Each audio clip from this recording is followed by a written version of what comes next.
Typee. By Herman Melville. Introduction to the edition of 1892. Of the trinity of American authors whose births made the year 1819 a notable one in our literary history, Lowell, Whitman, and Melville, it is interesting to observe that the two latter were both descended, on the father's and mother's sides respectively, from families of British New England and Dutch New York extraction. Whitman and Van Velser, Melville and Gansford, were the several combinations which produced these men. And it is easy to trace in the life and character of each author the qualities derived from his joint ancestry. Here, however, the resemblance ceases, for Whitman's forebears, while worthy country people of good descent, were not prominent in public or private life. Melville, on the other hand, was of distinctly patrician birth, his paternal and maternal grandfathers having been leading characters in the Revolutionary War, their descendants still maintaining a dignified social position. Allan Melville, great-grandfather of Herman Melville, removed from Scotland to America in 1748, and established himself as a merchant in Boston. His son, Major Thomas Melville, was a leader in the famous Boston Tea Party of 1773 and afterwards became an officer in the Continental Army. He is reported to have been a conservative in all matters except his opposition to unjust taxation, and he wore the old-fashioned cocked hat and knee breeches until his death, in 1832. Thus becoming the original of Dr. Holmes's poem, The Last Leaf. Major Melville's son Allan, the father of Herman, was an importing merchant, first in Boston and later in New York. He was a man of much culture, and was an extensive traveler for his time. He married Maria Gansford, daughter of General Peter Gansford, best known as the hero of Fort Stanwix. This fort was situated on the present site of Rome, New York. And there Gansford, with a small body of men, held in check reinforcements on their way to join Burgoyne, until the disastrous ending of the latter's campaign of 1777 was ensured. The Gansfords, it should be said, were at that time and subsequently residents of Albany, New York. Herman Melville was born in New York on August 1, 1819, and received his early education in that city. There he imbibed his first love of adventure, listening, as he says in Redburn, while his father, of winter evenings, by the well-remembered sea-coal fire in Old Greenwich Street, used to tell my brother and me of the monstrous waves at sea, mountain high, of the masts bending like twigs, and all about Havre and Liverpool. The death of his father in reduced circumstances necessitated the removal of his mother and the family of 8 brothers and sisters to the village of Lansingburgh, on the Hudson River. There Herman remained until 1835, when he attended the Albany Classical School for some months. Dr. Charles E. West, the well-known Brooklyn educator, was then in charge of the school, and remembers the lad's deftness in English composition and his struggles with mathematics. The following year was passed at Pittsfield, Massachusetts, where he engaged in work on his uncle's farm, long known as the Van Scock Place. This uncle was Thomas Melville, president of the Berkshire Agricultural Society, and a successful gentleman farmer. Herman's roving disposition, and a desire to support himself independently of family assistance, soon led him to ship as cabin boy in a New York vessel bound for Liverpool. He made the voyage, visited London, and returned in the same ship. Redburn, his first voyage, published in 1849, is partly founded on the experiences of this trip, which was undertaken with the full consent of his relatives, and which seems to have satisfied his nautical ambition for a time. As told in the book, Melville met with more than the usual hardships of a sailor boy's first venture. It does not seem difficult in Redburn to separate the author's actual experiences from those invented by him, this being the case in some of his other writings. A good part of the succeeding 3 years, from 1837 to 1840, was occupied with school teaching. While so engaged at Greenbush, now East Albany, New York, he received the munificent salary of $6 a quarter and board. He taught for 1 term at Pittsfield, Massachusetts, boarding around with the families of his pupils, in true American fashion, and easily suppressing, on one memorable occasion, the efforts of his larger scholars to inaugurate a rebellion by physical force. I fancy that it was the reading of Richard Henry Dana's 2 Years Before the Mast which revived the spirit of adventure in Melville's breast. That book was published in 1840, and was at once talked of everywhere. Melville must have read it at the time, mindful of his own experience as a sailor. At any rate, he once more signed a ship's articles, and on January 1, 1841, sailed from New Bedford Harbor in the whaler Acushnet, bound for the Pacific Ocean and the sperm fishery. He has left very little direct information as to the events of this 18-months cruise, although his whaling romance, Moby Dick, or The Whale, probably gives many pictures of life on board the Acushnet. In the present volume he confines himself to a general account of the captain's bad treatment of the crew, and of his non-fulfillment of agreements. Under these considerations, Melville decided to abandon the vessel on reaching the Marquesas Islands, and the narrative of Typee begins at this point. However, he always recognized the immense influence the voyage had had upon his career. And in regard to its results has said in Moby Dick, "If I shall ever deserve any real repute in that small but high-hushed world which I might not be unreasonably ambitious of, if hereafter I shall do anything that on the whole a man might rather have done than to have left undone, then here I prospectively ascribe all the honor and the glory to whaling. For a whaleship was my Yale College and my Harvard." The record, then, of Melville's escape from the Dolly, otherwise the Acushnet, the sojourn of his companion Toby and himself in the Typee Valley on the island of Nukuheva, Toby's mysterious disappearance, and Melville's own escape, is fully given in the succeeding pages. And rash indeed would he be who would enter into a descriptive contest with these inimitable pictures of aboriginal life in the Happy Valley.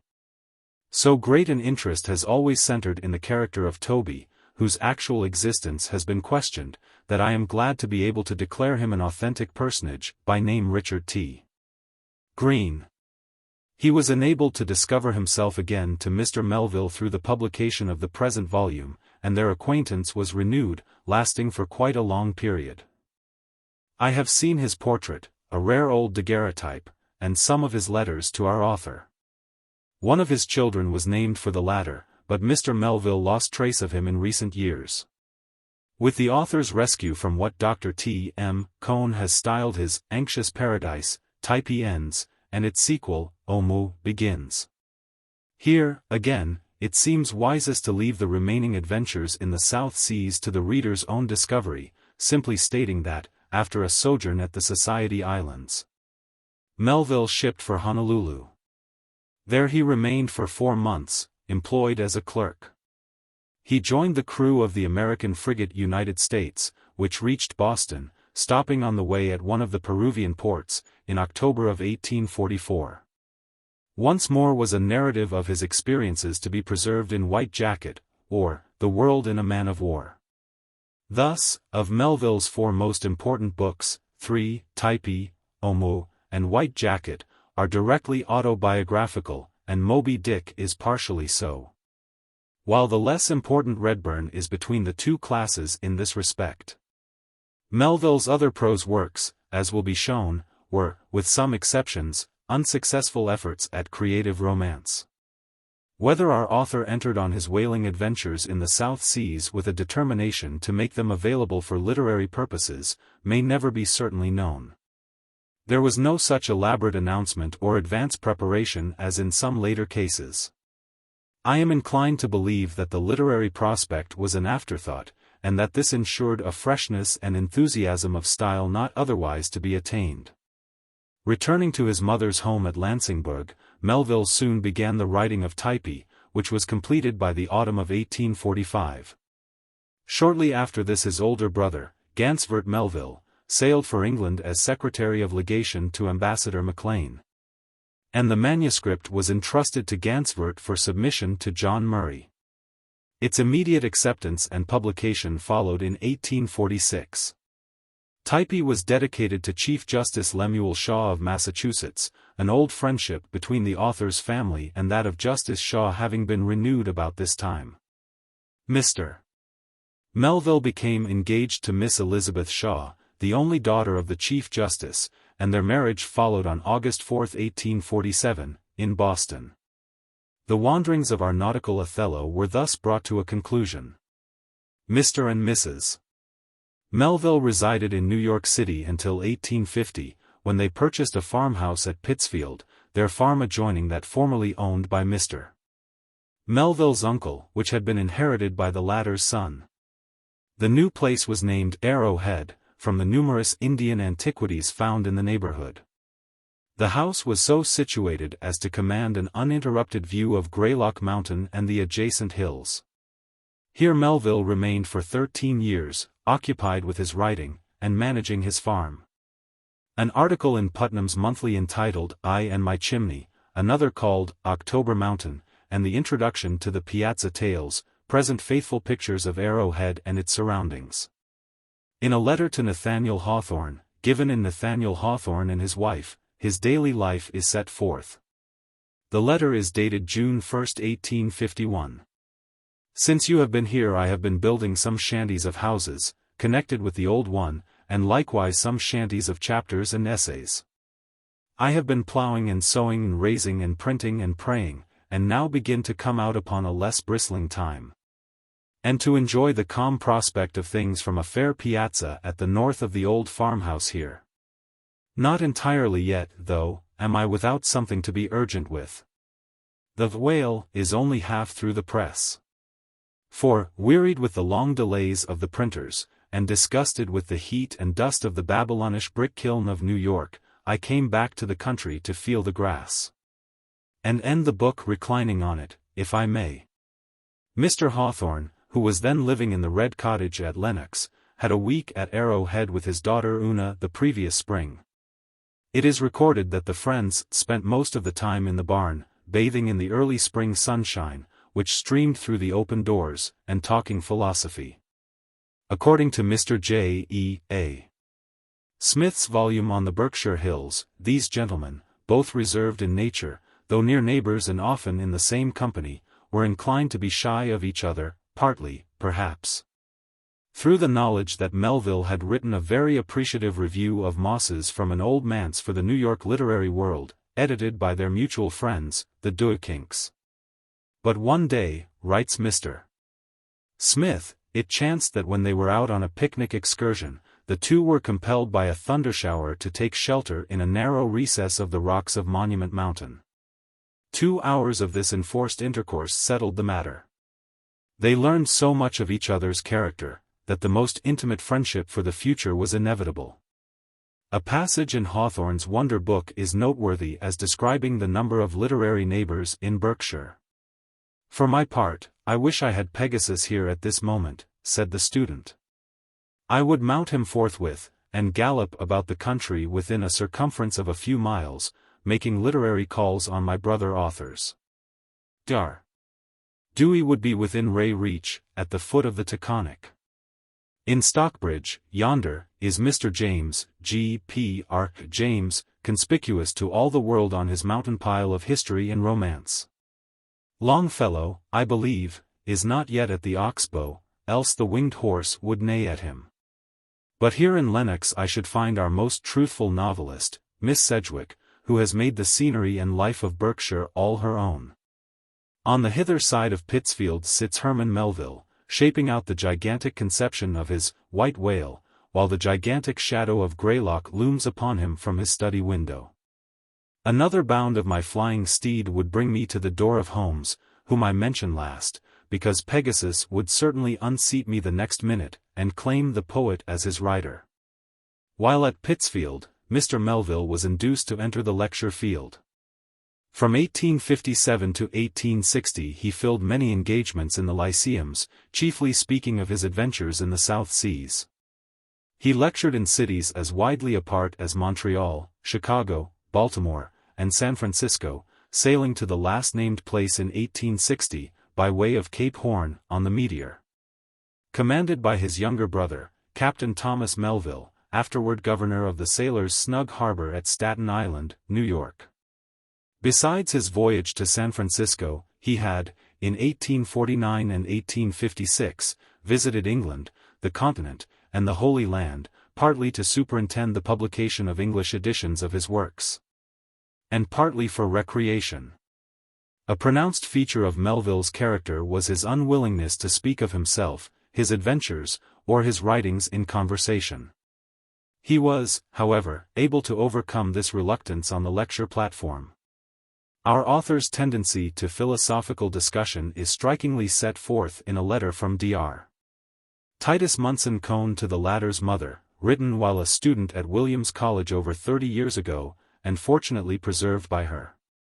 Dr. Cone enjoyed the friendship and confidence of Mr. Melville during most of his residence in New York. The letter reads: I have made my first literary pilgrimage, a call upon Herman Melville, the renowned author of Typee, etc. He lives in a spacious farmhouse about 2 miles from Pittsfield, a weary walk through the dust. But it has well repaid. I introduced myself as a Hawaiian American, and soon found myself in full tide of talk, or rather of monologue. But he would not repeat the experiences of which I had been reading with rapture in his books. In vain I sought to hear of Typee and those Paradise Islands, but he preferred to pour forth his philosophy and his theories of life. The shade of Aristotle arose like a cold mist between myself and Fay Away. We have quite enough of deep philosophy at Williams College, and I confess I was disappointed in this trend of the talk. But what a talk it was! Melville is transformed from a Marquesan to a gypsy student, the gypsy element still remaining strong within him. And this contradiction gives him the air of one who has suffered from opposition, both literary and social. With his liberal views, he is apparently considered by the good people of Pittsfield as little better than a cannibal or a beachcomber. His attitude seemed to me something like that of Ishmael. But perhaps I judged hastily. I managed to draw him out very freely on everything but the Marquesas Islands, and when I left him he was in full tide of discourse on all things sacred and profane. But he seems to put away the objective side of his life, and to shut himself up in this cold north as a cloistered thinker. I have been told by Dr. Cone that his father, the Rev. Titus Cone, of the Hawaiian Islands, personally visited the Marquesas group, found the Typee Valley, and verified in all respects the statements made in Typee. It is known that Mr. Melville from early manhood indulged deeply in philosophical studies, and his fondness for discussing such matters is pointed out by Hawthorne also, in the English notebooks. This habit increased as he advanced in years, if possible. The chief event of the residence in Pittsfield was the completion and publication of Moby Dick, or The Whale, in 1851. How many young men have been drawn to sea by this book is a question of interest. Meeting with Mr. Charles Henry Webb, John Paul, the day after Mr. Melville's death, I asked him if he were not familiar with that author's writings. He replied that Moby Dick was responsible for his 3 years of life before the mast when a lad, and added that while gamming on board another vessel he had once fallen in with a member of the boat's crew which rescued Melville from his friendly imprisonment among the types. While at Pittsfield, besides his own family, Mr. Melville's mother and sisters resided with him. As his 4 children grew up he found it necessary to obtain for them better facilities for study than the village school afforded. And so, several years after, the household was broken up, and he removed with his wife and children to the New York house that was afterwards his home. This house belonged to his brother Allen, and was exchanged for the estate at Pittsfield.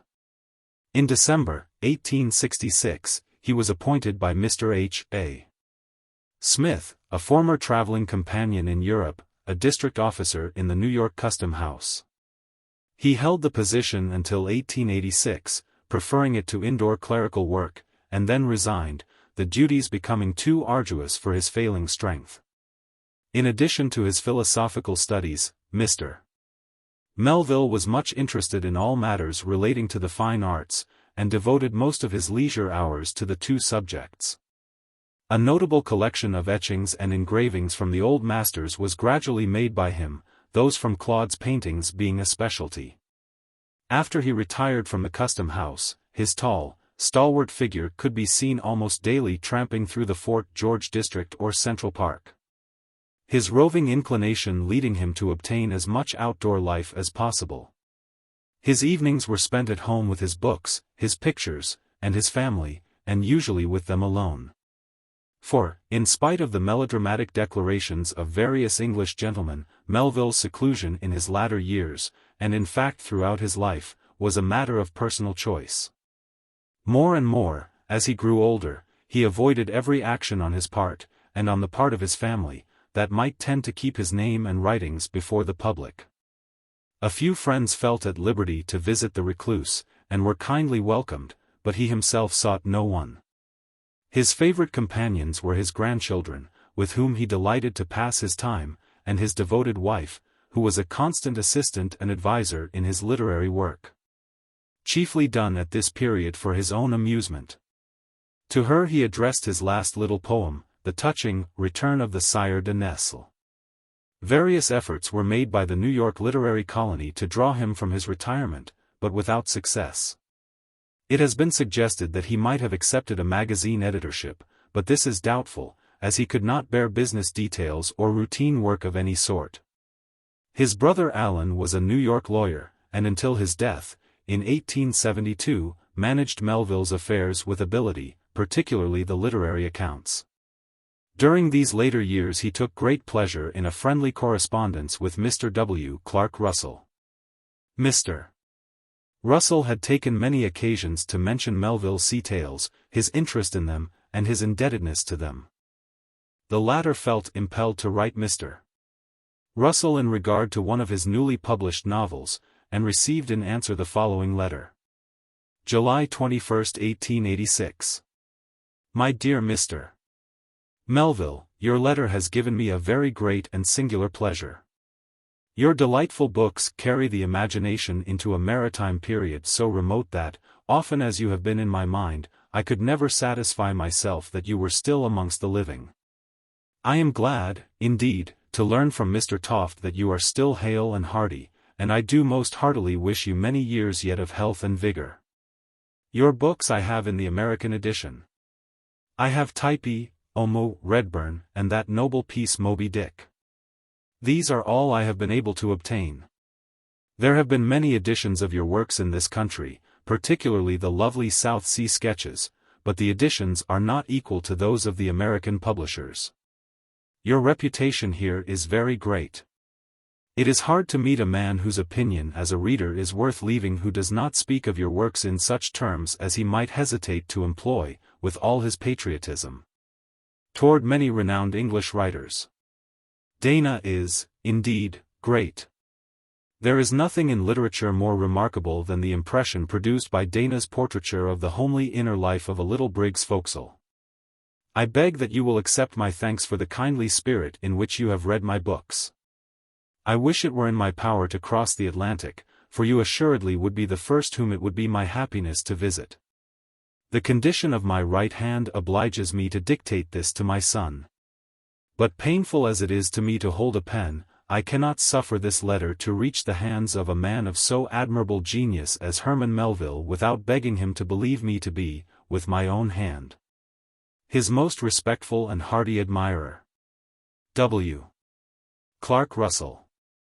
It should be noted here that Melville's increased reputation in England at the period of this letter was chiefly owing to a series of articles on his work written by Mr. Russell. I am sorry to say that few English papers made more than a passing reference to Melville's death. The American press discussed his life and work in numerous and lengthy reviews. At the same time, there always has been a steady sale of his books in England, and some of them never have been out of print in that country since the publication of Typee. One result of this friendship between the two authors was the dedication of new volumes to each other in highly complimentary terms, Mr. Melville's John Marr and Other Sailors, of which 25 copies only were printed, on the one hand, and Mr. Russell's An Ocean Tragedy, on the other, of which many thousand have been printed, not to mention unnumbered pirated copies. Beside Hawthorne, Mr. Richard Henry Stoddard, of American writers, specially knew and appreciated Herman Melville. Mr. Stoddard was connected with the New York Dock Department at the time of Mr. Melville's appointment to a custom house position, and they at once became acquainted.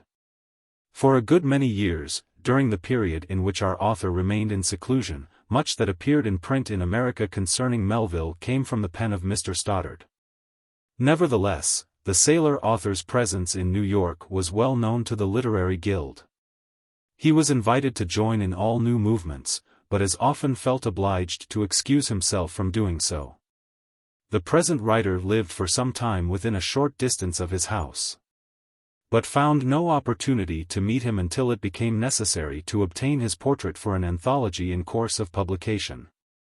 The interview was brief, and the interviewer could not help feeling, although treated with pleasant courtesy, that more important matters were in hand than the perpetuation of a romancer's countenance to future generations. But a friendly family acquaintance grew up from the incident, and will remain an abiding memory. Mr. Melville died at his home in New York City early on the morning of September 28, 1891. His serious illness had lasted a number of months, so that the end came as a release. True to his ruling passion, philosophy had claimed him to the last, a set of Schopenhauer's works receiving his attention when able to study. But this was varied with readings in the Mermaid series, of old plays, in which he took much pleasure.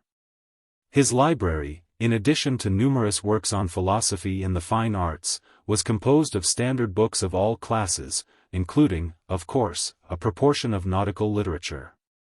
Especially interesting are 15 or 21st editions of Hawthorne's books inscribed to Mr. and Mrs. Melville by the author and his wife. The immediate acceptance of Typee by John Murray was followed by an arrangement with the London agent of an American publisher, for its simultaneous publication in the United States. I understand that Murray did not then publish fiction.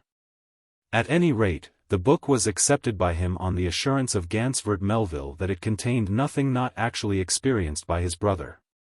Murray brought it out early in 1846, in his Colonial and Home Library, as a narrative of a 4 months' residence among the natives of a valley of the Marquesas Islands. Or, A Peep at Polynesian Life, or, more briefly, Melville's Marquesas Islands.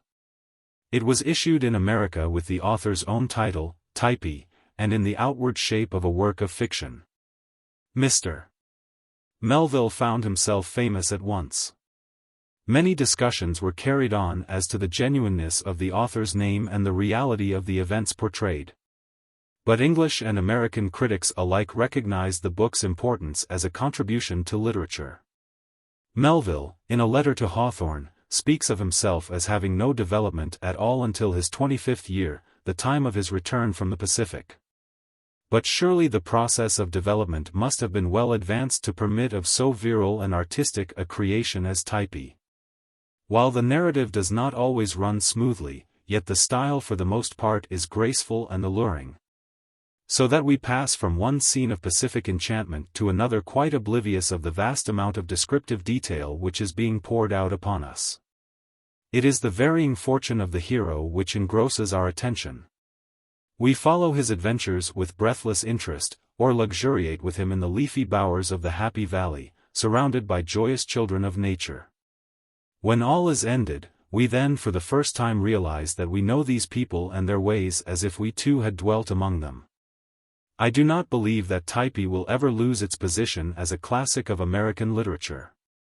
The pioneer in South Sea romance, for the mechanical descriptions of earlier voyagers are not worthy of comparison, this book has as yet met with no superior, even in French literature. Nor has it met with a rival in any other language than the French. The character of Fayaway, and, no less, William S. Mayo's Kalula, the enchanting dreams of many a youthful heart, will retain their charm, and this in spite of endless variations by modern explorers in the same domain. A faint type of both characters may be found in the Suriname Jericho of Captain John Gabriel Stedman, whose narrative of a 5 years' expedition appeared in 1796.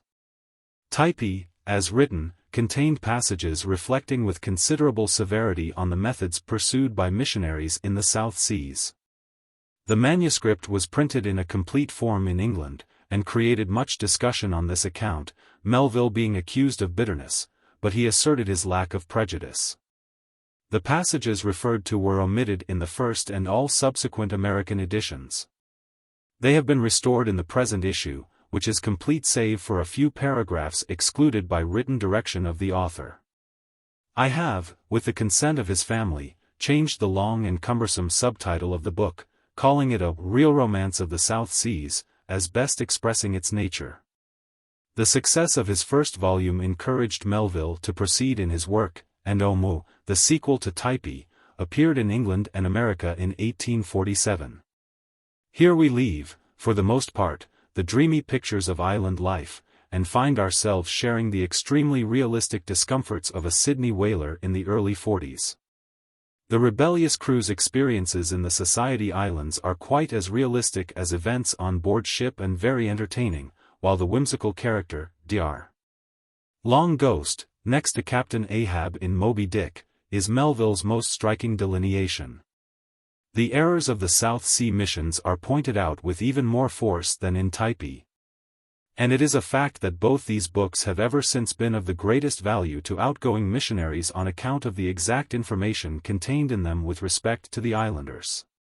Melville's power in describing and investing with romance scenes and incidents witnessed and participated in by himself. And his frequent failure of success as an inventor of characters and situations, were early pointed out by his critics. More recently Mr. Henry S. Salt has drawn the same distinction very carefully in an excellent article contributed to the Scottish Art Review. In a prefatory note to Marty, 1849, Melville declares that, as his former books have been received as romance instead of reality, he will now try his hand at pure fiction. Marty may be called a splendid failure. It must have been soon after the completion of Omo that Melville began to study the writings of Sir Thomas Browne. Heretofore our author's style was rough in places, but marvelously simple and direct. Marty is burdened with an over-rich diction, which Melville never entirely outgrew.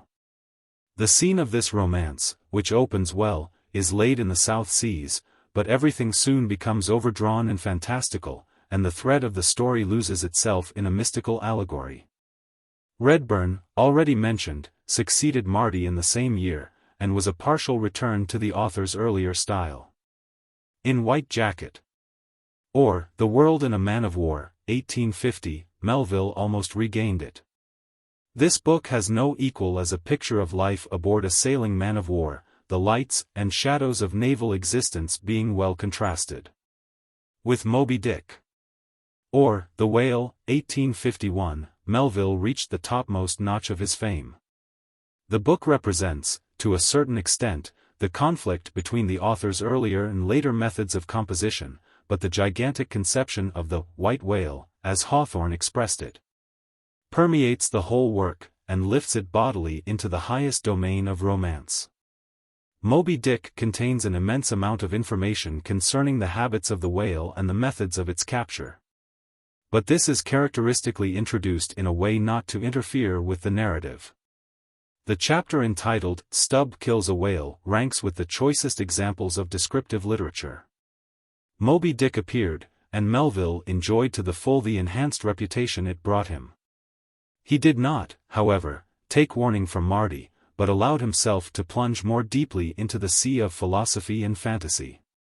Pierre, or The Ambiguities, 1852, was published, and there ensued a long series of hostile criticisms, ending with a severe, though impartial, article by Fitzjames O'Brien in Putnam's Monthly. About the same time the whole stock of the author's books was destroyed by fire, keeping them out of print at a critical moment. And public interest, which until then had been on the increase, gradually began to diminish.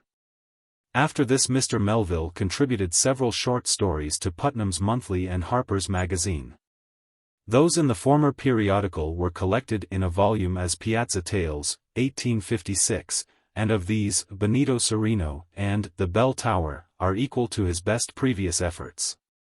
Israel Potter, His 50 Years of Exile, 1855, first printed as a serial in Putnam's, is an historical romance of the American Revolution, based on the hero's own account of his adventures.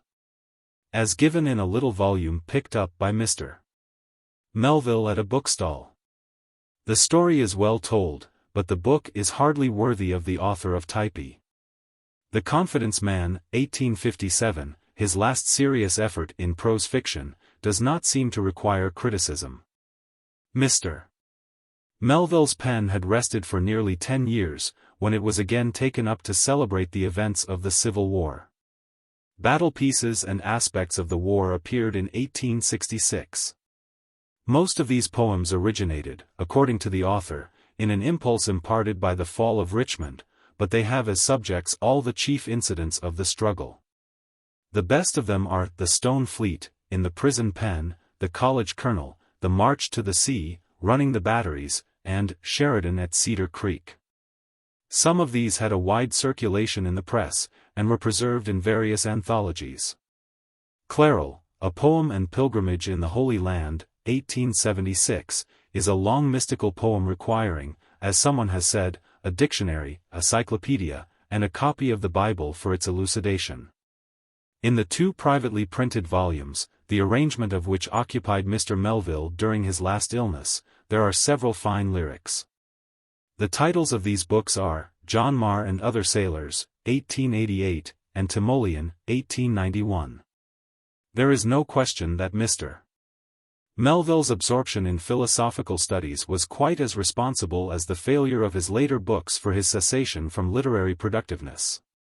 That he sometimes realized the situation will be seen by a passage in Moby Dick. "Didn't I tell you so?" said Flask. "Yes, you'll soon see this right whale's head hoisted up opposite that Parmacetti's." In good time Flask's saying proved true. As before, the Pequod steeply leaned over towards the sperm whale's head. Now, by the counterpoise of both heads, she regained her own keel, though sorely strained, you may well believe. So, when on one side you hoist in Locke's head, you go over that way, but now, on the other side, hoist in Kant's and you come back again, but in very poor plight. Thus, some minds forever keep trimming boat. Oh, ye foolish! Throw all these thunderheads overboard, and then you will float right and light. Mr. Melville would have been more than mortal if he had been indifferent to his loss of popularity. Yet he seemed contented to preserve an entirely independent attitude, and to trust to the verdict of the future. The smallest amount of activity would have kept him before the public. But his reserve would not permit this. That reinstatement of his reputation cannot be doubted. In the editing of this reissue of Melville's works, I have been much indebted to the scholarly aid of Dr. Titus Munson Cone, whose familiarity with the languages of the Pacific has enabled me to harmonize the spelling of foreign words in Typee and Omu. Though without changing the phonetic method of printing adopted by Mr. Melville. Dr. Cone has also been most helpful with suggestions in other directions. Finally, the delicate fancy of Lafarge has supplemented the immortal penportrait of the Typee maiden with a speaking impersonation of her beauty. Arthur Stedman. New York, June, 1892. How do you find this book? Any thoughts about the book or the author? Any suggestion for improvement? Please take a moment to share your thoughts in a comment. If you like it, share it with your friends who might enjoy it as well. Subscribe to keep in touch. Visit CompleteAudiobooks.com for more quality content. Typee, A Real Romance of the South Sea. Chapter 1. The Sea, Longings for Shore, A Land-Sick Ship, Destination of the Voyagers, The Marquesas, Adventure of a Missionary's Wife Among the Savages, Characteristic Anecdote of the Queen of Nukuheva. 6 months at sea. Yes, reader, as I live, 6 months out of sight of land. Cruising after the sperm whale beneath the scorching sun of the line, and tossed on the billows of the wide-rolling Pacific, the sky above, the sea around, and nothing else. Weeks and weeks ago our fresh provisions were all exhausted. There is not a sweet potato left, not a single yam. Those glorious bunches of bananas, which once decorated our stern and quarterdeck, have, alas, disappeared. And the delicious oranges which hung suspended from our tops and stays, they, too, are gone. Yes, they are all departed, and there is nothing left us but salt horse and sea biscuit. Oh! Ye stateroom sailors, who make so much ado about a 14 days' passage across the Atlantic. Who so pathetically relate the privations and hardships of the sea, where, after a day of breakfasting, lunching, dining off 5 courses, chatting, playing whist, and drinking champagne punch. It was your hard lot to be shut up in little cabinets of mahogany and maple, and sleep for 10 hours, with nothing to disturb you but those good-for-nothing tars, shouting and tramping overhead. What would ye say to our 6 months out of sight of land? Oh! For a refreshing glimpse of one blade of grass, for a snuff at the fragrance of a handful of the loamy earth. Is there nothing fresh around us? Is there no green thing to be seen?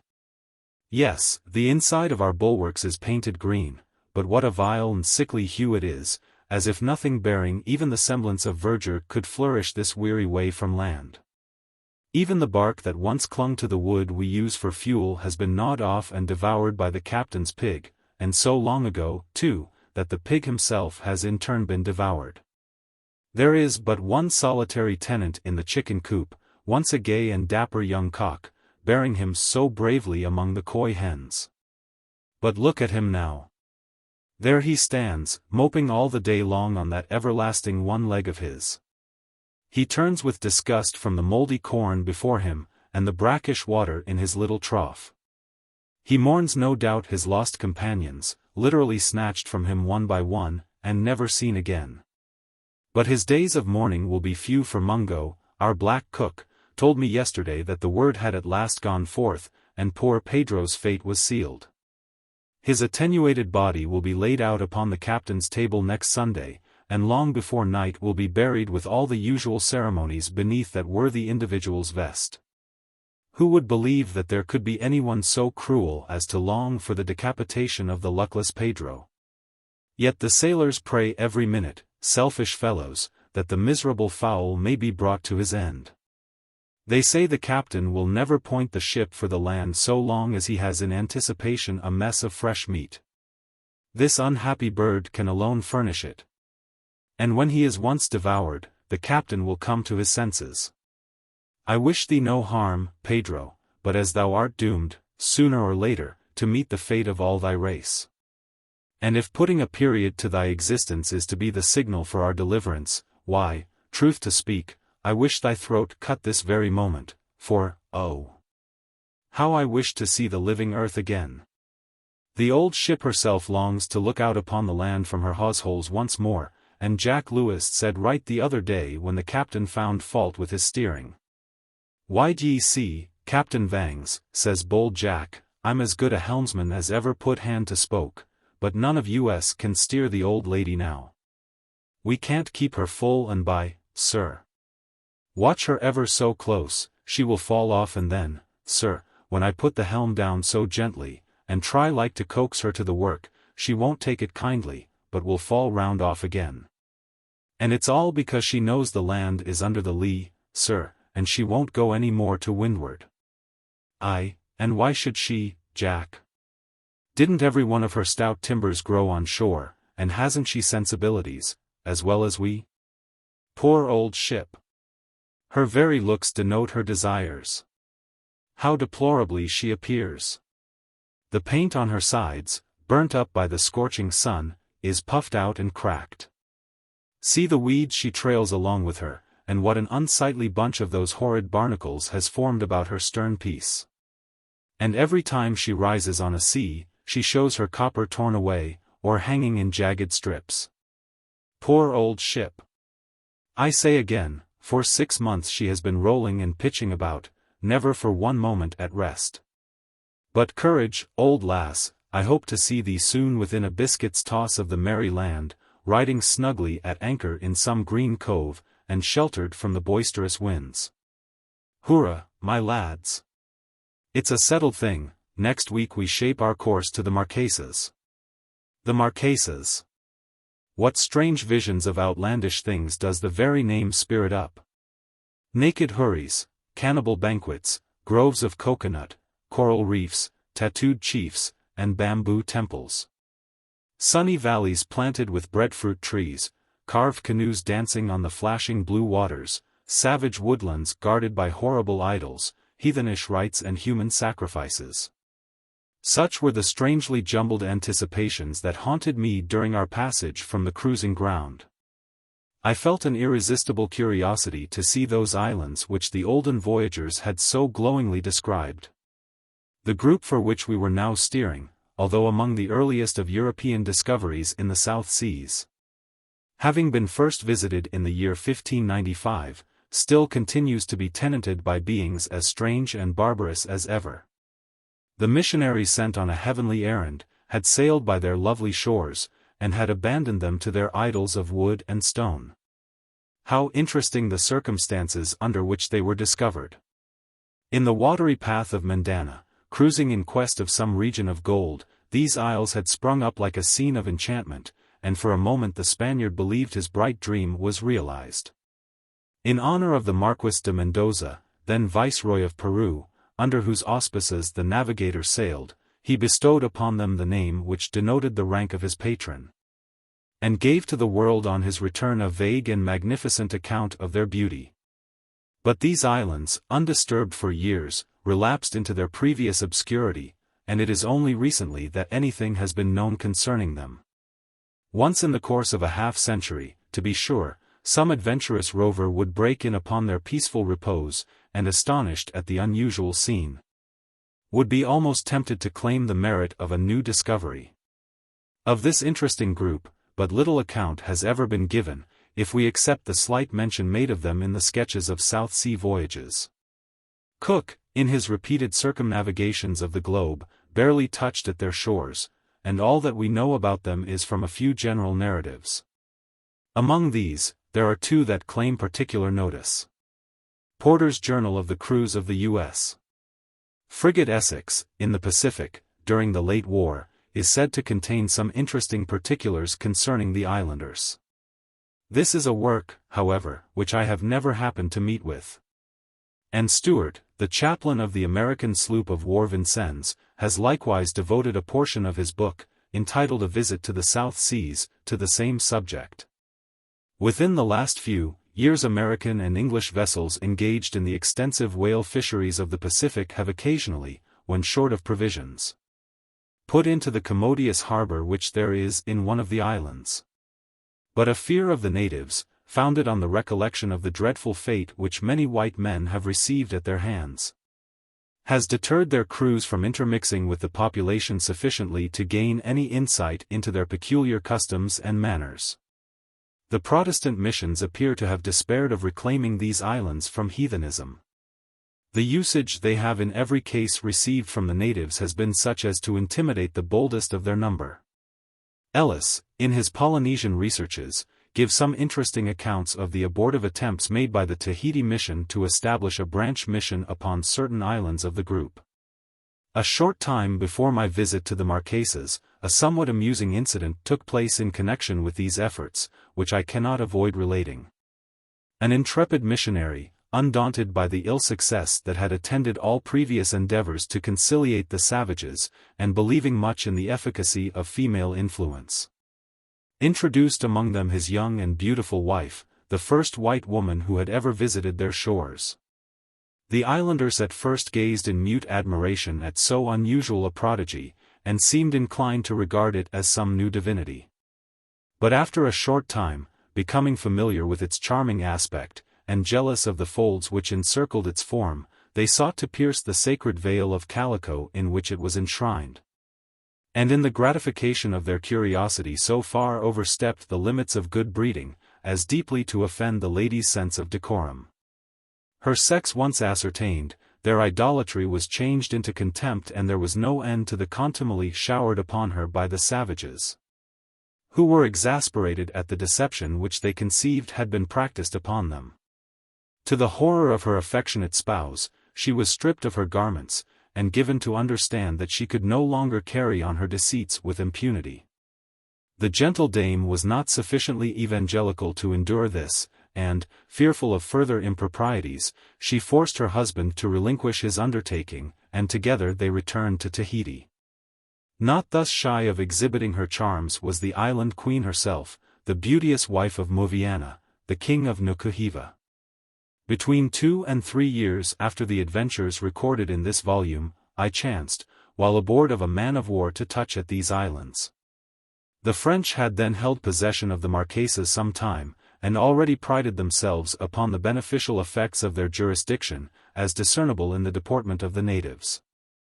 To be sure, in one of their efforts at reform they had slaughtered about 150 of them at Whittihu, but let that pass. At the time I mention, the French squadron was rendezvousing in the bay of Nukuheva, and during an interview between one of their captains and our worthy Commodore, it was suggested by the former that we, as the flagship of the American squadron, should receive, in state, a visit from the royal pair. The French officer likewise represented, with evident satisfaction, that under their tuition the king and queen had imbibed proper notions of their elevated station, and on all ceremonious occasions conducted themselves with suitable dignity. Accordingly, preparations were made to give their majesties a reception on board in a style corresponding with their rank. One bright afternoon, a gig, gaily bedizened with streamers, was observed to shove off from the side of one of the French frigates, and pulled directly for our gangway. In the stern sheets reclined Moana and his consort. As they approached, we paid them all the honors due to royalty, manning our yards, firing a salute, and making a prodigious hubbub. They ascended the accommodation ladder, were greeted by the Commodore, hat in hand, and passing along the quarterdeck, the Marine Guard presented arms, while the band struck up "The King of the Cannibal Islands." So far all went well. The French officers grimaced and smiled in exceedingly high spirits, wonderfully pleased with the discreet manner in which these distinguished personages behaved themselves. Their appearance was certainly calculated to produce an effect. His Majesty was arrayed in a magnificent military uniform, stiff with gold lace and embroidery, while his shaven crown was concealed by a huge chapeau bras, waving with ostrich plumes. There was one slight blemish, however, in his appearance. A broad patch of tattooing stretched completely across his face, in a line with his eyes, making him look as if he wore a huge pair of goggles, and royalty in goggles suggested some ludicrous ideas. But it was in the adornment of the fair person of his dark-complexioned spouse that the tailors of the fleet had evinced the gaiety of their national taste. She was habited in a gaudy tissue of scarlet cloth, trimmed with yellow silk, which, descending a little below the knees, exposed to view her bare legs, embellished with spiral tattooing, and somewhat resembling 2 miniature Trajan's columns. Upon her head was a fanciful turban of purple velvet, figured with silver sprigs, and surmounted by a tuft of variegated feathers. The ship's company, crowding into the gangway to view the sight, soon arrested Her Majesty's attention. She singled out from their number an old salt, whose bare arms and feet, and exposed breast, were covered with as many inscriptions in India ink as the lid of an Egyptian sarcophagus. Notwithstanding all the sly hints and remonstrances of the French officers, she immediately approached the man, and pulling further open the bosom of his duck frock, and rolling up the leg of his wide trousers, she gazed with admiration at the bright blue and vermilion pricking thus disclosed to view. She hung over the fellow, caressing him, and expressing her delight in a variety of wild exclamations and gestures. The embarrassment of the polite Gauls at such an unlooked-for occurrence may be easily imagined, but picture their consternation, when all at once the royal lady, eager to display the hieroglyphics on her own sweet form, bent forward for a moment, and turning sharply round, threw up the skirt of her mantle and revealed a sight from which the aghast Frenchmen retreated precipitately, and tumbling into their boats, fled the scene of so shocking a catastrophe. Chapter 2. Passage from the cruising ground to the Marquesas, sleepy times aboard ship, South Sea scenery, land ho, the French squadron discovered at anchor in the bay of Nukuheva, strange pilot, escort of canoes, a flotilla of coconuts, swimming visitors, the Dolly boarded by them, state of affairs that ensue. I can never forget the 18 or 20 days during which the light trade winds were silently sweeping us towards the islands. In pursuit of the sperm whale, we had been cruising on the line some 20 degrees to the westward of the Galapagos. And all that we had to do, when our course was determined on, was to square in the yards and keep the vessel before the breeze, and then the good ship and the steady gale did the rest between them. The man at the wheel never vexed the old lady with any superfluous steering, but comfortably adjusting his limbs at the tiller, would doze away by the hour. True to her work, the Dolly headed to her course, and like one of those characters who always do best when let alone, she jogged on her way like a veteran old sea pacer as she was. What a delightful, lazy, languid time we had whilst we were thus gliding along. There was nothing to be done, a circumstance that happily suited our disinclination to do anything. We abandoned the forepeak altogether, and spreading an awning over the forecastle, slept, ate, and lounged under it the livelong day. Everyone seemed to be under the influence of some narcotic. Even the officers aft, whose duty required them never to be seated while keeping a deck watch, vainly endeavored to keep on their pins. And were obliged invariably to compromise the matter by leaning up against the bulwarks, and gazing abstractedly over the side. Reading was out of the question. Take a book in your hand, and you were asleep in an instant. Although I could not avoid yielding in a great measure to the general languor, still at times I contrived to shake off the spell, and to appreciate the beauty of the scene around me. The sky presented a clear expanse of the most delicate blue, except along the skirts of the horizon, where you might see a thin drapery of pale clouds which never varied their form or color. The long, measured, dirge-like well of the Pacific came rolling along, with its surface broken by little tiny waves, sparkling in the sunshine. Every now and then a shoal of flying fish, scared from the water under the bows, would leap into the air, and fall the next moment like a shower of silver into the sea. Then you would see the superb albacore, with his glittering sides, sailing aloft, and often describing an arc in his descent, disappear on the surface of the water. Far off, the lofty jet of the whale might be seen, and nearer at hand the prowling shark, that villainous footpad of the seas, would come skulking along, and, at a wary distance, regard us with his evil eye. At times, some shapeless monster of the deep, floating on the surface, would, as we approached, sink slowly into the blue waters, and fade away from the sight. But the most impressive feature of the scene was the almost unbroken silence that reigned over sky and water. Scarcely a sound could be heard but the occasional breathing of the grampus, and the rippling at the cutwater. As we drew nearer the land, I hailed with delight the appearance of innumerable seafowl. Screaming and whirling in spiral tracks, they would accompany the vessel, and at times alight on our yards and stays. That piratical-looking fellow, appropriately named the man-of-war's hawk, with his blood-red bill and raven plumage, would come sweeping round us in gradually diminishing circles, till you could distinctly mark the strange flashings of his eye. And then, as if satisfied with his observation, would sail up into the air and disappear from the view. Soon, other evidences of our vicinity to the land were apparent. And it was not long before the glad announcement of its being in sight was heard from aloft, given with that peculiar prolongation of sound that a sailor loves, "Land ho!" The captain, darting on deck from the cabin, bawled lustily for his spyglass. The mate in still louder accents hailed the masthead with a tremendous "Whereaway?" The black cook thrust his woolly head from the galley, and boatswain, the dog, leaped up between the knightheads, and barked most furiously. Land ho! Aye, there it was. A hardly perceptible blue irregular outline, indicating the bold contour of the lofty heights of Nukuheva.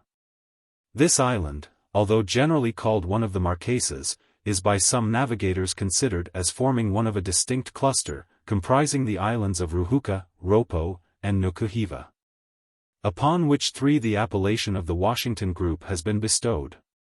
They form a triangle, and lie within the parallels of 8 degrees 38 and 9 degrees 32 south latitude and 139 degrees 20 minutes and 140 degrees 10 minutes west longitude from Greenwich. With how little propriety they are to be regarded as forming a separate group will be at once apparent, when it is considered that they lie in the immediate vicinity of the other islands. That is to say, less than a degree to the northwest of them. That their inhabitants speak the Marquesan dialect, and that their laws, religion, and general customs are identical.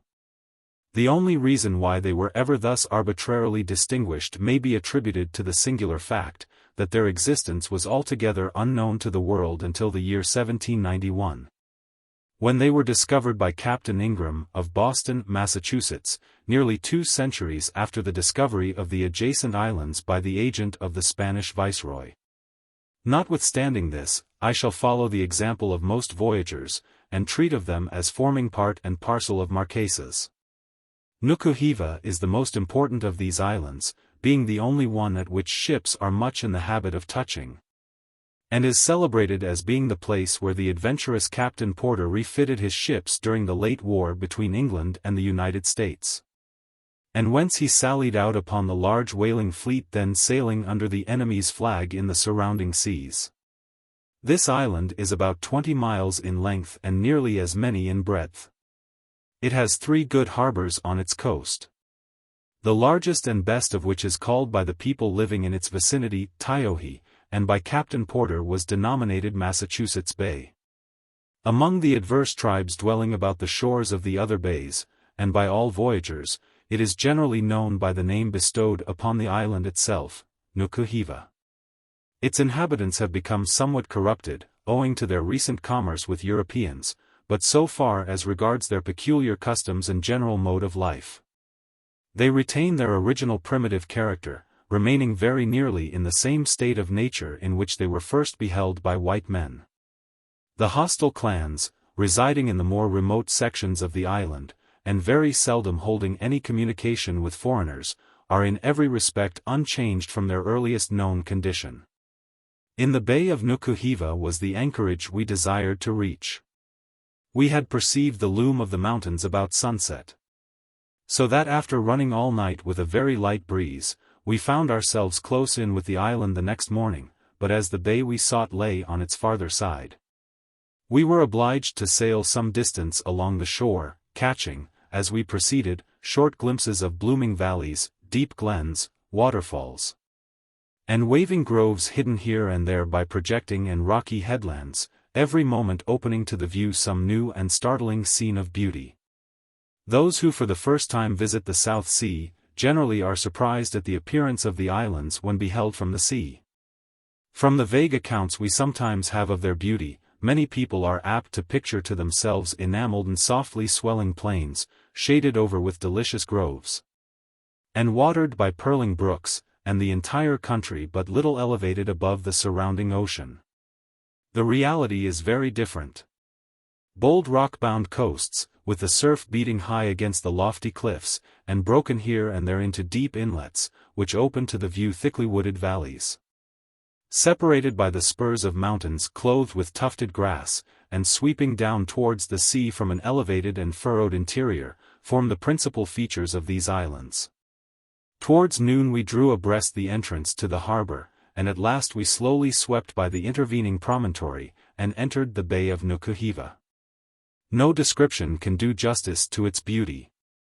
But that beauty was lost to me then, and I saw nothing but the tricolored flag of France trailing over the stern of 6 vessels, whose black hulls and bristling broadsides proclaimed their warlike character. There they were, floating in that lovely bay, the green eminences of the shore looking down so tranquilly upon them, as if rebuking the sternness of their aspect. To my eye nothing could be more out of keeping than the presence of these vessels, but we soon learnt what brought them there. The whole group of islands had just been taken possession of by Rear Admiral du Petit-Thouars, in the name of the invincible French nation. This item of information was imparted to us by a most extraordinary individual, a genuine South Sea vagabond, who came alongside of us in a whaleboat as soon as we entered the bay, and, by the aid of some benevolent persons at the gangway, was assisted on board, for our visitor was in that interesting stage of intoxication when a man is amiable and helpless. Although he was utterly unable to stand erect or to navigate his body across the deck, he still magnanimously proffered his services to pilot the ship to a good and secure anchorage. Our captain, however, rather distrusted his ability in this respect, and refused to recognize his claim to the character he assumed. But our gentleman was determined to play his part, for, by dint of much scrambling, he succeeded in getting into the weather quarter boat, where he steadied himself by holding on to a shroud. And then commenced issuing his commands with amazing volubility and very peculiar gestures. Of course no one obeyed his orders. But as it was impossible to quiet him, we swept by the ships of the squadron with this strange fellow performing his antics in full view of all the French officers.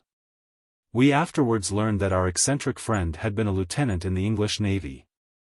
But having disgraced his flag by some criminal conduct in one of the principal ports on the Main, he had deserted his ship, and spent many years wandering among the islands of the Pacific. Until accidentally being at Nukuheva when the French took possession of the place, he had been appointed pilot of the harbor by the newly constituted authorities. As we slowly advanced up the bay, numerous canoes pushed off from the surrounding shores, and we were soon in the midst of quite a flotilla of them. Their savage occupants struggling to get aboard of us, and jostling one another in their ineffectual attempts. Occasionally the projecting outriggers of their slight shallops running foul of one another, would become entangled beneath the water, threatening to capsize the canoes. When a scene of confusion would ensue that baffles description. Such strange outcries and passionate gesticulations I never certainly heard or saw before. You would have thought the islanders were on the point of flying at each other's throats, whereas they were only amicably engaged in disentangling their boats. Scattered here and there among the canoes might be seen numbers of coconuts floating closely together in circular groups, and bobbing up and down with every wave. By some inexplicable means these coconuts were all steadily approaching towards the ship.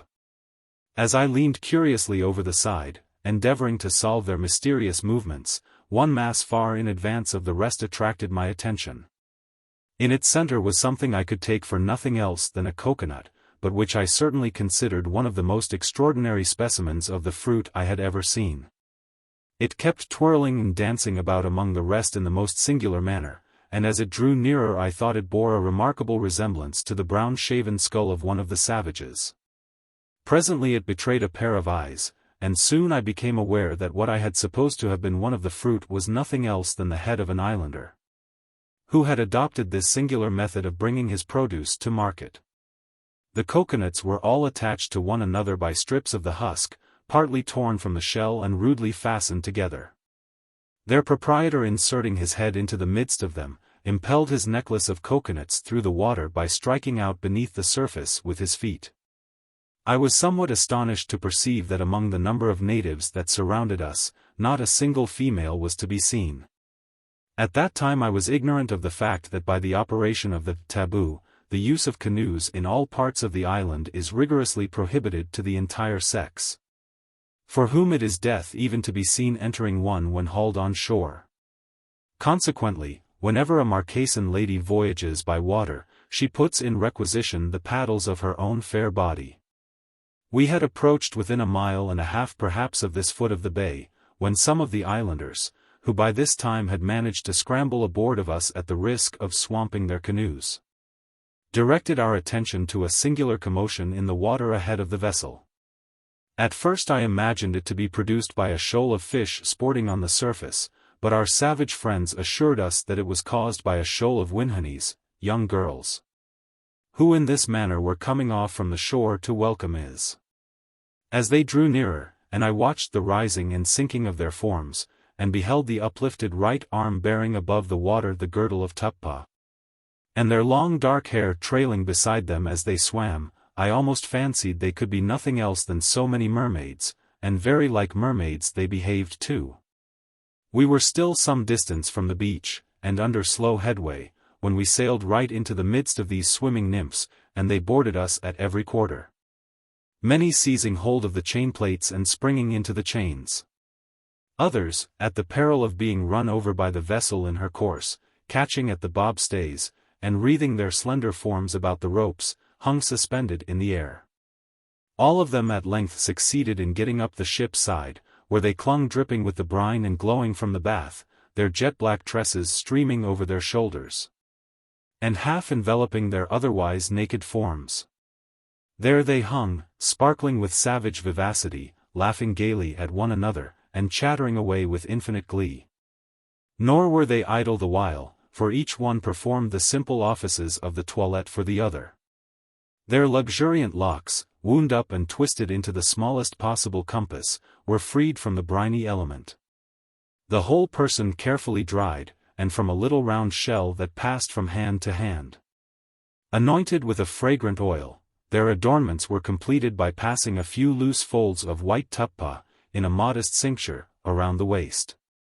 Thus arrayed they no longer hesitated, but flung themselves lightly over the bulwarks, and were quickly frolicking about the decks.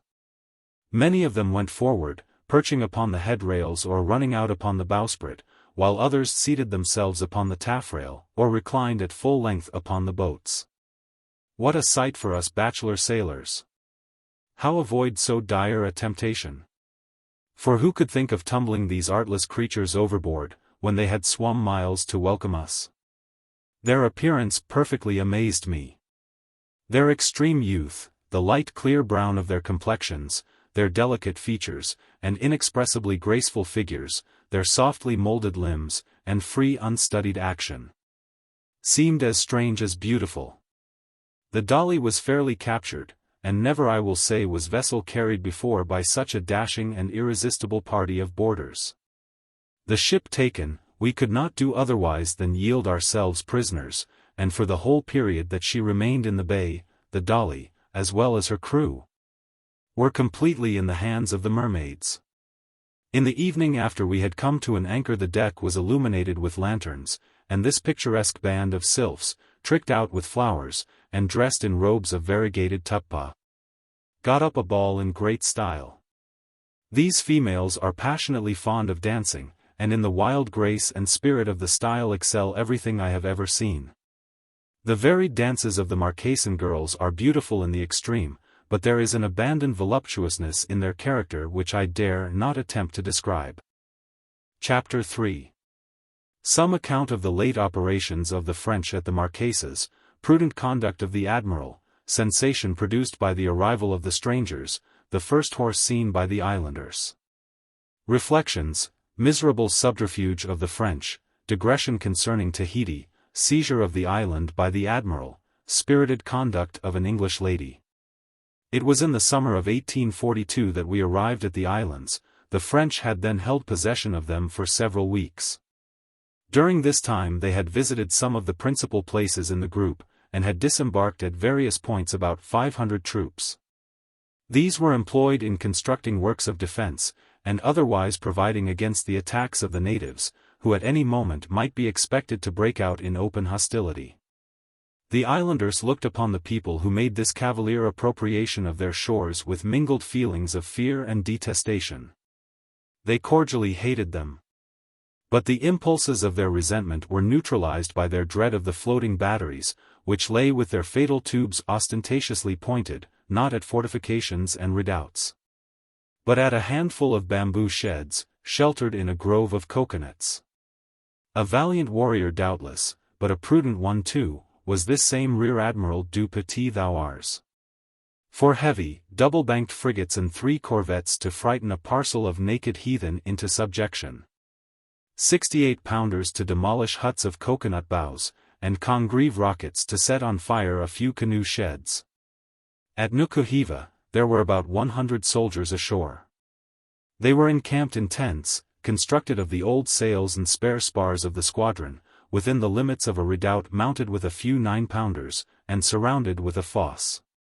Every other day, these troops were marched out in martial array, to a level piece of ground in the vicinity, and there for hours went through all sorts of military evolutions. Surrounded by flocks of the natives, who looked on with savage admiration at the show, and as savage a hatred of the actors. A regiment of the Old Guard, reviewed on a summer's day in the Champs-Élysées, could not have made a more critically correct appearance. The officers' regimentals, resplendent with gold lace and embroidery as if purposely calculated to dazzle the islanders, looked as if just unpacked from their Parisian cases. The sensation produced by the presence of the strangers had not in the least subsided at the period of our arrival at the islands. The natives still flocked in numbers about the encampment, and watched with the liveliest curiosity everything that was going forward. A blacksmith's forge, which had been set up in the shelter of a grove near the beach, attracted so great a crowd that it required the utmost efforts of the sentries posted around to keep the inquisitive multitude at a sufficient distance to allow the workmen to ply their vocation. But nothing gained so large a share of admiration as a horse, which had been brought from Valparaiso by the XVIII, one of the vessels of the squadron.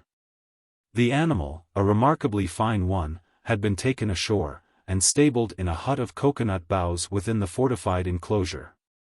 Occasionally it was brought out, and, being gaily caparisoned, was ridden by one of the officers at full speed over the hard sand beach. This performance was sure to be hailed with loud plaudits.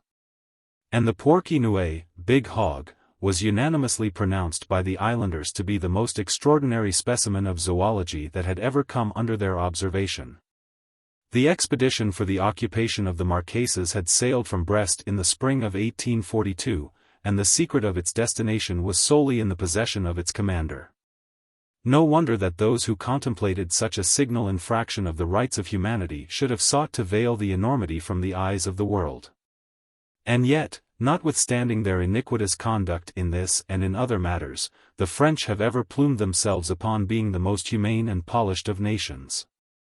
A high degree of refinement, however, does not seem to subdue our wicked propensities so much after all. And were civilization itself to be estimated by some of its results, it would seem perhaps better for what we call the barbarous part of the world to remain unchanged. One example of the shameless subterfuges under which the French stand prepared to defend whatever cruelties they may hereafter think fit to commit in bringing the Marquesan natives into subjection is well worthy of being recorded.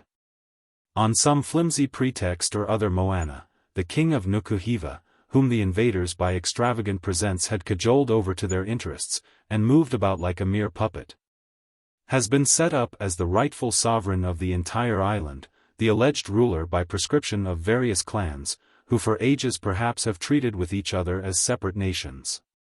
To reinstate this much injured prince in the assumed dignities of his ancestors, the disinterested strangers have come all the way from France. They are determined that his title shall be acknowledged. If any tribe shall refuse to recognize the authority of the French, by bowing down to the laced chapeau of Moana, let them abide the consequences of their obstinacy. Under cover of a similar pretense, have the outrages and massacres at Tahiti the Beautiful, the Queen of the South Seas, been perpetrated. On this buccaneering expedition, Rear Admiral du Petit Thouars, leaving the rest of his squadron at the Marquesas, which had then been occupied by his forces about 5 months, set sail for the doomed island in the Rain-Blanche frigate. On his arrival, as an indemnity for alleged insults offered to the flag of his country, he demanded some $20,000 or $30,000 to be placed in his hands forthwith. And in default of payment, threatened to land and take possession of the place. The frigate, immediately upon coming to an anchor, got springs on her cables, and with her guns cast loose and her men at their quarters, lay in the circular basin of Papeete, with her broadside bearing upon the devoted town, while her numerous cutters, hauled in order alongside, were ready to effect a landing, under cover of her batteries. She maintained this belligerent attitude for several days, during which time a series of informal negotiations were pending, and wide alarm spread over the island. Many of the Tahitians were at first disposed to resort to arms, and drive the invaders from their shores, but more pacific and feebler counsels ultimately prevailed. The unfortunate Queen Pomare, incapable of averting the impending calamity, terrified at the arrogance of the insolent Frenchmen, and driven at last to despair, fled by night in a canoe to Eimeo. During the continuance of the panic there occurred an instance of feminine heroism that I cannot omit to record. In the grounds of the famous missionary consul, Pritchard, then absent in London, the consular flag of Britain waved as usual during the day. From a lofty staff planted within a few yards of the beach, and in full view of the frigate.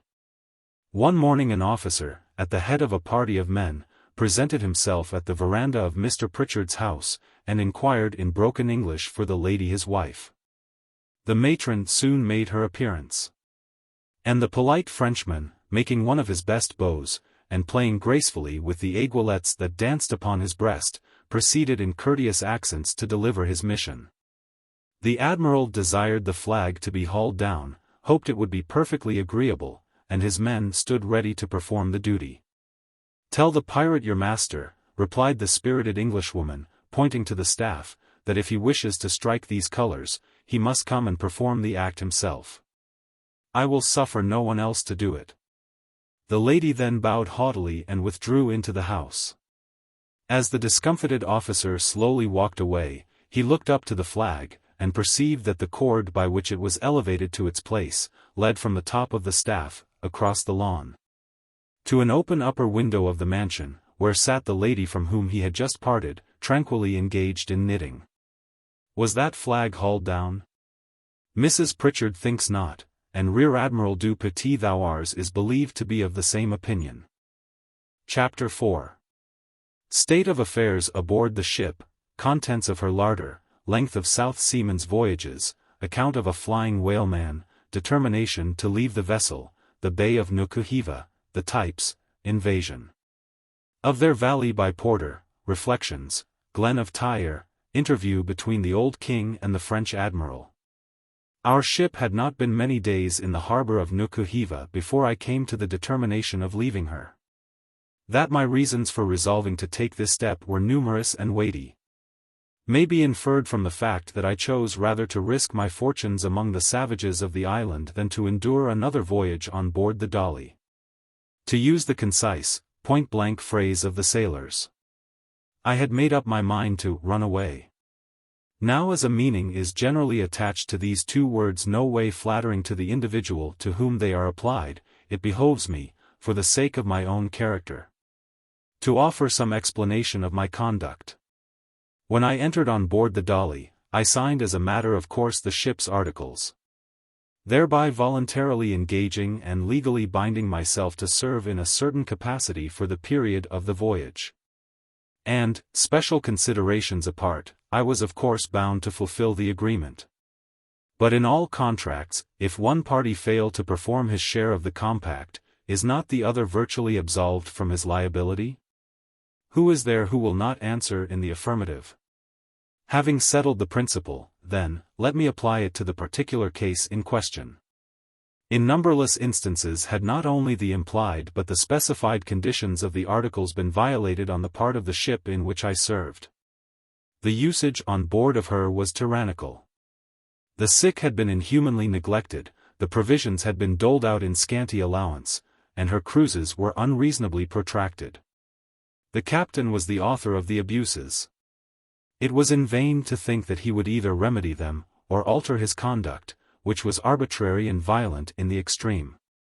His prompt reply to all complaints and remonstrances was, the butt end of a handspike, so convincingly administered as effectually to silence the aggrieved party. To whom could we apply for redress? We had left both law and equity on the other side of the Cape. And unfortunately, with a very few exceptions, our crew was composed of a parcel of dastardly and mean-spirited wretches, divided among themselves, and only united in enduring without resistance the unmitigated tyranny of the captain. It would have been mere madness for any two or three of the number, unassisted by the rest, to attempt making a stand against his ill usage. They would only have called down upon themselves the particular vengeance of this Lord of the Plank, and subjected their shipmates to additional hardships. But, after all, these things could have been endured a while, had we entertained the hope of being speedily delivered from them by the due completion of the term of our servitude. But what a dismal prospect awaited us in this quarter! The longevity of Cape Horn whaling voyages is proverbial, frequently extending over a period of 4 or 5 years. Some long-haired, bare-necked youths, who, forced by the united influences of Captain Marryat in hard times, embark at Nantucket for a pleasure excursion to the Pacific, and whose anxious mothers provide them with bottled milk for the occasion, oftentimes return very respectable middle-aged gentlemen. The very preparations made for one of these expeditions are enough to frighten one. As the vessel carries out no cargo, her hold is filled with provisions for her own consumption. The owners, who officiate as caterers for the voyage, supply the larder with an abundance of dainties. Delicate morsels of beef and pork, cut on scientific principles from every part of the animal, and of all conceivable shapes and sizes, are carefully packed in salt and stored away in barrels, affording a never-ending variety in their different degrees of toughness, and in the peculiarities of their saline properties. Choice old water too, decanted into stout 6-barrel casks, and 2 pints of which is allowed every day to each soul on board. Together with ample store of sea bread, previously reduced to a state of petrifaction, with a view to preserve it either from decay or consumption in the ordinary mode, are likewise provided for the nourishment and gastronomic enjoyment of the crew. But not to speak of the quality of these articles of sailors' fare, the abundance in which they are put on board a whaling vessel is almost incredible. Oftentimes, when we had occasion to break out in the hold, and I beheld the successive tiers of casks and barrels, whose contents were all destined to be consumed in due course by the ship's company, my heart has sunk within me. Although, as a general case, a ship unlucky in falling in with whales continues to cruise after them until she has barely sufficient provisions remaining to take her home, turning round then quietly and making the best of her way to her friends. Yet there are instances when even this natural obstacle to the further prosecution of the voyage is overcome by headstrong captains, who, bartering the fruits of their hard-earned toils for a new supply of provisions in some of the ports of Chile or Peru, begin the voyage afresh with unabated zeal and perseverance. It is in vain that the owners write urgent letters to him to sail for home, and for their sake to bring back the ship, since it appears he can put nothing in her. Not he. He has registered a vow, he will fill his vessel with good sperm oil, or failing to do so, never again strike Yankee soundings. I heard of one whaler, which after many years' absence was given up for lost. The last that had been heard of her was a shadowy report of her having touched at some of those unstable islands in the far Pacific, whose eccentric wanderings are carefully noted in each new edition of the South Sea charts. After a long interval, however, the Perseverance, for that was her name, was spoken somewhere in the vicinity of the ends of the earth, cruising along as leisurely as ever. Her sails all bepatched and bequilted with rope yarns, her spars fished with old pipe staves, and her rigging knotted and spliced in every possible direction. Her crew was composed of some 20 venerable Greenwich pensioner-looking old salts, who just managed to hobble about deck. The ends of all the running ropes, with the exception of the signal halyards and poop-down haul, were rove through snatch blocks, and led to the capstan or windlass, so that not a yard was braced or a sail set without the assistance of machinery. Her hull was encrusted with barnacles, which completely encased her. 3 pet sharks followed in her wake, and every day came alongside to regale themselves from the contents of the cook's bucket, which were pitched over to them. A vast shoal of bonettas and albacores always kept her company. Such was the account I heard of this vessel, and the remembrance of it always haunted me. What eventually became of her I never learned. At any rate, he never reached home, and I suppose she is still regularly tacking twice in the 24 hours somewhere off Desolate Island, or the Devil's Tail Peak. Having said thus much touching the usual length of these voyages, when I inform the reader that ours had as it were just commenced, we being only 15 months out, and even at that time hailed as a late arrival and boarded for news, he will readily perceive that there was little to encourage one in looking forward to the future. Especially as I had always had a presentiment that we should make an unfortunate voyage, and our experience so far had justified the expectation. I may here state, and on my faith as an honest man, that though more than 3 years have elapsed since I left this same identical vessel, she still continues in the Pacific, and but a few days since I saw her reported in the papers as having touched at the Sandwich Islands previous to going on the coast of Japan. But to return to my narrative. Placed in these circumstances then, with no prospect of matters mending if I remained aboard the Dolly, I at once made up my mind to leave her. To be sure, it was rather an inglorious thing to steal away privily from those at whose hands I had received wrongs and outrages that I could not resent. But how was such a course to be avoided when it was the only alternative left me?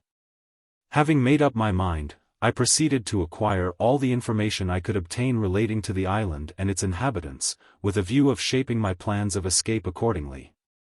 The result of these inquiries I will now state, in order that the ensuing narrative may be the better understood. The Bay of Nukuheva in which we were then lying is an expanse of water not unlike in figure the space included within the limits of a horseshoe. It is, perhaps, 9 miles in circumference. You approach it from the sea by a narrow entrance, flanked on each side by 2 small twin islets which soar conically to the height of some 500 feet. From these the shore recedes on both hands, and describes a deep semicircle. From the verge of the water the land rises uniformly on all sides, with green and sloping acclivities. Until from gently rolling hillsides and moderate elevations it insensibly swells into lofty and majestic heights, whose blue outlines, ranged all around, close in the view. The beautiful aspect of the shore is heightened by deep and romantic glens, which come down to it at almost equal distances, all apparently radiating from a common center, and the upper extremities of which are lost to the eye beneath the shadow of the mountains. Down each of these little valleys flows a clear stream, here and there assuming the form of a slender cascade, then stealing invisibly along until it bursts upon the sight again in larger and more noisy waterfalls, and at last demurely wanders along to the sea. The houses of the natives, constructed of the yellow bamboo, tastefully twisted together in a kind of wickerwork, and thatched with the long tapering leaves of the palmetto, are scattered irregularly along these valleys beneath the shady branches of the coconut trees. Nothing can exceed the imposing scenery of this bay. Viewed from our ship as she lay at anchor in the middle of the harbor, it presented the appearance of a vast natural amphitheater in decay, and overgrown with vines. The deep glens that furrowed its sides appearing like enormous fissures caused by the ravages of time. Very often when lost in admiration at its beauty, I have experienced a pang of regret that a scene so enchanting should be hidden from the world in these remote seas, and seldom meet the eyes of devoted lovers of nature. Besides this bay, the shores of the island are indented by several other extensive inlets, into which descend broad and verdant valleys. These are inhabited by as many distinct tribes of savages, who, although speaking kindred dialects of a common language, and having the same religion and laws, have from time immemorial waged hereditary warfare against each other. The intervening mountains, generally 2,000 or 3,000 feet above the level of the sea, geographically define the territories of each of these hostile tribes, who never cross them, save on some expedition of war or plunder. Immediately adjacent to Nukuheva, and only separated from it by the mountains seen from the harbor, lies the lovely valley of Happar, whose inmates cherish the most friendly relations with the inhabitants of Nukuheva. On the other side of Happar, and closely adjoining it, is the magnificent valley of the dreaded Types, the unappeasable enemies of both these tribes. These celebrated warriors appear to inspire the other islanders with unspeakable terrors. Their very name is a frightful one. For the word Typee, in the Marquesan dialect, signifies a lover of human flesh. It is rather singular that the title should have been bestowed upon them exclusively, inasmuch as the natives of all this group are irreclaimable cannibals. The name may, perhaps, have been given to denote the peculiar ferocity of this clan, and to convey a special stigma along with it. These same types enjoy a prodigious notoriety all over the islands. The natives of Nukuheva would frequently recount in pantomime to our ship's company their terrible feats, and would show the marks of wounds they had received in desperate encounters with them. When ashore they would try to frighten us by pointing to one of their own number, and calling him a Typee, manifesting no little surprise that we did not take to our heels at so terrible an announcement. It was quite amusing, too, to see with what earnestness they disclaimed all cannibal propensities on their own part, while they denounced their enemies, the Types, as inveterate gourmandizers of human flesh. But this is a peculiarity to which I shall hereafter have occasion to allude. Although I was convinced that the inhabitants of our bay were as arrant cannibals as any of the other tribes on the island, Still I could not but feel a particular and most unqualified repugnance to the aforesaid types. Even before visiting the Marquesas, I had heard from men who had touched at the group on former voyages some revolting stories in connection with these savages. And fresh in my remembrance was the adventure of the master of the Catherine, who only a few months previous, imprudently venturing into this bay in an armed boat for the purpose of barter, was seized by the natives, carried back a little distance into their valley, and was only saved from a cruel death by the intervention of a young girl, who facilitated his escape by night along the beach to Nukuheva. I had heard too of an English vessel that many years ago, after a weary cruise, sought to enter the bay of Nukuheva, and arriving within 2 or 3 miles of the land, was met by a large canoe filled with natives, who offered to lead the way to the place of their destination. The captain, unacquainted with the localities of the island, joyfully acceded to the proposition. The canoe paddled on, the ship followed.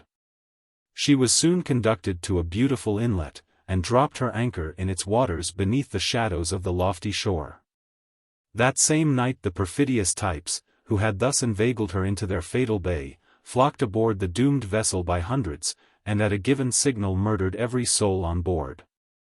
I shall never forget the observation of one of our crew as we were passing slowly by the entrance of the bay in our way to Nukuheva. As we stood gazing over the side at the verdant headlands, Ned, pointing with his hand in the direction of the treacherous valley, exclaimed, "There's Typee. Oh, the bloody cannibals, what a meal they'd make of us if we were to take it into our heads to land. But they say they don't like sailors' flesh, it's too salt. I say, Matty, how should you like to be shoved ashore there, eh?" I little thought, as I shuddered at the question, that in the space of a few weeks I should actually be a captive in that selfsame valley. The French, although they had gone through the ceremony of hoisting their colors for a few hours at all the principal places of the group, had not as yet visited the Bay of Typee. Anticipating a fierce resistance on the part of the savages there, which for the present at least they wished to avoid. Perhaps they were not a little influenced in the adoption of this unusual policy from a recollection of the warlike reception given by the types to the forces of Captain Porter, about the year 1814. When that brave and accomplished officer endeavored to subjugate the clan merely to gratify the mortal hatred of his allies the Nukuhevas and Happars. On that occasion I have been told that a considerable detachment of sailors and marines from the frigate Essex, accompanied by at least 2,000 warriors of Happar and Nukuheva, landed in boats and canoes at the head of the bay, and after penetrating a little distance into the valley, met with the stoutest resistance from its inmates. Valiantly, although with much loss, the types disputed every inch of ground, and after some hard fighting obliged their assailants to retreat and abandon their design of conquest. The invaders, on their march back to the sea, consoled themselves for their repulse by setting fire to every house and temple in their route. And a long line of smoking ruins defaced the once smiling bosom of the valley, and proclaimed to its pagan inhabitants the spirit that reigned in the breasts of Christian soldiers. Who can wonder at the deadly hatred of the types to all foreigners after such unprovoked atrocities? Thus it is that they whom we denominate savages are made to deserve the title. When the inhabitants of some sequestered island first descry the big canoe of the European rolling through the blue waters towards their shores, they rush down to the beach in crowds, and with open arms stand ready to embrace the strangers. Fatal embrace. They fold to their bosom the vipers whose sting is destined to poison all their joys, and the instinctive feeling of love within their breast is soon converted into the bitterest hate. The enormities perpetrated in the South Seas upon some of the inoffensive islanders will nigh pass belief. These things are seldom proclaimed at home, they happen at the very ends of the earth. They are done in a corner, and there are none to reveal them. But there is, nevertheless, many a petty trader that has navigated the Pacific whose course from island to island might be traced by a series of cold-blooded robberies, kidnappings, and murders, the iniquity of which might be considered almost sufficient to sink her guilty timbers to the bottom of the sea. Sometimes vague accounts of such things reach our firesides, and we coolly censure them as wrong, impolitic, needlessly severe, and dangerous to the crews of other vessels. How different is our tone when we read the highly wrought description of the massacre of the crew of the Hobomac by the Fijis. How we sympathize for the unhappy victims, and with what horror do we regard the diabolical heathens, who, after all, have but avenged the unprovoked injuries which they have received. We breathe nothing but vengeance, and equip armed vessels to traverse thousands of miles of ocean in order to execute summary punishment upon the offenders. On arriving at their destination, they burn, slaughter, and destroy, according to the tenor of written instructions, and sailing away from the scene of devastation, call upon all Christendom to applaud their courage and their justice. How often is the term savages incorrectly applied? None really deserving of it were ever yet discovered by voyagers or by travelers. They have discovered heathens and barbarians whom by horrible cruelties they have exasperated into savages. It may be asserted without fear of contradictions that in all the cases of outrages committed by Polynesians, Europeans have at some time or other been the aggressors. And that the cruel and bloodthirsty disposition of some of the islanders is mainly to be ascribed to the influence of such examples. But to return. Owing to the mutual hostilities of the different tribes I have mentioned, the mountainous tracts which separate their respective territories remain altogether uninhabited. The natives invariably dwelling in the depths of the valleys, with a view of securing themselves from the predatory incursions of their enemies, who often lurk along their borders, ready to cut off any imprudent straggler, or make a descent upon the inmates of some sequestered habitation. I several times met with very aged men, who from this cause had never passed the confines of their native vale. Some of them having never even ascended midway up the mountains in the whole course of their lives, and who, accordingly had little idea of the appearance of any other part of the island, the whole of which is not perhaps more than 60 miles in circuit. The little space in which some of these clans pass away their days would seem almost incredible. The glen of the Tyre will furnish a curious illustration of this. The inhabited part is not more than 4 miles in length, and varies in breadth from half a mile to less than a quarter. The rocky vine-clad cliffs on one side tower almost perpendicularly from their base to the height of at least 1,500 feet.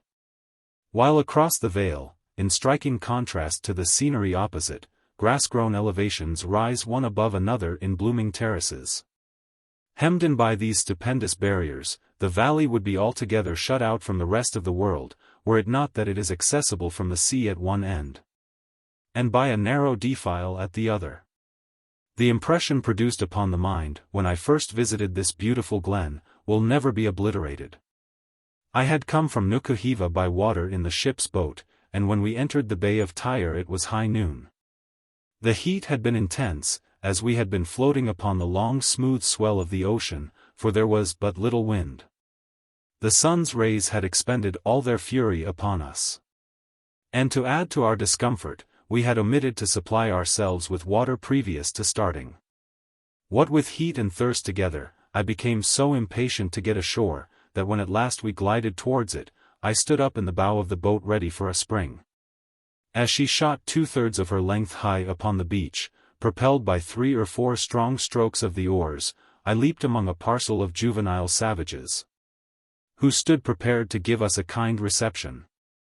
And with them at my heels, yelling like so many imps, I rushed forward across the open ground in the vicinity of the sea, and plunged, diver fashion, into the recesses of the first grove that offered. What a delightful sensation did I experience! I felt as if floating in some new element, while all sort of gurgling, trickling, liquid sounds fell upon my ear. People may say what they will about the refreshing influences of a cold water bath, but commend me when in a perspiration to the shade baths of Tyre, beneath the coconut trees, and amidst the cool delightful atmosphere which surrounds them. How shall I describe the scenery that met my eye, as I looked out from this verdant recess?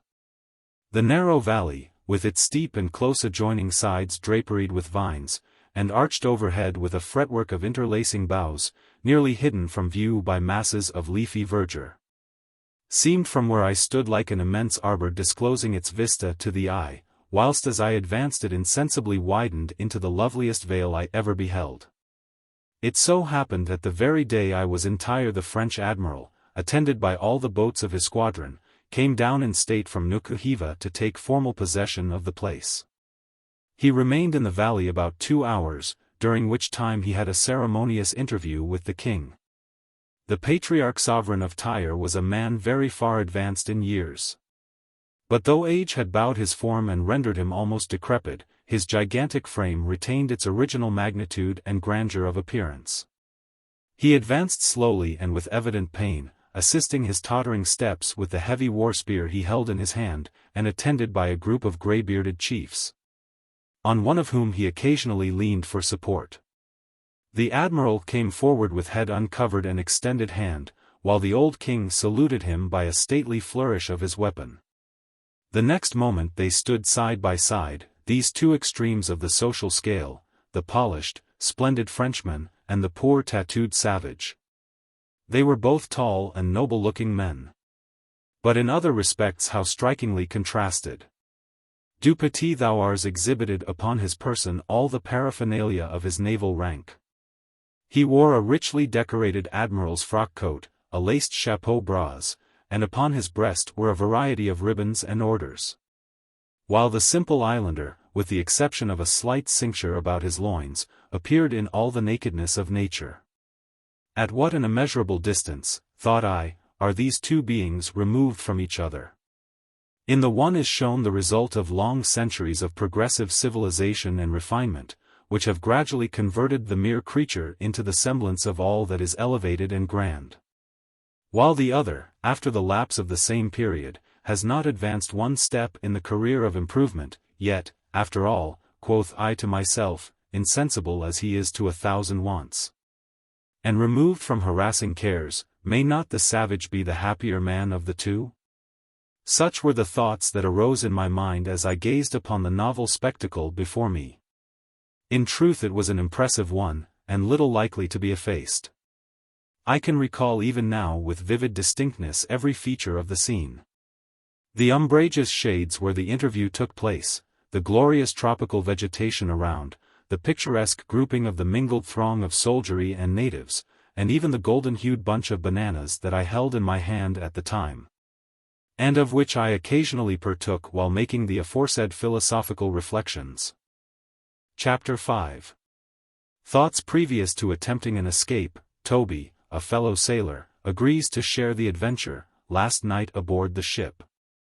Having fully resolved to leave the vessel clandestinely, and having acquired all the knowledge concerning the bay that I could obtain under the circumstances in which I was placed, I now deliberately turned over in my mind every plan to escape that suggested itself, being determined to act with all possible prudence in an attempt where failure would be attended with so many disagreeable consequences. The idea of being taken and brought back ignominiously to the ship was so inexpressibly repulsive to me, that I was determined by no hasty and imprudent measures to render such an event probable. I knew that our worthy captain, who felt such a paternal solicitude for the welfare of his crew, would not willingly consent that one of his best hands should encounter the perils of a sojourn among the natives of a barbarous island. And I was certain that in the event of my disappearance, his fatherly anxiety would prompt him to offer, by way of a reward, yard upon yard of gaily printed calico for my apprehension. He might even have appreciated my services at the value of a musket, in which case I felt perfectly certain that the whole population of the bay would be immediately upon my track, incited by the prospect of so magnificent a bounty. Having ascertained the fact before alluded to, that the islanders, from motives of precaution, dwelt altogether in the depths of the valleys, and avoided wandering about the more elevated portions of the shore, unless bound on some expedition of war or plunder, I concluded that if I could effect unperceived a passage to the mountain, I might easily remain among them, supporting myself by such fruits as came in my way until the sailing of the ship, an event of which I could not fail to be immediately apprised, as from my lofty position I should command a view of the entire harbor. The idea pleased me greatly. It seemed to combine a great deal of practicability with no inconsiderable enjoyment in a quiet way. For how delightful it would be to look down upon the detested old vessel from the height of some 1,000 feet, and contrast the verdant scenery about me with the recollection of her narrow decks and gloomy forecastle. Why, it was really refreshing even to think of it. And so I straightway fell to picturing myself seated beneath a coconut tree on the brow of the mountain, with a cluster of plantains within easy reach, criticizing her nautical evolutions as she was working her way out of the harbor. To be sure, there was one rather unpleasant drawback to these agreeable anticipations, the possibility of falling in with a foraging party of these same bloody-minded types, whose appetites, edged perhaps by the air of so elevated a region, might prompt them to devour one. This, I must confess, was a most disagreeable view of the matter. Just to think of a party of these unnatural gourmands taking it into their heads to make a convivial meal of a poor devil, who would have no means of escape or defense, however. There was no help for it. I was willing to encounter some risks in order to accomplish my object, and counted much upon my ability to elude these prowling cannibals amongst the many coverts which the mountains afforded. Besides, the chances were 10 to 1 in my favor that they would none of them quit their own fastnesses. I had determined not to communicate my design of withdrawing from the vessel to any of my shipmates, and least of all to solicit anyone to accompany me in my flight. But it so happened one night, that being upon deck, revolving over in my mind various plans of escape, I perceived one of the ship's company leaning over the bulwarks, apparently plunged in a profound reverie. He was a young fellow about my own age, for whom I had all along entertained a great regard. And Toby, such was the name by which he went among us, for his real name he would never tell us, was every way worthy of it.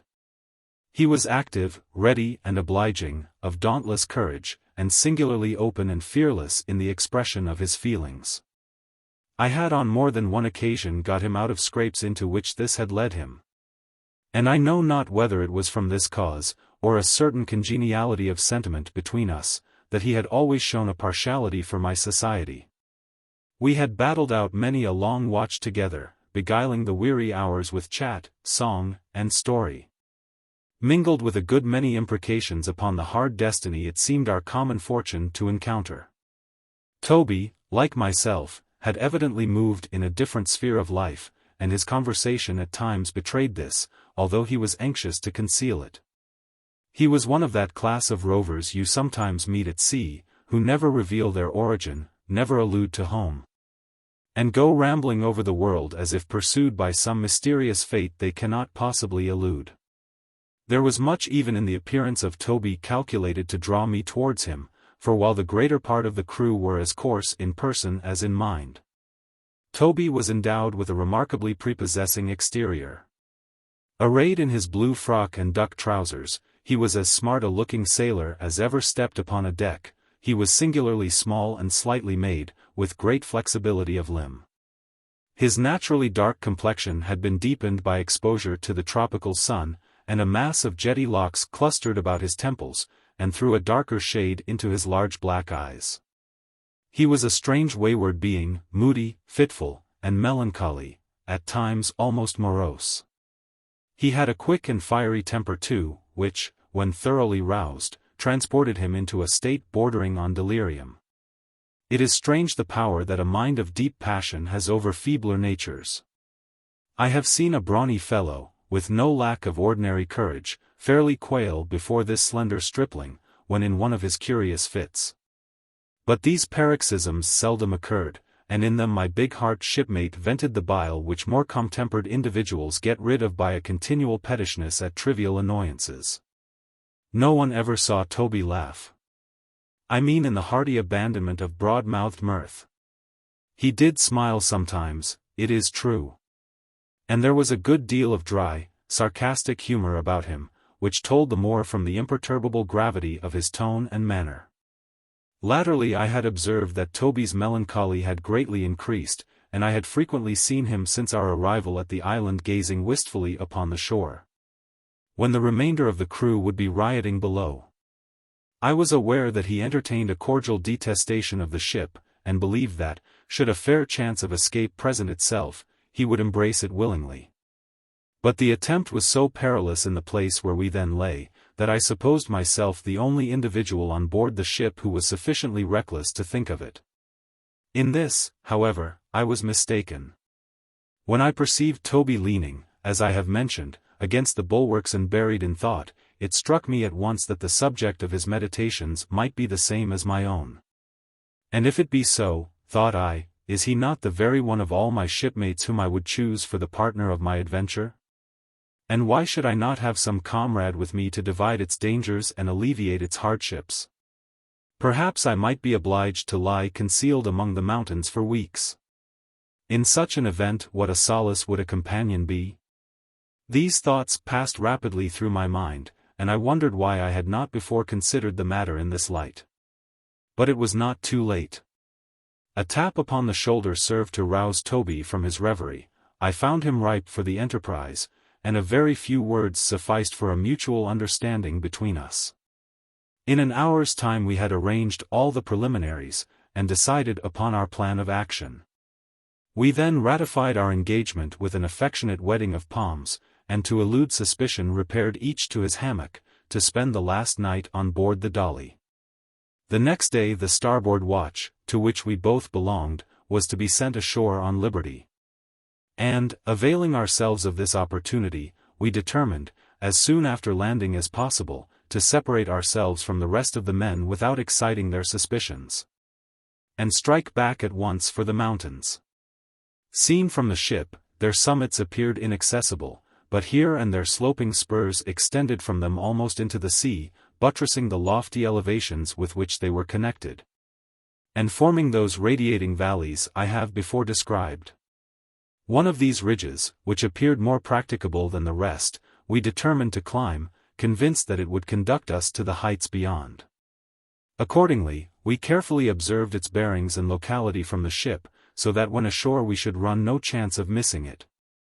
In all this the leading object we had in view was to seclude ourselves from sight until the departure of the vessel, then to take our chance as to the reception the Nukuheva natives might give us. And after remaining upon the island as long as we found our stay agreeable, to leave it the first favorable opportunity that offered. Chapter 6. A specimen of nautical oratory, criticisms of the sailors. The starboard watch are given a holiday, the escape to the mountains. Early the next morning the starboard watch were mustered upon the quarterdeck, and our worthy captain, standing in the cabin gangway, harangued us as follows.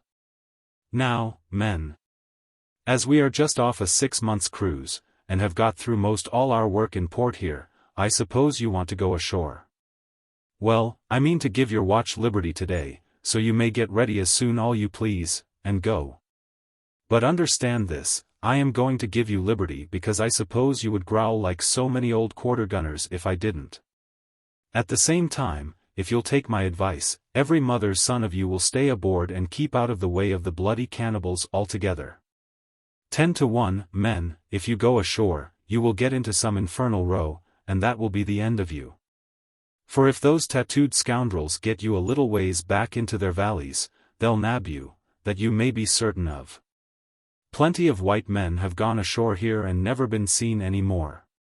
There was the old Dido, she put in here about 2 years ago, and sent one watch off on liberty.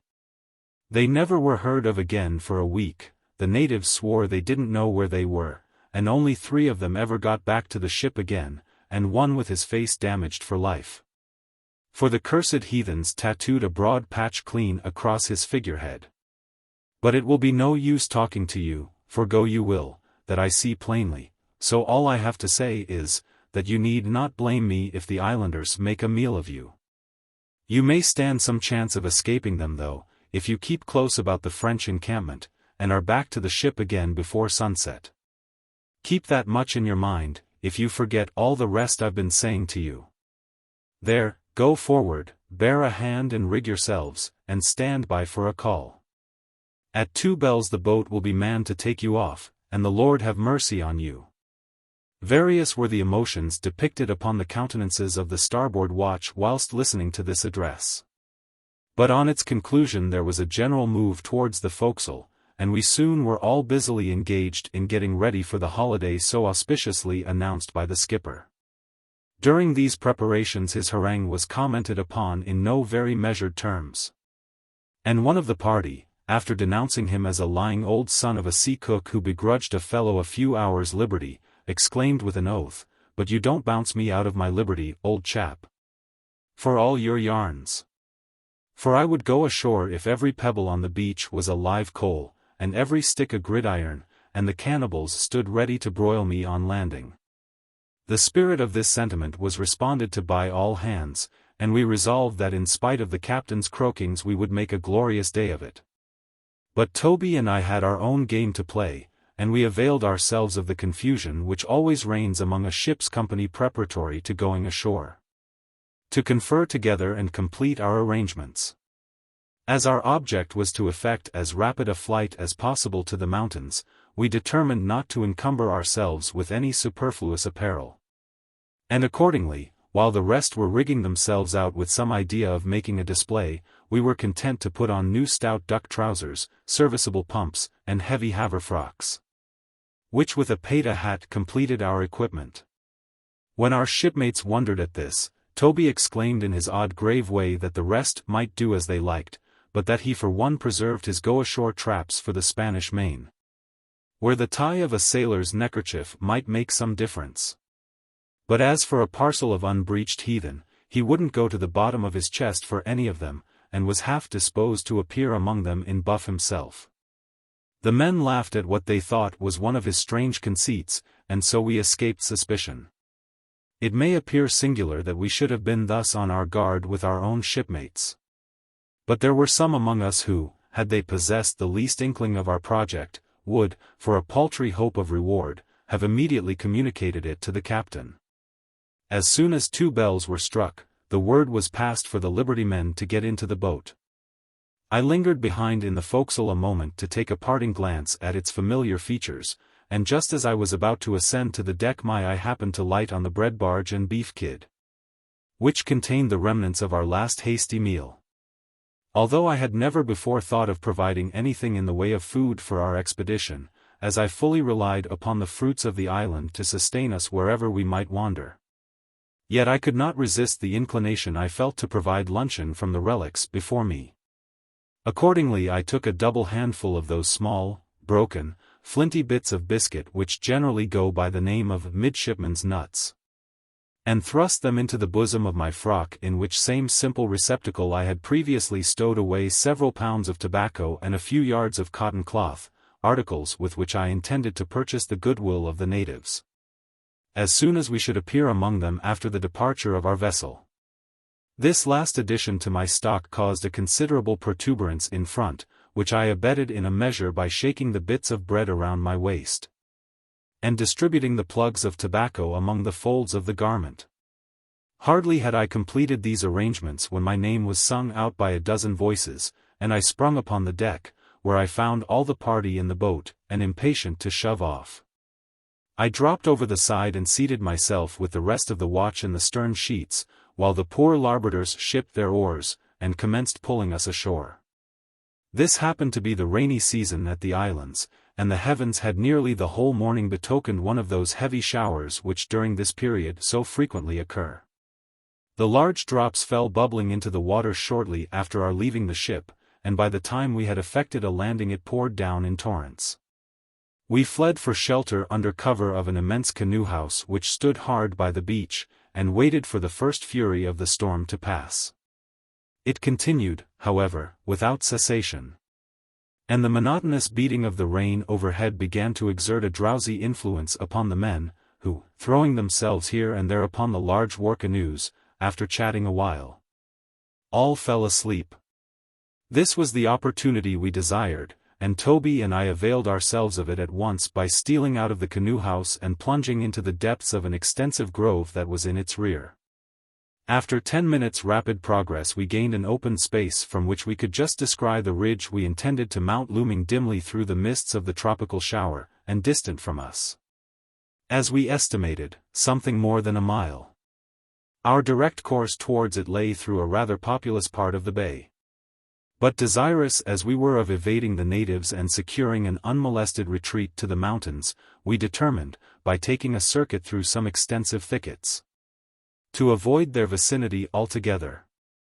The heavy rain that still continued to fall without intermission favored our enterprise, as it drove the islanders into their houses, and prevented any casual meeting with them. Our heavy frocks soon became completely saturated with water, and by their weight, and that of the articles we had concealed beneath them, not a little impeded our progress. But it was no time to pause when at any moment we might be surprised by a body of the savages, and forced at the very outset to relinquish our undertaking. Since leaving the canoe house we had scarcely exchanged a single syllable with one another.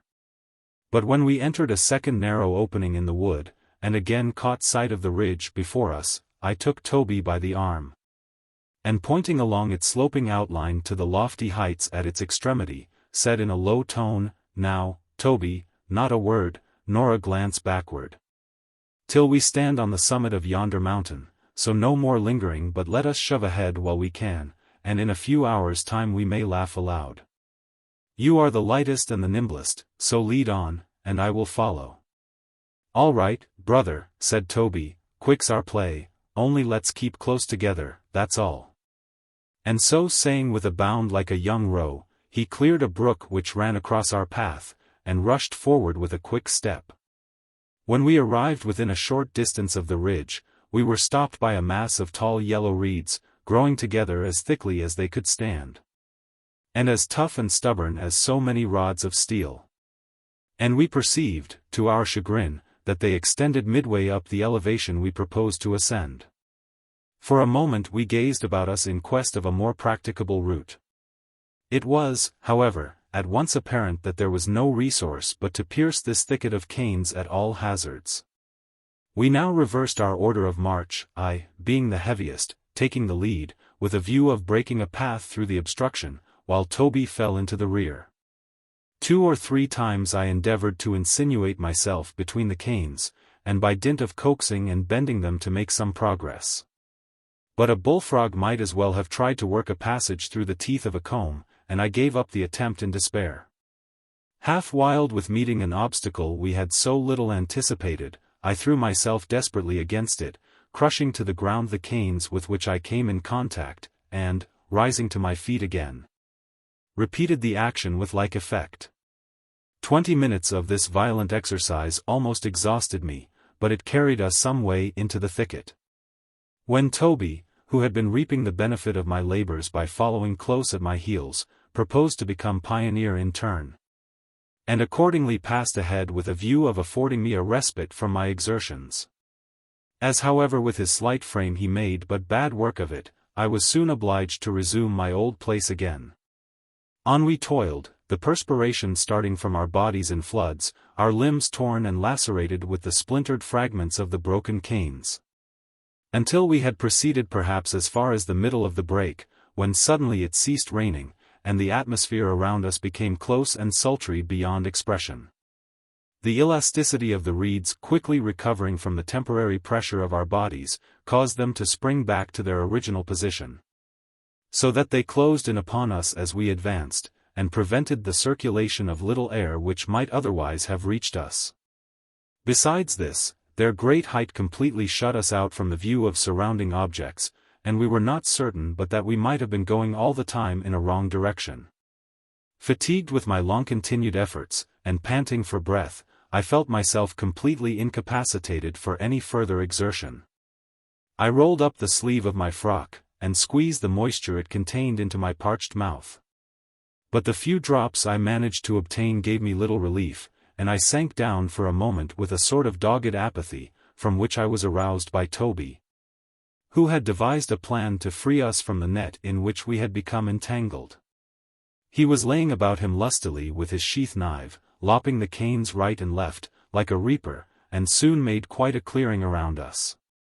This sight reanimated me, and seizing my own knife, I hacked and hewed away without mercy. But alas! The farther we advanced the thicker and taller, and apparently the more interminable, the reeds became. I began to think we were fairly snared, and had almost made up my mind that without a pair of wings we should never be able to escape from the toils, when all at once I discerned a peep of daylight through the canes on my right, and, communicating the joyful tidings to Toby, we both fell to with fresh spirit. And speedily opening the passage towards it we found ourselves clear of perplexities, and in the near vicinity of the ridge.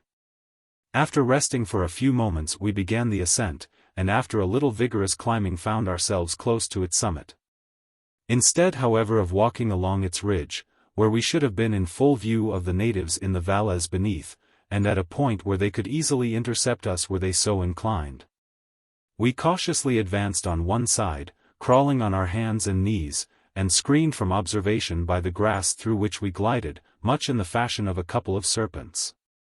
After an hour employed in this unpleasant kind of locomotion, we started to our feet again and pursued our way boldly along the crest of the ridge. This salient spur of the lofty elevations that encompassed the bay rose with a sharp angle from the valleys at its base, and presented, with the exception of a few steep acclivities, the appearance of a vast inclined plane, sweeping down towards the sea from the heights in the distance. We had ascended it near the place of its termination and at its lowest point, and now saw our route to the mountains distinctly defined along its narrow crest, which was covered with a soft carpet of verdure, and was in many parts only a few feet wide. Elated with the success which had so far attended our enterprise, and invigorated by the refreshing atmosphere we now inhaled, Toby and I in high spirits were making our way rapidly along the ridge, when suddenly from the valleys below which lay on either side of us we heard the distant shouts of the natives, who had just descried us, and to whom our figures, brought in bold relief against the sky, were plainly revealed. Glancing our eyes into these valleys, we perceived their savage inhabitants hurrying to and fro, seemingly under the influence of some sudden alarm, and appearing to the eye scarcely bigger than so many pygmies, while their white thatched dwellings, dwarfed by the distance, looked like baby houses. As we looked down upon the islanders from our lofty elevation, we experienced a sense of security, feeling confident that, should they undertake a pursuit, it would, from the start we now had, prove entirely fruitless, unless they followed us into the mountains, where we knew they cared not to venture. However, we thought it as well to make the most of our time, and accordingly, where the ground would admit of it, we ran swiftly along the summit of the ridge, until we were brought to a stand by a steep cliff, which at first seemed to interpose an effectual barrier to our farther advance. By dint of much hard scrambling however, and at some risk to our necks, we at last surmounted it, and continued our fight with unabated celerity. We had left the beach early in the morning, and after an uninterrupted, though at times difficult and dangerous ascent, during which we had never once turned our faces to the sea, we found ourselves, about 3 hours before sunset, standing on the top of what seemed to be the highest land on the island, an immense overhanging cliff composed of basaltic rocks, hung round with parasitical plants. We must have been more than 3,000 feet above the level of the sea, and the scenery viewed from this height was magnificent. The lonely bay of Nukuheva, dotted here and there with the black hulls of the vessels composing the French squadron, lay reposing at the base of a circular range of elevations, whose verdant sides, perforated with deep glens or diversified with smiling valleys, formed altogether the loveliest view I ever beheld, and were I to live 100 years, I shall never forget the feeling of admiration which I then experienced. Chapter 7. The other side of the mountain, disappointment, inventory of articles brought from the ship, division of the stock of bread, appearance of the interior of the island, a discovery, a ravine and waterfalls, a sleepless night, further discoveries, my illness, a Marquesan landscape. My curiosity had been not a little raised with regard to the description of country we should meet on the other side of the mountains, and I had supposed, with Toby, that immediately on gaining the heights we should be enabled to view the large bays of Happar and Typee reposing at our feet on one side, in the same way that Nukuheva lay spread out below on the other. But here we were disappointed. Instead of finding the mountain we had ascended sweeping down in the opposite direction into broad and capacious valleys, the land appeared to retain its general elevation, only broken into a series of ridges and intervalles which so far as the eye could reach stretched away from us, with their precipitous sides covered with the brightest verdure, and waving here and there with the foliage of clumps of woodland. Among which, however, we perceived none of those trees upon whose fruit we had relied with such certainty. This was a most unlooked-for discovery, and one that promised to defeat our plans altogether, for we could not think of descending the mountain on the Nukuheva side in quest of food. Should we for this purpose be induced to retrace our steps, we should run no small chance of encountering the natives, who in that case, if they did nothing worse to us, would be certain to convey us back to the ship for the sake of the reward in calico and trinkets, which we had no doubt our skipper would hold out to them as an inducement to our capture. What was to be done? The Dolly would not sail perhaps for 10 days, and how were we to sustain life during this period? I bitterly repented our improvidence in not providing ourselves, as we easily might have done, with a supply of biscuits. With a rueful visage I now bethought me of the scanty handful of bread I had stuffed into the bosom of my frock, and felt somewhat desirous to ascertain what part of it had weathered the rather rough usage it had experienced in ascending the mountain. I accordingly proposed to Toby that we should enter into a joint examination of the various articles we had brought from the ship. With this intent we seated ourselves upon the grass, and a little curious to see with what kind of judgment my companion had filled his frock, which I remarked seemed about as well lined as my own, I requested him to commence operations by spreading out its contents. Thrusting his hand, then, into the bosom of this capacious receptacle, he first brought to light about a pound of tobacco, whose component parts still adhered together, the whole outside being covered with soft particles of sea bread. Wet and dripping, it had the appearance of having been just recovered from the bottom of the sea. But I paid slight attention to a substance of so little value to us in our present situation. As soon as I perceived the indications it gave of Toby's foresight in laying in a supply of food for the expedition, I eagerly inquired what quantity he had brought with him. When rummaging once more beneath his garment, he produced a small handful of something so soft, pulpy, and discolored, that for a few moments he was as much puzzled as myself to tell by what possible instrumentality such a villainous compound had become engendered in his bosom. I can only describe it as a hash of soaked bread and bits of tobacco, brought to a doughy consistency by the united agency of perspiration and rain. But repulsive as it might otherwise have been, I now regarded it as an invaluable treasure, and proceeded with great care to transfer this paste-like mass to a large leaf which I had plucked from a bush beside me. Toby informed me that in the morning he had placed 2 whole biscuits in his bosom, with a view of munching them, should he feel so inclined, during our flight. These were now reduced to the equivocal substance which I had just placed on the leaf. Another dive into the frock brought to view some 4 or 5 yards of calico print, whose tasteful pattern was rather disfigured by the yellow stains of the tobacco with which it had been brought in contact. In drawing this calico slowly from his bosom inch by inch, Toby reminded me of a juggler performing the feat of the endless ribbon. The next cast was a small one, being a sailor's little ditty bag, containing needles, thread, and other sewing utensils. Then came a razor case, followed by 2 or 3 separate plugs of negro head, which were fished up from the bottom of the now empty receptacle. These various matters, being inspected, I produced the few things which I had myself brought. As might have been anticipated from the state of my companion's edible supplies, I found my own in a deplorable condition, and diminished to a quantity that would not have formed half a dozen mouthfuls for a hungry man who was partial enough to tobacco not to mind swallowing it. A few morsels of bread, with a fathom or 2 of white cotton cloth, and several pounds of choice pigtail, composed the extent of my possessions. Our joint stock of miscellaneous articles were now made up into a compact bundle, which it was agreed we should carry alternately. But the sorry remains of the biscuit were not to be disposed of so summarily. The precarious circumstances in which we were placed made us regard them as something on which very probably depended the fate of our adventure. After a brief discussion, in which we both of us expressed our resolution of not descending into the bay until the ship's departure, I suggested to my companion that little of it as there was, we should divide the bread into 6 equal portions, each of which should be a day's allowance for both of us.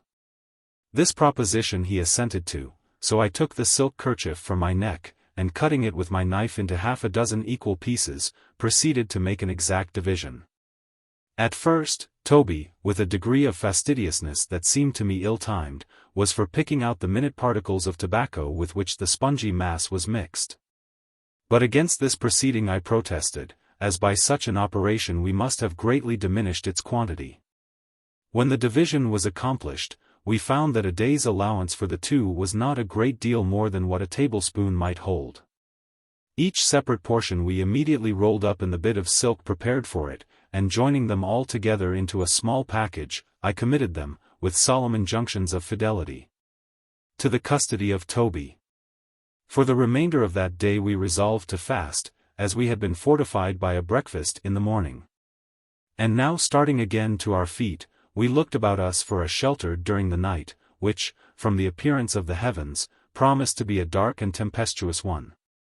There was no place near us which would in any way answer our purpose, so turning our backs upon Nukuheva, we commenced exploring the unknown regions which lay upon the other side of the mountain. In this direction, as far as our vision extended, not a sign of life, nor anything that denoted even the transient residence of man, could be seen. The whole landscape seemed one unbroken solitude, the interior of the island having apparently been untenanted since the morning of the creation.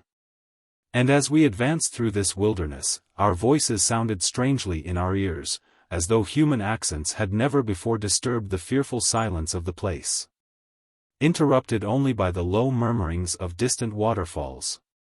Our disappointment, however, in not finding the various fruits with which we had intended to regale ourselves during our stay in these wilds, was a good deal lessened by the consideration that from this very circumstance we should be much less exposed to a casual meeting with the savage tribes about us, who we knew always dwelt beneath the shadows of those trees which supplied them with food. We wandered along, casting eager glances into every bush we passed, until just as we had succeeded in mounting one of the many ridges that intersected the ground, I saw in the grass before me something like an indistinctly traced footpath, which appeared to lead along the top of the ridge, and to descend with it into a deep ravine about half a mile in advance of us.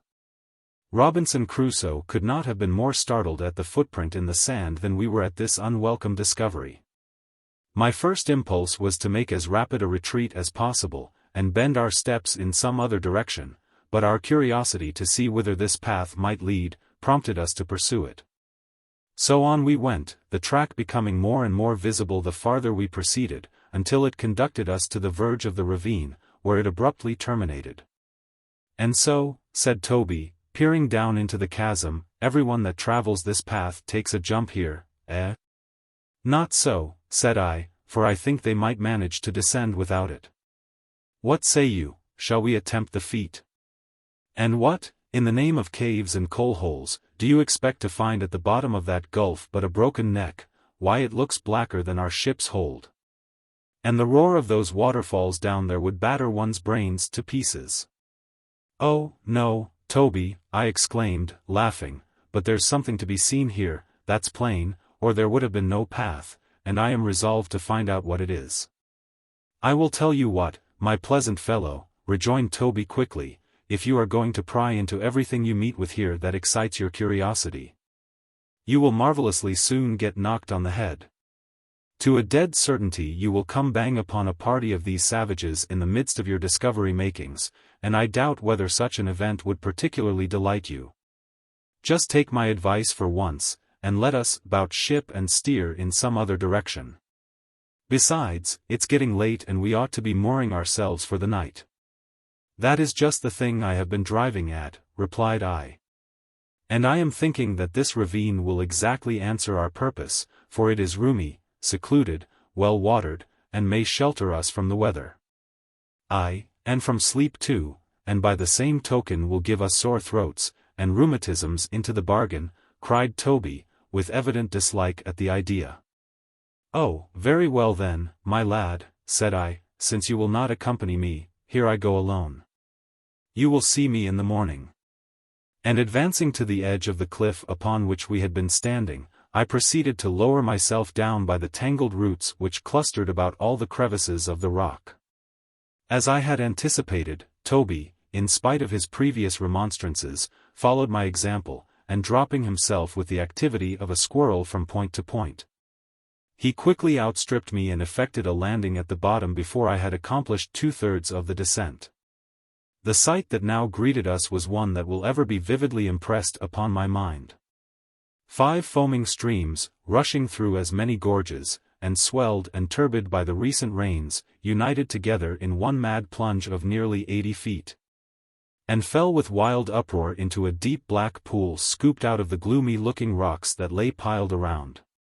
And thence in one collected body dashed down a narrow sloping channel which seemed to penetrate into the very bowels of the earth. Overhead, vast roots of trees hung down from the sides of the ravine dripping with moisture, and trembling with the concussions produced by the fall. It was now sunset, and the feeble uncertain light that found its way into these caverns and woody depths heightened their strange appearance, and reminded us that in a short time we should find ourselves in utter darkness. As soon as I had satisfied my curiosity by gazing at this scene, I fell to wondering how it was that what we had taken for a path should have conducted us to so singular a place, and began to suspect that after all I might have been deceived in supposing it to have been a trick formed by the islanders. This was rather an agreeable reflection than otherwise, for it diminished our dread of accidentally meeting with any of them. And I came to the conclusion that perhaps we could not have selected a more secure hiding place than this very spot we had so accidentally hit upon. Toby agreed with me in this view of the matter, and we immediately began gathering together the limbs of trees which lay scattered about, with the view of constructing a temporary hut for the night. This we were obliged to build close to the foot of the cataract, for the current of water extended very nearly to the sides of the gorge. The few moments of light that remained we employed in covering our hut with a species of broad-bladed grass that grew in every fissure of the ravine. Our hut, if it deserved to be called one, consisted of 6 or 8 of the straightest branches we could find laid obliquely against the steep wall of rock, with their lower ends within a foot of the stream. Into the space thus covered over we managed to crawl, and dispose our wearied bodies as best we could. Shall I ever forget that horrid night? As for poor Toby, I could scarcely get a word out of him. It would have been some consolation to have heard his voice, but he lay shivering the livelong night like a man afflicted with the palsy, with his knees drawn up to his head, while his back was supported against the dripping side of the rock. During this wretched night there seemed nothing wanting to complete the perfect misery of our condition. The rain descended in such torrents that our poor shelter proved a mere mockery. In vain did I try to elude the incessant streams that poured upon me, by protecting one part one only exposed another, and the water was continually finding some new opening through which to drench us. I have had many a ducking in the course of my life, and in general cared little about it. But the accumulated horrors of that night, the death-like coldness of the place, the appalling darkness and the dismal sense of our forlorn condition, almost unmanned me. It will not be doubted that the next morning we were early risers, and as soon as I could catch the faintest glimpse of anything like daylight I shook my companion by the arm, and told him it was sunrise. Poor Toby lifted up his head, and after a moment's pause said, in a husky voice, "Then, shipmate, my top lights have gone out. For it appears darker now with my eyes open than it did when they were shut." "Nonsense," exclaimed I, "you are not awake yet." "Awake," roared Toby in a rage, "awake. You mean to insinuate I've been asleep, do you? It is an insult to a man to suppose he could sleep in such an infernal place as this." By the time I had apologized to my friend for having misconstrued his silence, it had become somewhat more light, and we crawled out of our lair. The rain had ceased, but everything around us was dripping with moisture. We stripped off our saturated garments, and wrung them as dry as we could. We contrived to make the blood circulate in our benumbed limbs by rubbing them vigorously with our hands. And after performing our ablutions in the stream, and putting on our still wet clothes, we began to think it advisable to break our long fast, it being now 24 hours since we had tasted food. Accordingly our day's ration was brought out, and seating ourselves on a detached fragment of rock, we proceeded to discuss it. First we divided it into 2 equal portions, and carefully rolling one of them up for our evening's repast, divided the remainder again as equally as possible. And then drew lots for the first choice. I could have placed the morsel that fell to my share upon the tip of my finger, but notwithstanding this I took care that it should be full 10 minutes before I had swallowed the last crumb. What a true saying it is that appetite furnishes the best sauce. There was a flavor and a relish to this small particle of food that under other circumstances it would have been impossible for the most delicate viands to have imparted. A copious draught of the pure water which flowed at our feet served to complete the meal, and after it we rose sensibly refreshed, and prepared for whatever might befall us.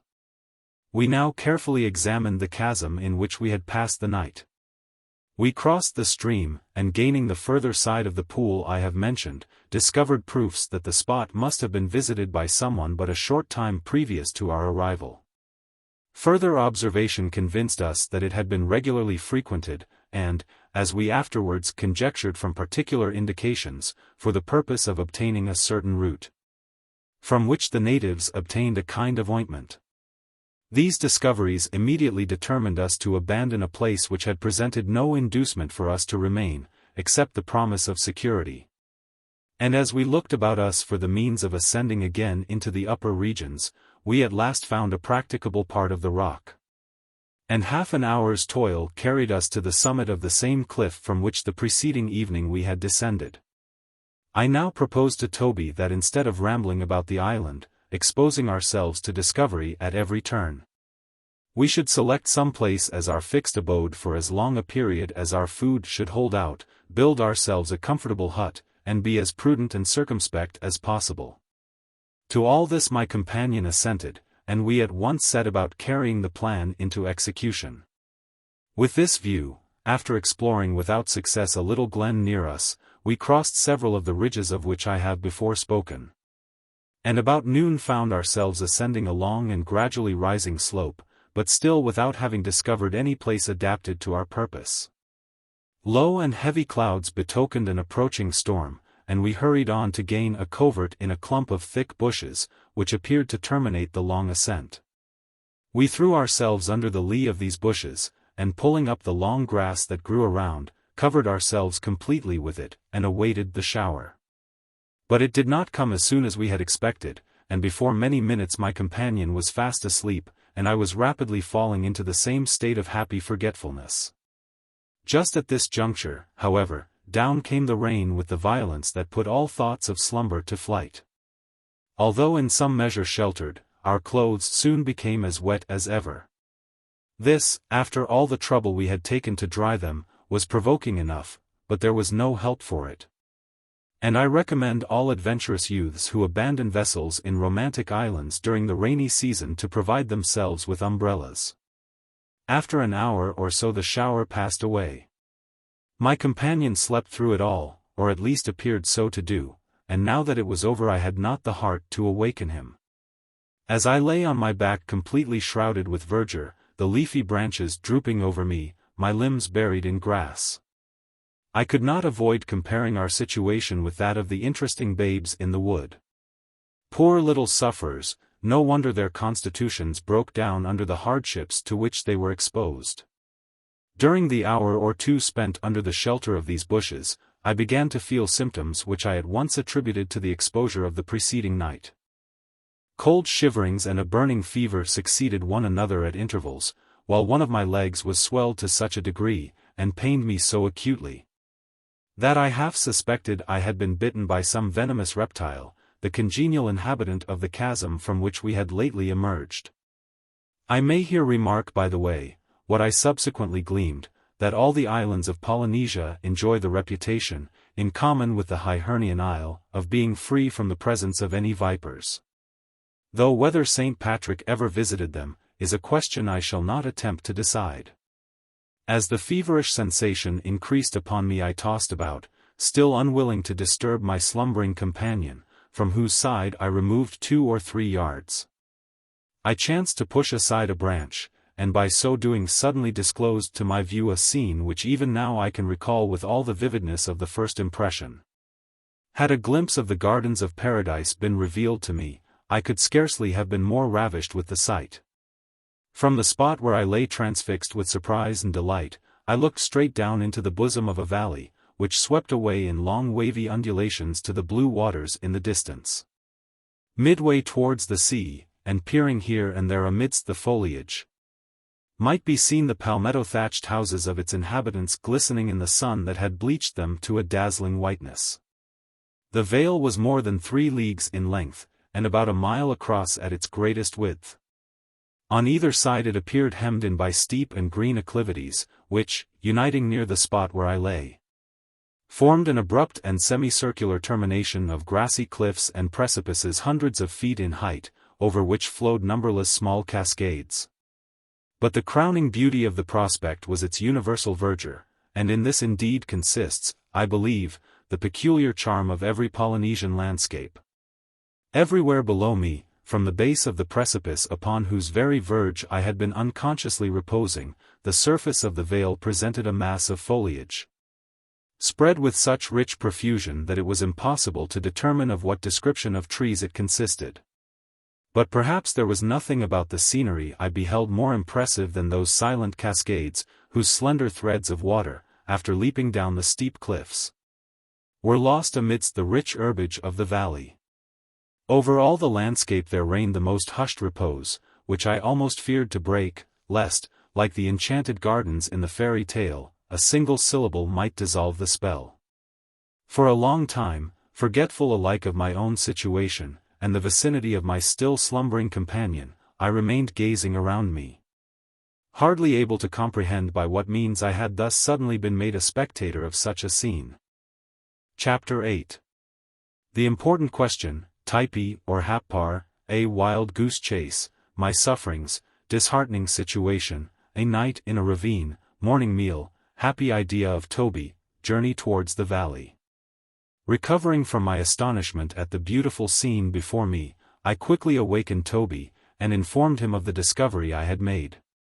Together we now repaired to the border of the precipice, and my companion's admiration was equal to my own. A little reflection, however, abetted our surprise at coming so unexpectedly upon this valley, since the large valleys of Happar and Typee, lying upon this side of Nukuheva, and extending a considerable distance from the sea towards the interior, must necessarily terminate somewhere about this point. The question now was as to which of those 2 places we were looking down upon. Toby insisted that it was the abode of the Happar, and I that it was tenanted by their enemies the ferocious types.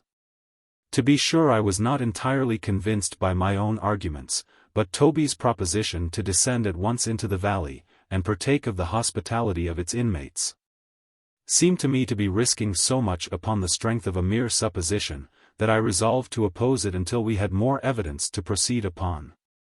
The point was one of vital importance, as the natives of Happar were not only at peace with Nukuheva, but cultivated with its inhabitants the most friendly relations, and enjoyed besides a reputation for gentleness and humanity which led us to expect from them, if not a cordial reception, at least a shelter during the short period we should remain in their territory. On the other hand, the very name of Typee struck a panic into my heart which I did not attempt to disguise. The thought of voluntarily throwing ourselves into the hands of these cruel savages seemed to me an act of mere madness. And almost equally so the idea of venturing into the valley, uncertain by which of these 2 tribes it was inhabited. That the vale at our feet was tenanted by one of them, was a point that appeared to us past all doubt, since we knew that they resided in this quarter, although our information did not enlighten us further. My companion, however, incapable of resisting the tempting prospect which the place held out of an abundant supply of food and other means of enjoyment, still clung to his own inconsiderate view of the subject, nor could all my reasoning shake it. When I reminded him that it was impossible for either of us to know anything with certainty, and when I dwelt upon the horrible fate we should encounter were we rashly to descend into the valley, and discover too late the error we had committed, he replied by detailing all the evils of our present condition, and the sufferings we must undergo should we continue to remain where we then were. Anxious to draw him away from the subject, if possible, for I saw that it would be in vain to attempt changing his mind, I directed his attention to a long bright unwooded tract of land which, sweeping down from the elevations in the interior, descended into the valley before us. I then suggested to him that beyond this ridge might lie a capacious and untenanted valley, abounding with all manner of delicious fruits. For I had heard that there were several such upon the island, and proposed that we should endeavor to reach it. And if we found our expectations realized, we should at once take refuge in it and remain there as long as we pleased. He acquiesced in the suggestion, and we immediately, therefore, began surveying the country lying before us, with a view of determining upon the best route for us to pursue. But it presented little choice, the whole interval being broken into steep ridges, divided by dark ravines, extending in parallel lines at right angles to our direct course. All these we would be obliged to cross before we could hope to arrive at our destination. A weary journey. But we decided to undertake it, though, for my own part, I felt little prepared to encounter its fatigues, shivering and burning by turns with the ague and fever. For I know not how else to describe the alternate sensations I experienced, and suffering not a little from the lameness which afflicted me. Added to this was the faintness consequent on our meager diet, a calamity in which Toby participated to the same extent as myself. These circumstances, however, only augmented my anxiety to reach a place which promised us plenty and repose, before I should be reduced to a state which would render me altogether unable to perform the journey. Accordingly we now commenced it by descending the almost perpendicular side of a steep and narrow gorge, bristling with a thick growth of reeds. Here there was but one mode for us to adopt. We seated ourselves upon the ground, and guided our descent by catching at the canes in our path. This velocity with which we thus slid down the side of the ravine soon brought us to a point where we could use our feet, and in a short time we arrived at the edge of the torrent, which rolled impetuously along the bed of the chasm. After taking a refreshing draught from the water of the stream, we addressed ourselves to a much more difficult undertaking than the last. Every foot of our late descent had to be regained in ascending the opposite side of the gorge, an operation rendered the less agreeable from the consideration that in these perpendicular episodes we did not progress 100 yards on our journey. But, ungrateful as the task was, we set about it with exemplary patience, and after a snail-like progress of an hour or more, had scaled perhaps 1/2 of the distance, when the fever which had left me for a while returned with such violence, and accompanied by so raging a thirst, that it required all the entreaties of Toby to prevent me from losing all the fruits of my late exertion, by precipitating myself madly down the cliffs we had just climbed, in quest of the water which flowed so temptingly at their base. At the moment all my hopes and fears appeared to be merged in this one desire, careless of the consequences that might result from its gratification. I am aware of no feeling, either of pleasure or of pain, that so completely deprives one of an power to resist its impulses, as this same raging thirst. Toby earnestly conjured me to continue the ascent, assuring me that a little more exertion would bring us to the summit, and that then in less than 5 minutes we should find ourselves at the brink of the stream, which must necessarily flow on the other side of the ridge. "Do not," he exclaimed, "turn back, now that we have proceeded thus far. For I tell you that neither of us will have the courage to repeat the attempt, if once more we find ourselves looking up to where we now are from the bottom of these rocks." I was not yet so perfectly beside myself as to be heedless of these representations, and therefore toiled on, ineffectually endeavoring to appease the thirst which consumed me, by thinking that in a short time I should be able to gratify it to my heart's content. At last we gained the top of the second elevation, the loftiest of those I have described as extending in parallel lines between us and the valley we desired to reach. It commanded a view of the whole intervening distance, and, discouraged as I was by other circumstances, this prospect plunged me into the very depths of despair. Nothing but dark and fearful chasms, separated by sharp-crested and perpendicular ridges as far as the eye could reach. Could we have stepped from summit to summit of these steep but narrow elevations we could easily have accomplished the distance. But we must penetrate to the bottom of every yawning gulf, and scale in succession every one of the eminences before us. Even Toby, although not suffering as I did, was not proof against the disheartening influences of the sight.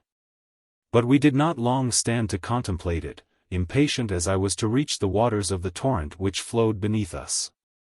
With an insensibility to danger which I cannot call to mind without shuddering, we threw ourselves down the depths of the ravine. Startling its savage solitudes with the echoes produced by the falling fragments of rock we every moment dislodged from their places, careless of the insecurity of our footing, and reckless whether the slight roots and twigs we clutched at sustained us for the while, or treacherously yielded to our grasp. For my own part, I scarcely knew whether I was helplessly falling from the heights above, or whether the fearful rapidity with which I descended was an act of my own volition. In a few minutes we reached the foot of the gorge, and kneeling upon a small ledge of dripping rocks, I bent over to the stream. What a delicious sensation was I now to experience! I paused for a second to concentrate all my capabilities of enjoyment, and then immerged my lips in the clear element before me. Had the apples of Sodom turned to ashes in my mouth, I could not have felt a more startling revulsion. A single drop of the cold fluid seemed to freeze every drop of blood in my body. The fever that had been burning in my veins gave place on the instant to death-like chills, which shook me one after another like so many shocks of electricity, while the perspiration produced by my late violent exertions congealed in icy beads upon my forehead. My thirst was gone, and I fairly loathed the water. Starting to my feet, the sight of those dank rocks, oozing forth moisture at every crevice, and the dark stream shooting along its dismal channel, sent fresh chills through my shivering frame. And I felt as uncontrollable a desire to climb up towards the genial sunlight as I before had to descend the ravine. After 2 hours' perilous exertions we stood upon the summit of another ridge. And it was with difficulty I could bring myself to believe that we had ever penetrated the black and yawning chasm which then gaped at our feet. Again we gazed upon the prospect which the height commanded, but it was just as depressing as the one which had before met our eyes. I now felt that in our present situation it was in vain for us to think of ever overcoming the obstacles in our way. And I gave up all thoughts of reaching the vale which lay beyond this series of impediments, while at the same time I could not devise any scheme to extricate ourselves from the difficulties in which we were involved. The remotest idea of returning to Nukuheva, unless assured of our vessel's departure, never once entered my mind, and indeed it was questionable whether we could have succeeded in reaching it. Divided as we were from the bay by a distance we could not compute, and perplexed too in our remembrance of localities by our recent wanderings. Besides, it was unendurable the thought of retracing our steps and rendering all our painful exertions of no avail. There is scarcely anything when a man is in difficulties that he is more disposed to look upon with abhorrence than a right-about retrograde movement, a systematic going over of the already trodden ground, and especially if he has a love of adventure. Such a course appears indescribably repulsive, so long as there remains the least hope to be derived from braving untried difficulties. It was this feeling that prompted us to descend the opposite side of the elevation we had just scaled, although with what definite object in view it would have been impossible for either of us to tell. Without exchanging a syllable upon the subject, Toby and myself simultaneously renounced the design which had lured us thus far, perceiving in each other's countenances that desponding expression which speaks more eloquently than words. Together we stood towards the close of this weary day in the cavity of the third gorge we had entered, wholly incapacitated for any further exertion, until restored to some degree of strength by food and repose. We seated ourselves upon the least uncomfortable spot we could select, and Toby produced from the bosom of his frock the sacred package. In silence we partook of the small morsel of refreshment that had been left from the morning's repast.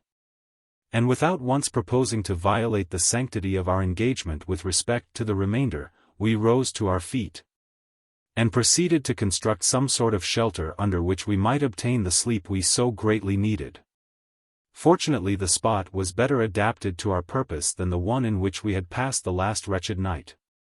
We cleared away the tall reeds from the small but almost level bit of ground, and twisted them into a low basket-like hut, which we covered with a profusion of long thick leaves, gathered from a tree near at hand.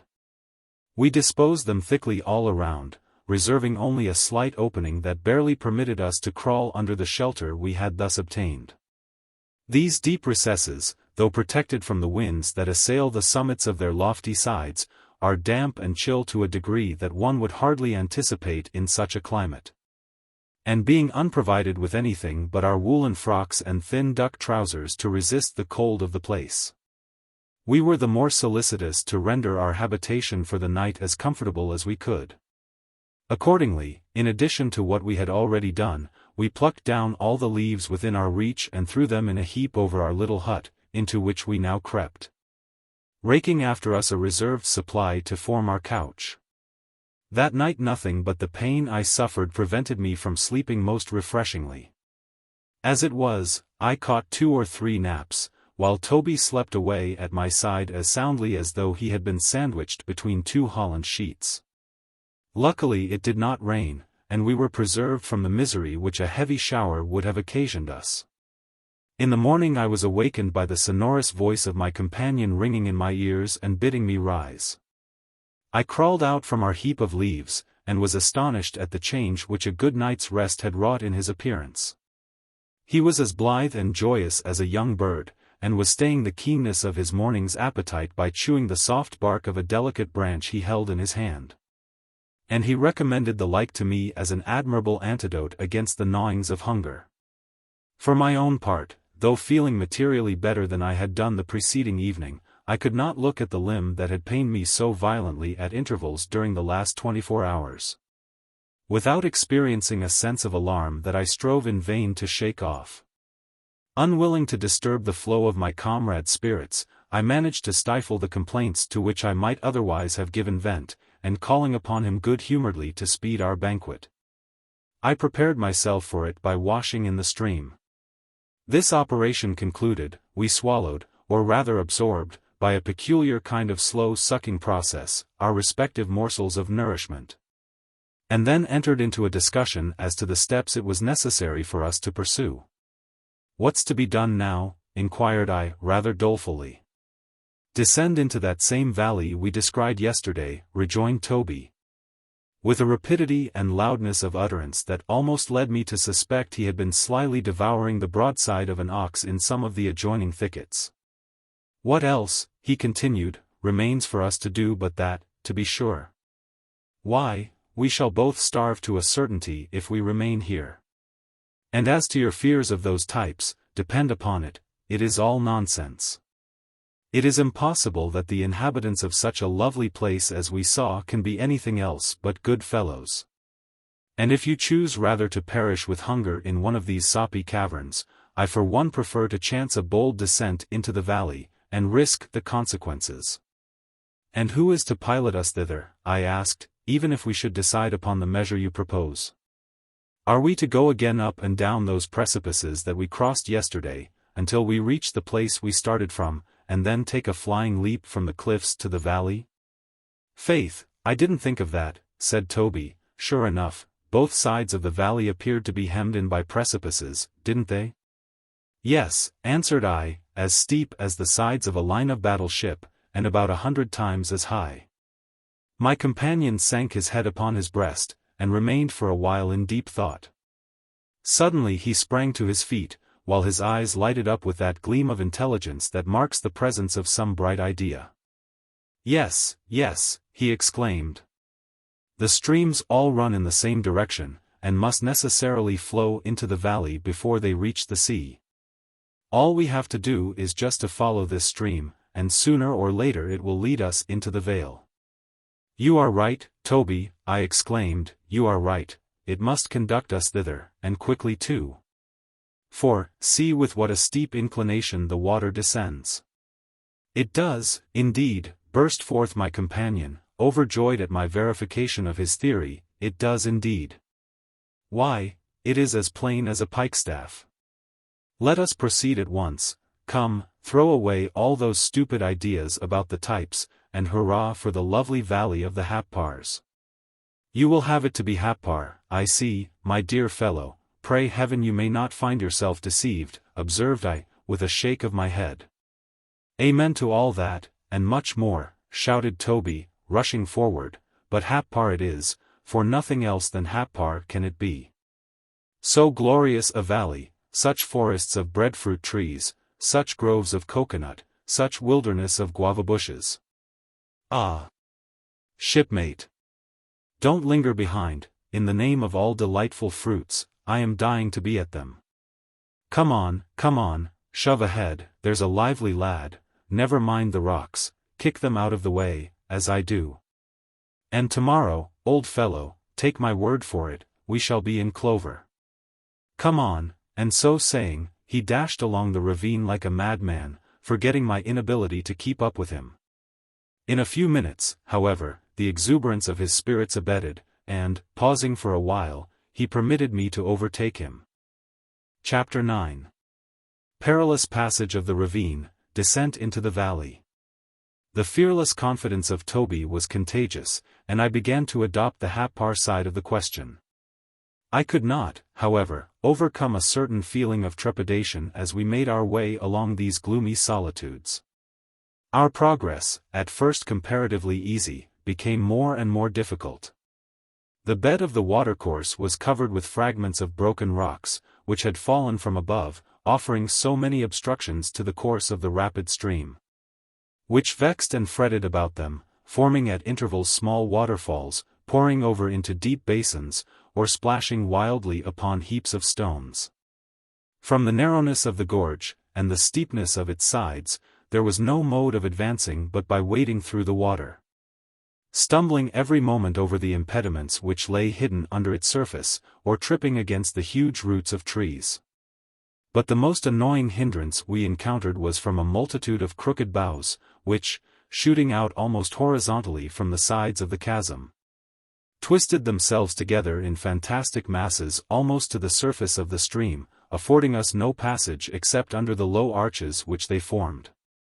Under these we were obliged to crawl on our hands and feet, sliding along the oozy surface of the rocks, or slipping into the deep pools, and with scarce light enough to guide us. Occasionally we would strike our heads against some projecting limb of a tree, and while imprudently engaged in rubbing the injured part, would fall sprawling amongst flinty fragments, cutting and bruising ourselves, whilst the unpitying waters flowed over our prostrate bodies. Belthsoni, worming himself through the subterranean passages of the Egyptian catacombs, could not have met with great impediments than those we here encountered. But we struggled against them manfully, well knowing our only hope lay in advancing. Toward sunset we halted at a spot where we made preparations for passing the night. Here we constructed a hut, in much the same way as before, and crawling into it, endeavored to forget our sufferings. My companion, I believe, slept pretty soundly. But at daybreak, when we rolled out of our dwelling, I felt nearly disqualified for any further efforts. Toby prescribed as a remedy for my illness the contents of one of our little silk packages, to be taken at once in a single dose. To this species of medical treatment, however, would by no means accede, much as he insisted upon it, and so we partook of our usual morsel, and silently resumed our journey. It was now the 4th day since we left Nukuheva, and the gnawings of hunger became painfully acute. We were fain to pacify them by chewing the tender bark of roots and twigs, which, if they did not afford us nourishment, were at least sweet and pleasant to the taste. Our progress along the steep watercourse was necessarily slow, and by noon we had not advanced more than a mile. It was somewhere near this part of the day that the noise of falling waters, which we had faintly caught in the early morning, became more distinct. And it was not long before we were arrested by a rocky precipice of nearly 100 feet in depth, that extended all across the channel, and over which the wild stream poured in an unbroken leap. On each hand the walls of the ravine presented their overhanging sides both above and below the fall, affording no means whatever of avoiding the cataract by taking a circuit round it. "What's to be done now, Toby?" said I. "Why," rejoined he, "as we cannot retreat, I suppose we must keep shoving along." "Very true, my dear Toby. But how do you purpose accomplishing that desirable object?" "By jumping from the top of the fall, if there be no other way," unhesitatingly replied my companion. "It will be much the quickest way of descent. But as you are not quite as active as I am, we will try some other way." And, so saying, he crept cautiously along and peered over into the abyss, while I remained wondering by what possible means we could overcome this apparently insuperable obstruction. As soon as my companion had completed his survey, I eagerly inquired the result. "The result of my observations you wish to know, do you?" began Toby, deliberately, with one of his odd looks. "Well, my lad, the result of my observations is very quickly imparted. It is at present uncertain which of our two necks will have the honor to be broken first, but about 100 to 1 would be a fair bet in favor of the man who takes the first jump." "Then it is an impossible thing, is it?" inquired I gloomily. "No, shipmate. On the contrary, it is the easiest thing in life. The only awkward point is the sort of usage which our unhappy limbs may receive when we arrive at the bottom. And what sort of traveling trim we shall be in afterwards. But follow me now, and I will show you the only chance we have." With this he conducted me to the verge of the cataract, and pointed along the side of the ravine to a number of curious-looking roots, some 3 or 4 inches in thickness, and several feet long, which, after twisting among the fissures of the rock, shot perpendicularly from it and ran tapering to a point in the air, hanging over the gulf like so many dark icicles. They covered nearly the entire surface of one side of the gorge, the lowest of them reaching even to the water. Many were moss-grown and decayed, with their extremities snapped short off, and those in the immediate vicinity of the fall were slippery with moisture. Toby's scheme, and it was a desperate one, was to entrust ourselves to these treacherous-looking roots, and by slipping down from one to another to gain the bottom. "Are you ready to venture it?" asked Toby, looking at me earnestly but without saying a word as to the practicability of the plan. "I am," was my reply. For I saw it was our only resource if we wished to advance, and as for retreating, all thoughts of that sort had been long abandoned. After I had signified my assent, Toby, without uttering a single word, crawled along the dripping ledge until he gained a point from whence he could just reach one of the largest of the pendant roots. He shook it, it quivered in his grasp, and when he let it go it twanged in the air like a strong wire sharply struck. Satisfied by his scrutiny, my light-limbed companion swung himself nimbly upon it, and twisting his legs round it in sailor fashion, slipped down 8 or 10 feet. Where his weight gave it a motion not unlike that of a pendulum. He could not venture to descend any further.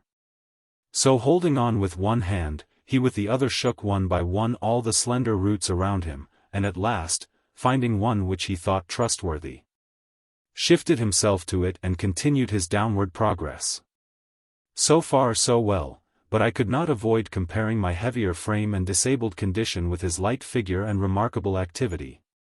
But there was no help for it, and in less than a minute's time I was swinging directly over his head. As soon as his upturned eyes caught a glimpse of me, he exclaimed in his usual dry tone, for the danger did not seem to daunt him in the least, "Mate, do me the kindness not to fall until I get out of your way." And then swinging himself more on one side, he continued his descent.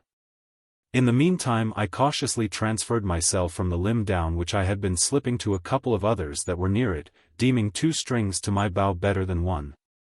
And taking care to test their strength before I trusted my weight to them.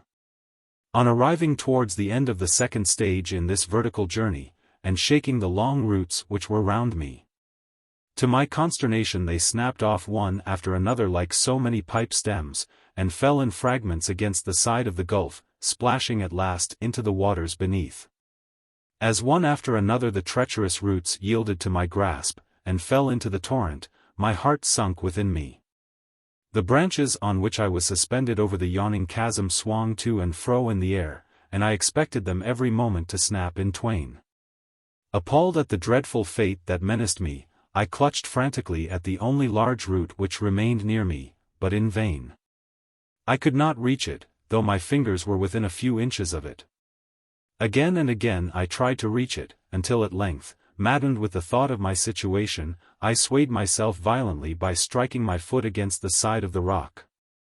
And at the instant that I approached the large root caught desperately at it, and transferred myself to it.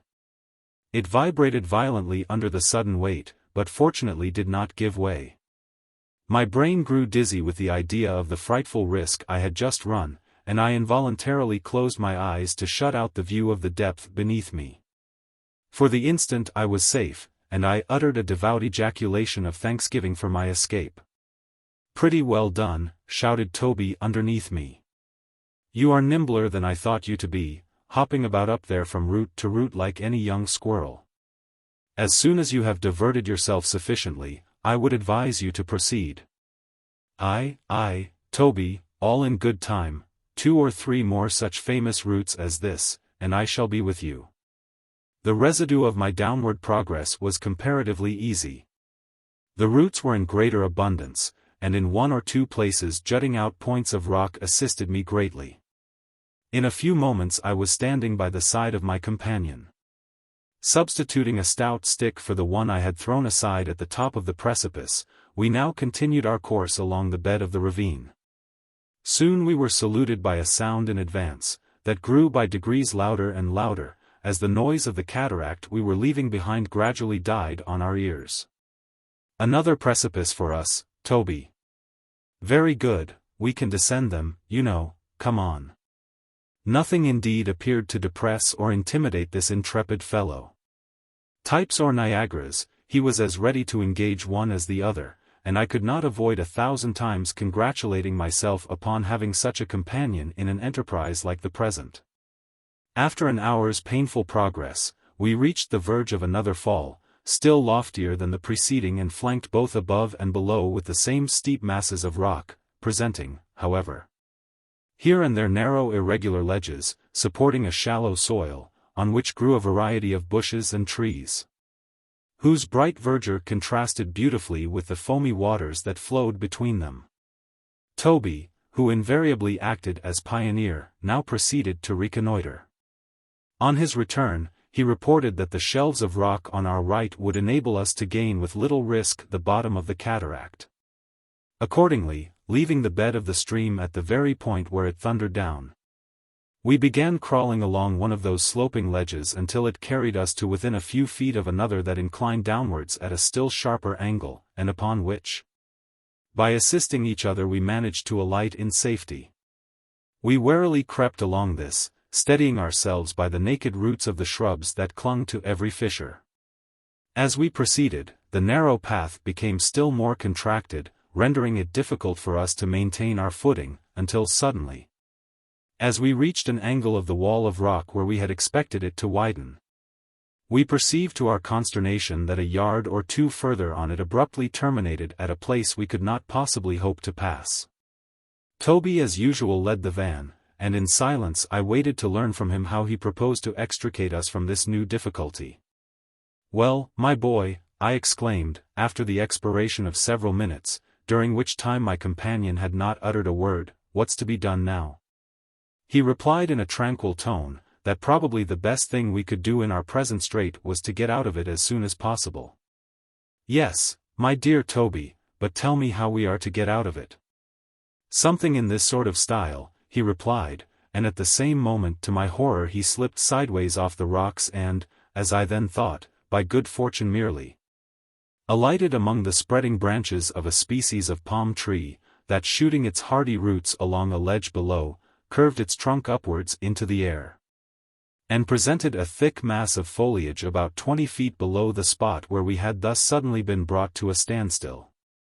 I involuntarily held my breath, expecting to see the form of my companion, after being sustained for a moment by the branches of the tree, sink through their frail support, and fall headlong to the bottom. To my surprise and joy, however, he recovered himself, and disentangling his limbs from the fractured branches, he peered out from his leafy bed, and shouted lustily, "Come on, my hearty. There is no other alternative." And with this he ducked beneath the foliage, and slipping down the trunk, stood in a moment at least 50 feet beneath me, upon the broad shelf of rock from which sprung the tree he had descended. What would I not have given at that moment to have been by his side? The feat he had just accomplished seemed little less than miraculous, and I could hardly credit the evidence of my senses when I saw the wide distance that a single daring act had so suddenly placed between us. Toby's animating "Come on" again sounded in my ears, and dreading to lose all confidence in myself if I remained meditating upon the step. I once more gazed down to assure myself of the relative bearing of the tree and my own position, and then closing my eyes and uttering one comprehensive ejaculation of prayer, I inclined myself over towards the abyss, and after one breathless instant fell with a crash into the tree, the branches snapping and cracking with my weight, as I sunk lower and lower among them, until I was stopped by coming in contact with a sturdy limb. In a few moments I was standing at the foot of the tree manipulating myself all over with a view of ascertaining the extent of the injuries I had received. To my surprise, the only effects of my feet were a few slight contusions too trifling to care about.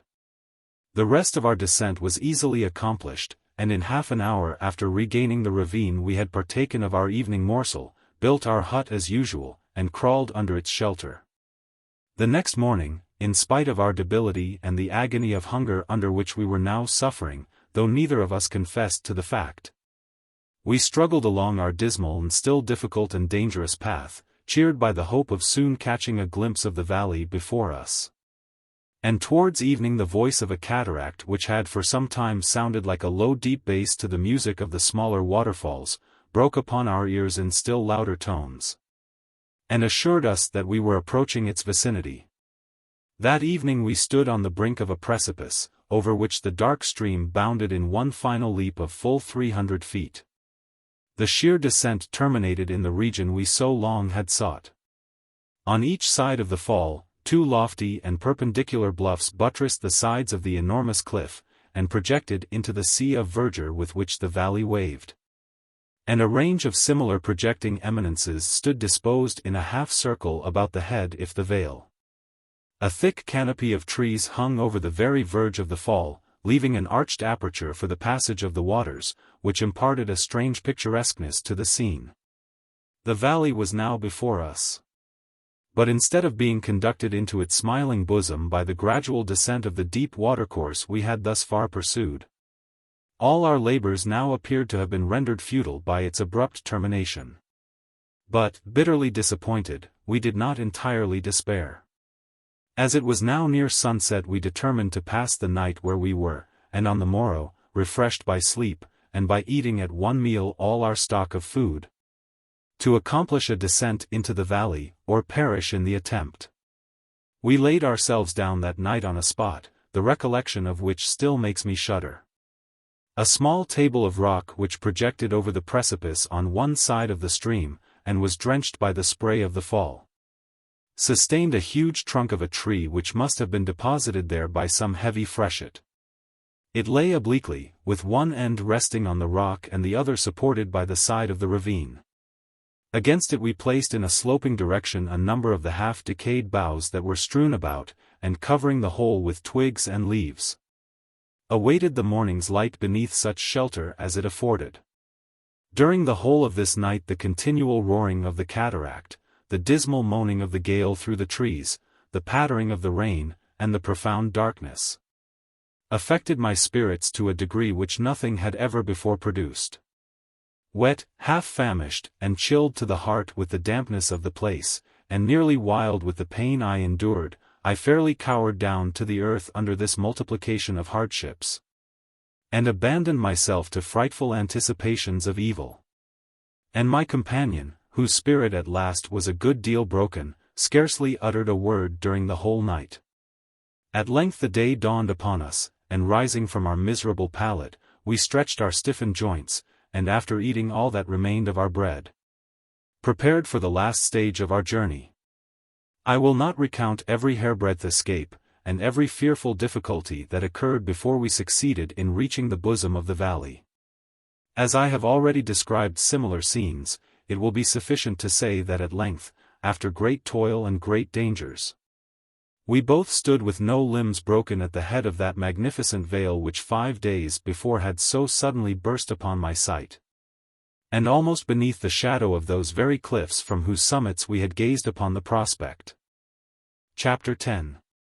The head of the valley, cautious advance, a path, fruit, discovery of 2 of the natives, their singular conduct, approach towards the inhabited parts of the vale, sensation produced by our appearance, reception at the house of one of the natives. How to obtain the fruit which we felt convinced must grow near at hand was our first thought. Typee or Happar? A frightful death at the hands of the fiercest of cannibals, or a kindly reception from a gentler race of savages? Which? But it was too late now to discuss a question which would so soon be answered. The part of the valley in which we found ourselves appeared to be altogether uninhabited. An almost impenetrable thicket extended from side to side, without presenting a single plant affording the nourishment we had confidently calculated upon. And with this object, we followed the course of the stream, casting quick glances as we proceeded into the thick jungles on each hand. My companion, to whose solicitations I had yielded in descending into the valley, now that the step was taken, began to manifest a degree of caution I had little expected from him. He proposed that in the event of our finding an adequate supply of fruit, we should remain in this unfrequented portion of the country, where we should run little chance of being surprised by its occupants, whoever they might be, until sufficiently recruited to resume our journey. When laying a store of food equal to our wants, we might easily regain the bay of Nukuheva, after the lapse of a sufficient interval to ensure the departure of our vessel. I objected strongly to this proposition, plausible as it was, as the difficulties of the route would be almost insurmountable, unacquainted as we were with the general bearings of the country.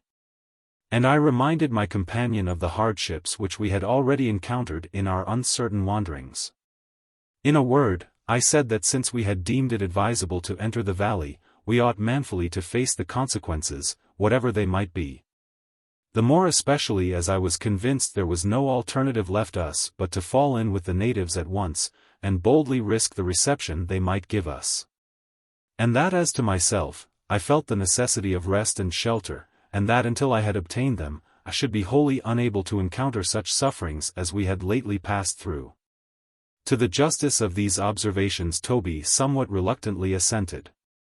We were surprised that, after moving as far as we had along the valley, we should still meet with the same impervious thickets. And thinking, that although the borders of the stream might be lined for some distance with them, yet beyond there might be more open ground, I requested Toby to keep a bright lookout upon one side, while I did the same on the other, in order to discover some opening in the bushes, and especially to watch for the slightest appearance of a path or anything else that might indicate the vicinity of the islanders. What furtive and anxious glances we cast into those dim-looking shadows!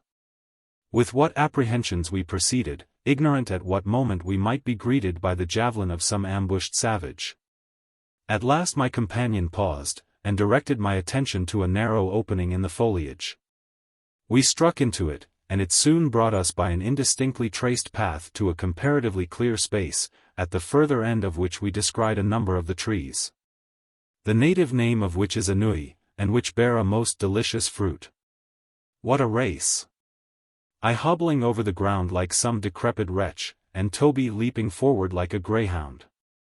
He quickly cleared one of the trees on which there were 2 or 3 of the fruit, but to our chagrin they proved to be much decayed, the rinds partly opened by the birds, and their hearts half devoured. However, we quickly dispatched them, and no ambrosia could have been more delicious. We looked about us uncertain whither to direct our steps, since the path we had so far followed appeared to be lost in the open space around us. At last we resolved to enter a grove near at hand, and had advanced a few rods, when, just upon its skirts, I picked up a slender breadfruit shoot perfectly green, and with the tender bark freshly stripped from it. It was still slippery with moisture, and appeared as if it had been but that moment thrown aside. I said nothing, but merely held it up to Toby, who started at this undeniable evidence of the vicinity of the savages. The plot was now thickening. A short distance further lay a little faggot of the same shoots bound together with a strip of bark. Could it have been thrown down by some solitary native, who, alarmed at seeing us, had hurried forward to carry the tidings of our approach to his countrymen, Typee or Happar? But it was too late to recede, so we moved on slowly, my companion in advance casting eager glances under the trees on each side, until all at once I saw him recoil as if stung by an adder. Sinking on his knee, he waved me off with one hand, while with the other he held aside some intervening leaves, and gazed intently at some object. Disregarding his injunction, I quickly approached him and caught a glimpse of two figures partly hidden by the dense foliage. They were standing close together, and were perfectly motionless. They must have previously perceived us, and withdrawn into the depths of the wood to elude our observation. My mind was at once made up. Dropping my staff, and tearing open the package of things we had brought from the ship, I unrolled the cotton cloth, and holding it in one hand picked with the other a twig from the bushes beside me. And telling Toby to follow my example, I broke through the covert and advanced, waving the branch in token of peace towards the shrinking forms before me. They were a boy and a girl, slender and graceful, and completely naked, with the exception of a slight girdle of bark, from which depended at opposite points two of the russet leaves of the breadfruit tree. An arm of the boy, half screened from sight by her wild tresses, was thrown about the neck of the girl, while with the other he held one of her hands in his. And thus they stood together, their heads inclined forward, catching the faint noise we made in our progress, and with one foot in advance, as if half inclined to fly from our presence. As we drew near, their alarm evidently increased. Apprehensive that they might fly from us altogether, I stopped short and motioned them to advance and receive the gift I extended towards them, but they would not.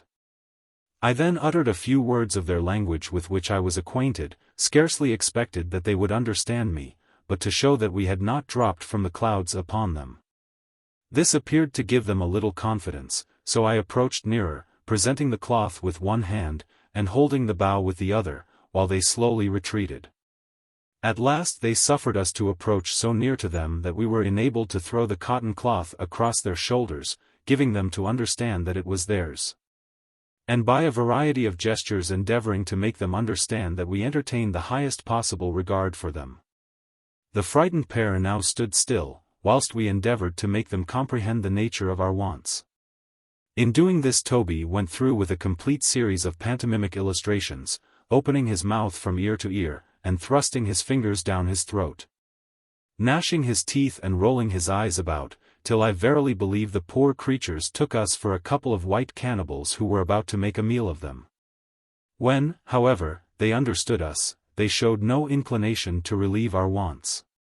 At this juncture it began to rain violently, and we motioned them to lead us to some place of shelter.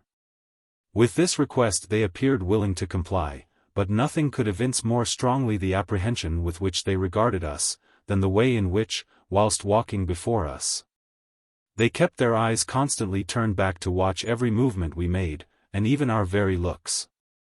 "Typee or Happar, Toby?" asked I as we walked after them.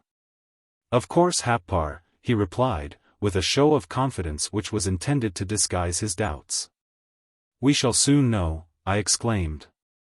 And at the same moment I stepped forward towards our guides, and pronouncing the two names interrogatively and pointing to the lowest part of the valley, endeavored to come to the point at once. They repeated the words after me again and again, but without giving any peculiar emphasis to either, so that I was completely at a loss to understand them. For a couple of wilier young things than we afterwards found them to have been on this particular occasion never probably fell in any traveller's way. More and more curious to ascertain our fate, I now threw together in the form of a question the words Happar and motarchy, the latter being equivalent to the word good. The two natives interchanged glances of peculiar meaning with one another at this, and manifested no little surprise. But on the repetition of the question after some consultation together, to the great joy of Toby, they answered in the affirmative. Toby was now in ecstasies, especially as the young savages continued to reiterate their answer with great energy, as though desirous of impressing us with the idea that being among the Happars, we ought to consider ourselves perfectly secure. Although I had some lingering doubts, I feigned great delight with Toby at this announcement, while my companion broke out into a pantomimic abhorrence of Typee, and immeasurable love for the particular valley in which we were. Our guides all the while gazing uneasily at one another as if at a loss to account for our conduct.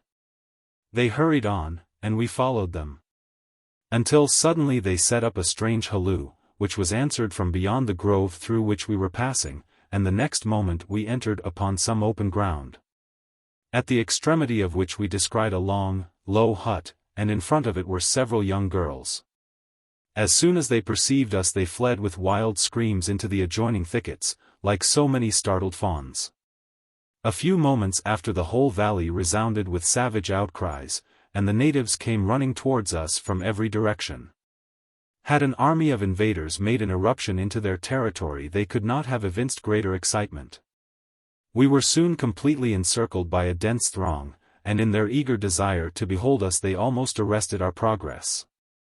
An equal number surrounded our youthful guides, who with amazing volubility appeared to be detailing the circumstances which had attended their meeting with us.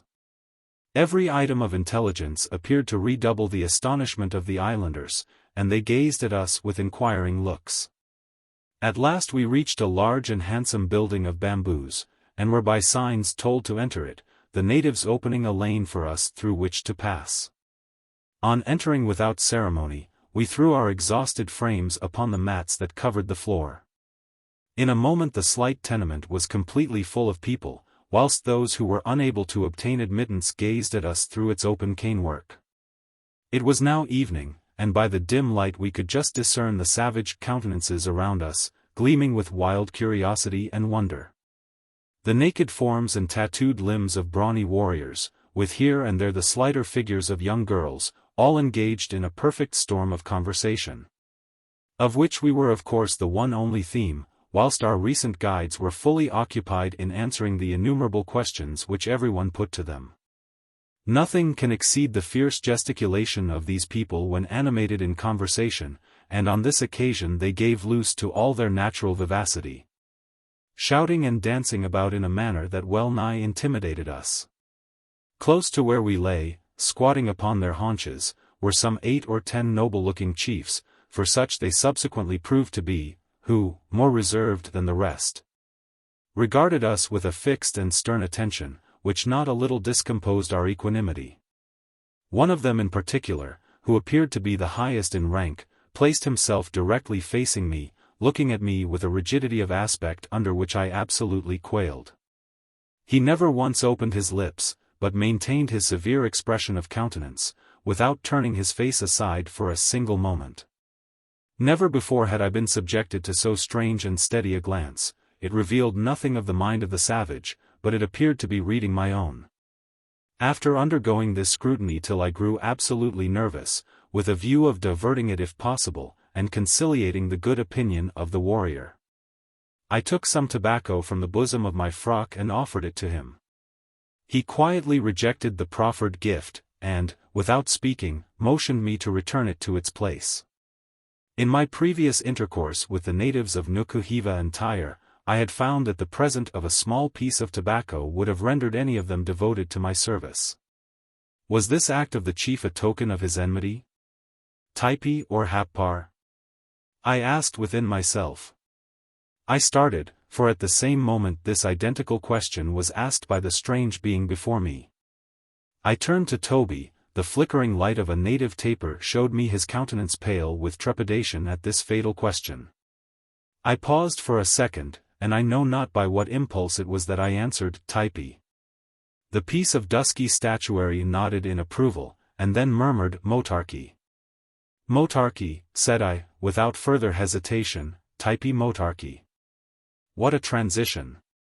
The dark figures around us leaped to their feet, clapped their hands in transport, and shouted again and again the talismanic syllables, the utterance of which appeared to have settled everything. When this commotion had a little subsided, the principal chief squatted once more before me, and throwing himself into a sudden rage, poured forth a string of philippics, which I was at no loss to understand, from the frequent recurrence of the word Happar, as being directed against the natives of the adjoining valley. In all these denunciations my companion and I acquiesced, while we extolled the character of the warlike types. To be sure our panegyrics were somewhat laconic, consisting in the repetition of that name, united with the potent adjective Motarchy. But this was sufficient, and served to conciliate the good will of the natives. with whom our congeniality of sentiment on this point did more towards inspiring a friendly feeling than anything else that could have happened. At last the wrath of the chief evaporated, and in a few moments he was as placid as ever. Laying his hand upon his breast, he gave me to understand that his name was Nukuheva, and that, in return, he wished me to communicate my appellation. I hesitated for an instant, thinking that it might be difficult for him to pronounce my real name, and then with the most praiseworthy intentions intimated that I was known as Tom. But I could not have made a worse selection. The chief could not master it. Tommo, Tomma, Tommy, everything but plain Tom. As he persisted in garnishing the word with an additional syllable, I compromised the matter with him at the word Tommo, and by that name I went during the entire period of my stay in the valley. The same proceeding was gone through with Toby, whose mellifluous appellation was more easily caught. An exchange of names is equivalent to a ratification of goodwill and amity among these simple people. And as we were aware of this fact, we were delighted that it had taken place on the present occasion. Reclining upon our mats, we now held a kind of levee, giving audience to successive troops of the natives, who introduced themselves to us by pronouncing their respective names, and retired in high good humor on receiving ours in return. During this ceremony the greatest merriment prevailed, nearly every announcement on the part of the islanders being followed by a fresh sally of gaiety, which induced me to believe that some of them at least were innocently diverting the company at our expense, by bestowing upon themselves a string of absurd titles, of the humor of which we were of course entirely ignorant. All this occupied about an hour, when the throng having a little diminished, I turned to Nukuheva and gave him to understand that we were in need of food and sleep. Immediately the attentive chief addressed a few words to one of the crowd, who disappeared, and returned in a few moments with a calabash of poe, and 2 or 3 young coconuts stripped of their husks, and with their shells partly broken. We both of us forthwith placed one of these natural goblets to our lips, and drained it in a moment of the refreshing draught it contained. The poe was then placed before us, and even famished as I was, I paused to consider in what manner to convey it to my mouth. This staple article of food among the Marquesas Islanders is manufactured from the produce of the breadfruit tree. It somewhat resembles in its plastic nature our bookbinder's paste, is of a yellow color, and somewhat tart to the taste. Such was the dish, the merits of which I was now eager to discuss. I eyed it wistfully for a moment, and then, unable any longer to stand on ceremony, plunged my hand into the yielding mass, and to the boisterous mirth of the natives drew it forth laden with the poe, which adhered in lengthy strings to every finger. So stubborn was its consistency, that in conveying my heavily weighted hand to my mouth, the connecting links almost raised the calabash from the mats on which it had been placed. This display of awkwardness, in which, by the by, Toby kept me company, convulsed the bystanders with uncontrollable laughter. As soon as their merriment had somewhat subsided, Nukuheva, motioning us to be attentive, dipped the forefinger of his right hand in the dish, and giving it a rapid and scientific twirl, drew it out coated smoothly with the preparation. With a second peculiar flourish he prevented the poe from dropping to the ground as he raised it to his mouth, into which the finger was inserted and drawn forth perfectly free from any adhesive matter. This performance was evidently intended for our instruction, so I again essayed the feat on the principles inculcated, but with very ill success. A starving man, however, little heeds conventional proprieties, especially on a South Sea island, and accordingly Toby and I partook of the dish after our own clumsy fashion, beplastering our faces all over with the glutinous compound, and daubing our hands nearly to the wrist. This kind of food is by no means disagreeable to the palate of a European, though at first the mode of eating it may be. For my own part, after the lapse of a few days I became accustomed to its singular flavor, and grew remarkably fond of it. So much for the first course. Several other dishes followed it, some of which were positively delicious. We concluded our banquet by tossing off the contents of 2 more young coconuts, after which we regaled ourselves with the soothing fumes of tobacco, inhaled from a quaintly carved pipe which passed round the circle. During the repast, the natives eyed us with intense curiosity, observing our minutest motions, and appearing to discover abundant matter for comment in the most trifling occurrence. Their surprise mounted the highest, when we began to remove our uncomfortable garments, which were saturated with rain. They scanned the whiteness of our limbs, and seemed utterly unable to account for the contrast they presented to the swarthy hue of our faces embrowned from a 6 months' exposure to the scorching sun of the line. They felt our skin, much in the same way that a silk mercer would handle a remarkably fine piece of satin, and some of them went so far in their investigation as to apply the olfactory organ.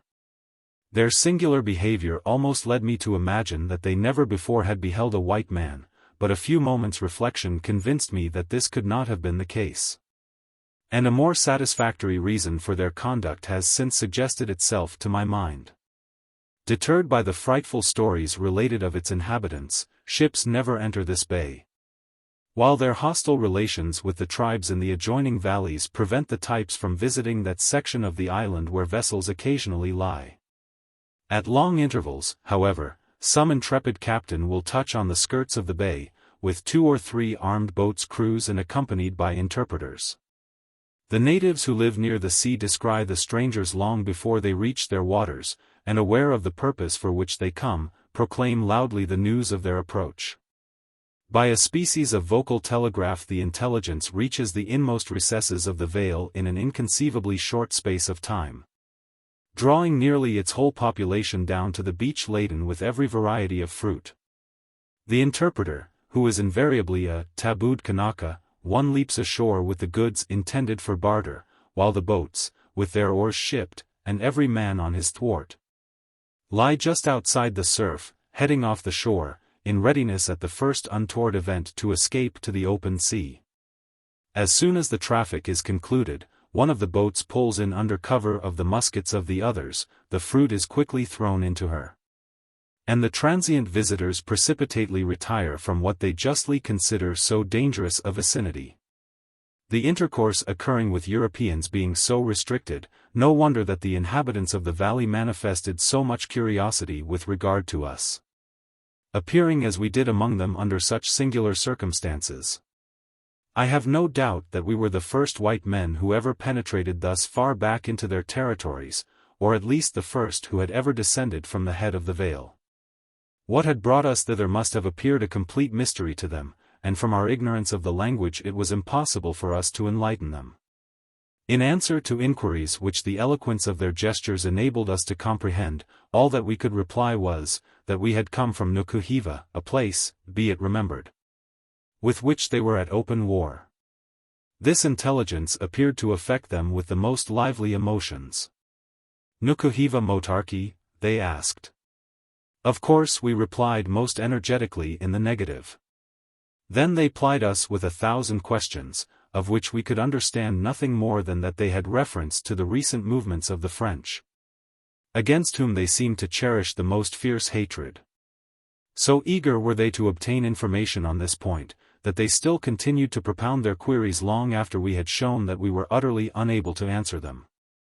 Occasionally we caught some indistinct idea of their meaning, when we would endeavor by every method in our power to communicate the desired intelligence. At such times their gratification was boundless, and they would redouble their efforts to make us comprehend them more perfectly. But all in vain. And in the end they looked at us despairingly, as if we were the receptacles of invaluable information, but how to come at it they knew not.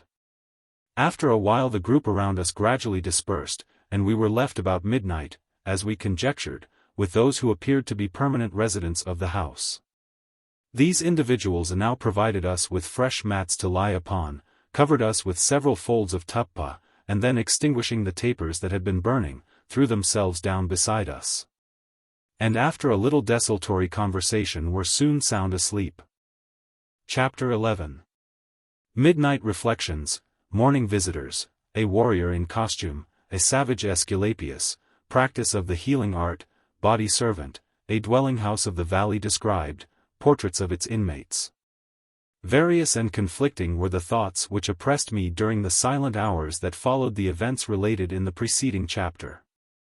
Toby, wearied with the fatigues of the day, slumbered heavily by my side. But the pain under which I was suffering effectually prevented my sleeping, and I remained distressingly alive to all the fearful circumstances of our present situation. Was it possible that, after all our vicissitudes, we were really in the terrible valley of Typee, and at the mercy of its inmates, a fierce and unrelenting tribe of savages? Typee or Happar? I shuddered when I reflected that there was no longer any room for doubt. And that, beyond all hope of escape, we were now placed in those very circumstances from the bare thought of which I had recoiled with such abhorrence but a few days before. What might not be our fearful destiny? To be sure, as yet we had been treated with no violence, nay, had been even kindly and hospitably entertained. But what dependence could be placed upon the fickle passions which sway the bosom of a savage? His inconstancy and treachery are proverbial. Might it not be that beneath these fair appearances the islanders covered some perfidious design, and that their friendly reception of us might only precede some horrible catastrophe? How strongly did these forebodings spring up in my mind as I lay restlessly upon a couch of mats surrounded by the dimly revealed forms of those whom I so greatly dreaded.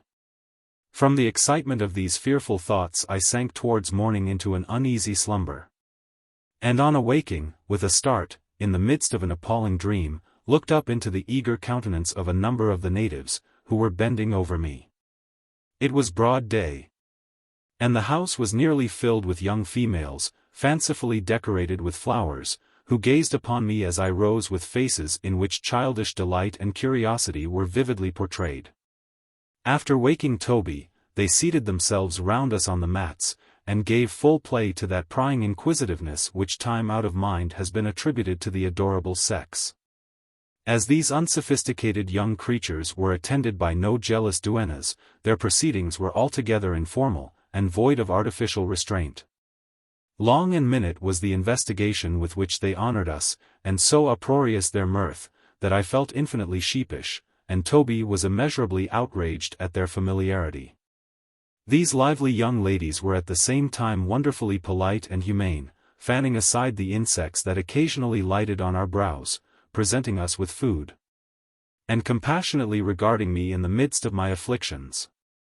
But in spite of all their blandishments, my feelings of propriety were exceedingly shocked, for I could but consider them as having overstepped the due limits of female decorum. Having diverted themselves to their heart's content, our young visitants now withdrew, and gave place to successive troops of the other sex, who continued flocking towards the house until near noon. By which time I have no doubt that the greater part of the inhabitants of the valley had bathed themselves in the light of our benignant countenances.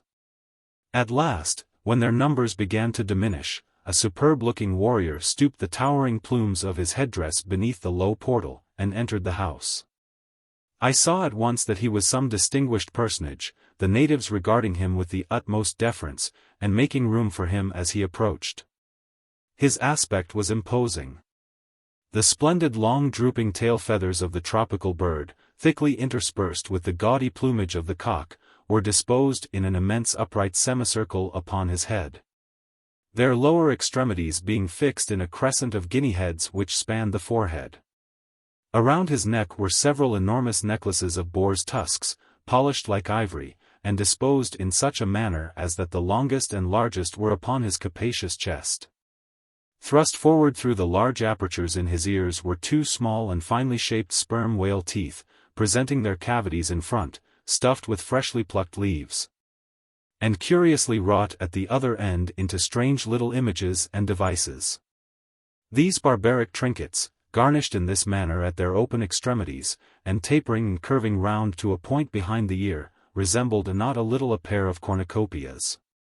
The loins of the warrior were girt about with heavy folds of a dark-colored tuppa, hanging before and behind in clusters of braided tassels, while anklets and bracelets of curling human hair completed his unique costume.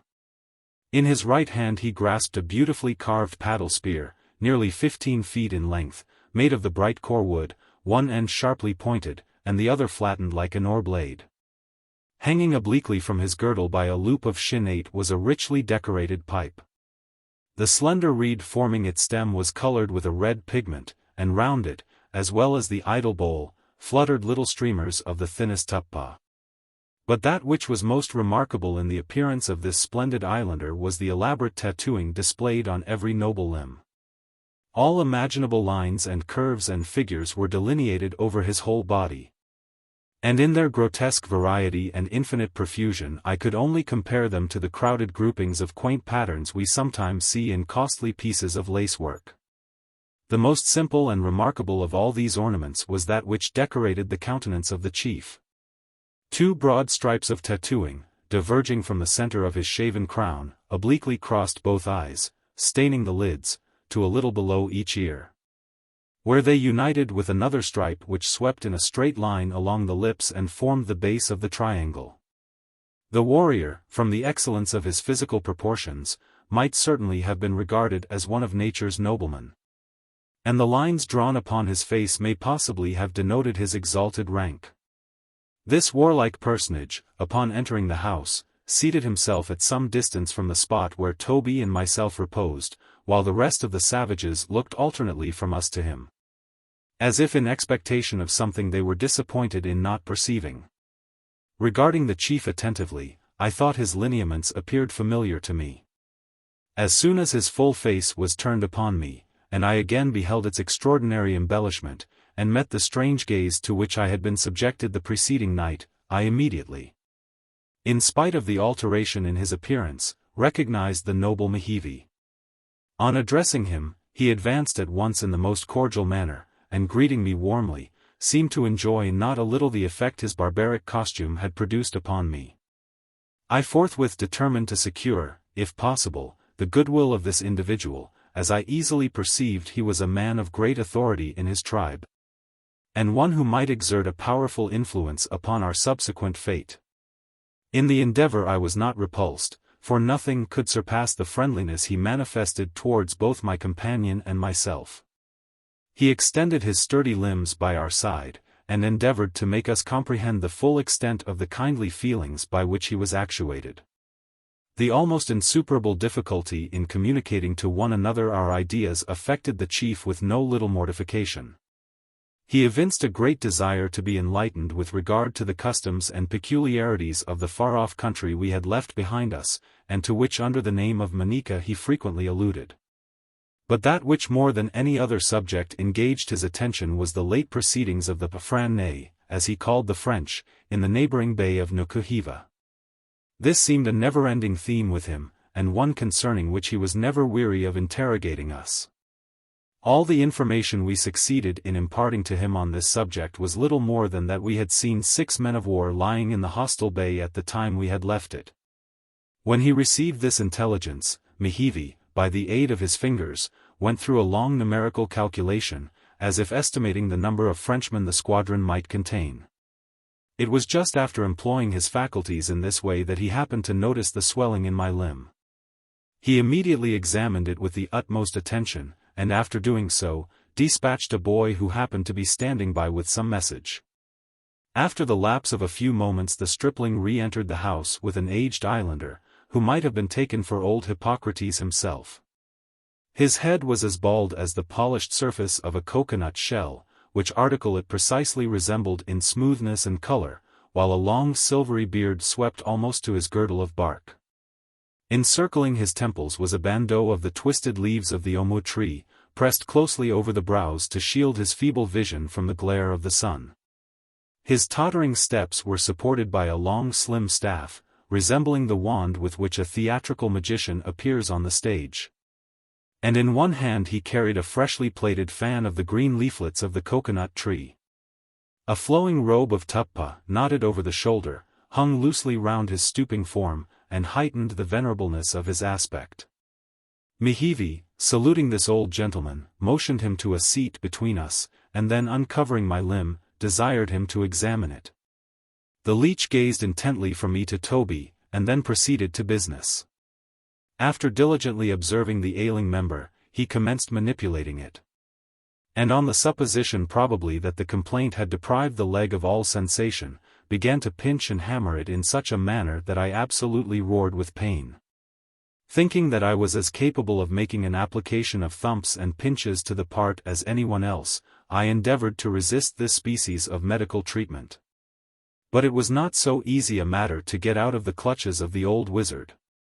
He fastened on the unfortunate limb as if it were something for which he had been long seeking, and muttering some kind of incantation continued his discipline, pounding it after a fashion that set me well nigh crazy.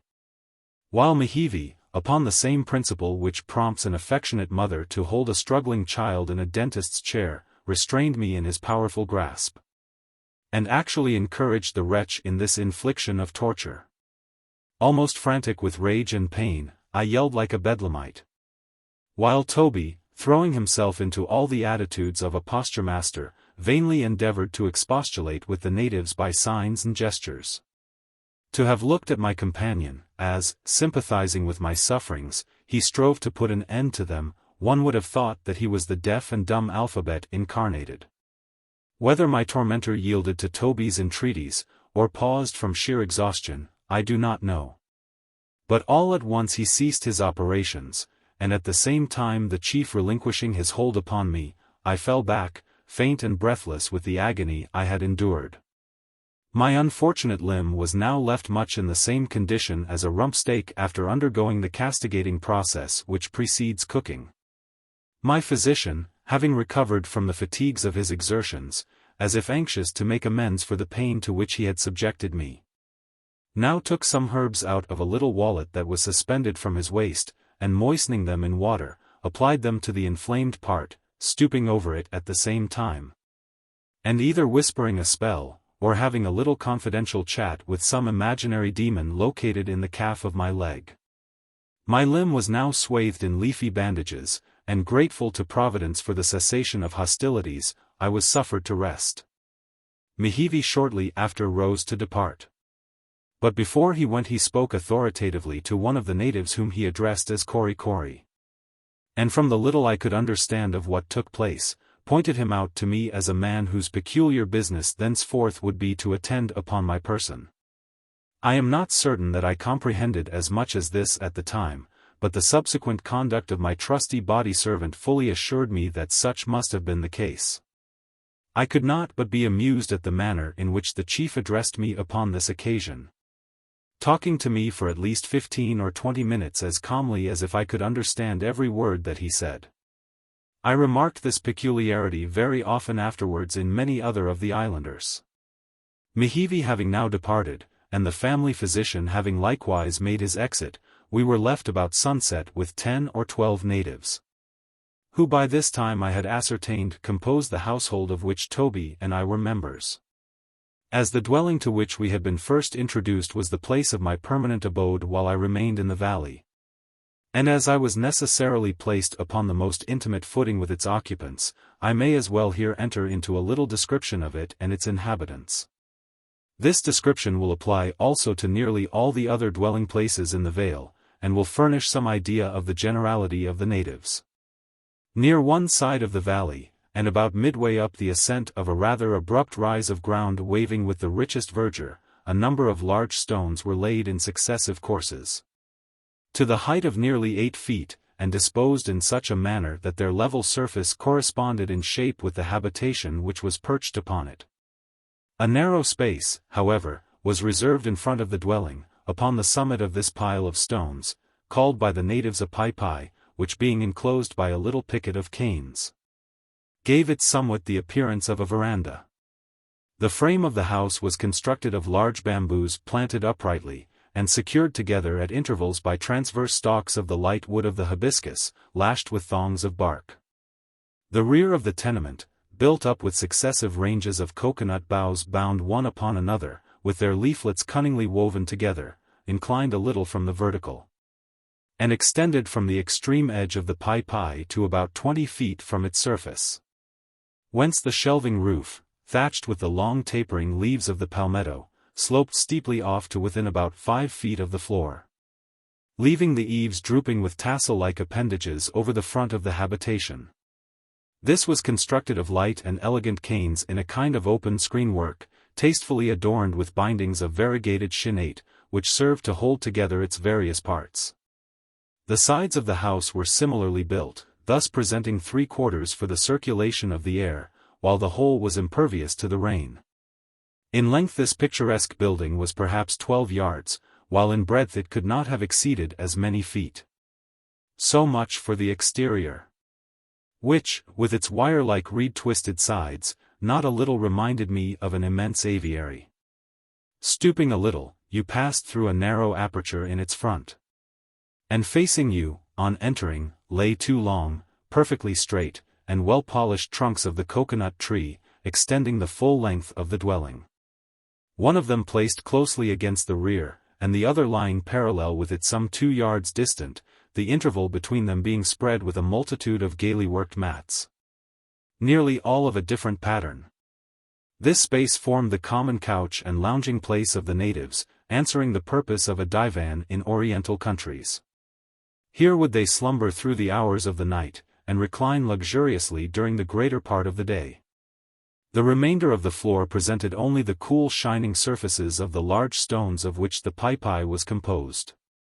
From the ridgepole of the house hung suspended a number of large packages enveloped in coarse tuppa, some of which contained festival dresses, and various other matters of the wardrobe, held in high estimation. These were easily accessible by means of a line, which, passing over the ridgepole, had one end attached to a bundle, while with the other, which led to the side of the dwelling and was there secured, the package could be lowered or elevated at pleasure. Against the farther wall of the house were arranged in tasteful figures a variety of spears and javelins, and other implements of savage warfare. Outside of the habitation, and built upon the piazza-like area in its front, was a little shed used as a sort of larder or pantry, and in which were stored various articles of domestic use and convenience. A few yards from the Typee was a large shed built of coconut boughs, where the process of preparing the poi was carried on, and all culinary operations attended to. Thus much for the house, and its appurtenances, and it will be readily acknowledged that a more commodious and appropriate dwelling for the climate and the people could not possibly be devised. It was cool, free to admit the air, scrupulously clean, and elevated above the dampness and impurities of the ground. But now to sketch the inmates. And here I claim for my tried servitor and faithful valet Kori the precedence of a first description. As his character will be gradually unfolded in the course of my narrative, I shall for the present content myself with delineating his personal appearance. Kori, though the most devoted and best-natured serving man in the world, was, alas, a hideous object to look upon. He was some 25 years of age, and about 6 feet in height, robust and well-made, and of the most extraordinary aspect. His head was carefully shaven with the exception of 2 circular spots, about the size of $1, near the top of the cranium, where the hair, permitted to grow of an amazing length, was twisted up in 2 prominent knots, that gave him the appearance of being decorated with a pair of horns. His beard, plucked out by the root from every other part of his face, was suffered to droop in hairy pendants, 2 of which garnished his under lip, and an equal number hung from the extremity of his chin.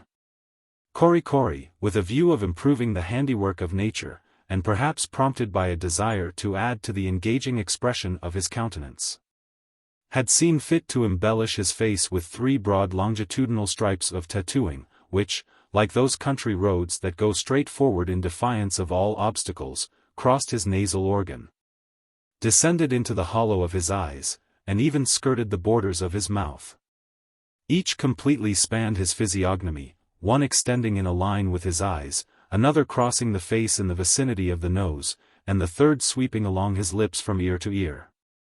His countenance thus triply hooped, as it were, with tattooing, always reminded me of those unhappy wretches whom I have sometimes observed gazing out sentimentally from behind the grated bars of a prison window, whilst the entire body of my savage valet, covered all over with representations of birds and fishes, and a variety of most unaccountable-looking creatures, suggested to me the idea of a pictorial museum of natural history, or an illustrated copy of Goldsmith's Animated Nature. But it seems really heartless in me to write thus of the poor islander, when I owe perhaps to his unremitting attentions the very existence I now enjoy. Kori, I mean thee no harm in what I say in regard to thy outward adornings, but they were a little curious to my unaccustomed sight, and therefore I dilate upon them.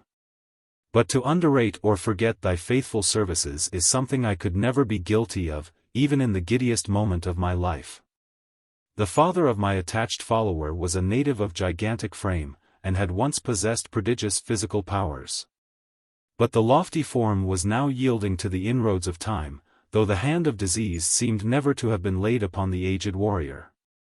Marquesas, for such was his name, appeared to have retired from all active participation in the affairs of the valley, seldom or never accompanying the natives in their various expeditions, and employing the greater part of his time in throwing up a little shed just outside the house, upon which he was engaged to my certain knowledge for 4 months, without appearing to make any sensible advance. I suppose the old gentleman was in his dotage, for he manifested in various ways the characteristics which mark this particular stage of life. I remember in particular his having a choice pair of ear ornaments, fabricated from the teeth of some sea monster. These he would alternately wear and take off at least 50 times in the course of the day, going and coming from his little hut on each occasion with all the tranquility imaginable, sometimes slipping them through the slits in his ears. He would seize his spear, which in length and slightness resembled a fishing pole, and go stalking beneath the shadows of the neighboring groves, as if about to give a hostile meeting to some cannibal knight.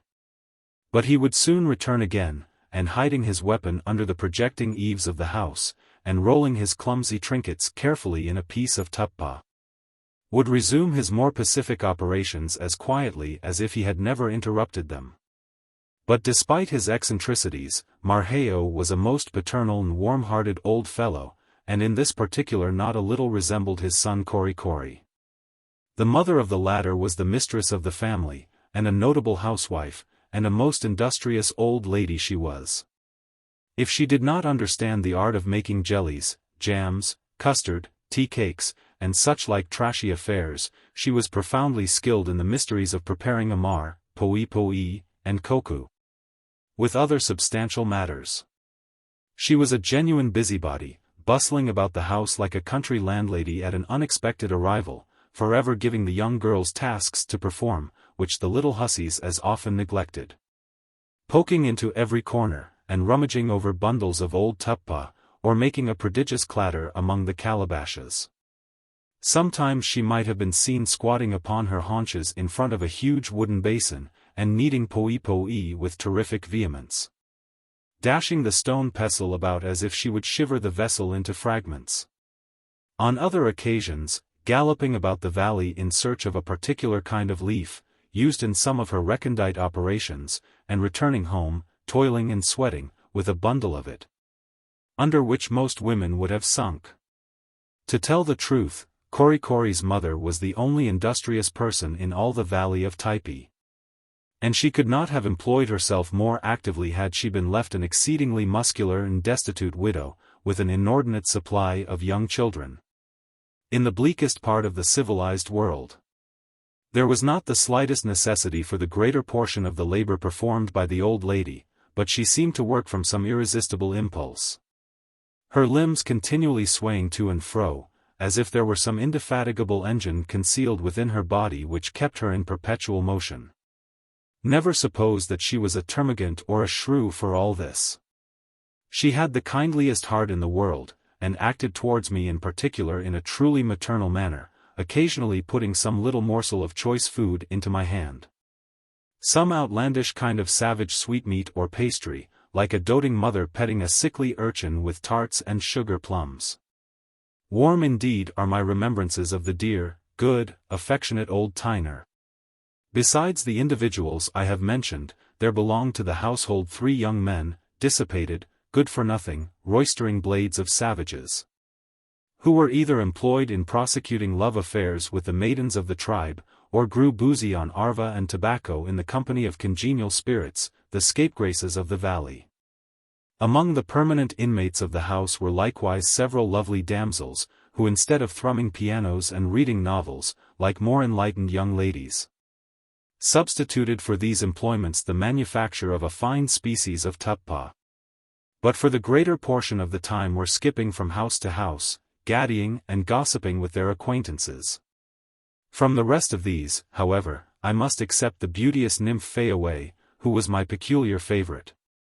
Her free pliant figure was the very perfection of female grace and beauty. Her complexion was a rich and mantling olive, and when watching the glow upon her cheeks I could almost swear that beneath the transparent medium there lurked the blushes of a faint vermilion. The face of this girl was a rounded oval, and each feature as perfectly formed as the heart or imagination of man could desire. Her full lips, when parted with a smile, disclosed teeth of dazzling whiteness, and when her rosy mouth opened with a burst of merriment, they looked like the milk-white seeds of the arda. A fruit of the valley, which, when cleft in twain, shows them reposing in rows on each side, embedded in the red and juicy pulp. Her hair of the deepest brown, parted irregularly in the middle, flowed in natural ringlets over her shoulders, and whenever she chanced to stoop, fell over and hid from view her lovely bosom. Gazing into the depths of her strange blue eyes, when she was in a contemplative mood, they seemed most placid yet unfathomable. But when illuminated by some lively emotion, they beamed upon the beholder like stars. The hands of Fayaway were as soft and delicate as those of any countess. For an entire exemption from rude labor marks the girlhood and even prime of a Typee woman's life. Her feet, though wholly exposed, were as diminutive and fairly shaped as those which peep from beneath the skirts of a Lima lady's dress. The skin of this young creature, from continual ablutions and the use of mollifying ointments, was inconceivably smooth and soft. I may succeed, perhaps, in particularizing some of the individual features of Fayaway's beauty. But that general loveliness of appearance which they all contributed to produce I will not attempt to describe. The easy unstudied graces of a child of nature like this, breathing from infancy an atmosphere of perpetual summer, and nurtured by the simple fruits of the earth. Enjoying a perfect freedom from care and anxiety, and removed effectually from all injurious tendencies, strike the eye in a manner which cannot be portrayed. This picture is no fancy sketch. It is drawn from the most vivid recollections of the person delineated. Were I asked if the beauteous form of Fayaway was altogether free from the hideous blemish of tattooing, I should be constrained to answer that it was not. But the practitioners of the barbarous art, so remorseless in their inflictions upon the brawny limbs of the warriors of the tribe, seem to be conscious that it needs not the resources of their profession to augment the charms of the maidens of the vale. The females are very little embellished in this way, and Fayaway, and all the other young girls of her age, were even less so than those of their sex more advanced in years. The reason of this peculiarity will be alluded to hereafter. All the tattooing that the nymph in question exhibited upon her person may be easily described. 3-minute dots, no bigger than pinheads, decorated each lip, and at a little distance were not at all discernible. Just upon the fall of the shoulder were drawn 2 parallel lines half an inch apart, and perhaps 3 inches in length, the interval being filled with delicately executed figures. These narrow bands of tattooing, thus placed, always reminded me of those stripes of gold lace worn by officers in undress, and which are in lieu of epaulets to denote their rank. Thus much was Fayaway tattooed.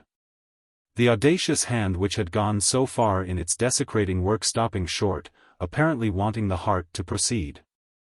But I have omitted to describe the dress worn by this nymph of the valley.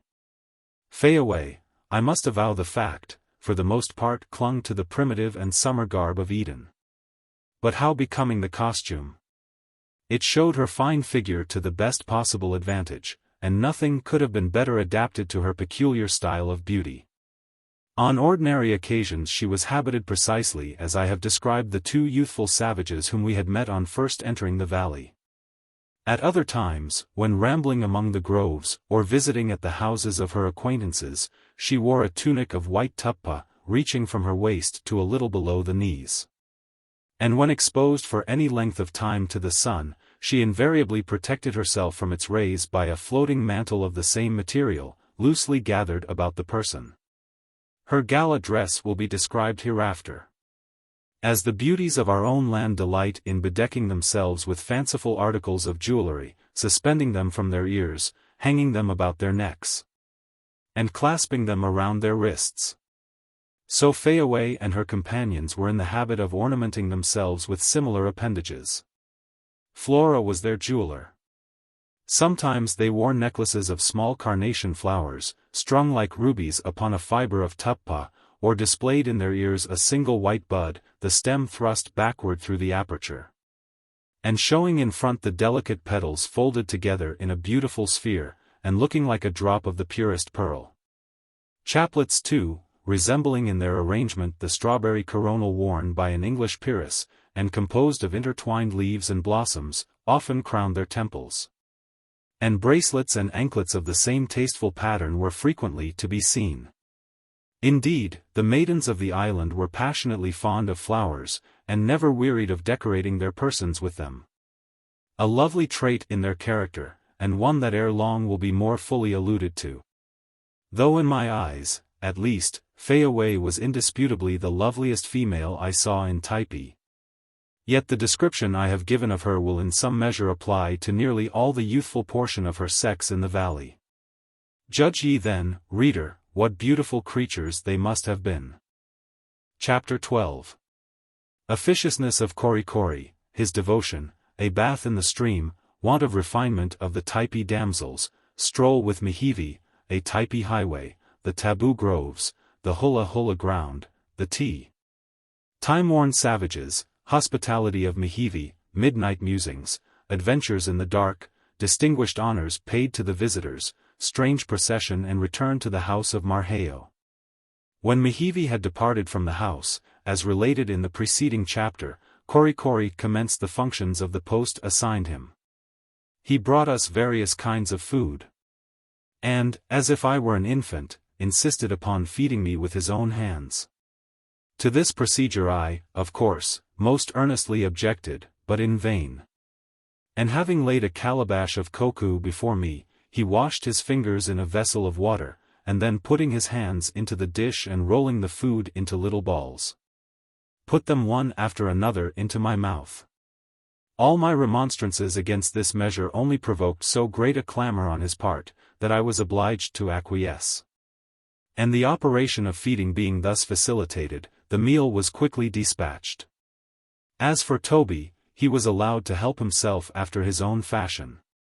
The repast over, my attendant arranged the mats for repose, and, bidding me lie down, covered me with a large robe of tuppa, at the same time looking approvingly upon me, and exclaiming, "Ki. Nue, ah. Moi motarki, eat plenty, ah. Sleep very good." The philosophy of this sentiment I did not pretend to question. For deprived of sleep for several preceding nights, and the pain of my limb having much abated, I now felt inclined to avail myself of the opportunity afforded me. The next morning, on waking, I found Korikori stretched out on one side of me, while my companion lay upon the other. I felt sensibly refreshed after a night of sound repose, and immediately agreed to the proposition of my valet that I should repair to the water and wash, although dreading the suffering that the exertion might produce. From this apprehension, however, I was quickly relieved. For Korikori, leaping from the Typee, and then backing himself up against it, like a porter in readiness to shoulder a trunk, with loud vociferations and a superabundance of gestures, gave me to understand that I was to mount upon his back and be thus transported to the stream, which flowed perhaps 200 yards from the house. Our appearance upon the veranda in front of the habitation drew together quite a crowd, who stood looking on and conversing with one another in the most animated manner. They reminded one of a group of idlers gathered about the door of a village tavern when the equipage of some distinguished traveler is brought round previously to his departure. As soon as I clasped my arms about the neck of the devoted fellow, and he jogged off with me, the crowd, composed chiefly of young girls and boys, followed after, shouting and capering with infinite glee, and accompanied us to the banks of the stream. On gaining it, Korikori, wading up to his hips in the water, carried me halfway across, and deposited me on a smooth black stone which rose a few inches above the surface. The amphibious rabble at our heels plunged in after us, and climbing to the summit of the grass-grown rocks with which the bed of the brook was here and there broken, waited curiously to witness our morning ablutions. Somewhat embarrassed by the presence of the female portion of the company, and feeling my cheeks burning with bashful timidity, I formed a primitive basin by joining my hands together, and cooled my blushes in the water it contained. Then removing my frock, bent over and washed myself down to my waist in the stream.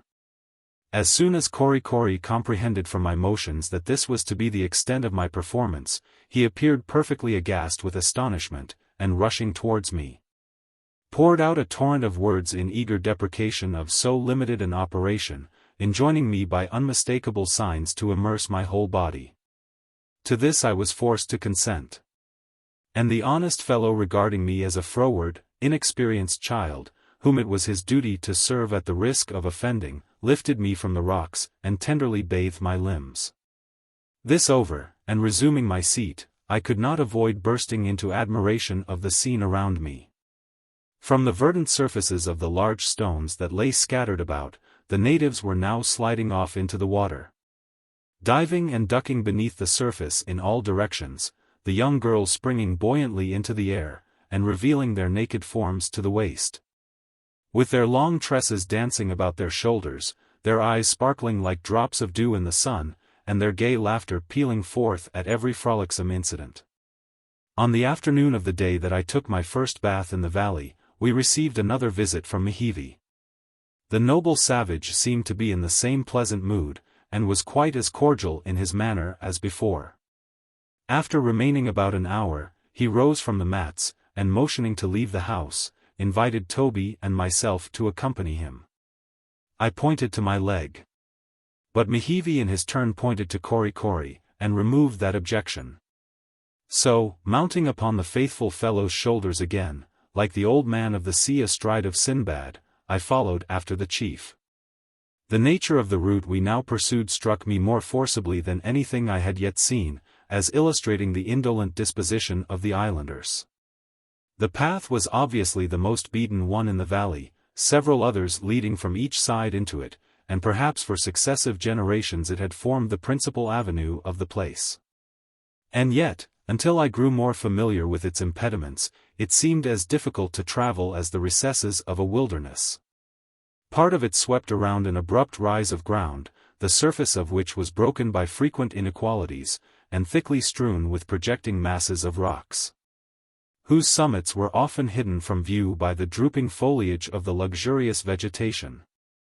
Sometimes directly over, sometimes evading these obstacles with a wide circuit, the path wound along, one moment climbing over a sudden eminence smooth with continued wear, then descending on the other side into a steep glen, and crossing the flinty channel of a brook. Here it pursued the depths of a glade, occasionally obliging you to stoop beneath vast horizontal branches, and now you stepped over huge trunks and boughs that lay rotting across the track. Such was the grand thoroughfare of Typee. After proceeding a little distance along it, Kori panting and blowing with the weight of his burden, I dismounted from his back, and grasping the long spear of Nukuheva in my hand, assisted my steps over the numerous obstacles of the road, preferring this mode of advance to one which, from the difficulties of the way, was equally painful to myself and my wearied servitor. Our journey was soon at an end. For, scaling a sudden height, we came abruptly upon the place of our destination. I wish that it were possible to sketch in words this spot as vividly as I recollect it. Here were situated the taboo groves of the valley, the scene of many a prolonged feast, of many a horrid rite. Beneath the dark shadows of the consecrated breadfruit trees there reigned a solemn twilight, a cathedral-like gloom. The frightful genius of pagan worship seemed to brood in silence over the place, breathing its spell upon every object around. Here and there, in the depths of these awful shades, half screened from sight by masses of overhanging foliage, rose the idolatrous altars of the savages. Built of enormous blocks of black and polished stone, placed one upon another, without cement, to the height of 12 or 15 feet, and surmounted by a rustic open temple, enclosed with a low picket of canes, within which might be seen, in various stages of decay, offerings of breadfruit and coconuts, and the putrefying relics of some recent sacrifice. In the midst of the wood was the hallowed hula hula ground, set apart for the celebration of the fantastical religious ritual of these people, comprising an extensive oblong Typee, terminating at either end in a lofty terraced altar, guarded by ranks of hideous wooden idols, and with the two remaining sides flanked by ranges of bamboo sheds, opening towards the interior of the quadrangle thus formed.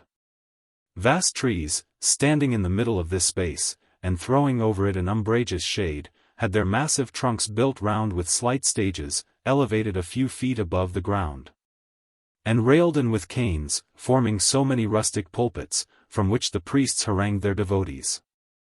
This holiest of spots was defended from profanation by the strictest edicts of the all-pervading taboo, which condemned to instant death the sacrilegious female who should enter or touch its sacred precincts, or even so much as press with her feet the ground made holy by the shadows that it cast.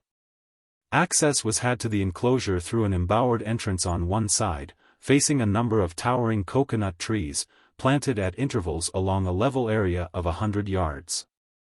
At the further extremity of this space was to be seen a building of considerable size, reserved for the habitation of the priests and religious attendants of the groves. In its vicinity was another remarkable edifice, built as usual upon the summit of a Typee, and at least 200 feet in length, though not more than 20 in breadth. The whole front of this latter structure was completely open, and from one end to the other ran a narrow veranda, fenced in on the edge of the Typee with a picket of canes. Its interior presented the appearance of an immense lounging place, the entire floor being strewn with successive layers of mats, lying between parallel trunks of coconut trees, selected for the purpose from the straightest and most symmetrical the vale afforded. To this building, denominated in the language of the natives the Nukuheva, now conducted us. Thus far we had been accompanied by a troop of the natives of both sexes. But as soon as we approached its vicinity, the females gradually separated themselves from the crowd, and standing aloof, permitted us to pass on.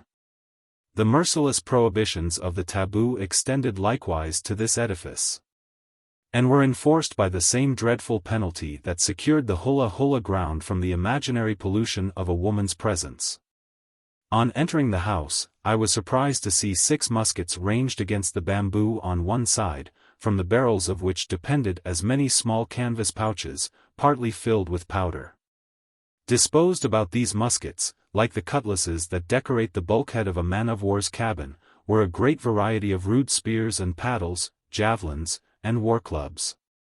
This then, said I to Toby, must be the armory of the tribe. As we advanced further along the building, we were struck with the aspect of 4 or 5 hideous old wretches, on whose decrepit forms time and tattooing seemed to have obliterated every trace of humanity, owing to the continued operation of this latter process, which only terminates among the warriors of the island after all the figures stretched upon their limbs in youth have been blended together, an effect, however, produced only in cases of extreme longevity. The bodies of these men were of a uniform dull green color, the hue which the tattooing gradually assumes as the individual advances in age. Their skin had a frightful scaly appearance, which, united with its singular color, made their limbs not a little resemble dusty specimens of verde antique. Their flesh, in parts, hung upon them in huge folds, like the overlapping plates on the flank of a rhinoceros. Their heads were completely bald, whilst their faces were puckered into 1,000 wrinkles, and they presented no vestige of a beard. But the most remarkable peculiarity about them was the appearance of their feet. The toes, like the radiating lines of the mariner's compass, pointed to every quarter of the horizon.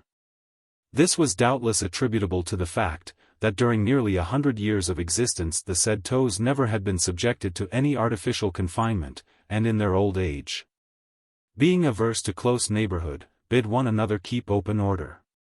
These repulsive-looking creatures appeared to have lost the use of their lower limbs altogether, sitting upon the floor cross-legged in a state of torpor. They never heeded us in the least, scarcely looking conscious of our presence, while Nukuheva seated us upon the mats, and Kori gave utterance to some unintelligible gibberish. In a few moments a boy entered with a wooden trencher of poe, and in regaling myself with its contents I was obliged again to submit to the officious intervention of my indefatigable servitor. Various other dishes followed, the chief manifesting the most hospitable importunity in pressing us to partake, and to remove all bashfulness on our part. Set us no despicable example in his own person. The repast concluded, a pipe was lighted, which passed from mouth to mouth, and yielding to its soporific influence, the quiet of the place, and the deepening shadows of approaching night. My companion and I sank into a kind of drowsy repose, while the chief and Kori seemed to be slumbering beside us. I awoke from an uneasy nap, about midnight, as I supposed, and, raising myself partly from the mat, became sensible that we were enveloped in utter darkness. Toby lay still asleep, but our late companions had disappeared.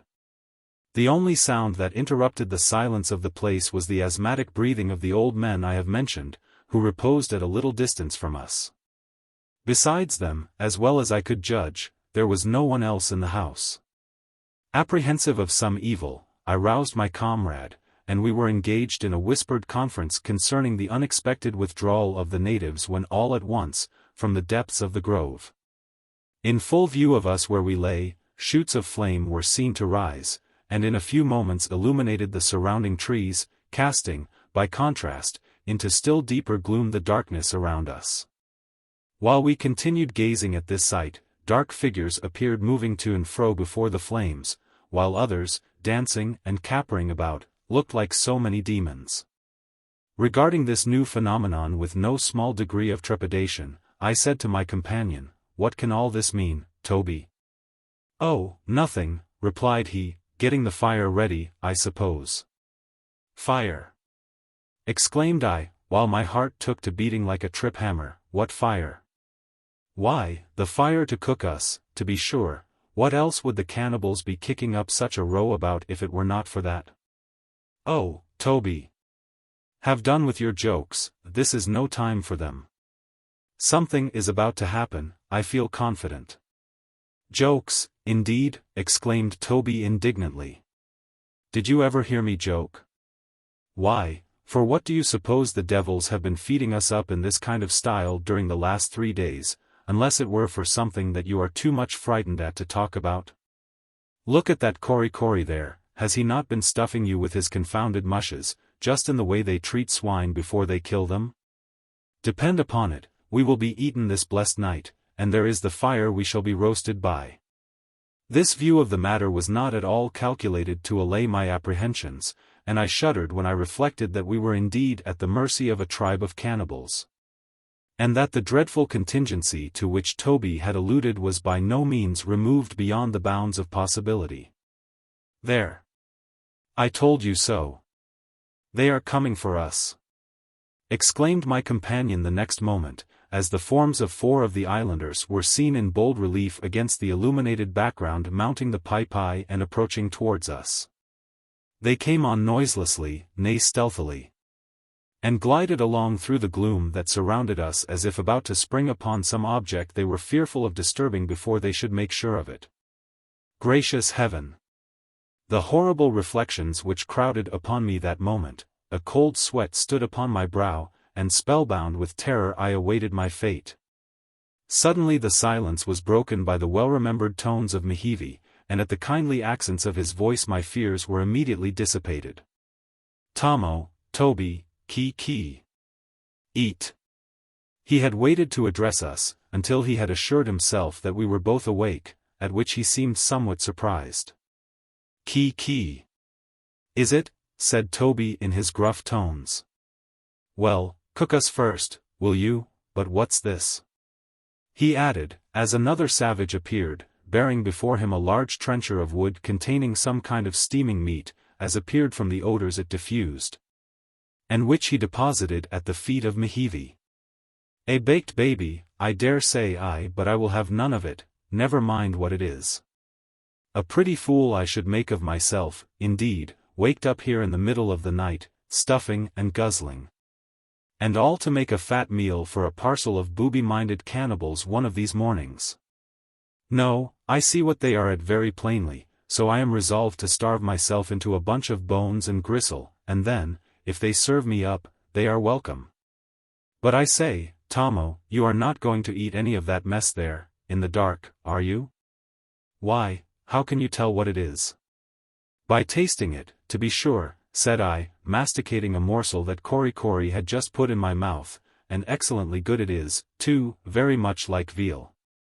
A baked baby, by the soul of Captain Cook, burst forth Toby, with amazing vehemence, veal? Why there never was a calf on the island till you landed. I tell you you are bolting down mouthfuls from a dead Happar's carcass, as sure as you live, and no mistake. Emetics and lukewarm water. What a sensation in the abdominal region. Sure enough, where could the fiends incarnate have obtained meat? But I resolved to satisfy myself at all hazards. And turning to Nukuheva, I soon made the ready chief understand that I wished a light to be brought. When the taper came, I gazed eagerly into the vessel, and recognized the mutilated remains of a juvenile porker. Porky, exclaimed Kori, looking complacently at the dish. And from that day to this I have never forgotten that such is the designation of a pig in the Typee lingo. The next morning, after being again abundantly feasted by the hospitable Nukuheva, Toby and myself arose to depart. But the chief requested us to postpone our intention. Abo, wait, he said, and accordingly we resumed our seats, while, assisted by the zealous Kori, he appeared to be engaged in giving directions to a number of the natives outside, who were busily employed in making arrangements, the nature of which we could not comprehend. But we were not left long in our ignorance, for a few moments only had elapsed, when the chief beckoned us to approach. And we perceived that he had been marshalling a kind of guard of honor to escort us on our return to the house of Marquesas. The procession was led off by two venerable-looking savages, each provided with a spear, from the end of which streamed a pennon of milk-white tuppa. After them went several youths, bearing aloft calabashes of poe, and followed in their turn by 4 stalwart fellows, sustaining long bamboos, from the tops of which hung suspended, at least 20 feet from the ground, large baskets of green breadfruits. Then came a troop of boys, carrying bunches of ripe bananas, and baskets made of the woven leaflets of coconut boughs, filled with the young fruit of the tree. The naked shells stripped of their husks peeping forth from the verdant wickerwork that surrounded them. Last of all came a burly islander, holding over his head a wooden trencher, in which lay disposed the remnants of our midnight feast, hidden from view, however, by a covering of breadfruit leaves. Astonished as I was at this exhibition, I could not avoid smiling at its grotesque appearance, and the associations it naturally called up. Nukuheva, it seemed, was bent on replenishing old Marquesas' larder, fearful perhaps that without this precaution his guests might not fare as well as they could desire. As soon as I descended from the Typee, the procession formed anew, enclosing us in its center, where I remained part of the time, carried by Kori, and occasionally relieving him from his burden by limping along with spear. When we moved off in this order, the natives struck up a musical recitative, which with various alternations, they continued until we arrived at the place of our destination. As we proceeded on our way, bands of young girls, darting from the surrounding groves, hung upon our skirts, and accompanied us with shouts of merriment and delight, which almost drowned the deep notes of the recitative. On approaching old Marquesas' domicile, its inmates rushed out to receive us. And while the gifts of Nukuheva were being disposed of, the superannuated warrior did the honors of his mansion with all the warmth of hospitality evinced by an English squire when he regales his friends at some fine old patrimonial mansion. Chapter 13. Attempt to procure relief from Nukuheva, perilous adventure of Toby in the Happar Mountains, eloquence of Kori. Amidst these novel scenes a week passed away almost imperceptibly. The natives, actuated by some mysterious impulse, day after day redoubled their attentions to us. Their manner towards us was unaccountable. Surely, thought I, they would not act thus if they meant us any harm. But why this excess of deferential kindness, or what equivalent can they imagine us capable of rendering them for it? We were fairly puzzled. But despite the apprehensions I could not dispel, the horrible character imputed to these types appeared to be wholly undeserved. "Why, they are cannibals," said Toby on one occasion when I eulogized the tribe. "Granted," I replied, "but a more humane, gentlemanly and amiable set of epicures do not probably exist in the Pacific." But, notwithstanding the kind treatment we received, I was too familiar with the fickle disposition of savages not to feel anxious to withdraw from the valley, and put myself beyond the reach of that fearful death which, under all these smiling appearances, might yet menace us. But here there was an obstacle in the way of doing so. It was idle for me to think of moving from the place until I should have recovered from the severe lameness that afflicted me. Indeed, my malady began seriously to alarm me, for, despite the herbal remedies of the natives, it continued to grow worse and worse. Their mild applications, though they soothed the pain, did not remove the disorder, and I felt convinced that without better aid I might anticipate long and acute suffering. But how was this aid to be procured? From the surgeons of the French fleet, which probably still lay in the bay of Nukuheva, it might easily have been obtained, could I have made my case known to them. But how could that be effected? At last, in the exigency to which I was reduced, I proposed to Toby that he should endeavor to go round to Nukuheva, and if he could not succeed in returning to the valley by water, in one of the boats of the squadron, and taking me off, he might at least procure me some proper medicines, and effect his return overland. My companion listened to me in silence, and at first did not appear to relish the idea. The truth was, he felt impatient to escape from the place, and wished to avail himself of our present high favor with the natives to make good our retreat, before we should experience some sudden alteration in their behavior. As he could not think of leaving me in my helpless condition, he implored me to be of good cheer, assured me that I should soon be better, and enabled in a few days to return with him to Nukuheva. Added to this, he could not bear the idea of again returning to this dangerous place. And as for the expectation of persuading the Frenchman to detach a boat's crew for the purpose of rescuing me from the types, he looked upon it as idle, and with arguments that I could not answer, urged the improbability of their provoking the hostilities of the clan by any such measure. Especially, as for the purpose of quieting its apprehensions, they had as yet refrained from making any visit to the bay. And even should they consent, said Toby, they would only produce a commotion in the valley, in which we might both be sacrificed by these ferocious islanders. This was unanswerable. But still I clung to the belief that he might succeed in accomplishing the other part of my plan, and at last I overcame his scruples, and he agreed to make the attempt. As soon as we succeeded in making the natives understand our intention, they broke out into the most vehement opposition to the measure.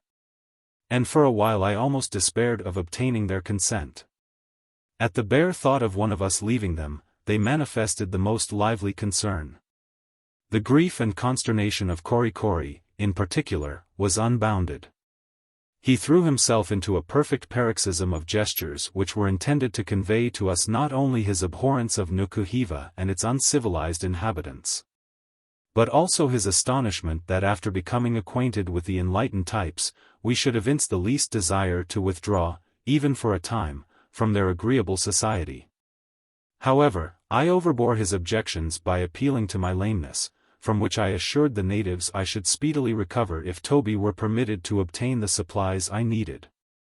It was agreed that on the following morning my companion should depart, accompanied by some one or two of the household, who should point out to him an easy route, by which the bay might be reached before sunset.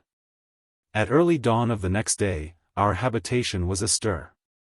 One of the young men mounted into an adjoining coconut tree, and threw down a number of the young fruit, which old Marheo quickly stripped of the green husks, and strung together upon a short pole. These were intended to refresh Toby on his route. The preparations being completed, with no little emotion I bade my companion adieu. He promised to return in 3 days at farthest, and, bidding me keep up my spirits in the interval, turned round the corner of the Typee, and, under the guidance of the venerable Marheo, was soon out of sight. His departure oppressed me with melancholy, and, re-entering the dwelling, I threw myself almost in despair upon the matting of the floor.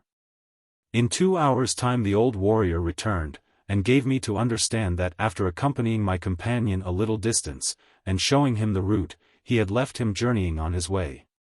It was about noon of this same day, a season which these people are wont to pass in sleep, that I lay in the house, surrounded by its slumbering inmates, and painfully affected by the strange silence which prevailed.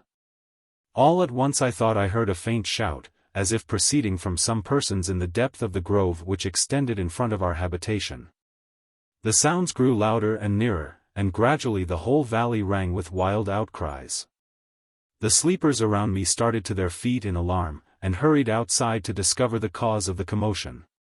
Kori, who had been the first to spring up, soon returned almost breathless, and nearly frantic with the excitement under which he seemed to be laboring. All that I could understand from him was that some accident had happened to Toby.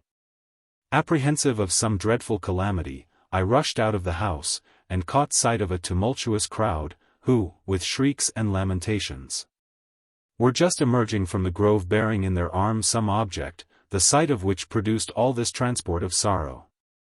As they drew near, the men redoubled their cries, while the girls, tossing their bare arms in the air, exclaimed plaintively, "Awa! Awa! Toby muki moi! Alas! Alas! Toby is killed!" In a moment the crowd opened, and disclosed the apparently lifeless body of my companion home between two men, the head hanging heavily against the breast of the foremost. The whole face, neck, back, and bosom were covered with blood, which still trickled slowly from a wound behind the temple. In the midst of the greatest uproar and confusion the body was carried into the house and laid on a mat. Waving the natives off to give room and air, I bent eagerly over Toby, and, laying my hand upon the breast, ascertained that the heart still beat. Overjoyed at this, I seized a calabash of water, and dashed its contents upon his face, then wiping away the blood, anxiously examined the wound. It was about 3 inches long, and on removing the clotted hair from about it, showed the skull laid completely bare. Immediately with my knife I cut away the heavy locks, and bathed the part repeatedly in water. In a few moments Toby revived, and opening his eyes for a second, closed them again without speaking. Kori, who had been kneeling beside me, now chafed his limbs gently with the palms of his hands, while a young girl at his head kept fanning him. And I still continued to moisten his lips and brow. Soon my poor comrade showed signs of animation, and I succeeded in making him swallow from a coconut shell a few mouthfuls of water. Old Tyner now appeared, holding in her hand some simples she had gathered, the juice of which she by signs besought me to squeeze into the wound. Having done so, I thought it best to leave Toby undisturbed until he should have had time to rally his faculties. Several times he opened his lips, but fearful for his safety I enjoined silence. In the course of 2 or 3 hours, however, he sat up, and was sufficiently recovered to tell me what had occurred. After leaving the house with Marquesas, said Toby, we struck across the valley, and ascended the opposite heights. Just beyond them, my guide informed me, lay the valley of Happar, while along their summits, and skirting the head of the vale, was my route to Nukuheva. After mounting a little way up the elevation my guide paused, and gave me to understand that he could not accompany me any farther, and by various signs intimated that he was afraid to approach any nearer the territories of the enemies of his tribe.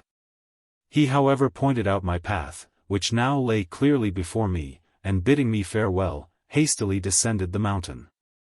Quite elated at being so near the Happars, I pushed up the acclivity, and soon gained its summit. It tapered to a sharp ridge, from whence I beheld both the hostile valleys. Here I sat down and rested for a moment, refreshing myself with my coconuts. I was soon again pursuing my way along the height, when suddenly I saw 3 of the islanders, who must have just come out of Happar Valley, standing in the path ahead of me. They were each armed with a heavy spear, and one from his appearance I took to be a chief. They sung out something, I could not understand what, and beckoned me to come on. Without the least hesitation I advanced towards them, and had approached within about a yard of the foremost, when, pointing angrily into the Typee Valley, and uttering some savage exclamation, He wheeled round his weapon like lightning, and struck me in a moment to the ground. The blow inflicted this wound, and took away my senses. As soon as I came to myself, I perceived the 3 islanders standing a little distance off, and apparently engaged in some violent altercation respecting me. My first impulse was to run for it. But, in endeavoring to rise, I fell back, and rolled down a little grassy precipice. The shock seemed to rally my faculties, so, starting to my feet, I fled down the path I had just ascended. I had no need to look behind me, for, from the yells I heard, I knew that my enemies were in full pursuit. Urged on by their fearful outcries, and heedless of the injury I had received, though the blood flowing from the wound trickled over into my eyes and almost blinded me, I rushed down the mountainside with the speed of the wind. In a short time I had descended nearly a third of the distance, and the savages had ceased their cries, when suddenly a terrific howl burst upon my ear. And at the same moment a heavy javelin darted past me as I fled, and stuck quivering in a tree close to me. Another yell followed, and a second spear and a third shot through the air within a few feet of my body, both of them piercing the ground obliquely in advance of me. The fellows gave a roar of rage and disappointment, but they were afraid, I suppose, of coming down further into the Typee valley, and so abandoned the chase. I saw them recover their weapons and turn back, and I continued my descent as fast as I could. What could have caused this ferocious attack on the part of these Happars I could not imagine, unless it were that they had seen me ascending the mountain with Marquesas, and that the mere fact of coming from the Typee valley was sufficient to provoke them. As long as I was in danger I scarcely felt the wound I had received, but when the chase was over I began to suffer from it. I had lost my hat in the flight, and the run scorched my bare head. I felt faint and giddy, but, fearful of falling to the ground beyond the reach of assistance, I staggered on as well as I could, and at last gained the level of the valley, and then down I sank. And I knew nothing more until I found myself lying upon these mats, and you stooping over me with the calabash of water. Such was Toby's account of this sad affair. I afterwards learned that, fortunately, he had fallen close to a spot where the natives go for fuel. A party of them caught sight of him as he fell, and sounding the alarm, had lifted him up. And after ineffectually endeavoring to restore him at the brook, had hurried forward with him to the house. This incident threw a dark cloud over our prospects. It reminded us that we were hemmed in by hostile tribes, whose territories we could not hope to pass, on our route to Nukuheva, without encountering the effects of their savage resentment. There appeared to be no avenue open to our escape but the sea, which washed the lower extremities of the vale. Our Typee friends availed themselves of the recent disaster of Toby to exhort us to a due appreciation of the blessings we enjoyed among them, contrasting their own generous reception of us with the animosity of their neighbors.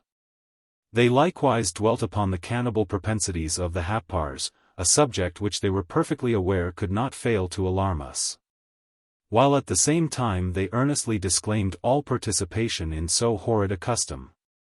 Nor did they omit to call upon us to admire the natural loveliness of their own abode, and the lavish abundance with which it produced all manner of luxuriant fruits, exalting it in this particular above any of the surrounding valleys. Korikori seemed to experience so heartfelt a desire to infuse into our minds proper views on these subjects, that, assisted in his endeavors by the little knowledge of the language we had acquired, he actually made us comprehend a considerable part of what he said. To facilitate our correct apprehension of his meaning, he at first condensed his ideas into the smallest possible compass. Happar ki kino nue, he exclaimed, nue, ki kanaka, ah.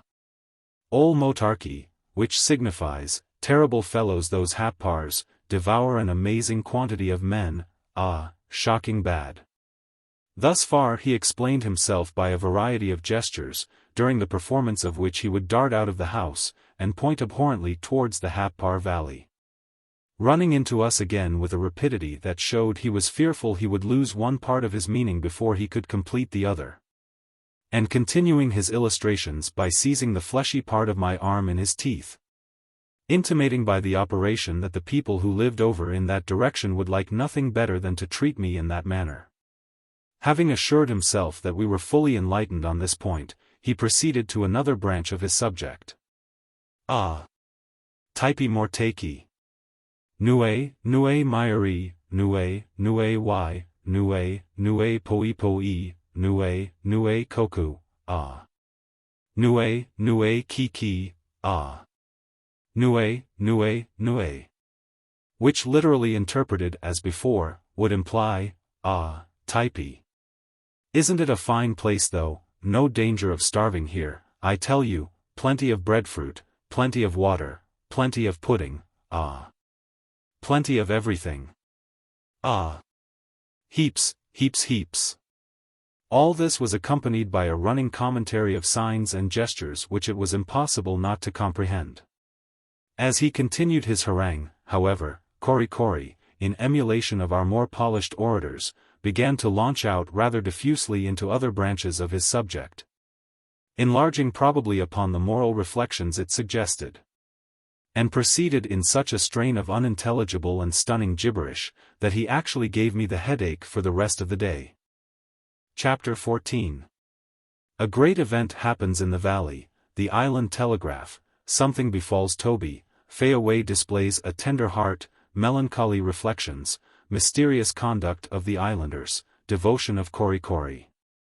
A rural couch, a luxury, Korikori strikes a light a la Typee. In the course of a few days Toby had recovered from the effects of his adventure with the Happar warriors, the wound on his head rapidly healing under the vegetable treatment of the good Tyner. Less fortunate than my companion however, I still continued to languish under a complaint, the origin and nature of which were still a mystery. Cut off as I was from all intercourse with the civilized world, and feeling the inefficacy of anything the natives could do to relieve me. Knowing, too, that so long as I remained in my present condition, it would be impossible for me to leave the valley, whatever opportunity might present itself. And apprehensive that ere long we might be exposed to some caprice on the part of the islanders, I now gave up all hopes of recovery, and became a prey to the most gloomy thoughts. A deep dejection fell upon me, which neither the friendly remonstrances of my companion, the devoted attentions of Korikori nor all the soothing influences of Fayaway could remove.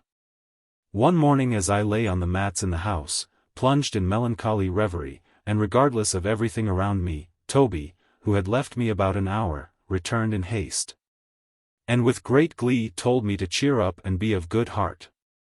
For he believed, from what was going on among the natives, that there were boats approaching the bay. These tidings operated upon me like magic.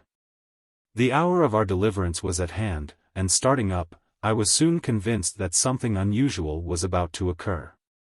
The word "boti" was vociferated in all directions, and shouts were heard in the distance, at first feebly and faintly, but growing louder and nearer at each successive repetition, until they were caught up by a fellow in a coconut tree a few yards off, who sounding them in turn. They were reiterated from a neighboring grove, and so died away gradually from point to point, as the intelligence penetrated into the farthest recess of the valley. This was the vocal telegraph of the islanders, by means of which condensed items of information could be carried in a very few minutes from the sea to their remotest habitation, a distance of at least 8 or 9 miles.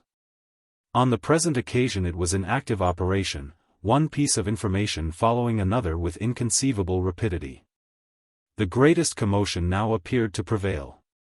At every fresh item of intelligence the natives betrayed the liveliest interest, and redoubled the energy with which they employed themselves in collecting fruit to sell to the expected visitors. Some were tearing off the husks from coconuts, some perched in the trees were throwing down breadfruit to their companions, who gathered them into heaps as they fell, while others were plying their fingers rapidly in weaving leafen baskets in which to carry the fruit. There were other matters too going on at the same time. Here you would see a stout warrior polishing his spear with a bit of old tuppa, or adjusting the folds of the girdle about his waist. And there you might descry a young damsel decorating herself with flowers, as if having in her eye some maidenly conquest. While, as in all cases of hurry and confusion in every part of the world, a number of individuals kept hurrying to and fro, with amazing vigor and perseverance, doing nothing themselves, and hindering others. Never before had we seen the islanders in such a state of bustle and excitement, and the scene furnished abundant evidence of the fact, that it was only at long intervals any such events occur. When I thought of the length of time that might intervene before a similar chance of escape would be presented, I bitterly lamented that I had not the power of availing myself effectually of the present opportunity. From all that we could gather, it appeared that the natives were fearful of arriving too late upon the beach, unless they made extraordinary exertions. Sick and lame as I was, I would have started with Toby at once, had not Kory not only refused to carry me, but manifested the most invincible repugnance to our leaving the neighborhood of the house. The rest of the savages were equally opposed to our wishes, and seemed grieved and astonished at the earnestness of my solicitations. I clearly perceived that while my attendant avoided all appearance of constraining my movements, he was nevertheless determined to thwart my wishes. He seemed to me on this particular occasion, as well as often afterwards, to be executing the orders of some other person with regard to me, though at the same time feeling towards me the most lively affection. Toby, who had made up his mind to accompany the islanders if possible, as soon as they were in readiness to depart, and who for that reason had refrained from showing the same anxiety that I had done, now represented to me that it was idle for me to entertain the hope of reaching the beach in time to profit by any opportunity that might then be presented. "Do you not see," said he, "the savages themselves are fearful of being too late. And I should hurry forward myself at once did I not think that if I showed too much eagerness I should destroy all our hopes of reaping any benefit from this fortunate event. If you will only endeavor to appear tranquil or unconcerned, you will quiet their suspicions, and I have no doubt they will then let me go with them to the beach. Supposing that I merely go out of curiosity, should I succeed in getting down to the boats, I will make known the condition in which I have left you, and measures may then be taken to secure our escape." In the expediency of this I could not but acquiesce. And as the natives had now completed their preparations, I watched with the liveliest interest the reception that Toby's application might meet with. As soon as they understood from my companion that I intended to remain, they appeared to make no objection to his proposition, and even hailed it with pleasure. Their singular conduct on this occasion not a little puzzled me at the time, and imparted to subsequent events an additional mystery. The islanders were now to be seen hurrying along the path which led to the sea. I shook Toby warmly by the hand, and gave him my Peta hat to shield his wounded head from the sun, as he had lost his own. He cordially returned the pressure of my hand, and solemnly promising to return as soon as the boats should leave the shore, sprang from my side, and the next minute disappeared in a turn of the grove. In spite of the unpleasant reflections that crowded upon my mind, I could not but be entertained by the novel and animated sight which by now met my view. One after another the natives crowded along the narrow path, laden with every variety of fruit. Here, you might have seen one, who, after ineffectually endeavoring to persuade a surly porker to be conducted in leading strings, was obliged at last to seize the perverse animal in his arms, and carry him struggling against his naked breast, and squealing without intermission. There went two, who at a little distance might have been taken for the Hebrew spies, on their return to Moses with the goodly bunch of grape.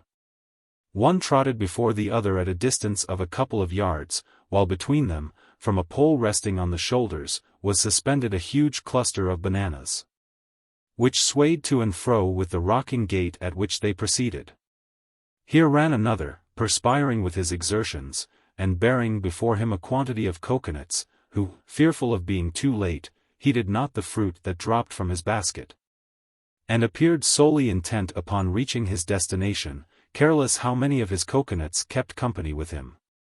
In a short time the last straggler was seen hurrying on his way, and the faint shouts of those in advance died insensibly upon the ear.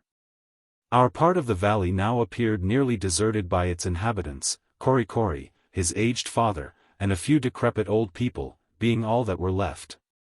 Toward sunset the islanders in small parties began to return from the beach, and among them, as they drew near to the house, I sought to descry the form of my companion.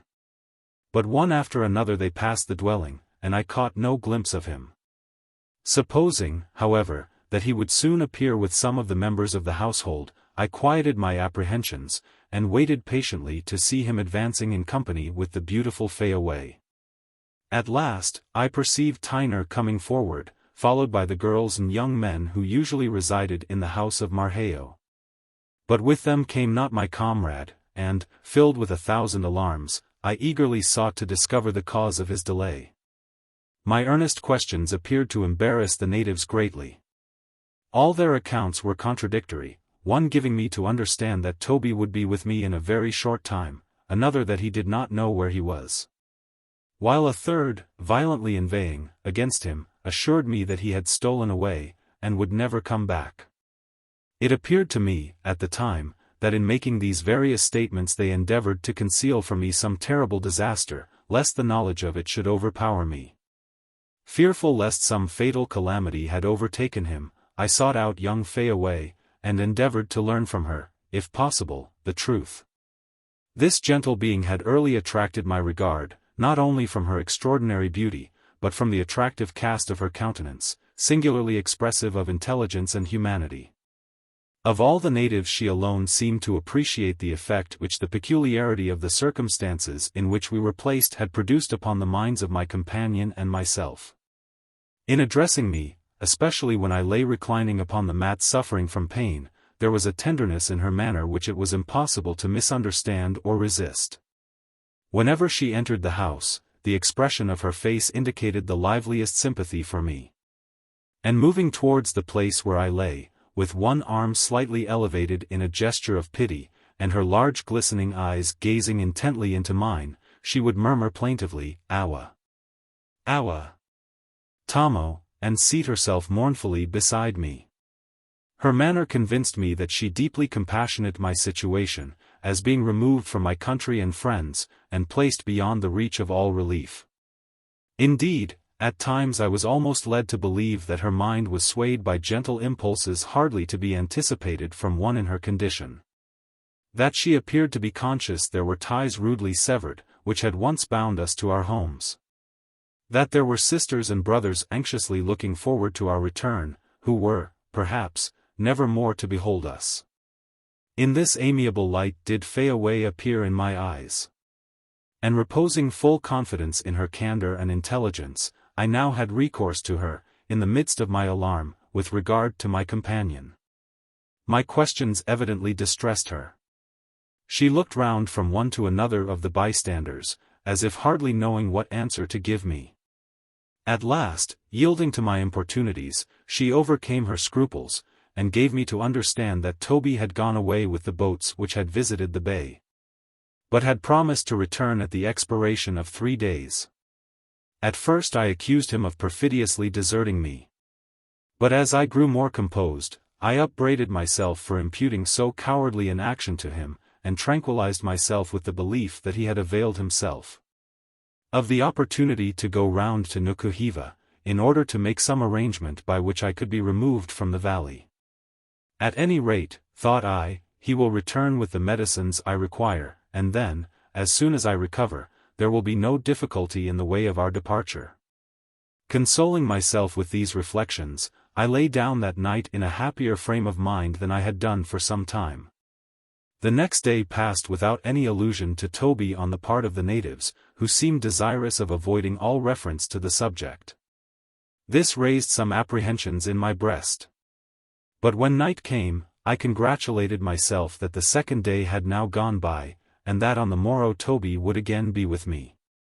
But the morrow came and went, and my companion did not appear. Ah! Thought I, he reckons 3 days from the morning of his departure, tomorrow he will arrive. But that weary day also closed upon me, without his return. Even yet I would not despair. I thought that something detained him, that he was waiting for the sailing of a boat, at Nukuheva, and that in a day or 2 at farthest I should see him again.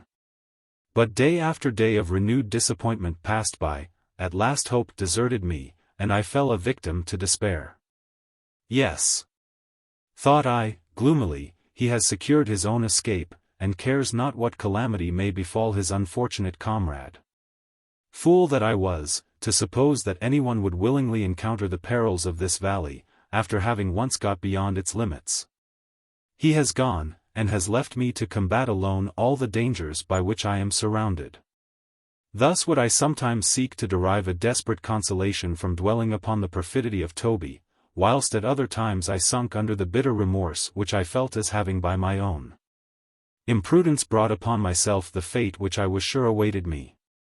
At other times I thought that perhaps after all these treacherous savages had made away with him, and thence the confusion into which they were thrown by my questions and their contradictory answers, or he might be a captive in some other part of the valley, or, more dreadful still, might have met with that fate at which my very soul shuddered.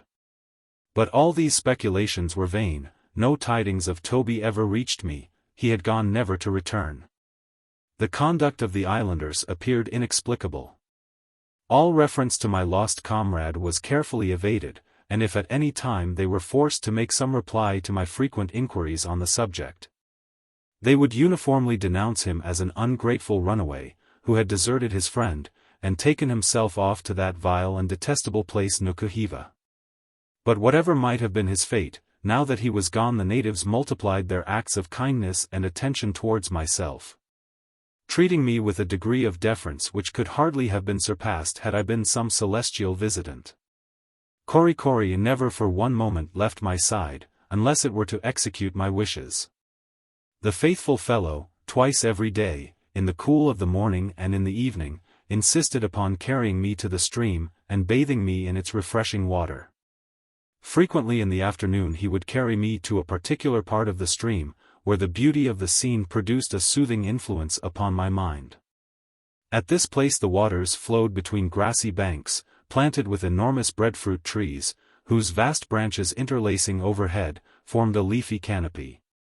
Near the stream were several smooth black rocks.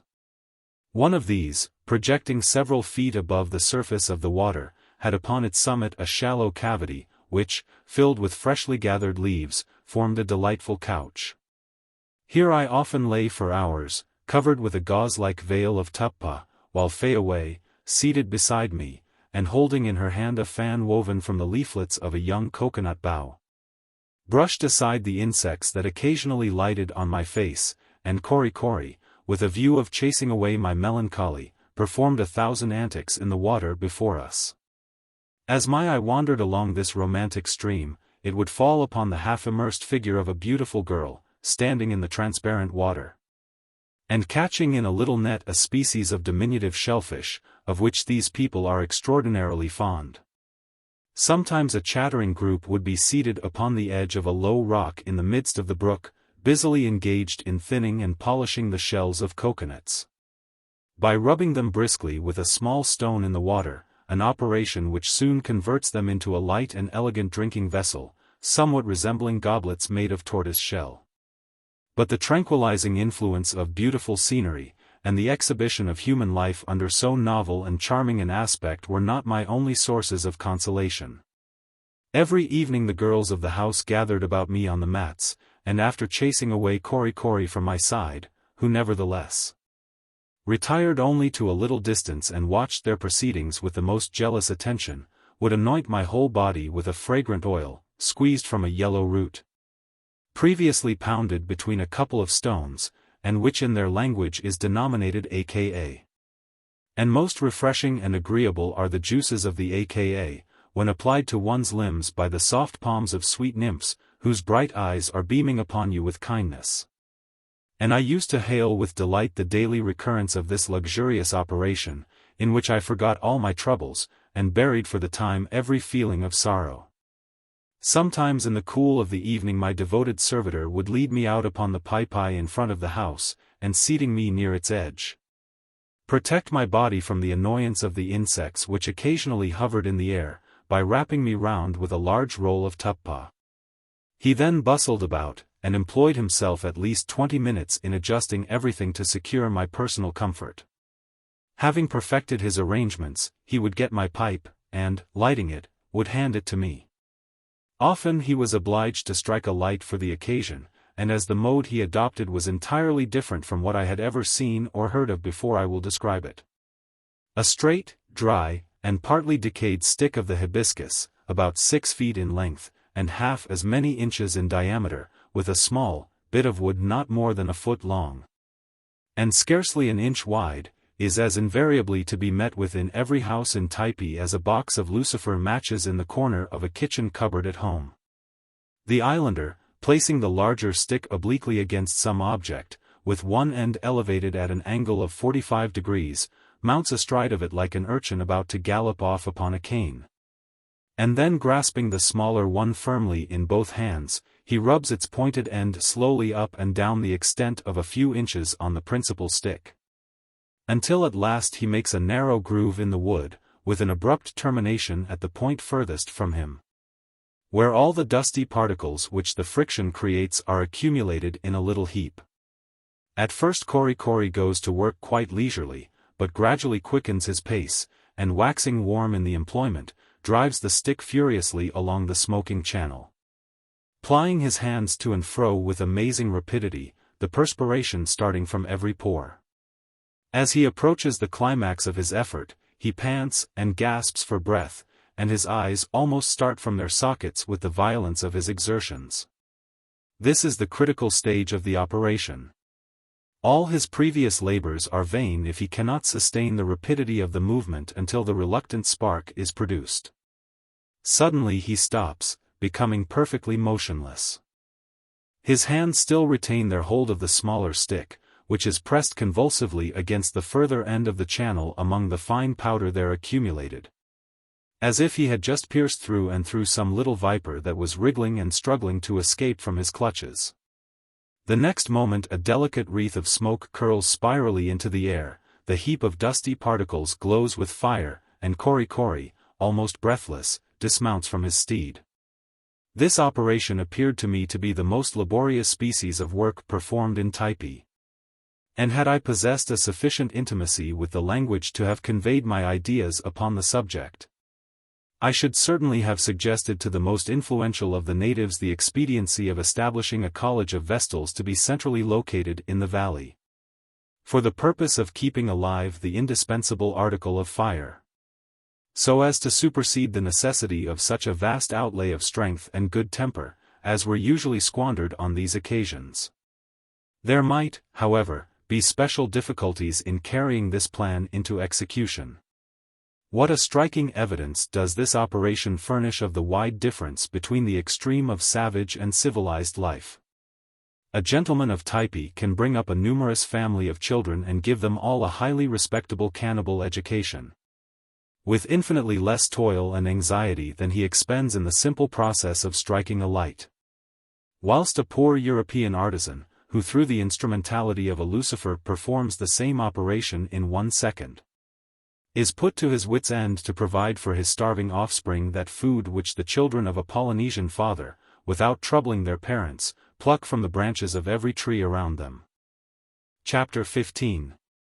Kindness of Marquesas and the rest of the islanders, a full description of the breadfruit tree, different modes of preparing the fruit. All the inhabitants of the valley treated me with great kindness. But as to the household of Marquesas, with whom I was now permanently domiciled, nothing could surpass their efforts to minister to my comfort. To the gratification of my palate they paid the most unwearied attention. They continually invited me to partake of food, and when after eating heartily I declined the viands they continued to offer me, they seemed to think that my appetite stood in need of some piquant stimulant to excite its activity. In pursuance of this idea, old Marquesas himself would hie him away to the seashore by the break of day, for the purpose of collecting various species of rare seaweed, some of which among these people are considered a great luxury. After a whole day spent in this employment, he would return about nightfall with several coconut shells filled with different descriptions of kelp.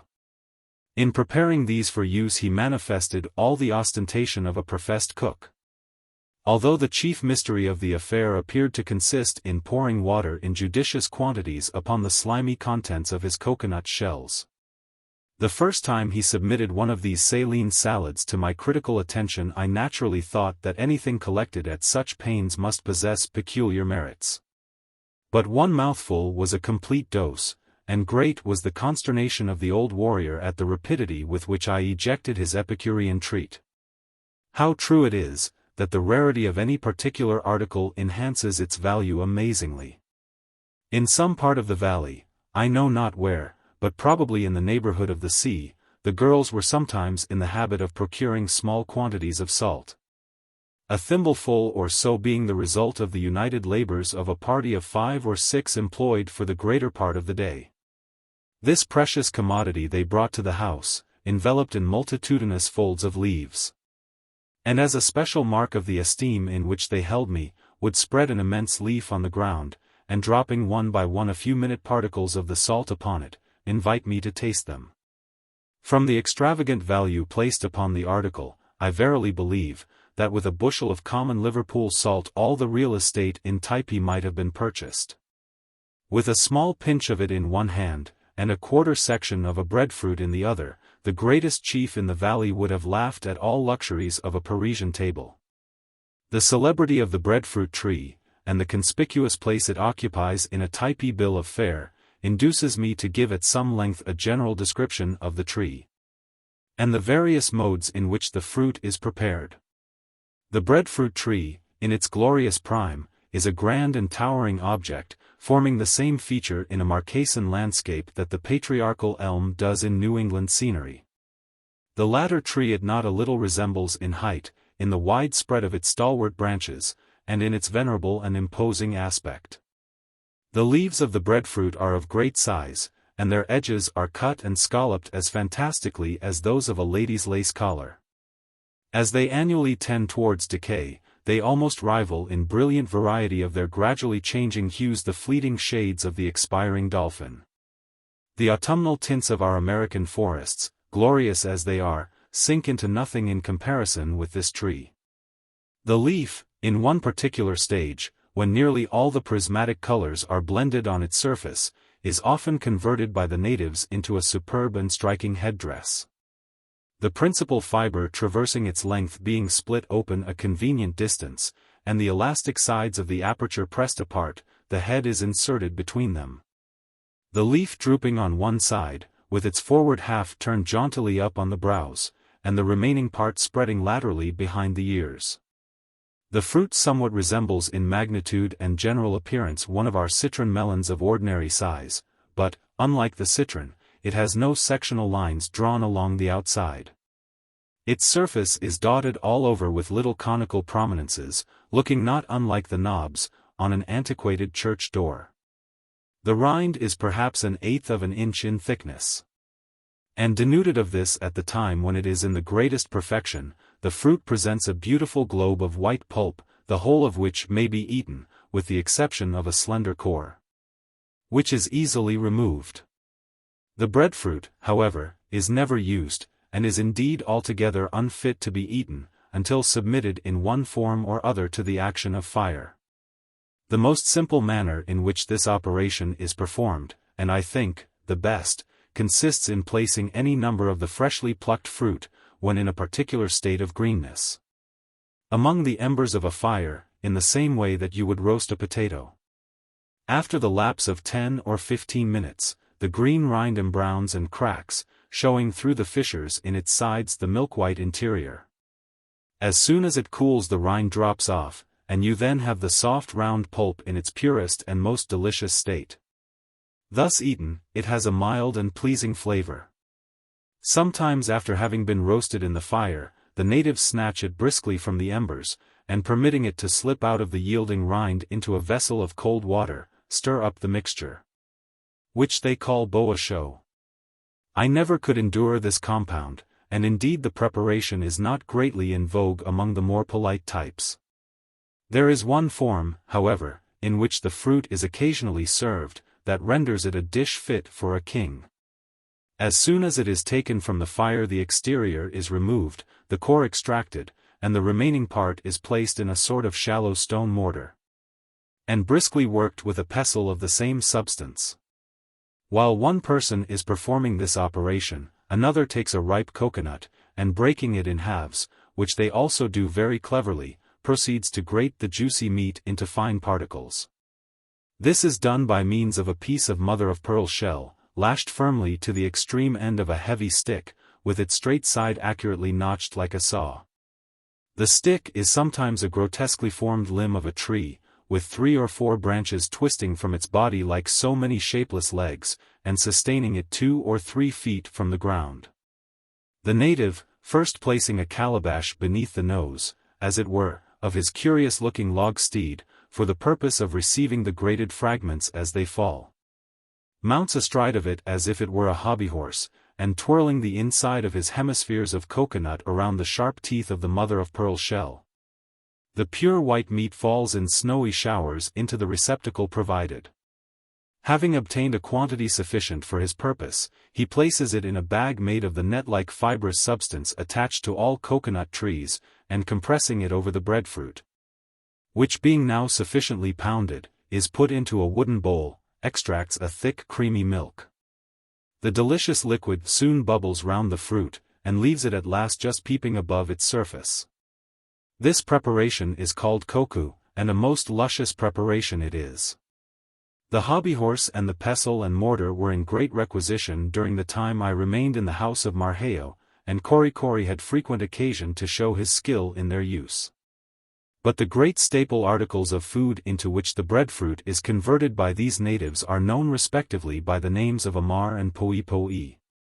At a certain season of the year, when the fruit of the 100 groves of the valley has reached its maturity, and hangs in golden spheres from every branch, the islanders assemble in harvest groups, and garner in the abundance which surrounds them. The trees are stripped of their nodding burdens, which, easily freed from the rind and core, are gathered together in capacious wooden vessels, where the pulpy fruit is soon worked by a stone pestle, vigorously applied, into a blended mass of a doughy consistency, called by the natives tutau.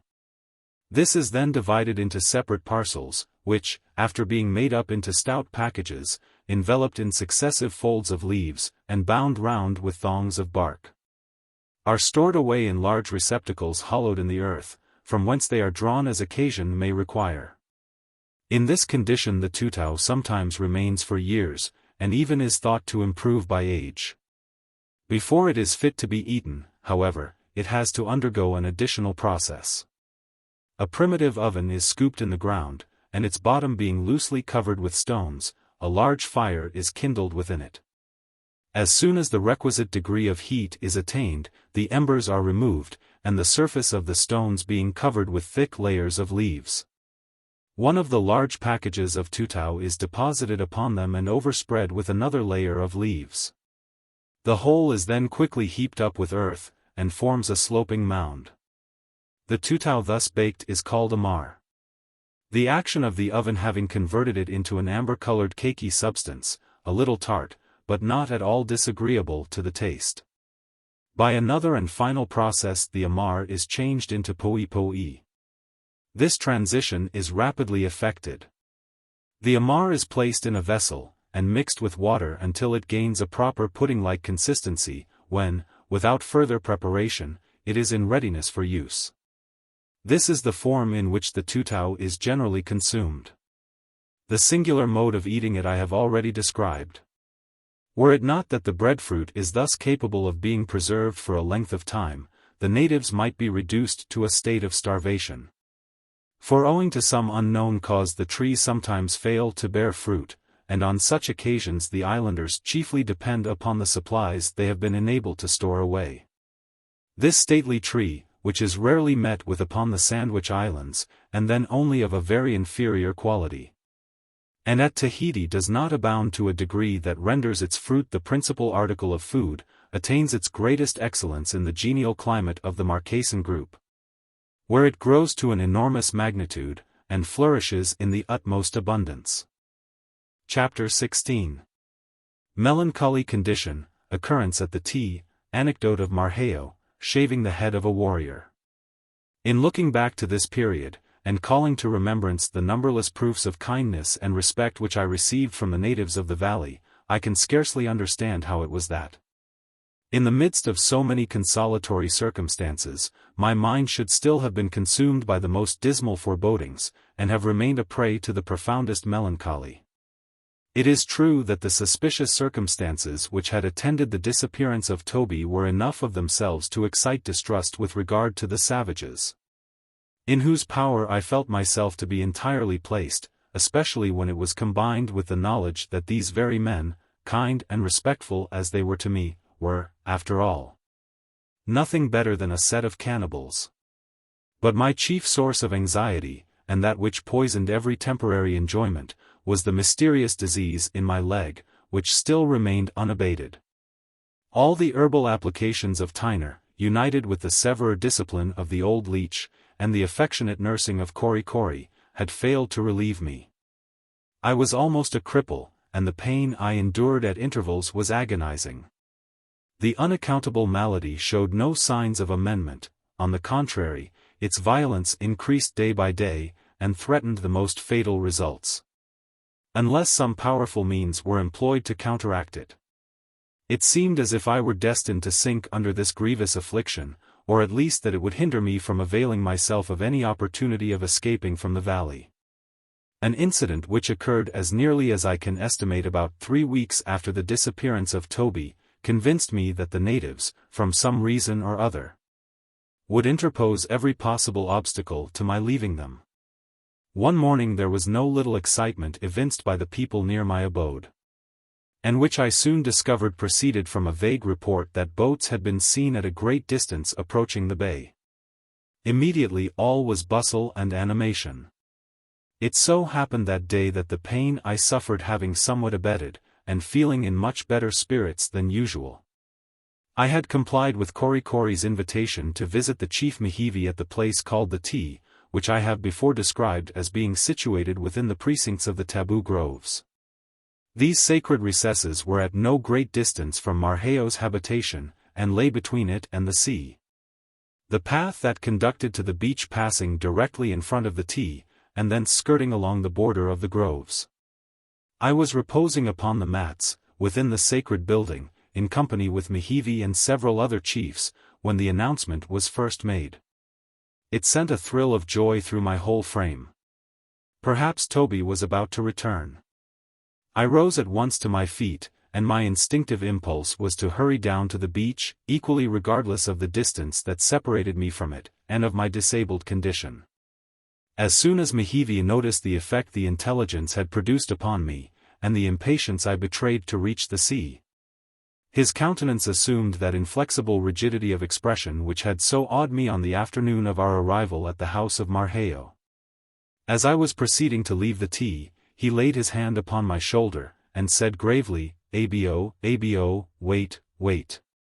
Solely intent upon the one thought that occupied my mind, and heedless of his request, I was brushing past him, when suddenly he assumed a tone of authority, and told me to sit down.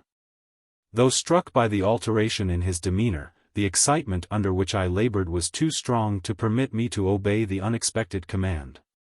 And I was still limping towards the edge of the Typee with Cori clinging to one arm in his efforts to restrain me, when the natives around started to their feet, ranged themselves along the open front of the building, while Nukuheva looked at me scowlingly, and reiterated his commands still more sternly.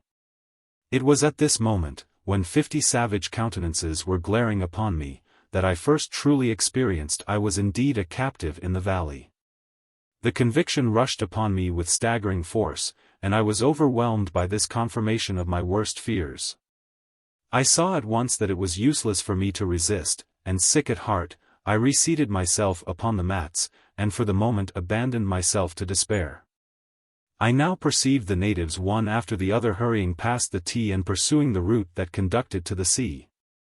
These savages, thought I, will soon be holding communication with some of my own countrymen perhaps, who with ease could restore me to liberty did they know of the situation I was in. No language can describe the wretchedness which I felt, and in the bitterness of my soul I imprecated 1,000 curses on the perfidious Toby, who had thus abandoned me to destruction. It was in vain that Cori tempted me with food, or lighted my pipe, or sought to attract my attention by performing the uncouth antics that had sometimes diverted me. I was fairly knocked down by this last misfortune, which, much as I had feared it, I had never before had the courage calmly to contemplate. Regardless of everything but my own sorrow, I remained in the tea for several hours.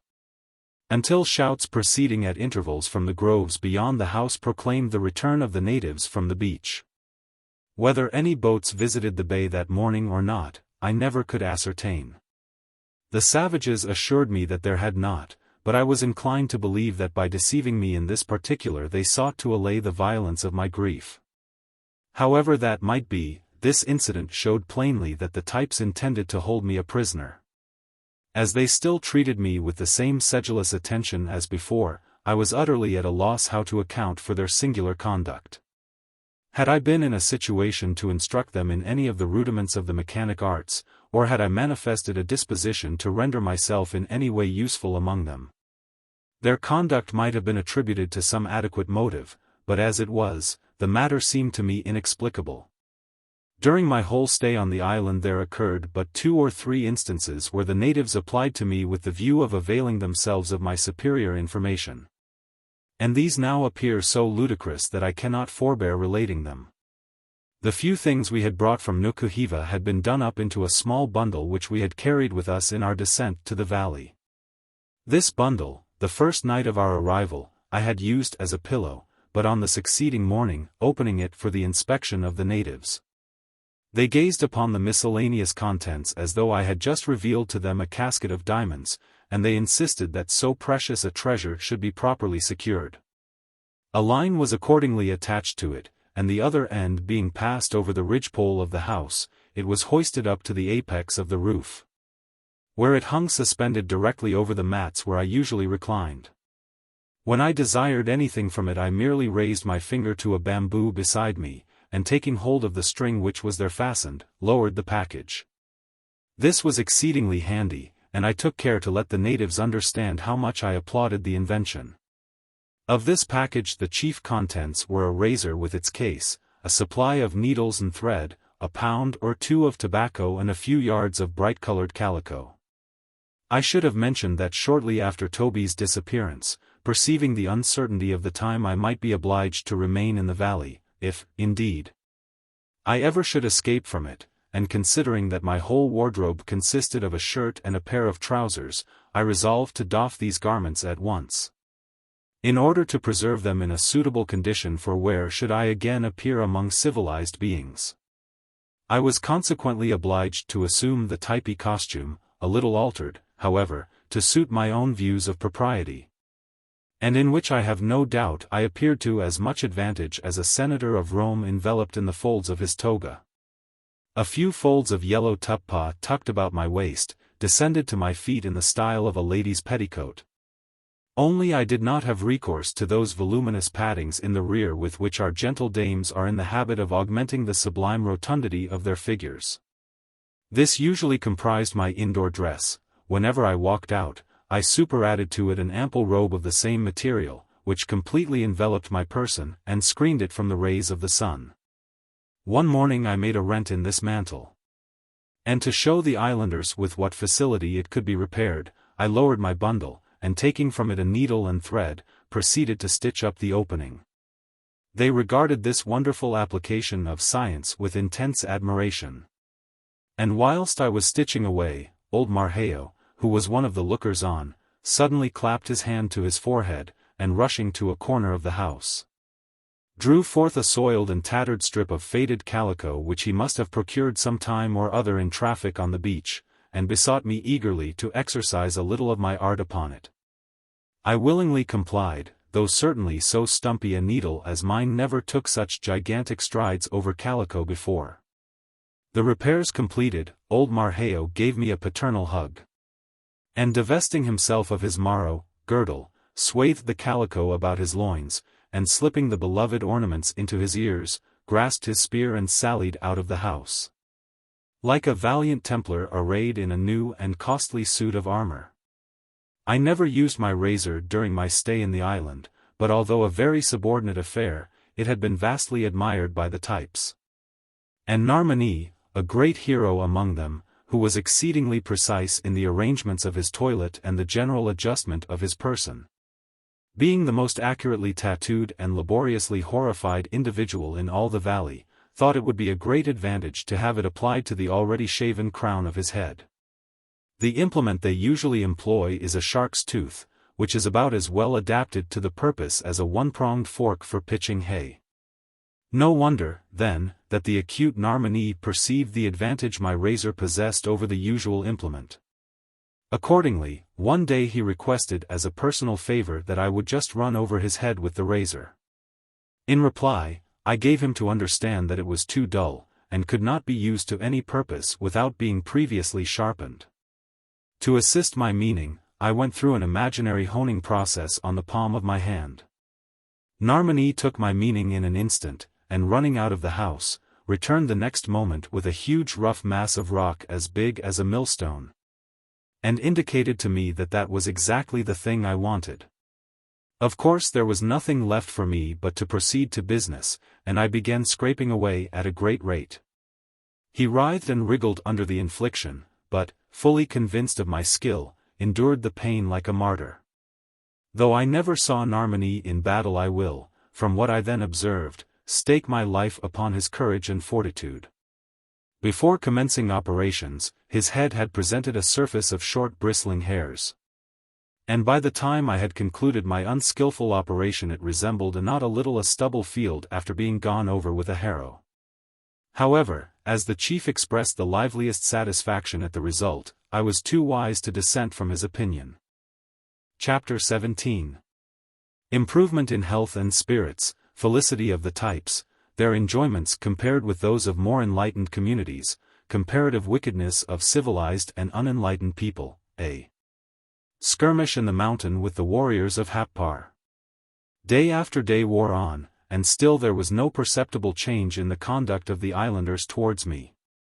Gradually I lost all knowledge of the regular recurrence of the days of the week, and sunk insensibly into that kind of apathy which ensues after some violent outburst of despair. My limbs suddenly healed, the swelling went down, the pain subsided, and I had every reason to suppose I should soon completely recover from the affliction that had so long tormented me. As soon as I was enabled to ramble about the valley in company with the natives, troops of whom followed me whenever I sallied out of the house, I began to experience an elasticity of mind which placed me beyond the reach of those dismal forebodings to which I had so lately been a prey. Received wherever I went with the most deferential kindness, regaled perpetually with the most delightful fruits, ministered to by dark-eyed nymphs, and enjoying besides all the services of the devoted Kori, I thought that, for a sojourn among cannibals, no man could have well made a more agreeable one. To be sure there were limits set to my wanderings. Toward the sea my progress was barred by an express prohibition of the savages. And after having made 2 or 3 ineffectual attempts to reach it, as much to gratify my curiosity as anything else, I gave up the idea. It was in vain to think of reaching it by stealth, since the natives escorted me in numbers wherever I went, and not for one single moment that I can recall to mind was I ever permitted to be alone. The green and precipitous elevations that stood ranged around the head of the vale where Marquesas' habitation was situated effectually precluded all hope of escape in that quarter, even if I could have stolen away from the 1,000 eyes of the savages.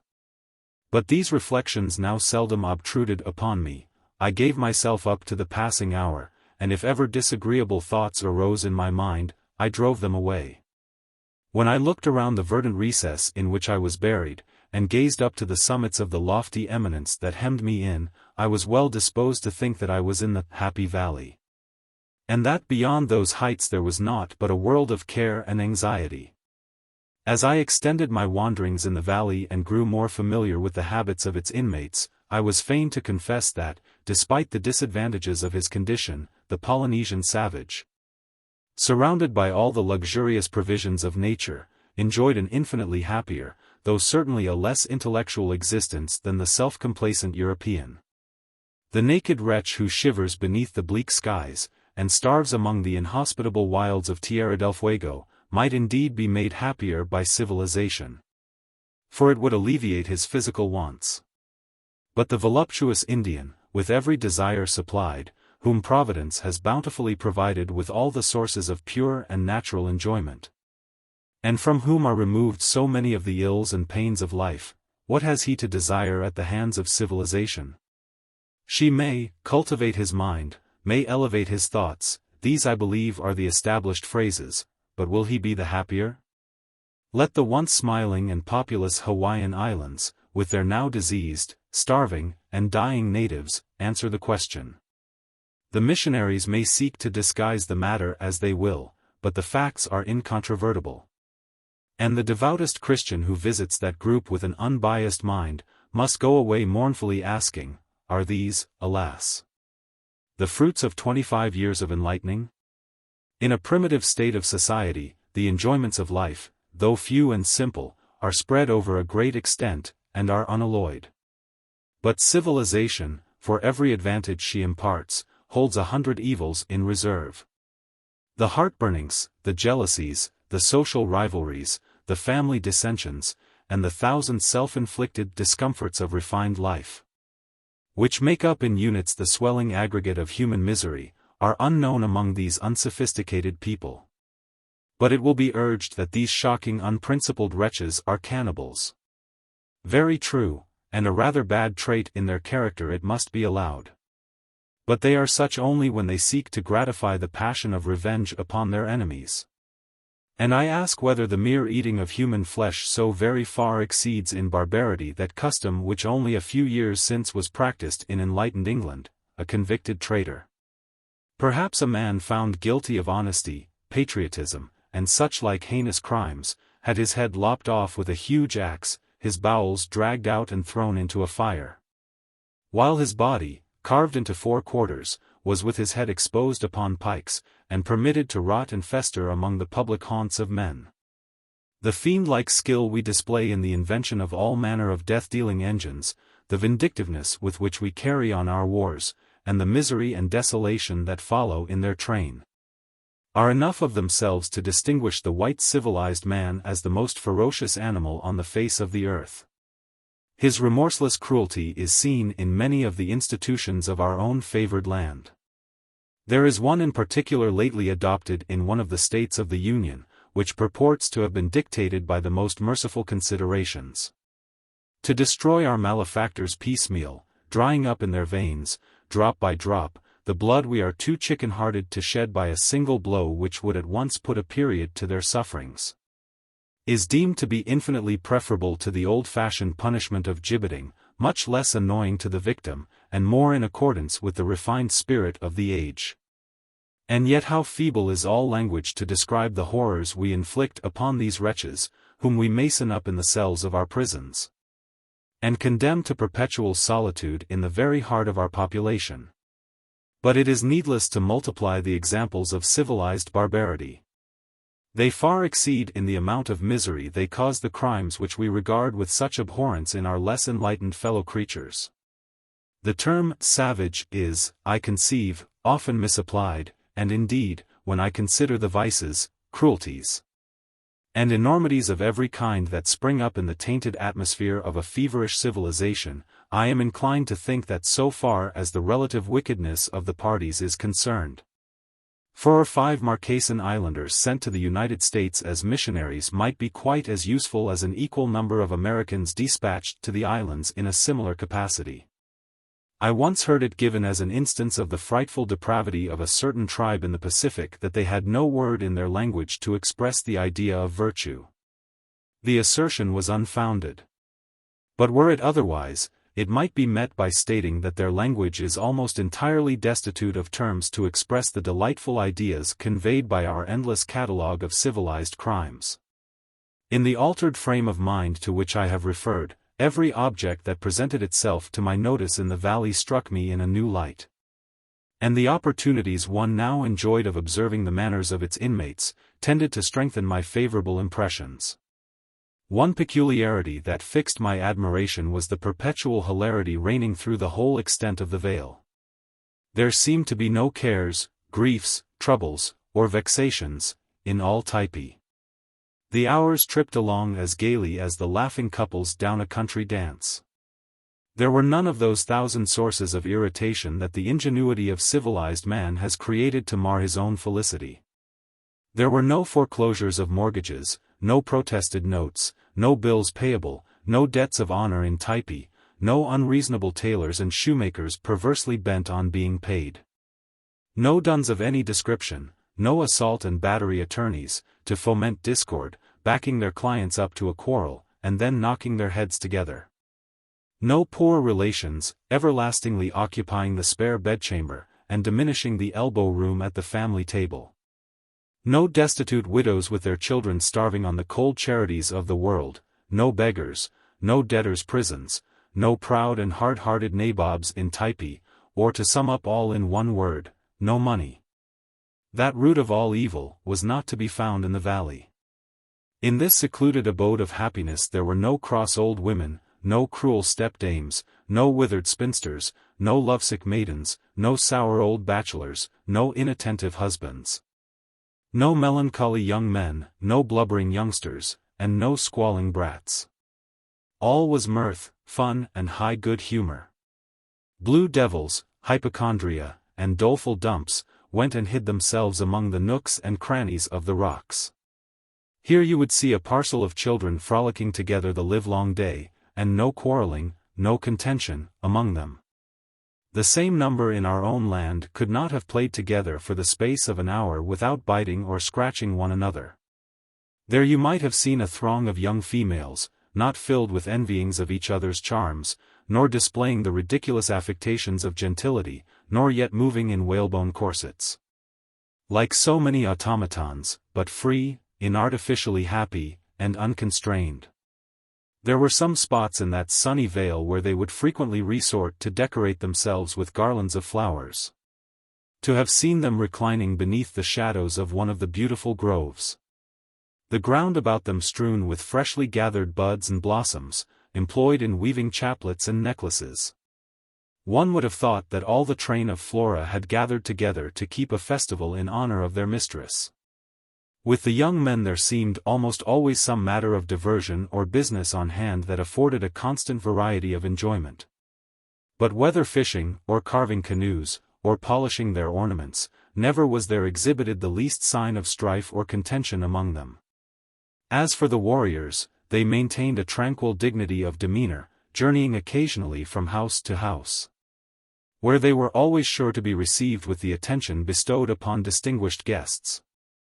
The old men, of whom there were many in the vale, seldom stirred from their mats, where they would recline for hours and hours, smoking and talking to one another with all the garrulity of age. But the continual happiness, which so far as I was able to judge appeared to prevail in the valley, sprang principally from that all-pervading sensation which Rousseau has told us be at one time experienced, the mere buoyant sense of a healthful physical existence. And indeed in this particular the types had ample reason to felicitate themselves, for sickness was almost unknown. During the whole period of my stay I saw but one invalid among them. And on their smooth skins you observed no blemish or mark of disease. The general repose, however, upon which I have just been descanting, was broken in upon about this time by an event which proved that the islanders were not entirely exempt from those occurrences which disturb the quiet of more civilized communities. Having now been a considerable time in the valley, I began to feel surprised that the violent hostility subsisting between its inhabitants, and those of the adjoining bay of Happar, should never have manifested itself in any warlike encounter. Although the valiant types would often by gesticulations declare their undying hatred against their enemies, and the disgust they felt at their cannibal propensities. Although they dilated upon the manifold injuries they had received at their hands, yet with a forbearance truly commendable, they appeared to sit down under their grievances, and to refrain from making any reprisals. The Happars, entrenched behind their mountains, and never even showing themselves on their summits, did not appear to me to furnish adequate cause for that excess of animosity evinced towards them by the heroic tenants of our vale.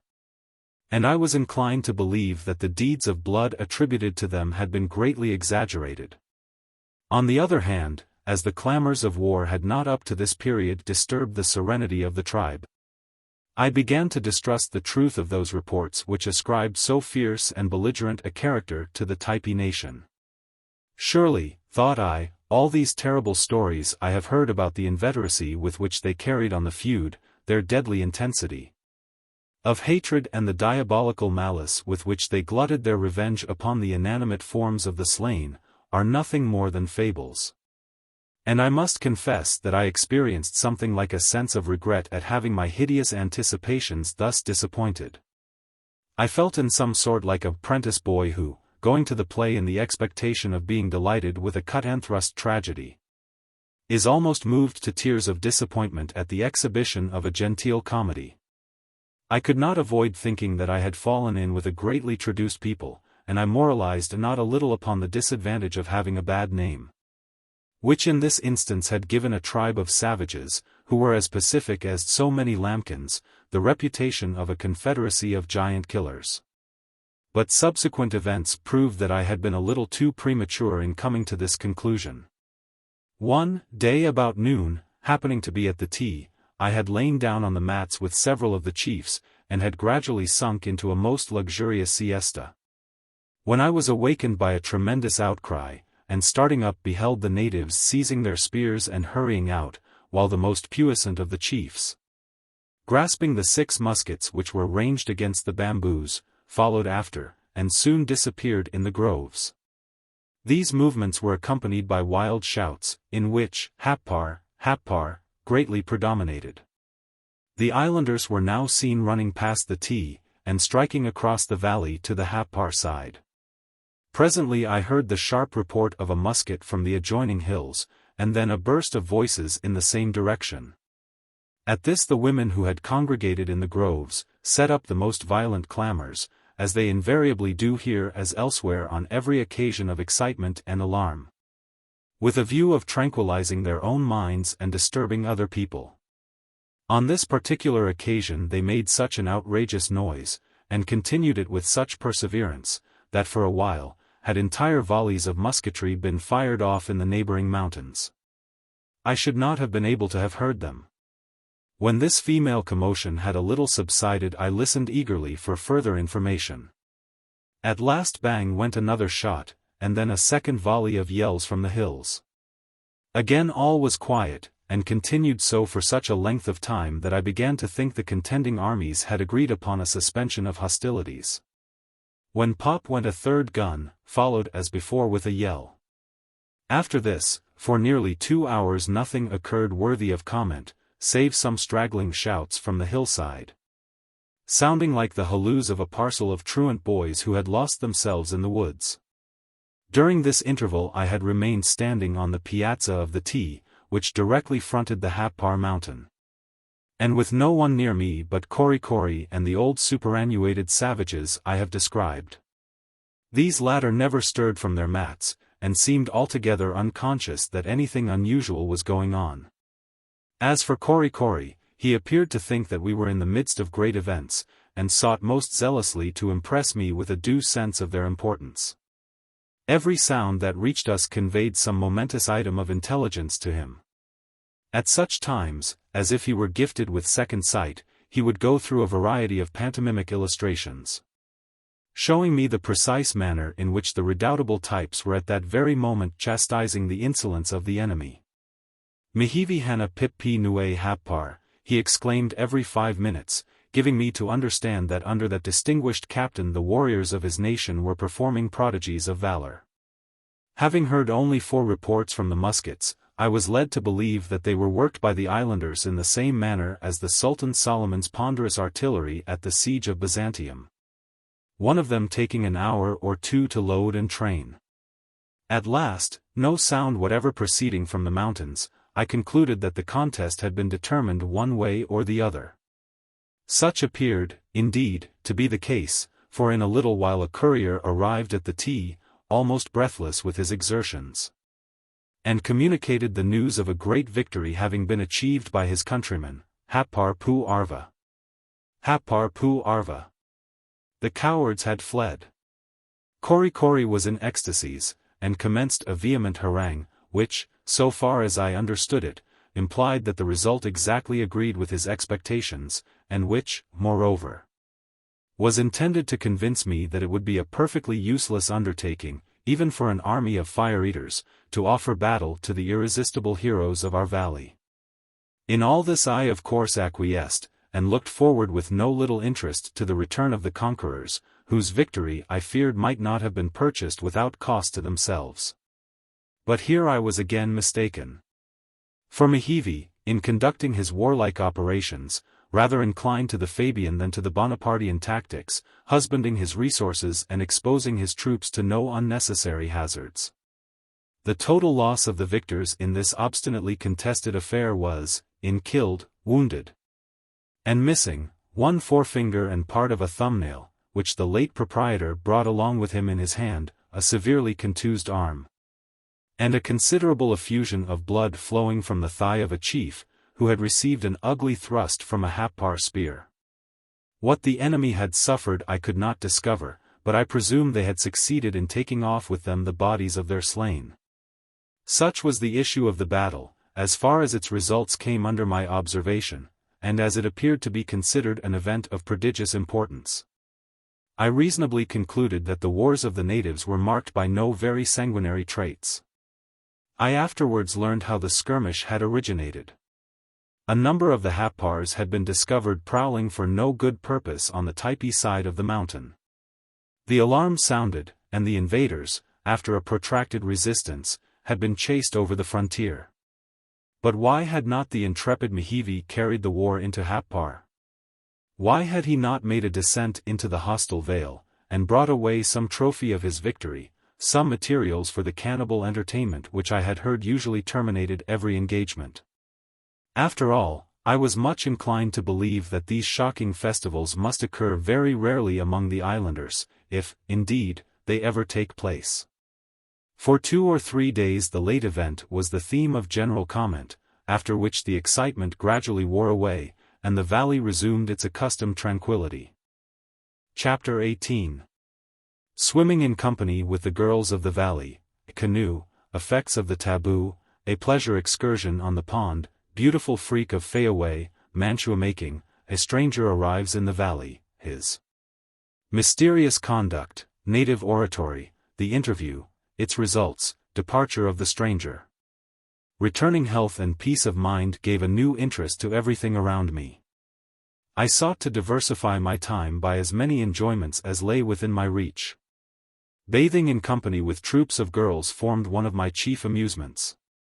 We sometimes enjoyed the recreation in the waters of a miniature lake, to which the central stream of the valley expanded. This lovely sheet of water was almost circular in figure, and about 300 yards across. Its beauty was indescribable. All around its banks waved luxuriant masses of tropical foliage, soaring high above which were seen, here and there, the symmetrical shaft of the coconut tree, surmounted by its tufts of graceful branches, drooping in the air like so many waving ostrich plumes. The ease and grace with which the maidens of the valley propelled themselves through the water, and their familiarity with the element, were truly astonishing. Sometimes they might be seen gliding along just under the surface, without apparently moving hand or foot, then throwing themselves on their sides, they darted through the water, revealing glimpses of their forms, as, in the course of their rapid progress, they shot for an instant partly into the air, at one moment they dived deep down into the water, and the next they rose bounding to the surface. I remember upon one occasion plunging in among a parcel of these river nymphs, and counting vainly on my superior strength, sought to drag some of them under the water. But I quickly repented my temerity. The amphibious young creatures swarmed about me like a shoal of dolphins, and seizing hold of my devoted limbs, tumbled me about and ducked me under the surface, until from the strange noises which rang in my ears, and the supernatural visions dancing before my eyes, I thought I was in the land of the spirits. I stood indeed as little chance among them as a cumbrous whale attacked on all sides by a legion of swordfish. When at length they relinquished their hold of me, they swam away in every direction, laughing at my clumsy endeavors to reach them. There was no boat on the lake.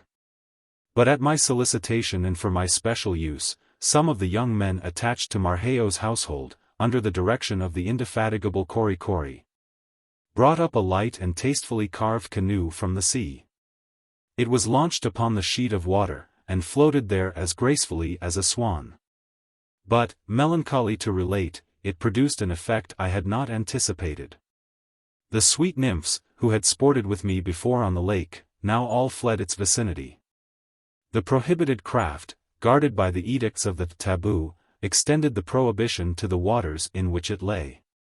For a few days, Kori, with one or two other youths, accompanied me in my excursions to the lake, and while I paddled about in my light canoe, would swim after me shouting and gambling in pursuit. But I is ever partial to what is termed in the young men's own book, the society of virtuous and intelligent young ladies, and in the absence of the mermaids, the amusement became dull and insipid. One morning I expressed to my faithful servitor my desire for the return of the nymphs.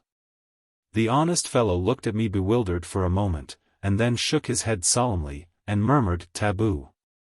Taboo," giving me to understand that unless the canoe was removed I could not expect to have the young ladies back again.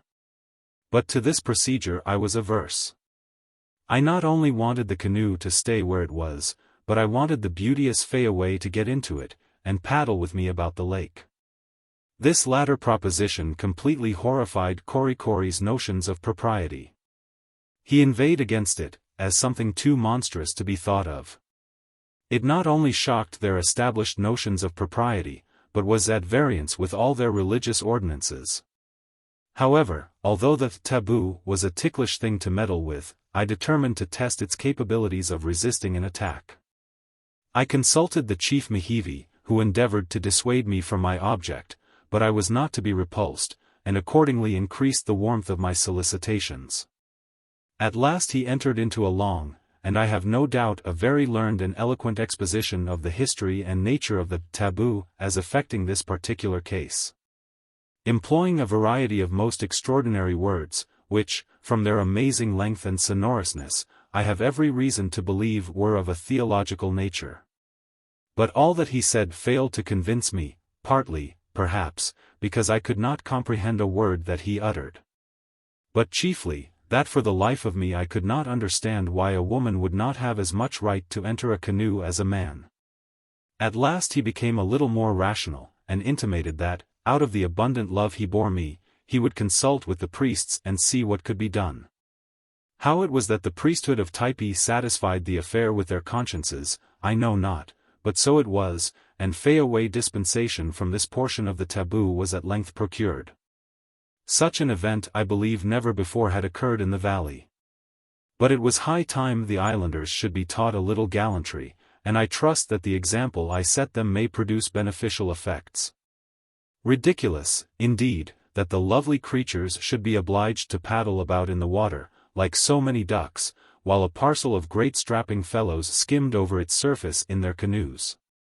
The first day after Fayaway's emancipation, I had a delightful little party on the lake, the damsel, Kori, and myself. My zealous body servant brought from the house a calabash of poi, half a dozen young coconuts, stripped of their husks, 3 pipes, as many yams, and me on his back a part of the way. Something of a load, but Kori was a very strong man for his size, and by no means brittle in the spine. We had a very pleasant day.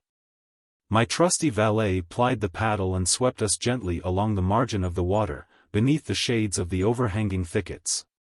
Fayaway and I reclined in the stern of the canoe, on the very best terms possible with one another. The gentle nymph occasionally placing her pipe to her lip, and exhaling the mild fumes of the tobacco, to which her rosy breath added a fresh perfume. Strange as it may seem, there is nothing in which a young and beautiful female appears to more advantage than in the act of smoking. How captivating is a Peruvian lady, swinging in her gaily woven hammock of grass, extended between 2 orange trees, and inhaling the fragrance of a choice cigarro. But Fayaway, holding in her delicately formed olive hand the long yellow reed of her pipe, with its quaintly carved bowl, and every few moments languishingly giving forth light wreaths of vapor from her mouth and nostrils, looked still more engaging. We floated about thus for several hours, when I looked up to the warm, glowing, tropical sky, and then down into the transparent depths below. And when my eye, wandering from the bewitching scenery around, fell upon the grotesquely tattooed form of Kori Kori, and finally, encountered the pensive gaze of Fayaway, I thought I had been transported to some fairy region, so unreal did everything appear. This lovely piece of water was the coolest spot in all the valley, and I now made it a place of continual resort during the hottest period of the day. One side of it lay near the termination of a long gradually expanding gorge, which mounted to the heights that environed the vale. The strong trade wind, met in its course by these elevations, circled and eddied about their summits, and was sometimes driven down the steep ravine and swept across the valley, ruffling in its passage the otherwise tranquil surface of the lake. One day, after we had been paddling about for some time, I disembarked Kori Kori, and paddled the canoe to the windward side of the lake. As I turned the canoe, Fayaway, who was with me, seemed all at once to be struck with some happy idea. With a wild exclamation of delight, she disengaged from her person the ample robe of Typee which was knotted over her shoulder, for the purpose of shielding her from the sun, and spreading it out like a sail, stood erect with upraised arms in the head of the canoe. We American sailors pride ourselves upon our straight, clean spars, but a prettier little mast than Fayaway made was never shipped aboard of any craft. In a moment the Typee was distended by the breeze, the long brown tresses of Fayaway streamed in the air, and the canoe glided rapidly through the water, and shot towards the shore. Seated in the stern, I directed its course with my paddle until it dashed up the soft sloping bank, and Fayaway, with a light spring alighted on the ground. Whilst Kori Kori, who had watched our maneuvers with admiration, now clapped his hands in transport, and shouted like a madman. Many a time afterwards was this feat repeated. If the reader has not observed ere this that I was the declared admirer of Miss Fayaway, all I can say is that he is little conversant with affairs of the heart. And I certainly shall not trouble myself to enlighten him any farther. Out of the calico I had brought from the ship I made a dress for this lovely girl. In it she looked, I must confess, something like an opera dancer. The drapery of the latter damsel generally commences a little above the elbows, but my island beauties began at the waist, and terminated sufficiently far above the ground to reveal the most bewitching ankle in the universe. The day that Fayaway first wore this robe was rendered memorable by a new acquaintance being introduced to me. In the afternoon I was lying in the house when I heard a great uproar outside.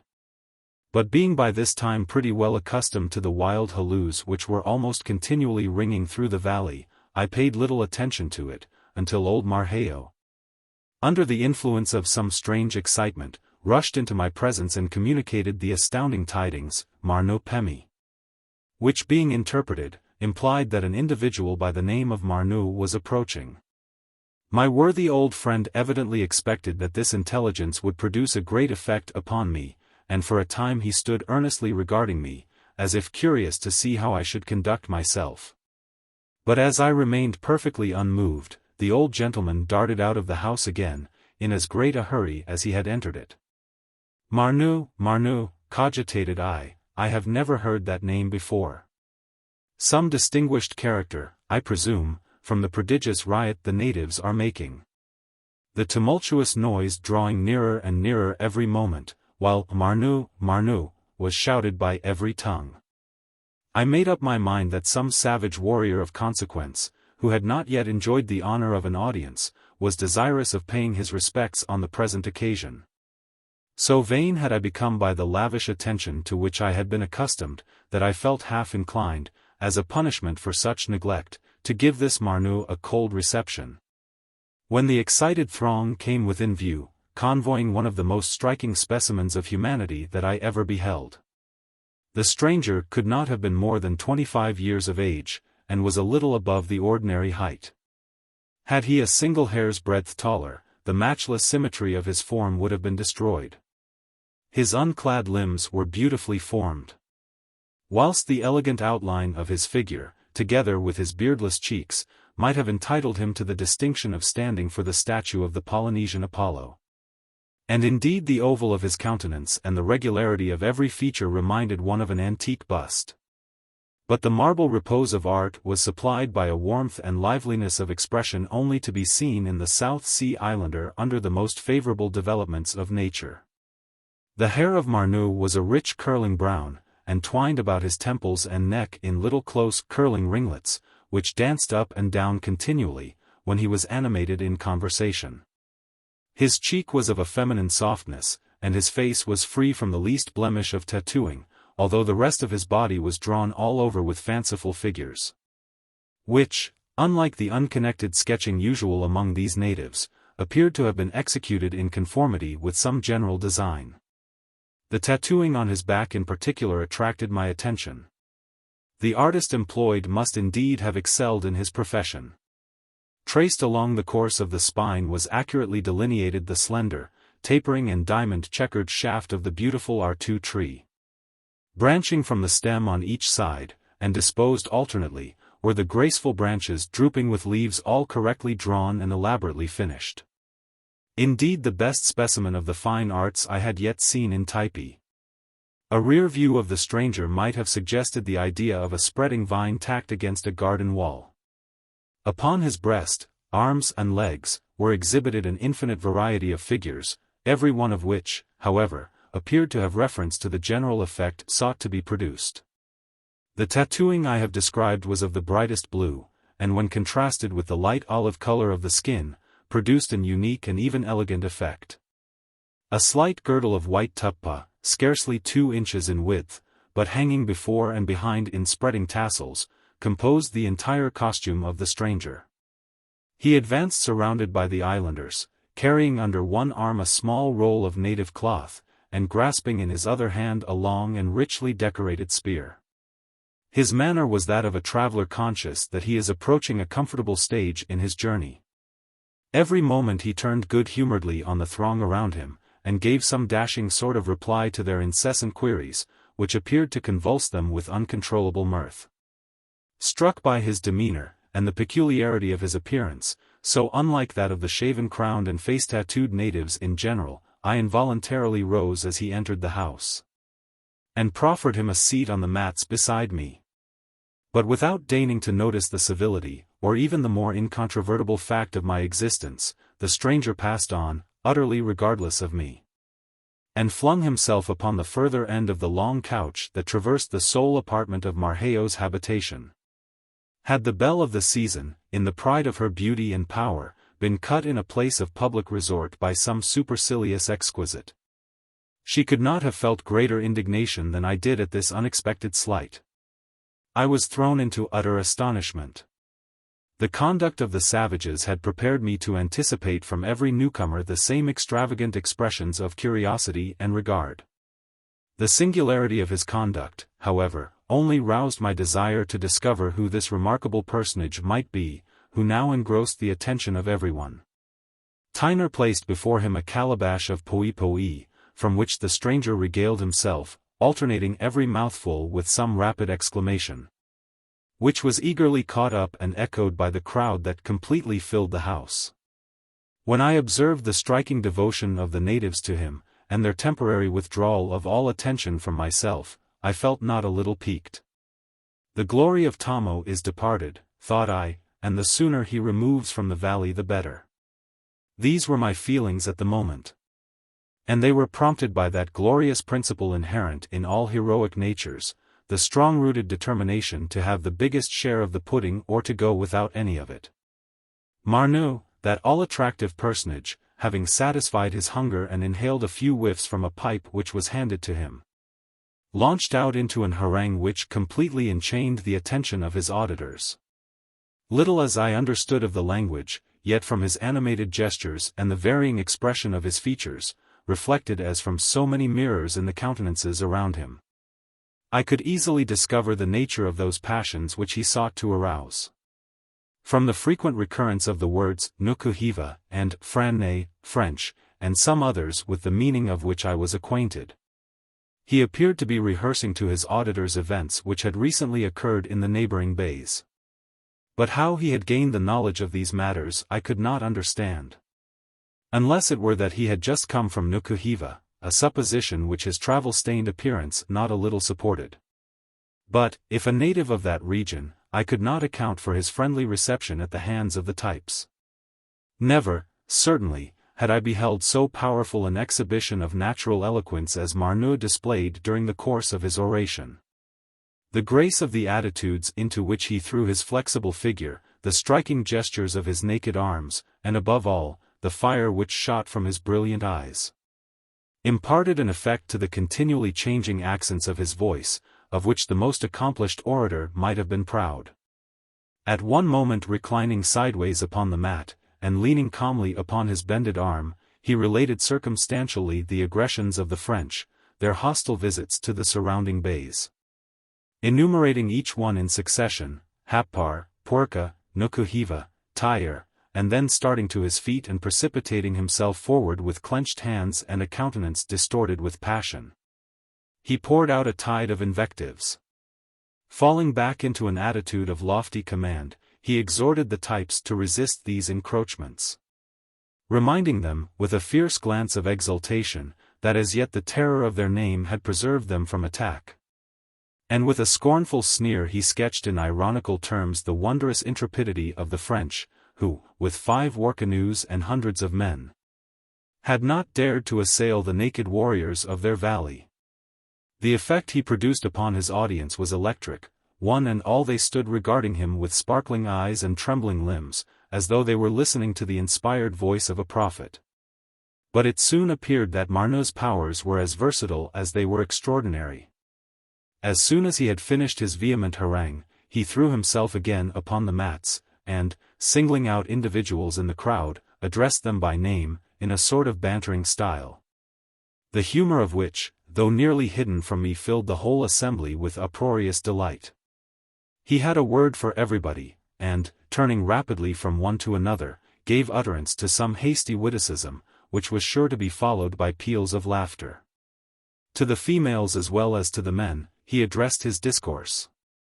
Heaven only knows what he said to them, but he caused smiles and blushes to mantle their ingenuous faces. I am, indeed, very much inclined to believe that Marneux, with his handsome person and captivating manners, was a sad deceiver among the simple maidens of the island. During all this time he had never, for one moment, deigned to regard me. He appeared, indeed, to be altogether unconscious of my presence. I was utterly at a loss how to account for this extraordinary conduct. I easily perceived that he was a man of no little consequence among the islanders, that he possessed uncommon talents, and was gifted with a higher degree of knowledge than the inmates of the valley. For these reasons, I therefore greatly feared lest having, from some cause or other, unfriendly feelings towards me, he might exert his powerful influence to do me mischief. It seemed evident that he was not a permanent resident of the vale, and yet, whence could he have come? On all sides the types were girt in by hostile tribes, and how could he possibly, if belonging to any of these, be received with so much cordiality?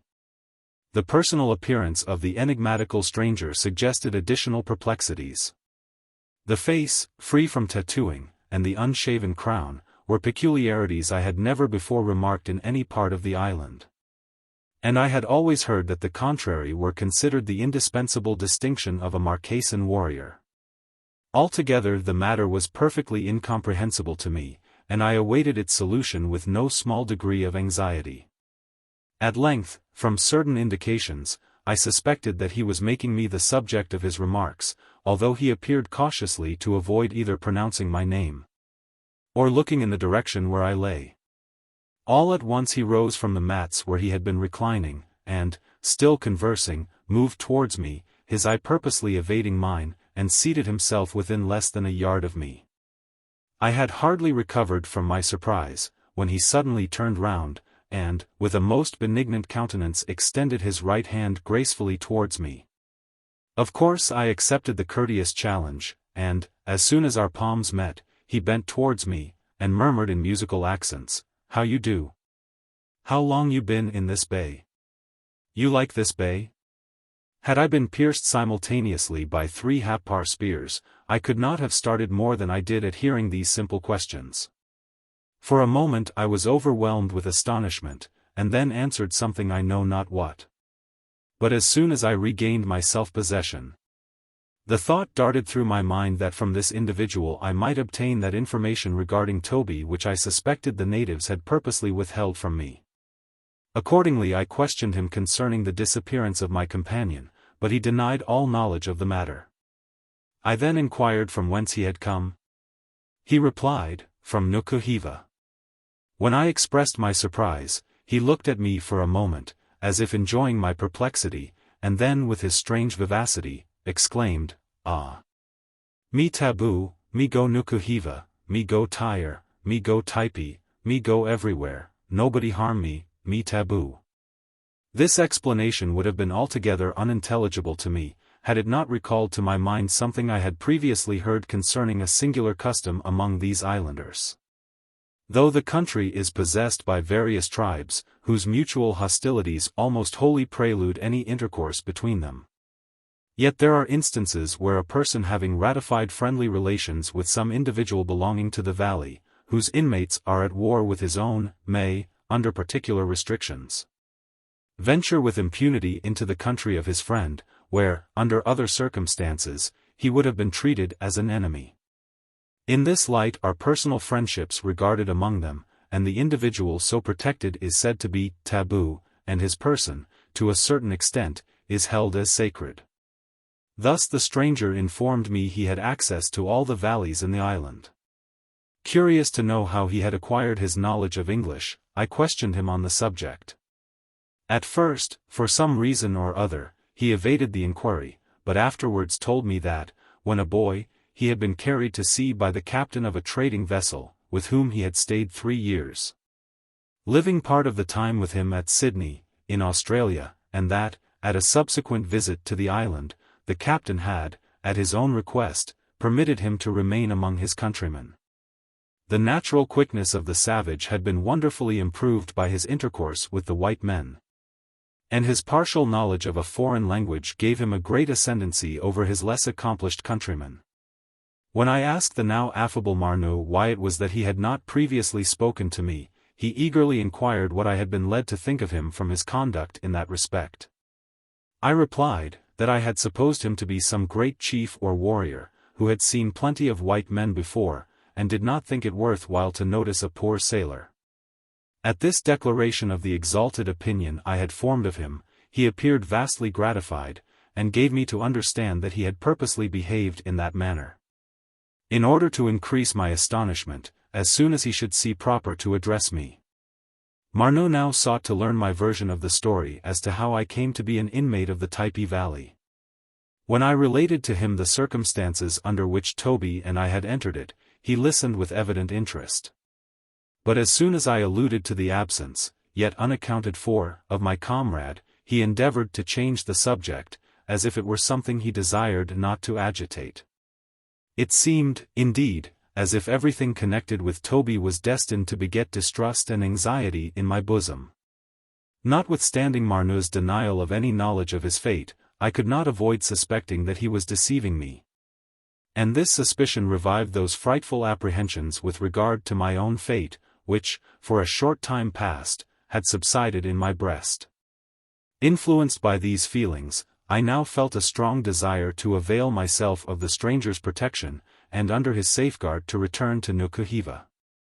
But as soon as I hinted at this, he unhesitatingly pronounced it to be entirely impracticable, assuring me that the types would never consent to my leaving the valley. Although what he said merely confirmed the impression which I had before entertained, still it increased my anxiety to escape from a captivity which, however endurable, nay, delightful it might be in some respects, involved in its issues a fate marked by the most frightful contingencies. I could not conceal from my mind that Toby had been treated in the same friendly manner as I had been, and yet all their kindness terminated with his mysterious disappearance. Might not the same fate await me, a fate too dreadful to think of? Stimulated by these considerations, I urged anew my request to Marno.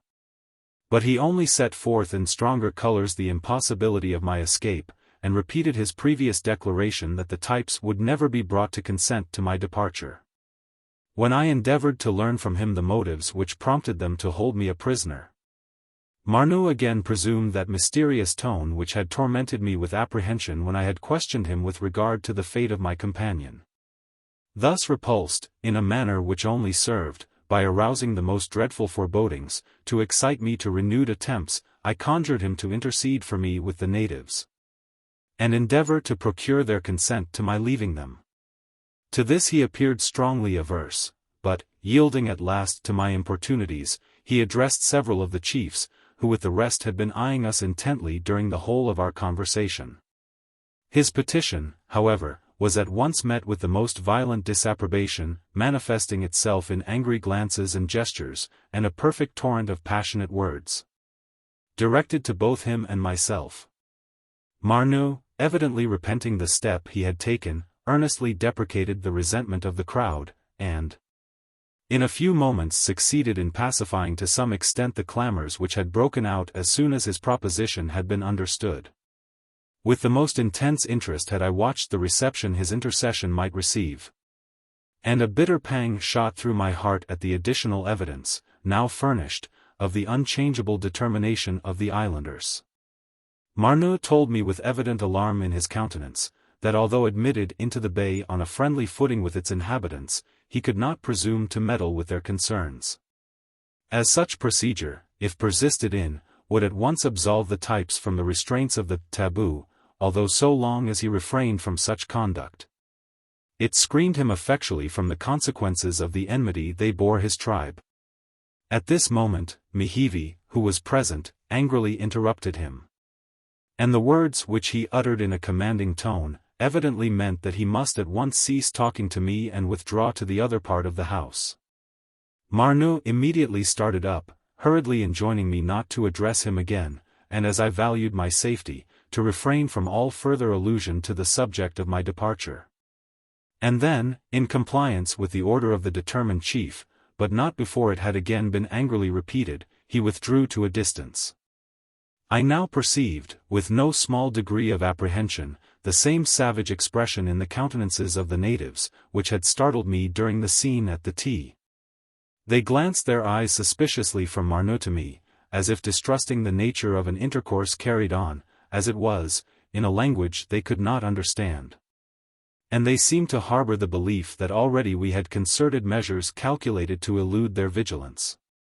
The lively countenances of these people are wonderfully indicative of the emotions of the soul. And the imperfections of their oral language are more than compensated for by the nervous eloquence of their looks and gestures. I could plainly trace, in every varying expression of their faces, all those passions which had been thus unexpectedly aroused in their bosoms. It required no reflection to convince me, from what was going on, that the injunction of Marnoo was not to be rashly slighted. And accordingly, great as was the effort to suppress my feelings, I accosted Nukuheva in a good-humored tone, with a view of dissipating any ill impression he might have received. But the ireful, angry chief was not so easily mollified. He rejected my advances with that peculiarly stern expression I have before described, and took care by the whole of his behavior towards me to show the displeasure and resentment which he felt. Marnoo, at the other extremity of the house, apparently desirous of making a diversion in my favor, exerted himself to amuse with his pleasantries the crowd about him. But his lively attempts were not so successful as they had previously been, and, foiled in his efforts, he rose gravely to depart. No one expressed any regret at this movement, so seizing his roll of tuppa, and grasping his spear, he advanced to the front of the Typee, and waving his hand in adieu to the now silent throng, cast upon me a glance of mingled pity and reproach, and flung himself into the path which led from the house. I watched his receding figure until it was lost in the obscurity of the grove, and then gave myself up to the most desponding reflections. Chapter 19. Reflections after Marnoo's departure, Battle of the Popguns, Strange Conceit of Marheo, Process of making tuppa. The knowledge I had now obtained as to the intention of the savages deeply affected me. Marnoo, I perceived, was a man who, by reason of his superior acquirements, and the knowledge he possessed of the events which were taking place in the different bays of the island, was held in no little estimation by the inhabitants of the valley. He had been received with the most cordial welcome and respect. The natives had hung upon the accents of his voice, and had manifested the highest gratification at being individually noticed by him. And yet despite all this, a few words urged in my behalf, with the intent of obtaining my release from captivity, had sufficed not only to banish all harmony and goodwill, but, if I could believe what he told me, had gone on to endanger his own personal safety. How strongly rooted, then, must be the determination of the types with regard to me, and how suddenly could they display the strangest passions. The mere suggestion of my departure had estranged from me, for the time at least, Nukuheva, who was the most influential of all the chiefs, and who had previously exhibited so many instances of his friendly sentiments. The rest of the natives had likewise evinced their strong repugnance to my wishes, and even Korikori himself seemed to share in the general disapprobation bestowed upon me. In vain I racked my invention to find out some motive for them, but I could discover none. But however this might be, the scene which had just occurred admonished me of the danger of trifling with the wayward and passionate spirits against whom it was vain to struggle, and might even be fatal to do so. My only hope was to induce the natives to believe that I was reconciled to my detention in the valley, and by assuming a tranquil and cheerful demeanor, to allay the suspicions which I had so unfortunately aroused. Their confidence revived, they might in a short time remit in some degree their watchfulness over my movements, and I should then be the better enabled to avail myself of any opportunity which presented itself for escape. I determined, therefore, to make the best of a bad bargain, and to bear up manfully against whatever might betide. In this endeavor, I succeeded beyond my own expectations. At the period of Marnu's visit, I had been in the valley, as nearly as I could conjecture, some 2 months. Although not completely recovered from my strange illness, which still lingered about me, I was free from pain and able to take exercise. In short, I had every reason to anticipate a perfect recovery. Freed from apprehension on this point, and resolved to regard the future without flinching, I flung myself anew into all the social pleasures of the valley, and sought to bury all regrets and all remembrances of my previous existence in the wild enjoyments it afforded. In my various wanderings through the vale, and as I became better acquainted with the character of its inhabitants, I was more and more struck with the light-hearted joyousness that everywhere prevailed. The minds of these simple savages, unoccupied by matters of graver moment, were capable of deriving the utmost delight from circumstances which would have passed unnoticed in more intelligent communities. All their enjoyment, indeed, seemed to be made up of the little trifling incidents of the passing hour. But these diminutive items swelled altogether to an amount of happiness seldom experienced by more enlightened individuals, whose pleasures are drawn from more elevated but rarer sources. What community, for instance, of refined and intellectual mortals would derive the least satisfaction from shooting popguns? The mere supposition of such a thing being possible would excite their indignation. And yet the whole population of Typee did little else for 10 days but occupy themselves with that childish amusement, fairly screaming, too, with the delight it afforded them. One day I was frolicking with a little spirited urchin, some 6 years old, who chased me with a piece of bamboo about 3 feet long, with which he occasionally belabored me. Seizing the stick from him, the idea happened to suggest itself, that I might make for the youngster, out of the slender tube, one of those nursery muskets with which I had sometimes seen children playing. Accordingly, with my knife I made 2 parallel slits in the cane several inches in length, and cutting loose at one end the elastic strip between them, bent it back and slipped the point into a little notch made for the purse.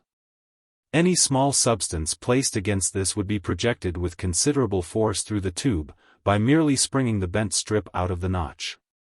Had I possessed the remotest idea of the sensation this piece of ordnance was destined to produce, I should certainly have taken out a patent for the invention. The boy scampered away with it, half delirious with ecstasy. And in 20 minutes afterwards I might have been seen surrounded by a noisy crowd, venerable old greybeards, responsible fathers of families, valiant warriors, matrons, young men, girls and children, all holding in their hands bits of bamboo, and each clamoring to be served first. For 3 or 4 hours I was engaged in manufacturing popguns, but at last made over my goodwill and interest in the concern to a lad of remarkably quick parts, whom I soon initiated into the art and mystery. Pop, pop, pop, pop, now resounded all over the valley. Duels, skirmishes, pitched battles, and general engagements were to be seen on every side. Here, as you walked along a path which led through a thicket, you fell into a cunningly laid ambush, and became a target for a body of musketeers whose tattooed limbs you could just see peeping into view through the foliage. There you were assailed by the intrepid garrison of a house, who leveled their bamboo rifles at you from between the upright canes which composed its sides. Farther on you were fired upon by a detachment of sharpshooters, mounted upon the top of a Typee. Pop, pop, pop, pop. Green guavas, seeds, and berries were flying about in every direction, and during this dangerous state of affairs I was half afraid that, like the man and his brazen bull, I should fall a victim to my own ingenuity. Like everything else, however, the excitement gradually wore away, though ever after occasionally popguns might be heard at all hours of the day. It was towards the close of the popgun war that I was infinitely diverted with a strange freak of Marheos. I had worn, when I quitted the ship, a pair of thick pumps, which, from the rough usage they had received in scaling precipices and sliding down gorges, were so dilapidated as to be altogether unfit for use. So, at least, would have thought the generality of people, and so they most certainly were, when considered in the light of shoes. But things unservicable in one way, may with advantage be applied in another, that is, if one have genius enough for the purpose. This genius Marheo possessed in a superlative degree, as he abundantly evinced by the use to which he put those sorely bruised and battered old shoes. Every article, however trivial, which belonged to me, the natives appeared to regard as sacred. And I observed that for several days after becoming an inmate of the house, my pumps were suffered to remain, untouched, where I had first happened to throw them. I remembered, however, that after a while I had missed them from their accustomed place. But the matter gave me no concern, supposing that Tyner, like any other tidy housewife, having come across them in some of her domestic occupations, had pitched the useless things out of the house. But I was soon undeceived. One day I observed old Marheo bustling about me with unusual activity, and to such a degree as almost to supersede Korikori in the functions of his office. One moment he volunteered to trot off with me on his back to the stream, and when I refused, no ways daunted by the repulse, he continued to frisk about me like a superannuated house dog. I could not for the life of me conjecture what possessed the old gentleman, until all at once, availing himself of the temporary absence of the household, he went through a variety of uncouth gestures, pointing eagerly down to my feet, then up to a little bundle, which swung from the ridge pole overhead.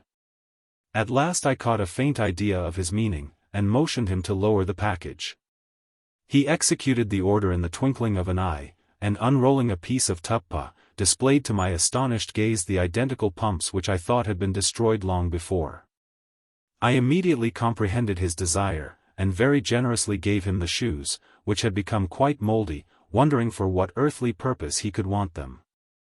The same afternoon I descried the venerable warrior approaching the house, with a slow, stately gait, earrings in ears, and spear in hand, with this highly ornamental pair of shoes suspended from his neck by a strip of bark, and swinging backwards and forwards on his capacious chest.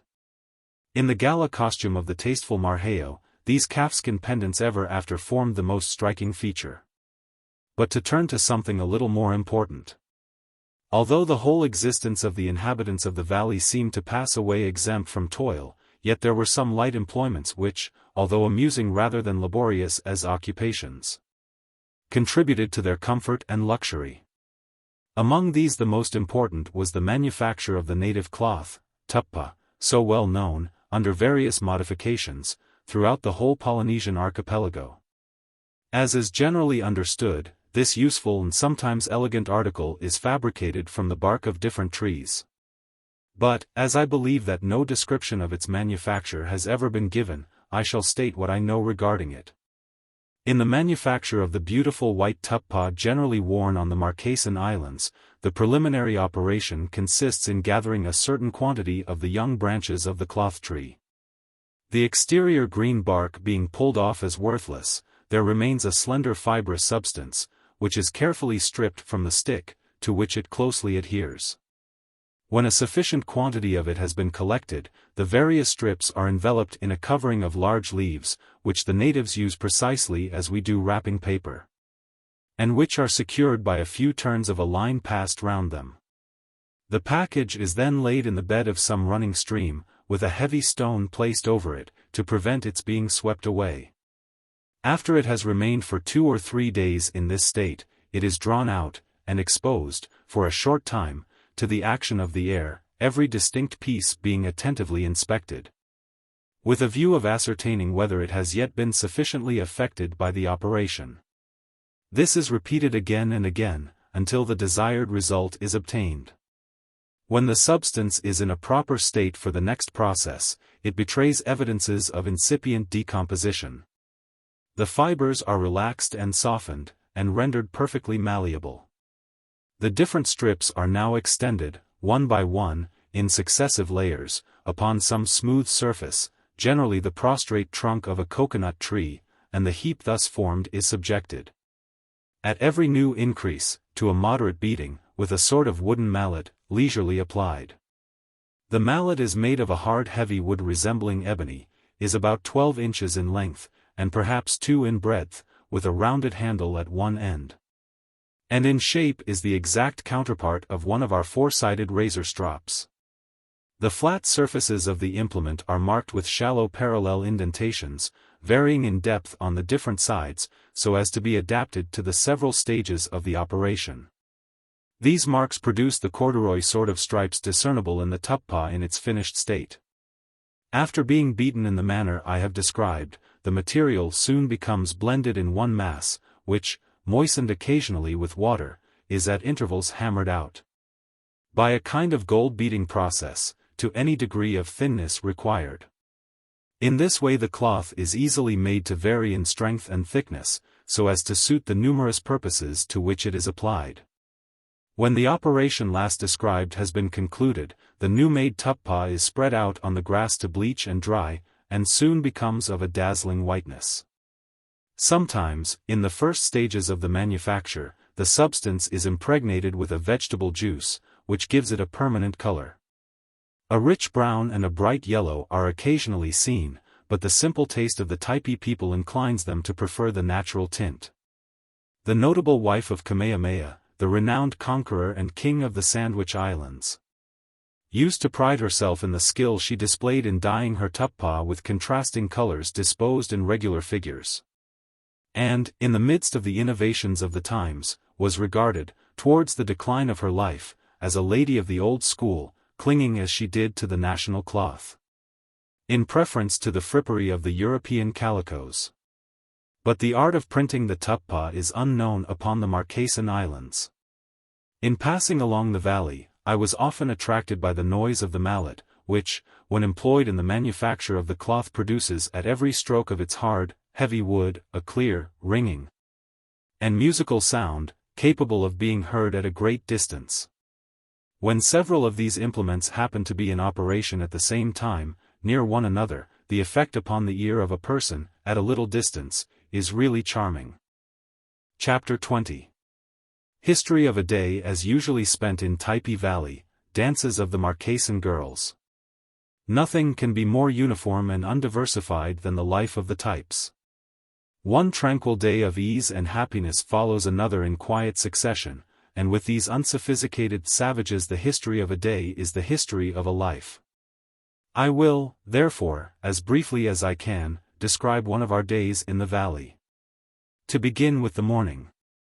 We were not very early risers. The sun would be shooting his golden spikes above the Happar mountain, ere I threw aside my tuppa robe, and girding my long tunic about my waist, sallied out with Fayaway and Kori, and the rest of the household, and bent my steps towards the stream.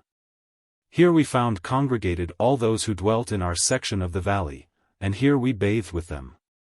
The fresh morning air and the cool flowing waters put both soul and body in a glow, and after a half-hour employed in this recreation, we sauntered back to the house, Tyner and Marqueo gathering dry sticks by the way for firewood. Some of the young men laying the coconut trees under contribution as they passed beneath them. While Cory played his outlandish pranks for my particular diversion, and Fayaway and I, not arm in arm to be sure, but sometimes hand in hand, strolled along. With feelings of perfect charity for all the world, and a special goodwill towards each other. Our morning meal was soon prepared. The islanders are somewhat abstemious at this repast, reserving the more powerful efforts of their appetite to a later period of the day. For my own part, with the assistance of my valet, who, as I have before stated, always officiated as spoon on these occasions, I ate sparingly from one of Tyner's trenchers of poi, which was devoted exclusively for my own use, being mixed with the milky meat of ripe coconut. A section of a roasted breadfruit, a small cake of amar, or a mess of koku, 2 or 3 bananas, or a mammy apple. An anui, or some other agreeable and nutritious fruit served from day to diversify the meal, which was finished by tossing off the liquid contents of a young coconut or two. While partaking of this simple repast, the inmates of Marqueo's house, after the style of the ancient Romans, reclined in sociable groups upon the divan of mats.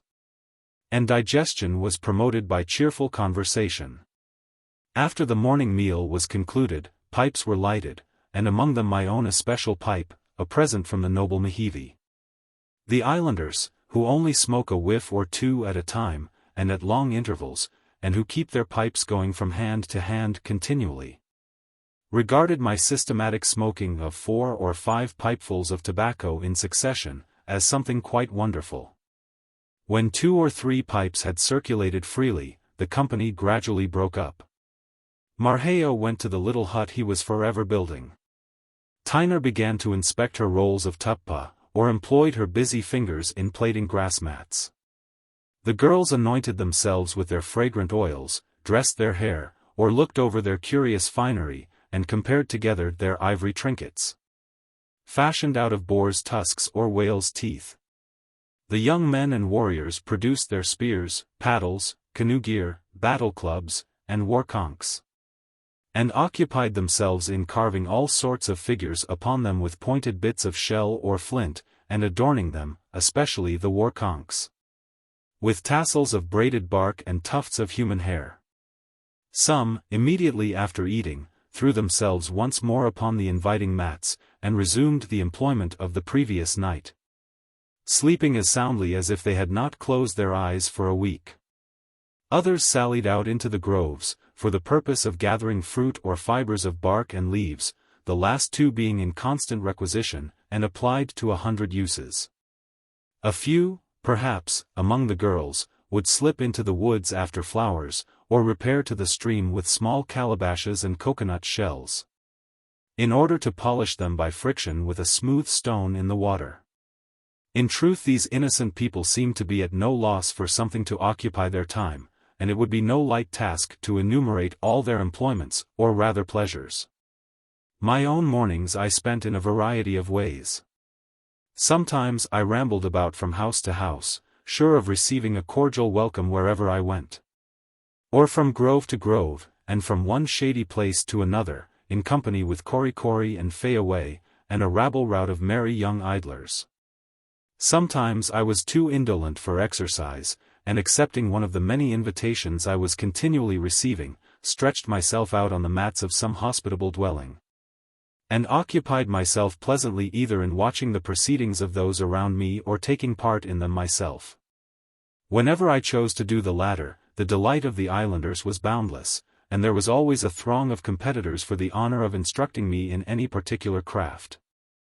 I soon became quite an accomplished hand at making tuppa, could braid a grass sling as well as the best of them, and once, with my knife, carved the handle of a javelin so exquisitely that I have no doubt, to this day, Karnunu, its owner, preserves it as a surprising specimen of my skill. As noon approached, all those who had wandered forth from our habitation, began to return, and when midday was fairly come scarcely a sound was to be heard in the valley, a deep sleep fell upon all. The luxurious siesta was hardly ever omitted, except by old Marqueo, who was so eccentric a character, that he seemed to be governed by no fixed principles whatever, but acting just according to the humor of the moment, slept, ate, or tinkered away at his little hut, without regard to the proprieties of time or place. Frequently he might have been seen taking a nap in the sun at noonday, or a bath in the stream of midnight. Once I beheld him perched 80 feet from the ground, in the tuft of a coconut tree, smoking. And often I saw him standing up to the waist in water, engaged in plucking out the stray hairs of his beard, using a piece of mussel shell for tweezers. The noontide slumber lasted generally an hour and a half, very often longer. And after the sleepers had arisen from their mats they again had recourse to their pipes, and then made preparations for the most important meal of the day. I, however, like those gentlemen of leisure who breakfast at home and dine at their club, almost invariably, during my intervals of health, enjoyed the afternoon repast with the bachelor chiefs of the tea, who were always rejoiced to see me, and lavishly spread before me all the good things which their larder afforded. Nukuheva generally introduced among other dainties a baked pig, an article which I have every reason to suppose was provided for my sole gratification. The tea was a right jovial place. It did my heart, as well as my body, good to visit it. Secure from female intrusion, there was no restraint upon the hilarity of the warriors, who, like the gentlemen of Europe after the cloth is drawn and the ladies retire, freely indulged their mirth. After spending a considerable portion of the afternoon at the tea, I usually found myself, as the cool of the evening came on, either sailing on the little lake with Fayaway, or bathing in the waters of the stream with a number of the savages, who, at this hour, always repaired thither. As the shadows of night approached Marqueo's household were once more assembled under his roof, tapers were lit, long curious chants were raised.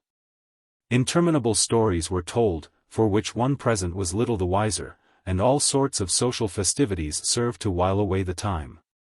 The young girls very often danced by moonlight in front of their dwellings. There are a great variety of these dances, in which, however, I never saw the men take part. They all consist of active, romping, mischievous evolutions, in which every limb is brought into requisition. Indeed, the Marquesan girls dance all over, as it were. Not only do their feet dance, but their arms, hands, fingers, their very eyes, seem to dance in their heads. The damsels wear nothing but flowers and their compendious gala tunics. And when they plume themselves for the dance, they look like a band of olive-colored sylphides on the point of taking wing. In good sooth, they so sway their floating forms, arch their necks, toss aloft their naked arms, and glide, and swim, and whirl, that it was almost too much for a quiet, sober-minded, modest young man like myself. Unless some particular festivity was going forward, the inmates of Marqueo's house retired to their mats rather early in the evening. But not for the night, since, after slumbering lightly for a while, they rose again, relit their tapers, partook of the third and last meal of the day, at which poe alone was eaten, and then, after inhaling a narcotic whiff from a pipe of tobacco, disposed themselves for the great business of night, sleep. With the Marquesans it might almost most be styled the great business of life, for they pass a large portion of their time in the arms of somnus. The native strength of their constitution is no way shown more emphatically than in the quantity of sleep they can endure. To many of them, indeed, life is little else than an often interrupted and luxurious nap. Chapter 21. The Spring of XXIV, remarkable monumental remains, some ideas with regard to the history of the Typees found in the valley. Almost every country has its medicinal springs famed for their healing virtues. The Cheltenham of Typee is embosomed in the deepest solitude, and but seldom receives a visitor. It is situated remote from any dwelling, a little way up the mountain, near the head of the valley. And you approach it by a pathway shaded by the most beautiful foliage, and adorned with 1,000 fragrant plants. The mineral waters of XXII ooze forth from the crevices of a rock, and gliding down its mossy side, fall at last, in many clustering drops, into a natural basin of stone fringed round with grass and dewy-looking little violet-colored flowers, as fresh and beautiful as the perpetual moisture they enjoy can make them. The water is held in high estimation by the islanders, some of whom consider it an agreeable as well as a medicinal beverage. They bring it from the mountain in their calabashes, and store it away beneath heaps of leaves in some shady nook near the house. Old Marquesas had a great love for the waters of the spring. Every now and then he lugged off to the mountain a great round demijohn of a calabash, and, panting with his exertions, brought it back filled with his darling fluid. The water tasted like a solution of a dozen disagreeable things, and was sufficiently nauseous to have made the fortune of the proprietor, had the spa been situated in the midst of any civilized community. As I am no chemist, I cannot give a scientific analysis of the water. All I know about the matter is, that one day Marquesas in my presence poured out the last drop from his huge calabash, and I observed at the bottom of the vessel a small quantity of gravelly sediment very much resembling our common sand. Whether this is always found in the water, and gives it its peculiar flavor and virtues, or whether its presence was merely incidental, I was not able to ascertain. One day in returning from this spring by a circuitous path, I came upon a scene which reminded me of Stonehenge and the architectural labors of the Druids. At the base of one of the mountains, and surrounded on all sides by dense groves, a series of vast terraces of stone rises, step by step, for a considerable distance up the hillside. These terraces cannot be less than 100 yards in length and 20 in width. Their magnitude, however, is less striking than the immense size of the blocks composing them. Some of the stones, of an oblong shape, are from 10 to 15 feet in length, and 5 or 6 feet thick. Their sides are quite smooth, but though square, and of pretty regular formation, they bear no mark of the chisel. They are laid together without cement, and here and there show gaps between. The topmost terrace and the lower one are somewhat peculiar in their construction. They have both a quadrangular depression in the center, leaving the rest of the terrace elevated several feet above it. In the intervals of the stones immense trees have taken root, and their broad boughs stretching far over, and interlacing together, support a canopy almost impenetrable to the sun.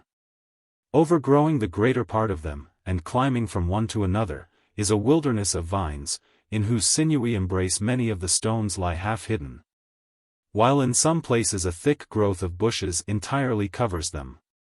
There is a wild pathway which obliquely crosses two of these terraces.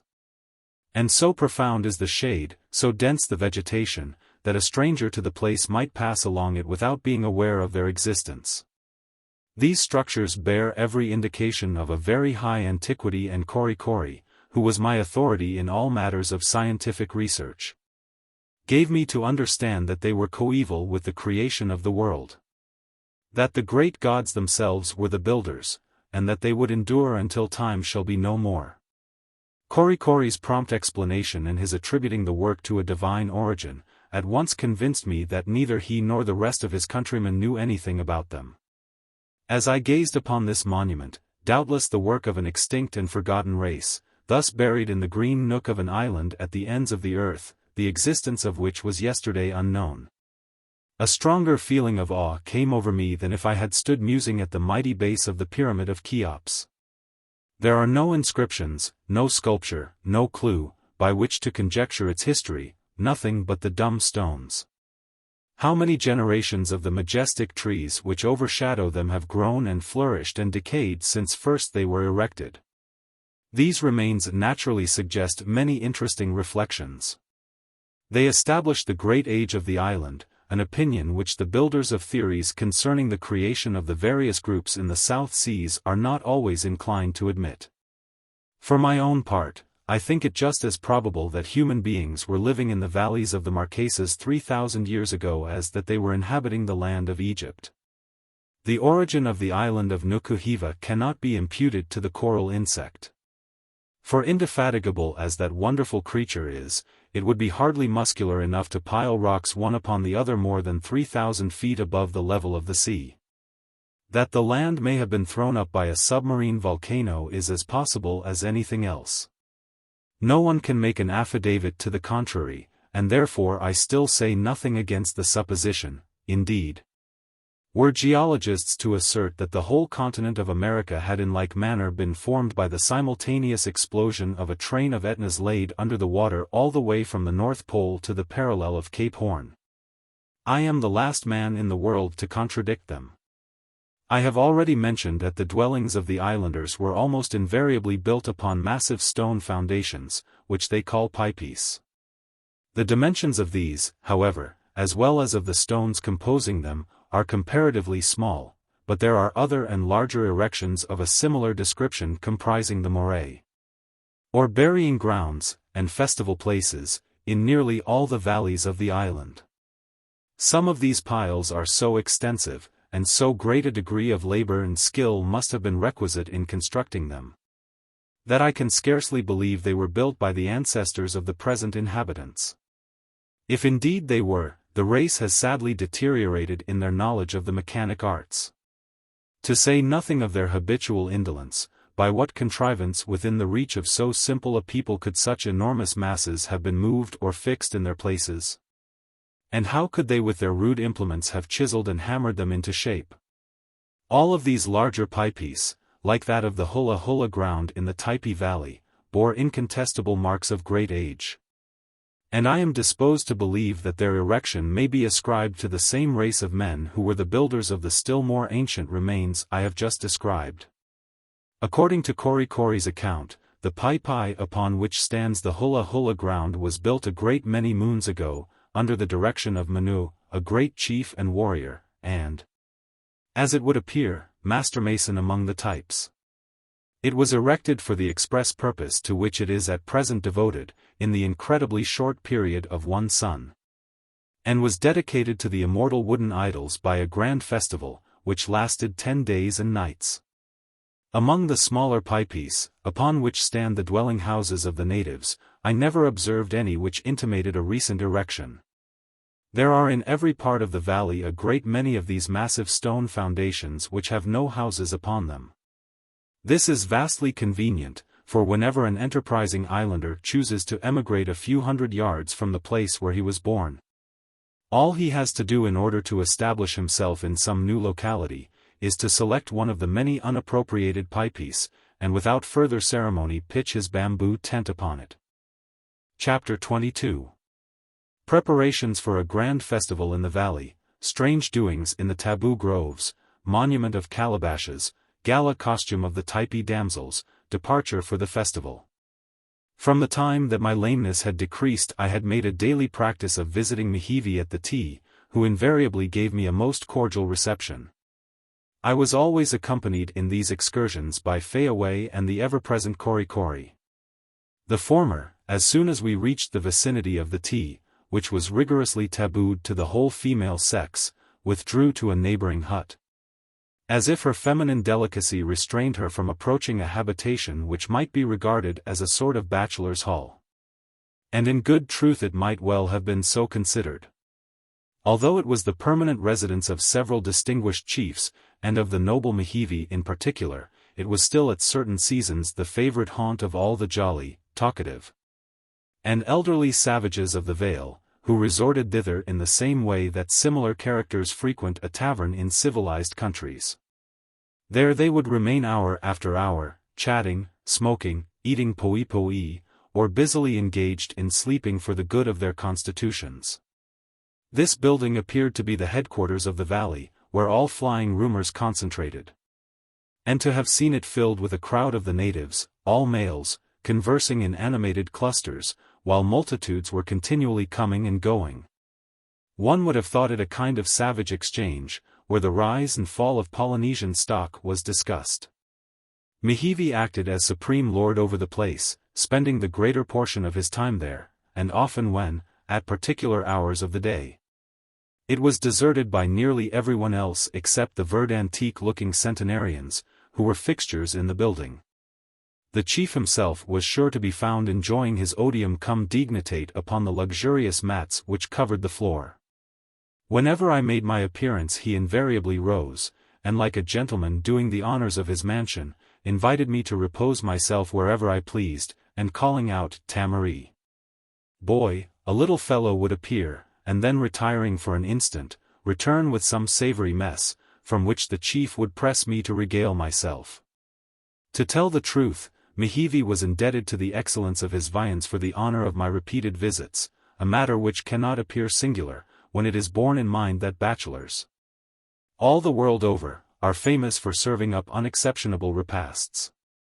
One day, on drawing near to the tea, I observed that extensive preparations were going forward, plainly betokening some approaching festival.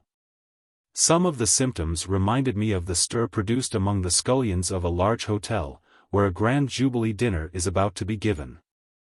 The natives were hurrying about hither and thither, engaged in various duties, some lugging off to the stream enormous hollow bamboos, for the purpose of filling them with water.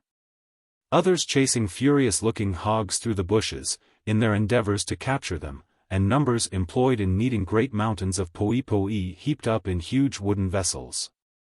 After observing these lively indications for a while, I was attracted to a neighboring grove by a prodigious squeaking which I heard there.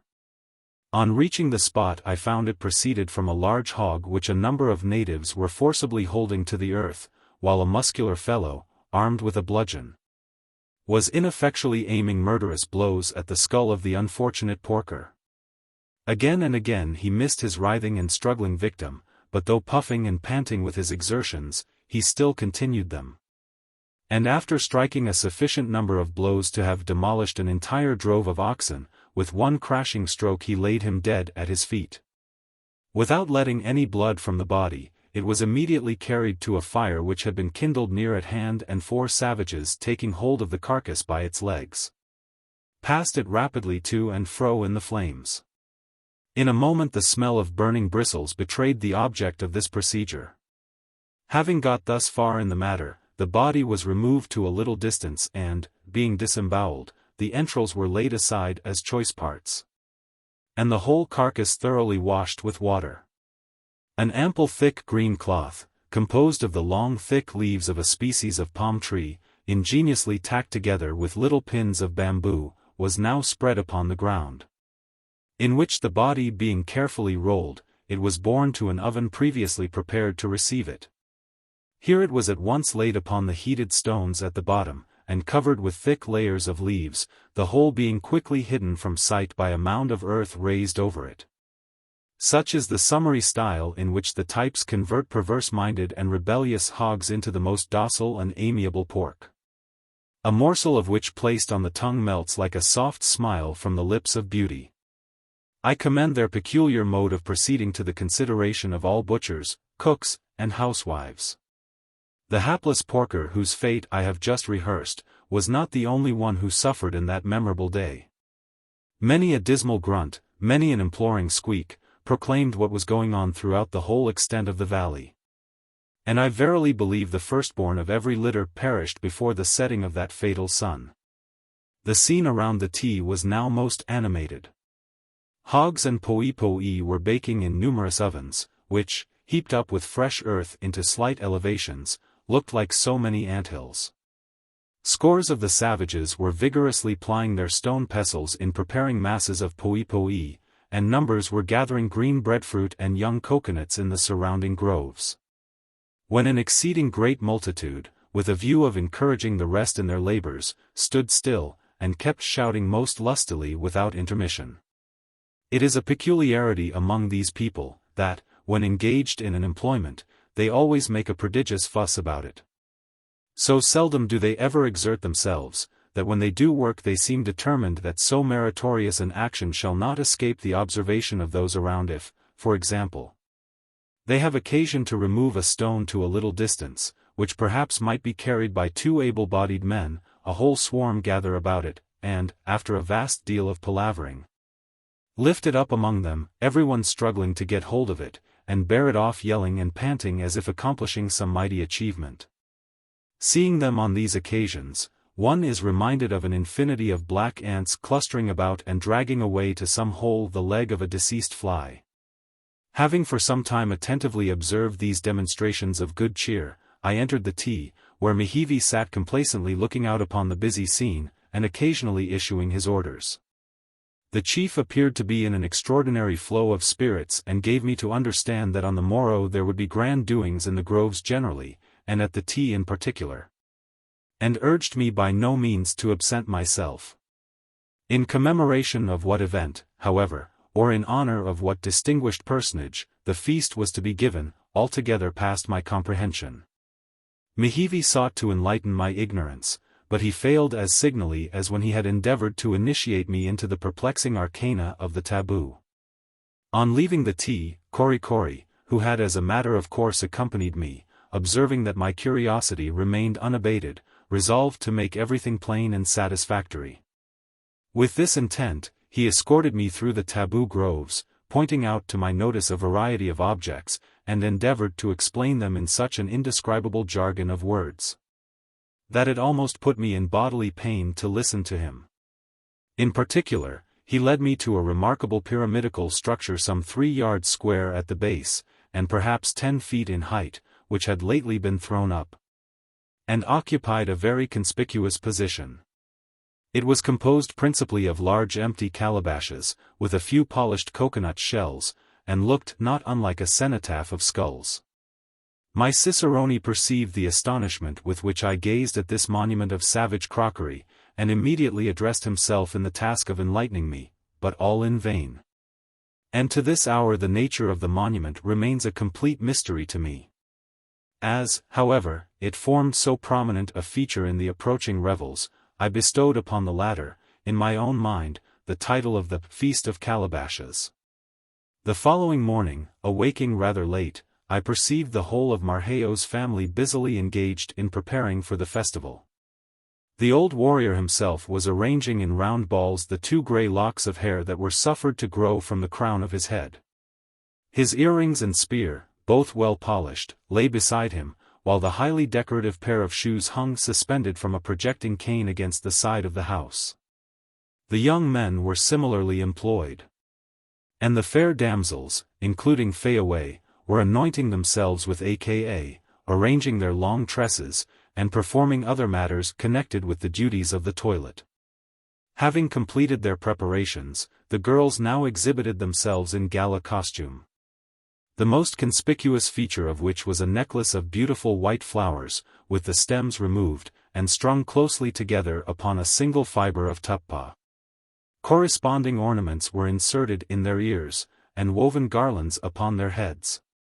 About their waist they wore a short tunic of spotless white Typee, and some of them superadded to this a mantle of the same material, tied in an elaborate bow upon the left shoulder, and falling about the figure in picturesque folds. Thus arrayed, I would have matched the charming Fayaway against any beauty in the world.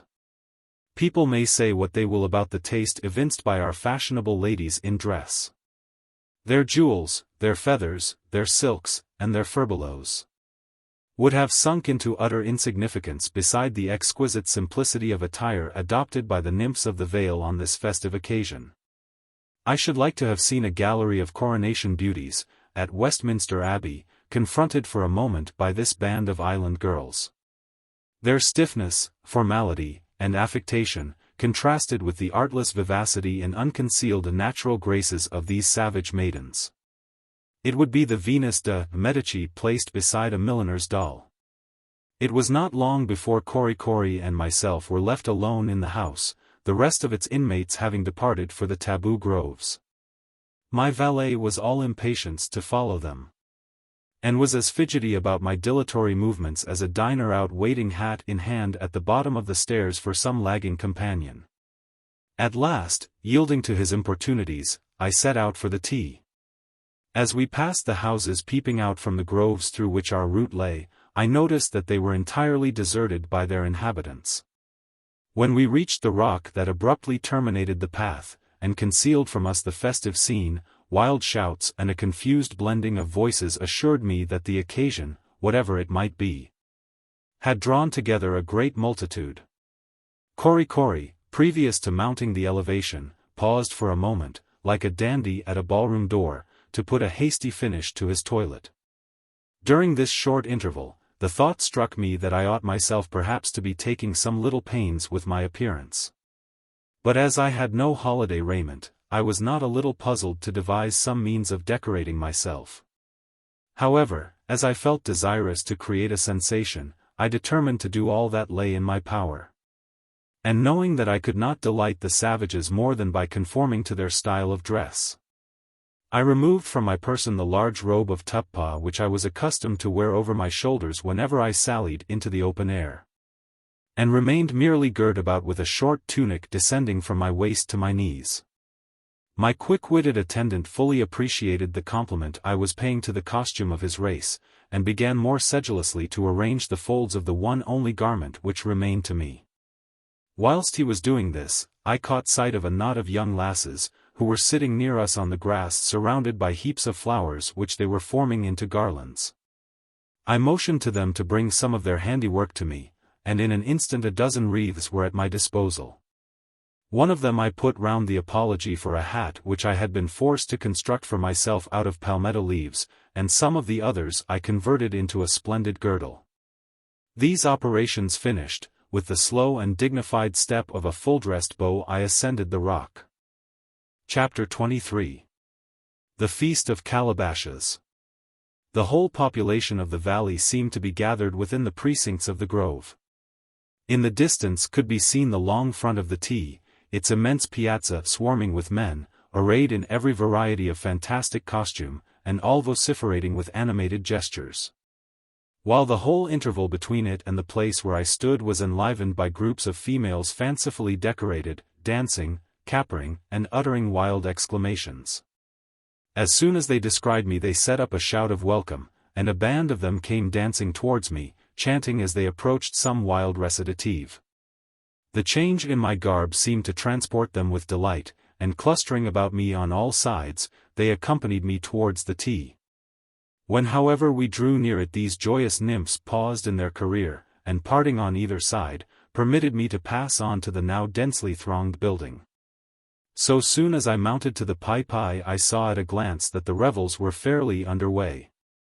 What lavish plenty reigned around! Warwick feasting his retainers with beef and ale, was a niggard to the noble Nukuheva. All along the piazza of the T were arranged elaborately carved canoe-shaped vessels, some 20 feet in length, tied with newly made poe, and sheltered from the sun by the broad leaves of the banana. At intervals were heaps of green breadfruit, raised in pyramidical stacks, resembling the regular piles of heavy shot to be seen in the yard of an arsenal. Inserted into the interstices of the huge stones which formed the Typee were large boughs of trees, hanging from the branches of which, and screened from the sun by their foliage, were innumerable little packages with leafy coverings, containing the meat of the numerous hogs which had been slain, done up in this manner to make it more accessible to the crowd. Leaning against the railing on the piazza were an immense number of long, heavy bamboos, plugged at the lower end, and with their projecting muzzles stuffed with a wad of leaves. These were filled with water from the stream, and each of them might hold from 4 to 5 gallons. The banquet being thus spread, naught remained but for everyone to help himself at his pleasure. Accordingly not a moment passed but the transplanted boughs I have mentioned were rifled by the throng of the fruit they certainly had never borne before. Calabashes of poe were continually being replenished from the extensive receptacle in which that article was stored, and multitudes of little fires were kindled about the T for the purpose of roasting the breadfruit. Within the building itself was presented a most extraordinary scene. The immense lounge of mats lying between the parallel rows of the trunks of coconut trees, and extending the entire length of the house, at least 200 feet, was covered by the reclining forms of a host of chiefs and warriors who were eating at a great rate, or soothing the cares of Polynesian life in the sedative fumes of tobacco. The smoke was inhaled from large pipes, the bowls of which, made out of small coconut shells, were curiously carved in strange heathenish devices.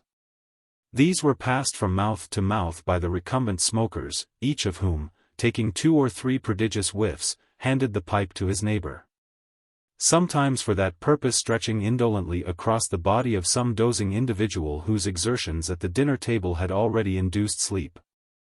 The tobacco used among the types was of a very mild and pleasing flavor, and as I always saw it in leaves, and the natives appeared pretty well supplied with it, I was led to believe that it must have been the growth of the valley. Indeed, Kori gave me to understand that this was the case, but I never saw a single plant growing on the island. At Nukuheva, and, I believe, in all the other valleys, the weed is very scarce, being only obtained in small quantities from foreigners. And smoking is consequently with the inhabitants of these places a very great luxury. How it was that the types were so well furnished with it I cannot divine. I should think them too indolent to devote any attention to its culture. And, indeed, as far as my observation extended, not a single atom of the soil was under any other cultivation than that of shower and sunshine. The tobacco plant, however, like the sugarcane, may grow wild in some remote part of the vale. There were many in the tea for whom the tobacco did not furnish a sufficient stimulus, and who accordingly had recourse to arva, as a more powerful agent in producing the desired effect. Arva is a root very generally dispersed over the South Seas, and from it is extracted a juice, the effects of which upon the system are at first stimulating in a moderate degree. But it soon relaxes the muscles, and exerting a narcotic influence produces a luxurious sleep. In the valley this beverage was universally prepared in the following way. Some half-dozen young boys seated themselves in a circle around an empty wooden vessel, each one of them being supplied with a certain quantity of the roots of the arva, broken into small bits and laid by his side. A coconut goblet of water was passed around the juvenile company, who, rinsing their mouths with its contents, proceeded to the business before them. This merely consisted in thoroughly masticating the arva, and throwing it mouthful after mouthful into the receptacle provided. When a sufficient quantity had been thus obtained, water was poured upon the mass, and being stirred about with the forefinger of the right hand, the preparation was soon in readiness for use. The arva has medicinal qualities. Upon the Sandwich Islands it has been employed with no small success in the treatment of scrofulous affections, and in combating the ravages of a disease for whose frightful inroads the ill-starred inhabitants of that group are indebted to their foreign benefactors. But the tenants of the Typee Valley, as yet exempt from these inflictions, generally employ the arva as a minister to social enjoyment. And a calabash of the liquid circulates among them as the bottle with us. Mihivi, who was greatly delighted with the change in my costume, gave me a cordial welcome. He had reserved for me a most delectable mess of koku, well knowing my partiality for that dish, and had likewise selected 3 or 4 young coconuts, several roasted breadfruit, and a magnificent bunch of bananas, for my especial comfort and gratification. These various matters were at once placed before me. But Kori deemed the banquet entirely insufficient for my wants until he had supplied me with one of the leafy packages of pork, which, notwithstanding the somewhat hasty manner in which it had been prepared, possessed a most excellent flavor, and was surprisingly sweet and tender. Pork is not a staple article of food among the people of the Marquesas, consequently they pay little attention to the breeding of the swine. The hogs are permitted to roam at large on the groves, where they obtain no small part of their nourishment from the coconuts which continually fall from the trees. But it is only after infinite labor and difficulty, that the hungry animal can pierce the husk and shell so as to get at the meat.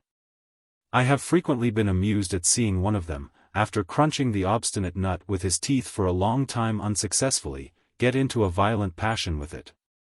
He would then root furiously under the coconut, and, with a fling of his snout, toss it before him on the ground. Following it up, he would crunch at it again savagely for a moment, and then next knock it on one side, pausing immediately after, as if wondering how it could so suddenly have disappeared. In this way the persecuted coconuts were often chased half across the valley. The second day of the Feast of Calabashes was ushered in by still more uproarious noises than the first.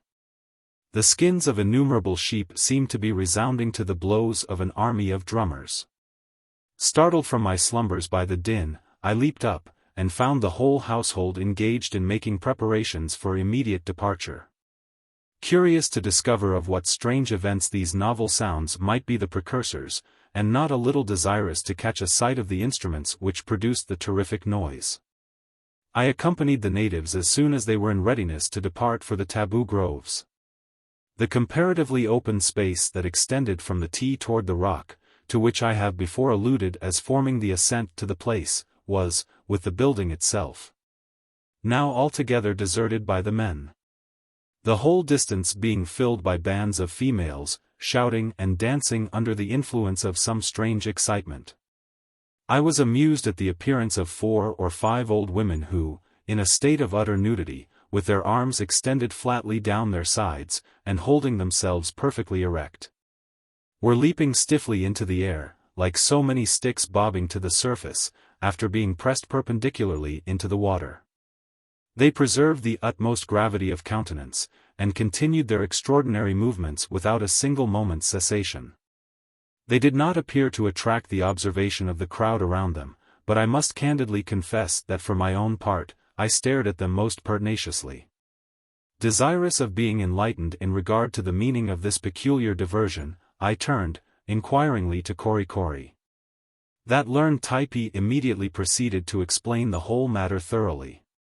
But all that I could comprehend from what he said was, that the leaping figures before me were bereaved widows, whose partners had been slain in battle many moons previously, and who, at every festival, gave public evidence in this manner of their calamities. It was evident that Korikori considered this an all-sufficient reason for so indecorous a custom. But I must say that it did not satisfy me as to its propriety. Leaving these afflicted females, we passed on to the hula-hula ground. Within the spacious quadrangle, the whole population of the valley seemed to be assembled, and the sight presented was truly remarkable.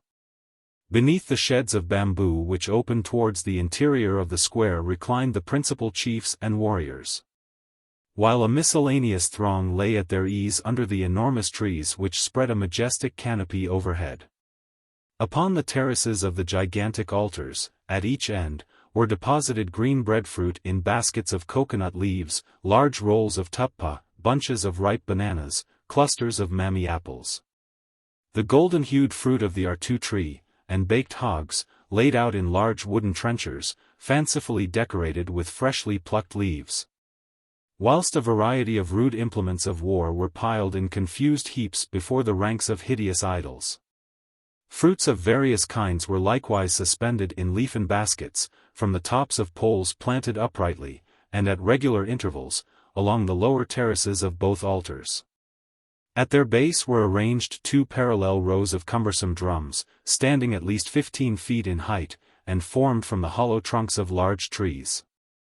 Their heads were covered with shark skins, and their barrels were elaborately carved with various quaint figures and devices. At regular intervals they were bound round by a species of shinnate of various colors, and strips of native cloth flattened upon them here and there.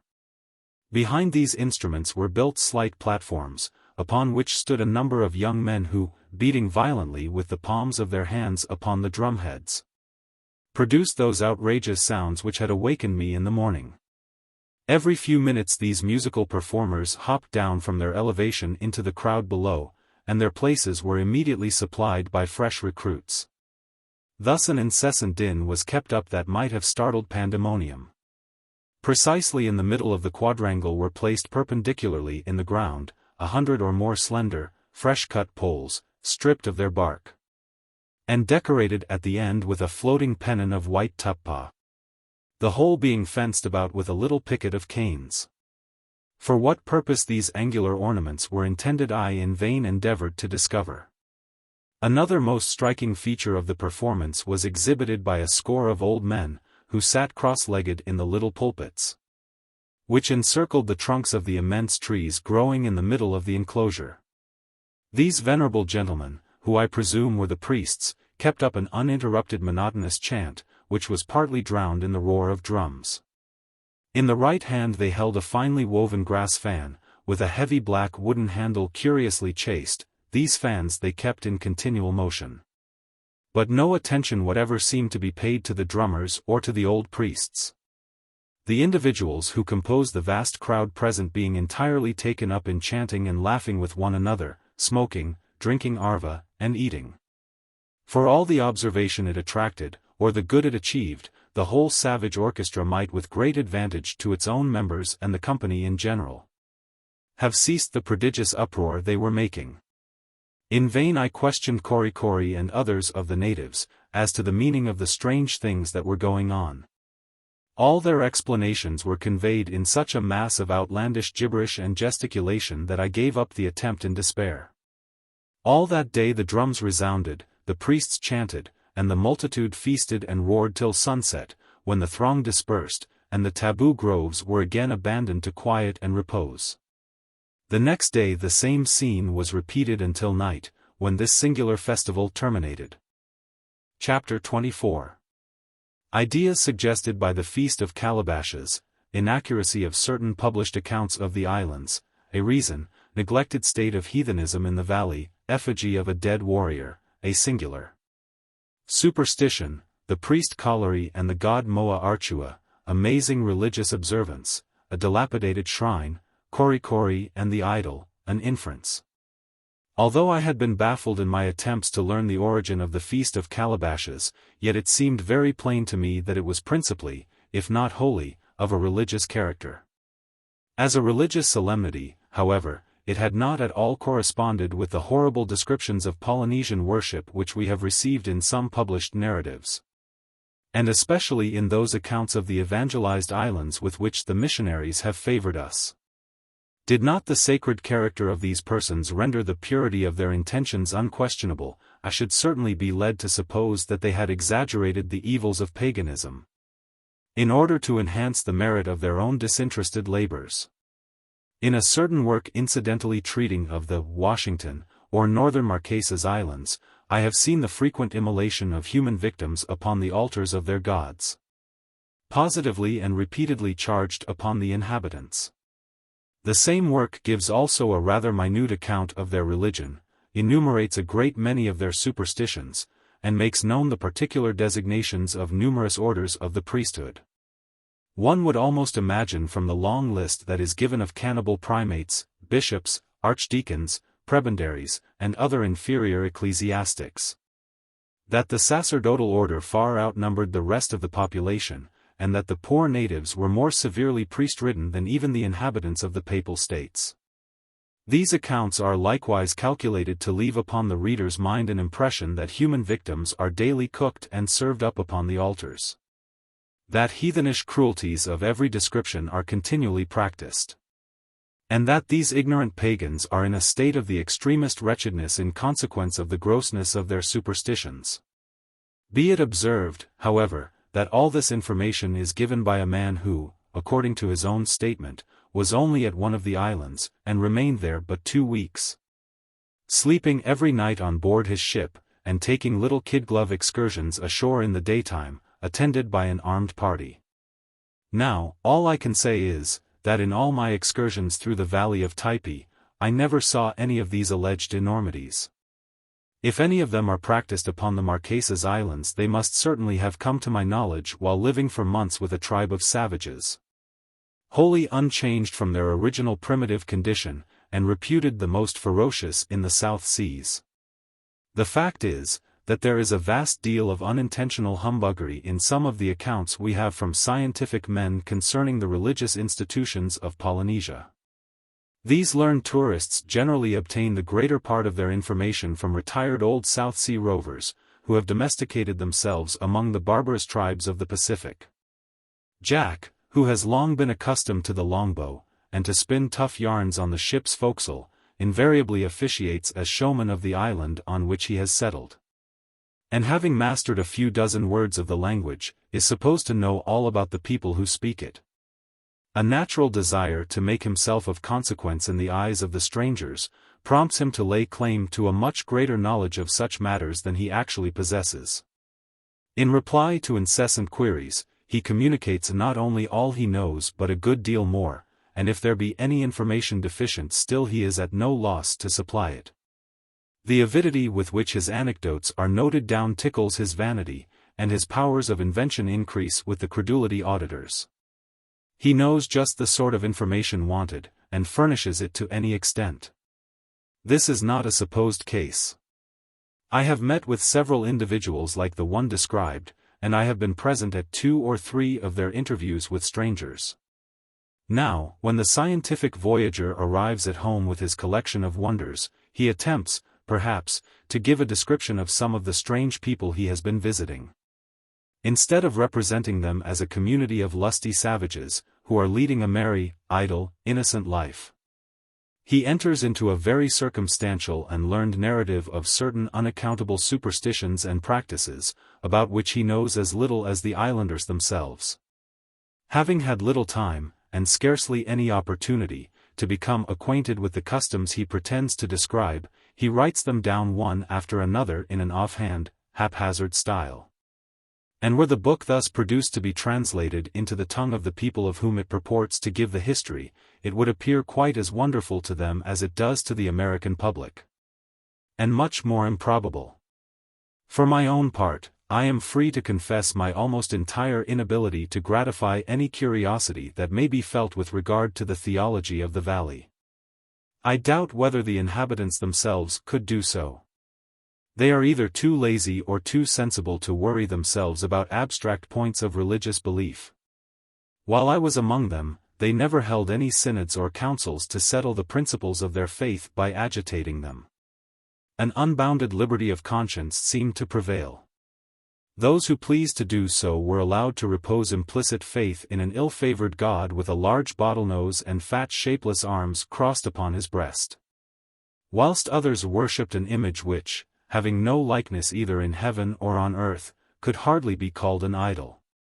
As the islanders always maintained a discreet reserve with regard to my own peculiar views on religion, I thought it would be excessively ill-bred of me to pry into theirs. But, although my knowledge of the religious faith of the types was unavoidably limited, one of their superstitious observances with which I became acquainted interested me greatly.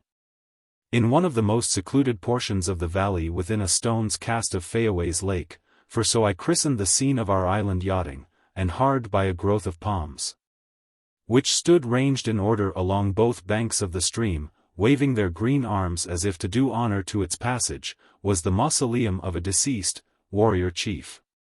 Like all the other edifices of any note, it was raised upon a small Typee of stones, which, being of unusual height, was a conspicuous object from a distance.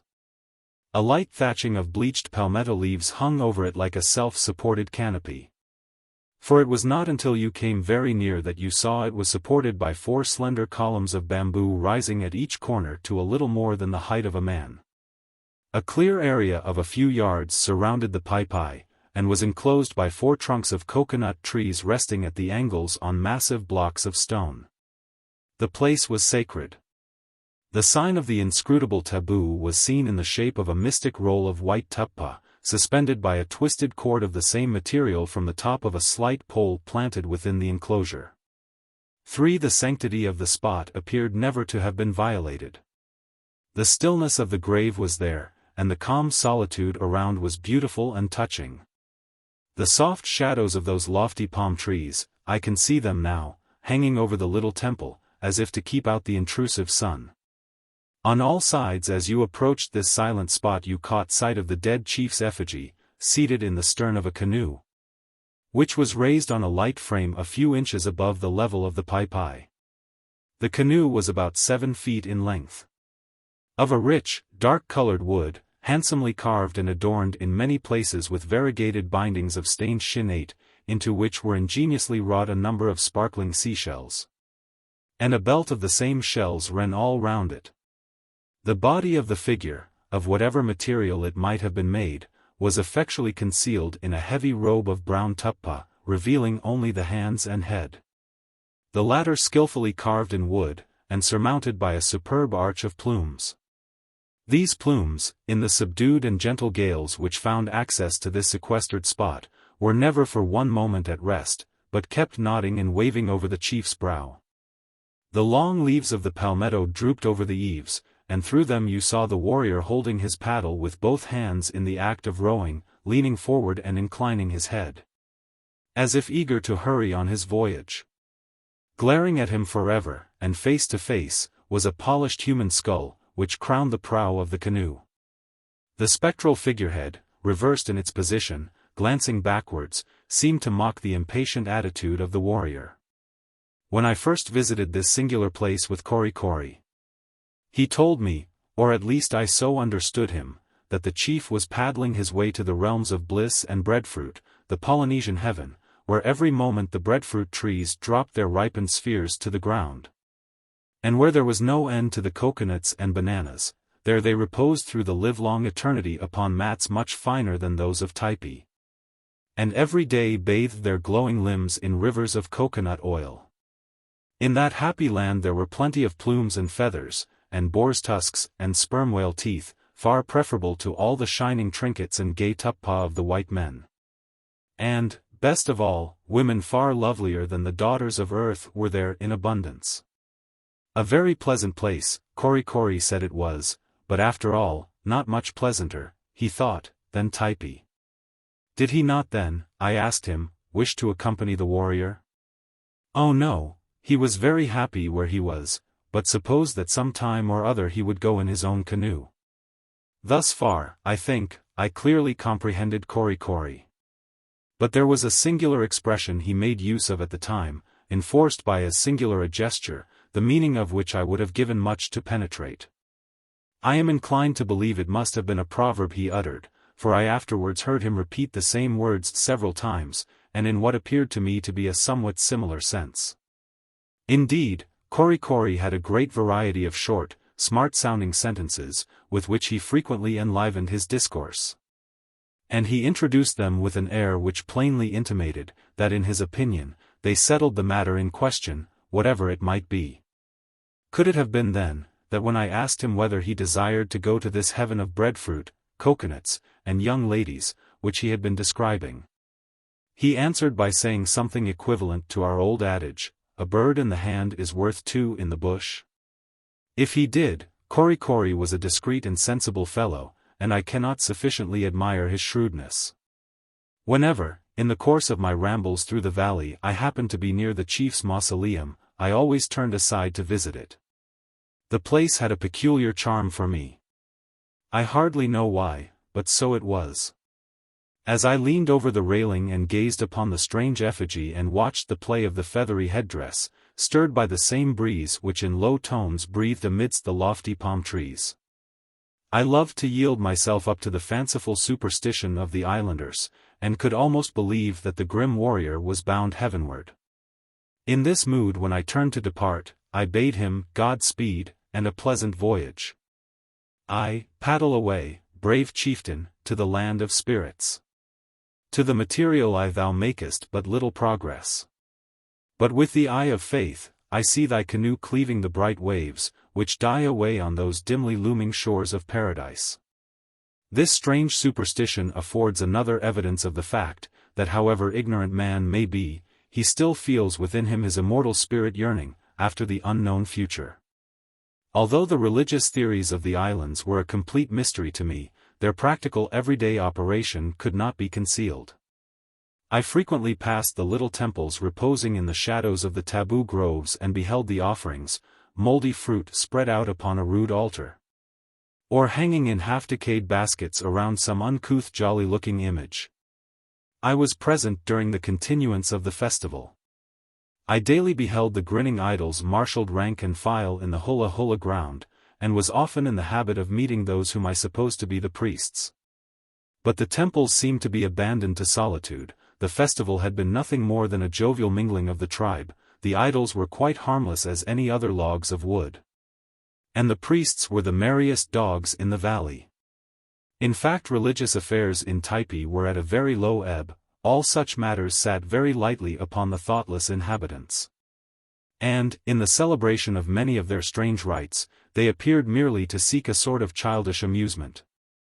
A curious evidence of this was given in a remarkable ceremony in which I frequently saw Nukuheva and several other chiefs and warriors of note take part, but never a single female.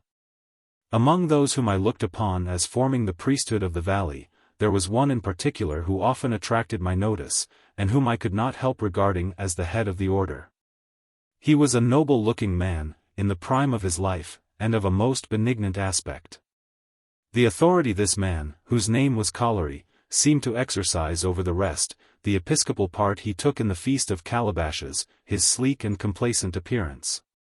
The mystic characters which were tattooed upon his chest, and above all the mitre he frequently wore, in the shape of a towering headdress, consisting of part of a coconut branch.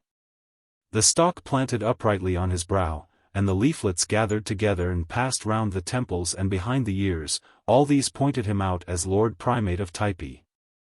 Collery was a sort of Knight Templar, a soldier priest. For he often wore the dress of a Marquesan warrior, and always carried a long spear, which, instead of terminating in a paddle at the lower end, after the general fashion of these weapons, was curved into a heathenish-looking little image.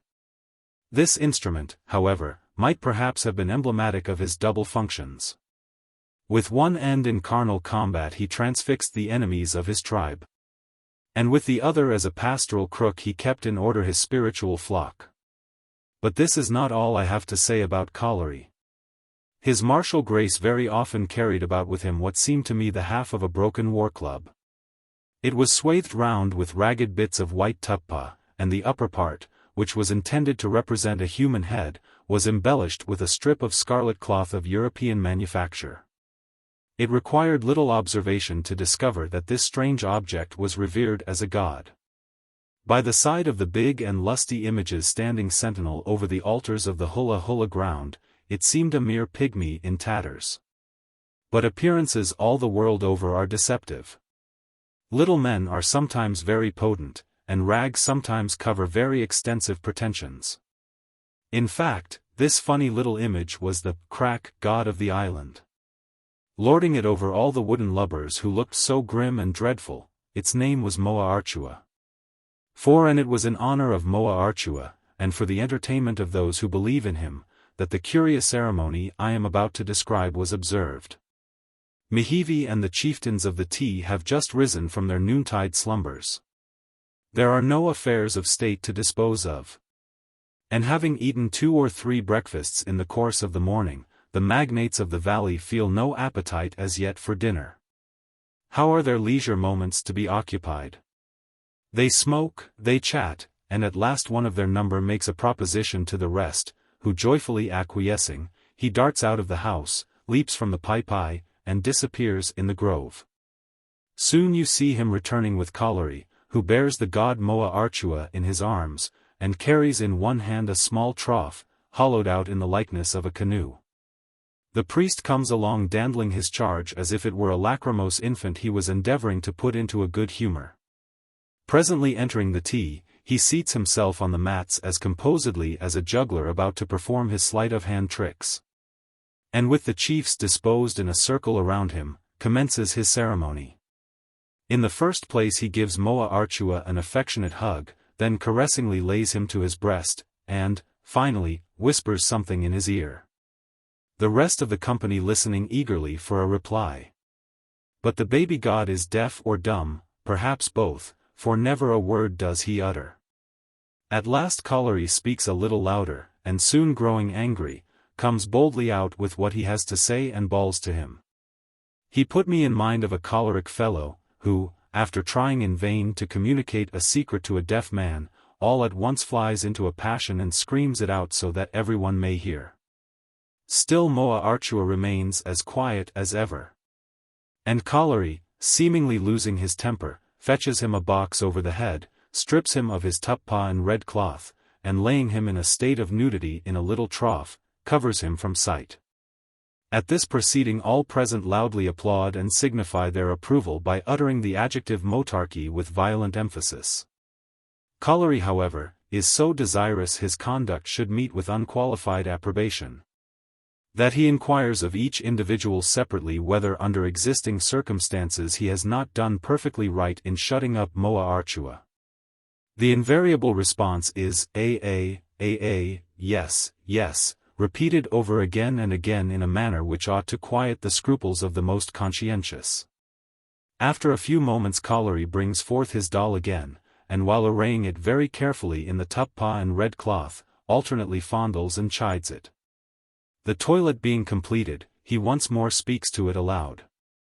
The whole company hereupon show the greatest interest.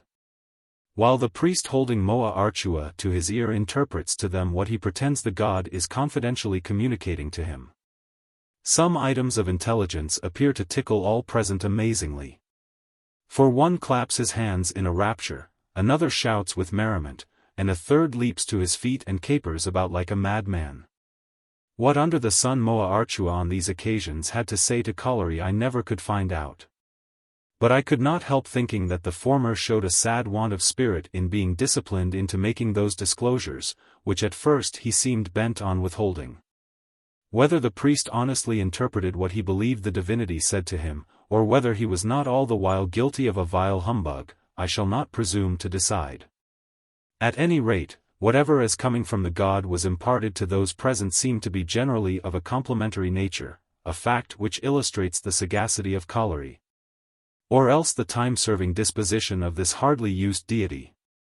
Moa Archua having nothing more to say, his bearer goes to nursing him again, in which occupation, however, he is soon interrupted by a question put by one of the warriors to the god.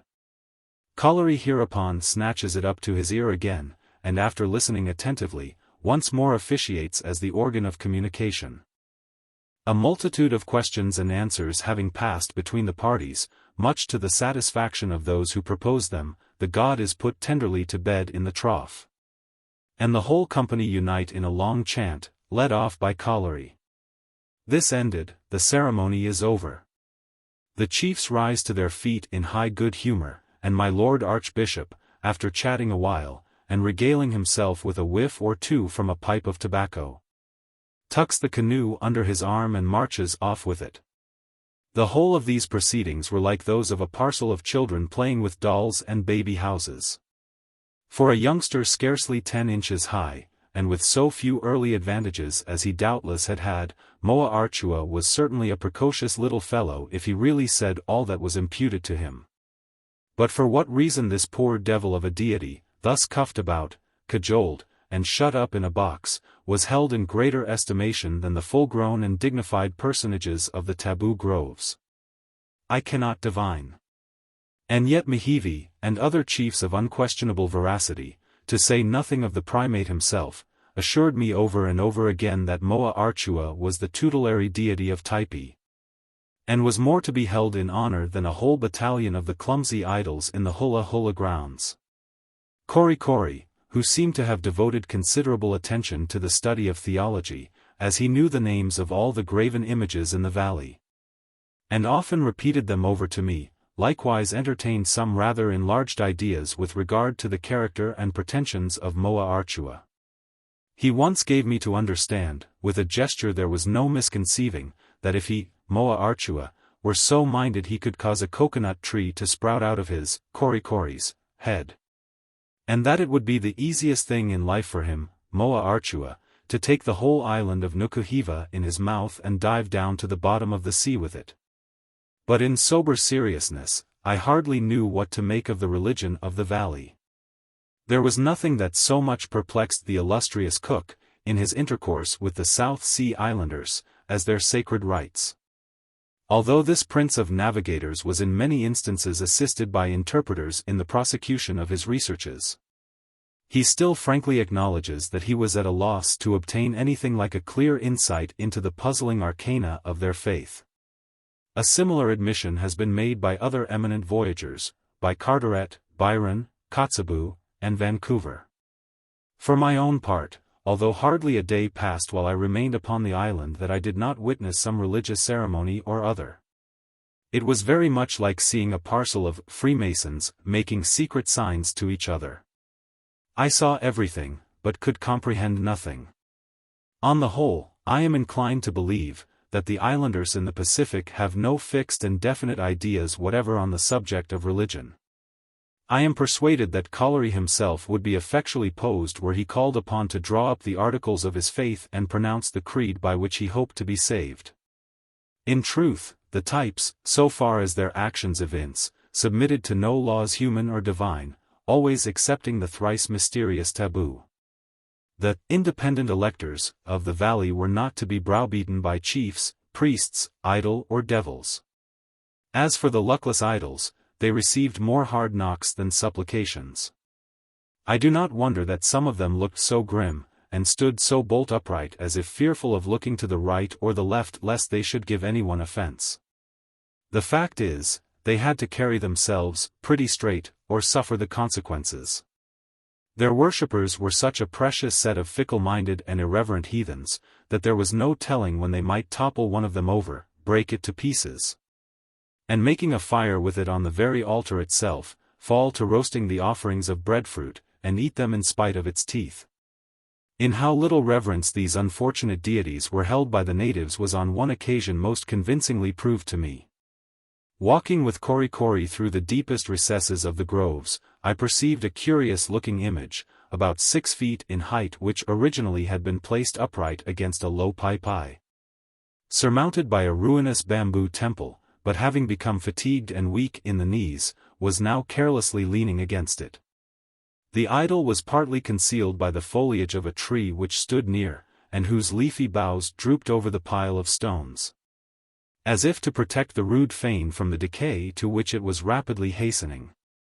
The image itself was nothing more than a grotesquely shaped log, carved in the likeness of a portly naked man with the arms clasped over the head, the jaws thrown wide apart, and its thick shapeless legs bowed into an arch.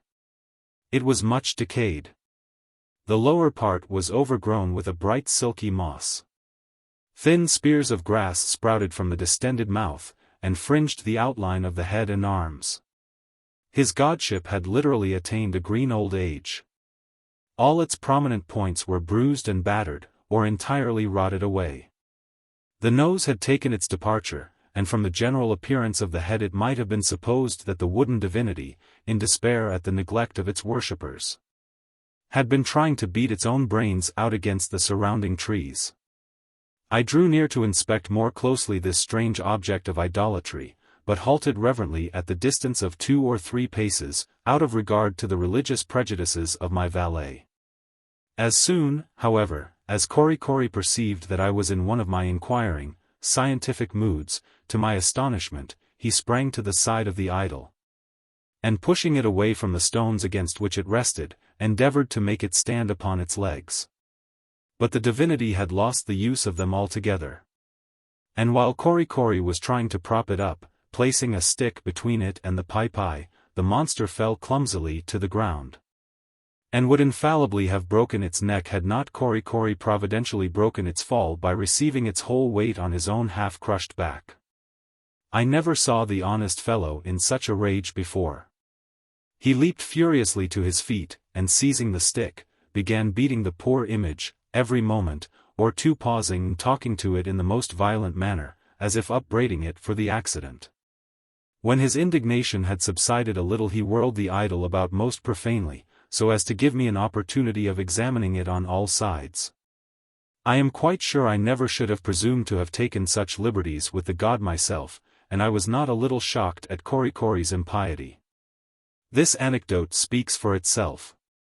When one of the inferior order of natives could show such contempt for a venerable and decrepit god of the groves, what the state of religion must be among the people in general is easy to be imagined. In truth, I regard the types as a backslidden generation. They are sunk in religious sloth, and require a spiritual revival. A long prosperity of breadfruit and coconuts has rendered them remiss in the performance of their higher obligations. The woodrot malady is spreading among the idols, the fruit upon their altars is becoming offensive, the temples themselves need rethatching, the tattooed clergy are altogether too light-hearted and lazy, and their flocks are going astray. Chapter 25. General information gathered at the festival, personal beauty of the types, their superiority over the inhabitants of the other islands, diversity of complexion, a vegetable cosmetic anointment.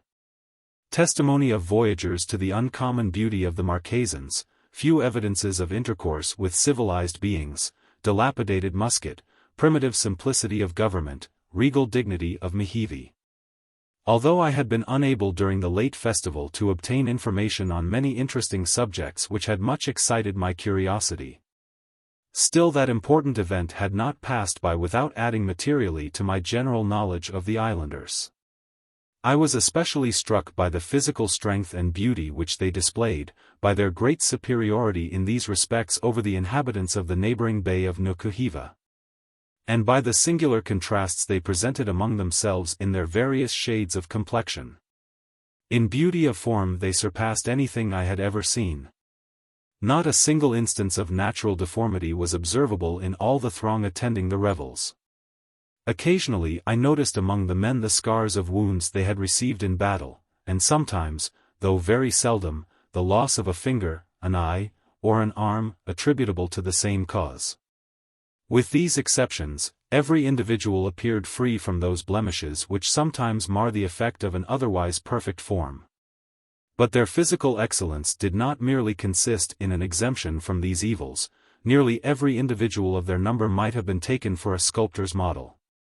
When I remembered that these islanders derived no advantage from dress, but appeared in all the naked simplicity of nature, I could not avoid comparing them with the fine gentlemen and dandies who promenade such unexceptionable figures in our frequented thoroughfares. Stripped of the cunning artifices of the tailor, and standing forth in the garb of Eden, what a sorry set of round-shouldered, spindle-shanked, crane-necked varlets would civilized men appear. Stuffed calves, padded breasts, and scientifically cut pantaloons would then avail them nothing, and the effect would be truly deplorable. Nothing in the appearance of the islanders struck me more forcibly than the whiteness of their teeth. The novelist always compares the masticators of his heroine to ivory. But I boldly pronounce the teeth of the Typee to be far more beautiful than ivory itself. The jaws of the oldest graybeards among them were much better garnished than those of most of the youths of civilized countries. While the teeth of the young and middle-aged, in their purity and whiteness, were actually dazzling to the eye. Their marvelous whiteness of the teeth is to be ascribed to the pure vegetable diet of these people, and the uninterrupted healthfulness of their natural mode of life. The men, in almost every instance, are of lofty stature, scarcely ever less than 6 feet in height, while the other sex are uncommonly diminutive. The early period of life at which the human form arrives at maturity in this generous tropical climate, likewise deserves to be mentioned.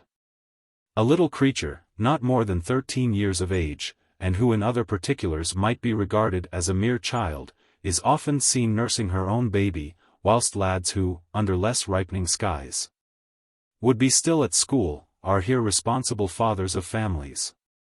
On first entering the Typee Valley, I had been struck with the marked contrast presented by its inhabitants with those of the bay I had previously left.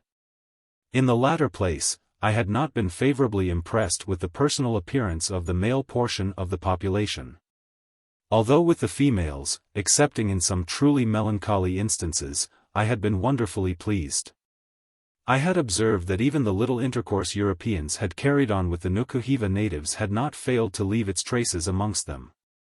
One of the most dreadful curses under which humanity labors had commenced its havocs, and betrayed, as it ever does among the South Sea Islanders, the most aggravated symptoms. From this, as from all other foreign inflictions, the yet uncontaminated tenants of the Typee Valley were wholly exempt, and long may they continue so. Better will it be for them forever to remain the happy and innocent heathens and barbarians that they now are, than, like the wretched inhabitants of the Sandwich Islands, to enjoy the mere name of Christians without experiencing any of the vital operations of true religion, whilst, at the same time, they are made the victims of the worst vices and evils of civilized life. Apart, however, from these considerations, I am inclined to believe that there exists a radical difference between the two tribes, if indeed they are not distinct races of men. To those who have merely touched at Nukuheva Bay, without visiting other portions of the island, it would hardly appear credible the diversities presented between the various small clans inhabiting so diminutive a spot. But the hereditary hostility which has existed between them for ages, fully accounts for this. Not so easy, however, is it to assign an adequate cause for the endless variety of complexions to be seen in the Typee Valley. During the festival, I had noticed several young females whose skins were almost as white as any Saxon damsels, a slight dash of the mantling brown being all that marked the difference. This comparative fairness of complexion, though in a great degree perfectly natural, is partly the result of an artificial process, and of an entire exclusion from the sun. The juice of the papa root found in great abundance at the head of the valley, is held in great esteem as a cosmetic, with which many of the females daily anoint their whole person. The habitual use of it whitens and beautifies the skin. Those of the young girls who resort to this method of heightening their charms, never expose themselves to the rays of the sun. An observance, however, that produces little or no inconvenience, since there are but few of the inhabited portions of the vale which are not shaded over with a spreading canopy of boughs. So that one may journey from house to house, scarcely deviating from the direct course, and yet never once see his shadow cast upon the ground. The papa, when used, is suffered to remain upon the skin for several hours, being of a light green color, it consequently imparts for the time a similar hue to the complexion. Nothing, therefore, can be imagined more singular than the appearance of these nearly naked damsels immediately after the application of the cosmetic. To look at one of them you would almost suppose she was some vegetable in an unripe state, and that, instead of living in the shade forever, she ought to be placed out in the sun to ripen. All the islanders are more or less in the habit of anointing themselves, the women preferring the acre to papa, and the men using the oil of the coconut. Nukuheva was remarkably fond of mollifying his entire cuticle with this ointment. Sometimes he might be seen, with his whole body fairly reeking with the perfumed oil of the nut, looking as if he had just emerged from a soap boiler's vat, or had undergone the process of dipping in a tallow chandlery. To this cause perhaps, united to their frequent bathing in extreme cleanliness, is ascribable, in a great measure, the marvelous purity and smoothness of skin exhibited by the natives in general. The prevailing tint among the women of the valley was a light olive, and of this style of complexion Fayaway afforded the most beautiful example. Others were still darker, while not a few were of a genuine golden color, and some of a swarthy hue. As agreeing with much previously mentioned in this narrative, I may here observe that Mendana, their discoverer, in his account of the Marquesas, described the natives as wondrously beautiful to behold, and as nearly resembling the people of southern Europe. The first of these islands seen by Mendana was La Maddalena, which is not far distant from Nukuheva, and its inhabitants in every respect resemble those dwelling on that and the other islands of the group.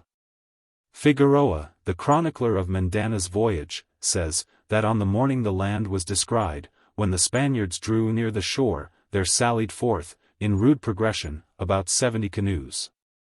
And at the same time many of the inhabitants, females I presume, made towards the ships by swimming. He adds, that, in complexion they were nearly white, of good stature, and finely formed, and on their faces and bodies were delineated representations of fishes and other devices. The old Don then goes on to say, there came, among others, 2 lads paddling their canoe, whose eyes were fixed on the ship, they had beautiful faces and the most promising animation of countenance, and were in all things so becoming, that the pilot Mayor Quiros affirmed, nothing in his life ever caused him so much regret as the leaving such fine creatures to be lost in that country. 5 more than 200 years have gone by since the passage of which the above is a translation was written, and it appears to me now, as I read it, as fresh and true as if written but yesterday. The islanders are still the same. And I have seen boys in the Typee valley of whose beautiful faces, and promising animation of countenance, no one who has not beheld them can form any adequate idea. Cook, in the account of his voyage, pronounces the Marquesans as by far the most splendid islanders in the South Seas. Stewart, the chaplain of the U.S. ship Vincennes, in his scenes in the South Seas, expresses, in more than one place, his amazement at the surpassing loveliness of the women, and says that many of the Nukuheva damsels reminded him forcibly of the most celebrated beauties in his own land. Fanning, a Yankee mariner of some reputation, likewise records his lively impressions of the physical appearance of these people, and Commodore David Porter of the U.S. frigate Essex, is said to have been vastly smitten by the beauty of the ladies. Their great superiority over all other Polynesians cannot fail to attract the notice of those who visit the principal groups in the Pacific. The voluptuous Tahitians are the only people who at all deserve to be compared with them, while the dark-haired Hawaiians and the woolly-headed Fijis are immeasurably inferior to them. The distinguishing characteristic of the Marquesan Islanders, and that which at once strikes you, is the European cast of their features, a peculiarity seldom observable among other uncivilized people. Many of their faces present profiles classically beautiful, and in the valley of Typee I saw several who, like the stranger Marnu, were in every respect models of beauty. Some of the natives present at the Feast of Calabashes had displayed a few articles of European dress, disposed however, about their persons after their own peculiar fashion. Among these I perceived 2 pieces of cotton cloth which poor Toby and myself had bestowed upon our youthful guides the afternoon we entered the valley. They were evidently reserved for gala days, and during those of the festival they rendered the young islanders who wore them very distinguished characters. The small number who were similarly adorned, and the great value they appeared to place upon the most common and most trivial articles, furnished ample evidence of the very restricted intercourse they held with vessels touching at the island. A few cotton handkerchiefs, of a gay pattern, tied about the neck, and suffered to fall over the shoulder, strips of fanciful calico, swathed about the loins, were nearly all I saw. Indeed, throughout the valley, there were few things of any kind to be seen of European origin. All I ever saw, besides the articles just alluded to, were the 6 muskets preserved in the tea, and 3 or 4 similar implements of warfare hung up in other houses. Some small canvas bags, partly filled with bullets and powder, and half a dozen old hatchet heads, with the edges blunted and battered to such a degree as to render them utterly useless. These last seemed to be regarded as nearly worthless by the natives. And several times they held up one of them before me, and throwing it aside with a gesture of disgust, manifested their contempt for anything that could so soon become unserviceable. But the muskets, the powder, and the bullets were held in most extravagant esteem. The former, from their great age and the peculiarities they exhibited, were well worthy a place in any antiquarian's armory. I remember in particular one that hung in the tea, and which Nukuheva, supposing as a matter of course that I was able to repair it, had put into my hands for that purpose. It was one of those clumsy, old-fashioned, English pieces known generally as Tower Hill muskets, and, for aught I know, might have been left on the island by Wallace, Carteret, Cook, or Vancouver. The stock was half rotten and worm-eaten, the lock was as rusty and about as well adapted to its ostensible purpose as an old door hinge. The threading of the screws about the trigger was completely worn away, while the barrel shook in the wood. Such was the weapon the chief desired me to restore to its original condition. As I did not possess the accomplishments of a gunsmith, and was likewise destitute of the necessary tools, I was reluctantly obliged to signify my inability to perform the task. At this unexpected communication Nukuheva regarded me, for a moment, as if he half suspected I was some inferior sort of white man, who after all did not know much more than a Typee. However, after a most labored explanation of the matter, I succeeded in making him understand the extreme difficulty of the task. Scarcely satisfied with my apologies, however, he marched off with the superannuated musket in something of a huff, as if he would no longer expose it to the indignity of being manipulated by such unskillful fingers. During the festival I had not failed to remark the simplicity of manner, the freedom from all restraint, and, to a certain degree, the equality of condition manifested by the natives in general. No one appeared to assume any arrogant pretensions. There was little more than a slight difference in costume to distinguish the chiefs from the other natives. All appeared to mix together freely, and without any reserve. Although I noticed that the wishes of a chief, even when delivered in the mildest tone, received the same immediate obedience which elsewhere would have been only accorded to a peremptory command. What may be the extent of the authority of the chiefs over the rest of the tribe, I will not venture to assert. But from all I saw during my stay in the valley, I was induced to believe that in matters concerning the general welfare it was very limited. The required degree of deference towards them, however, was willingly and cheerfully yielded. And as all authority is transmitted from father to son, I have no doubt that one of the effects here, as elsewhere, of high birth, is to induce respect and obedience. The civil institutions of the Marquesas Islands appear to be in this, as in other respects, directly the reverse of those of the Tahitian and Hawaiian groups, where the original power of the king and chiefs was far more despotic than that of any tyrant in civilized countries. At Tahiti it used to be death for one of the inferior orders to approach, without permission, under the shadow of the king's house, or to fail in paying the customary reverence when food destined for the king was borne past them by his messengers.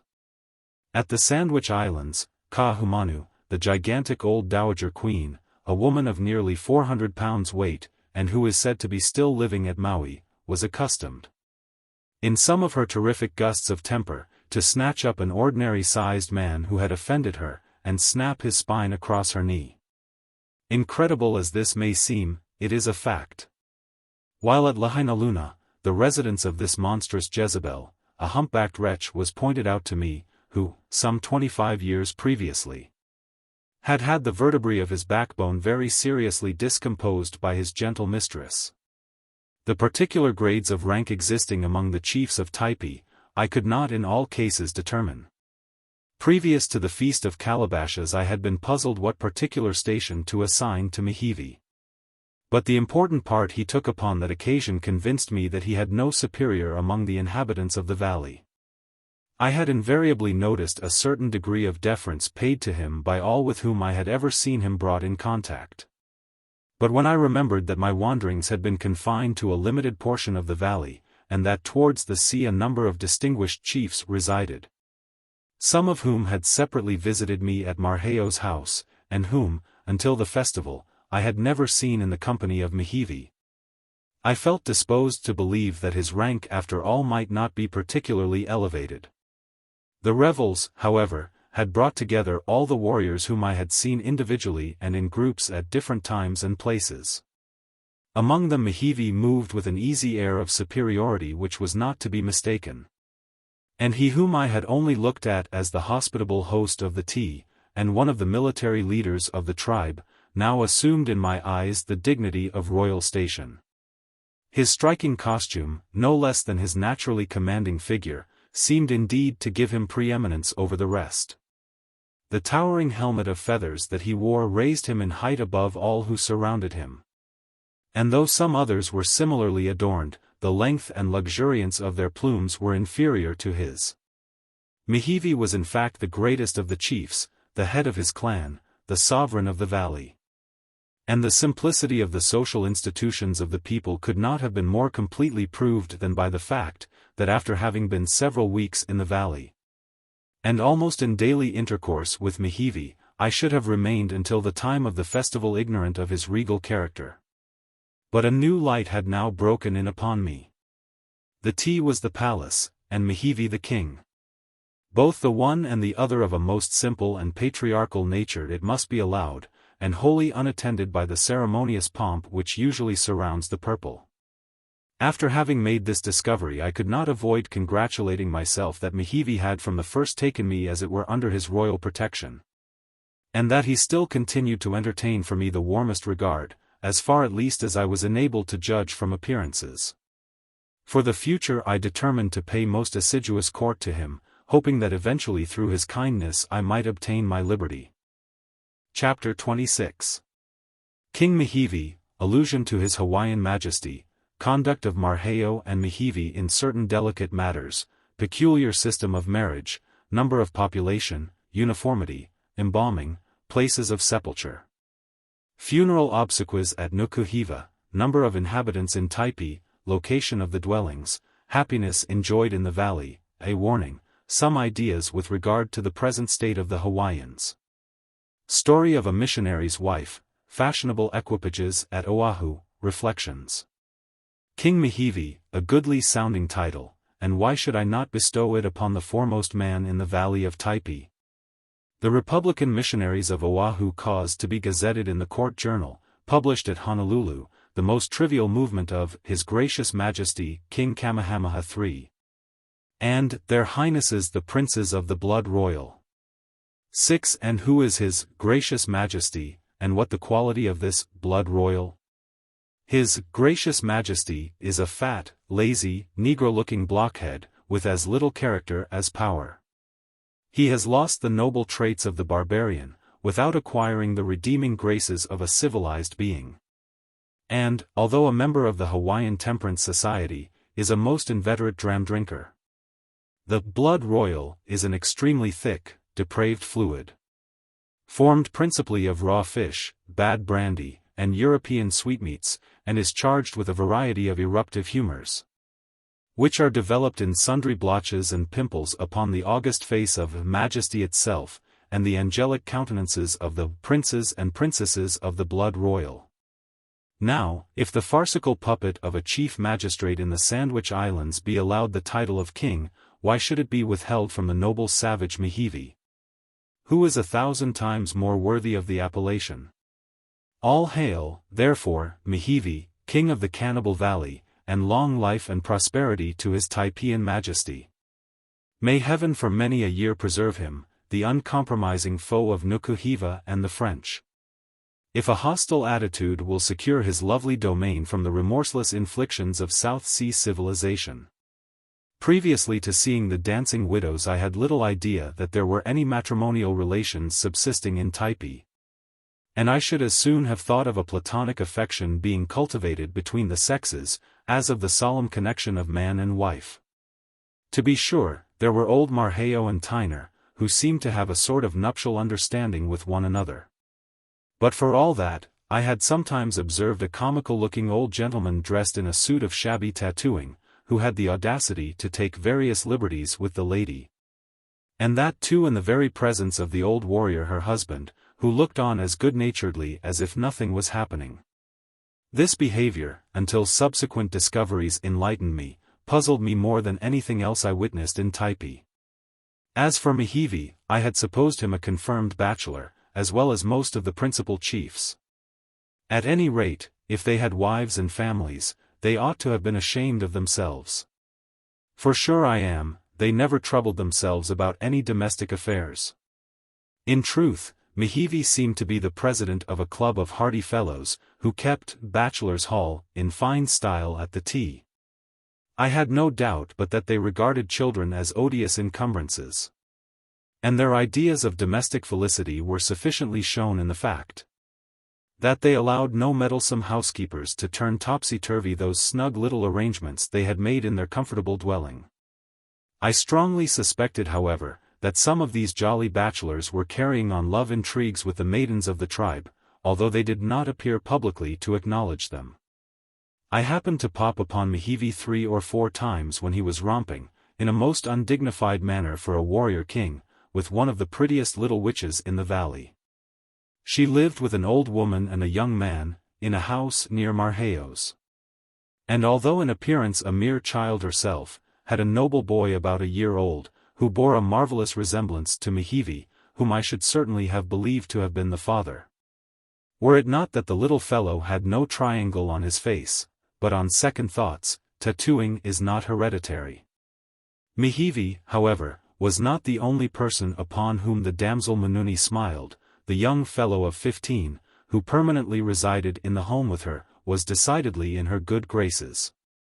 I sometimes beheld both him and the chief making love at the same time.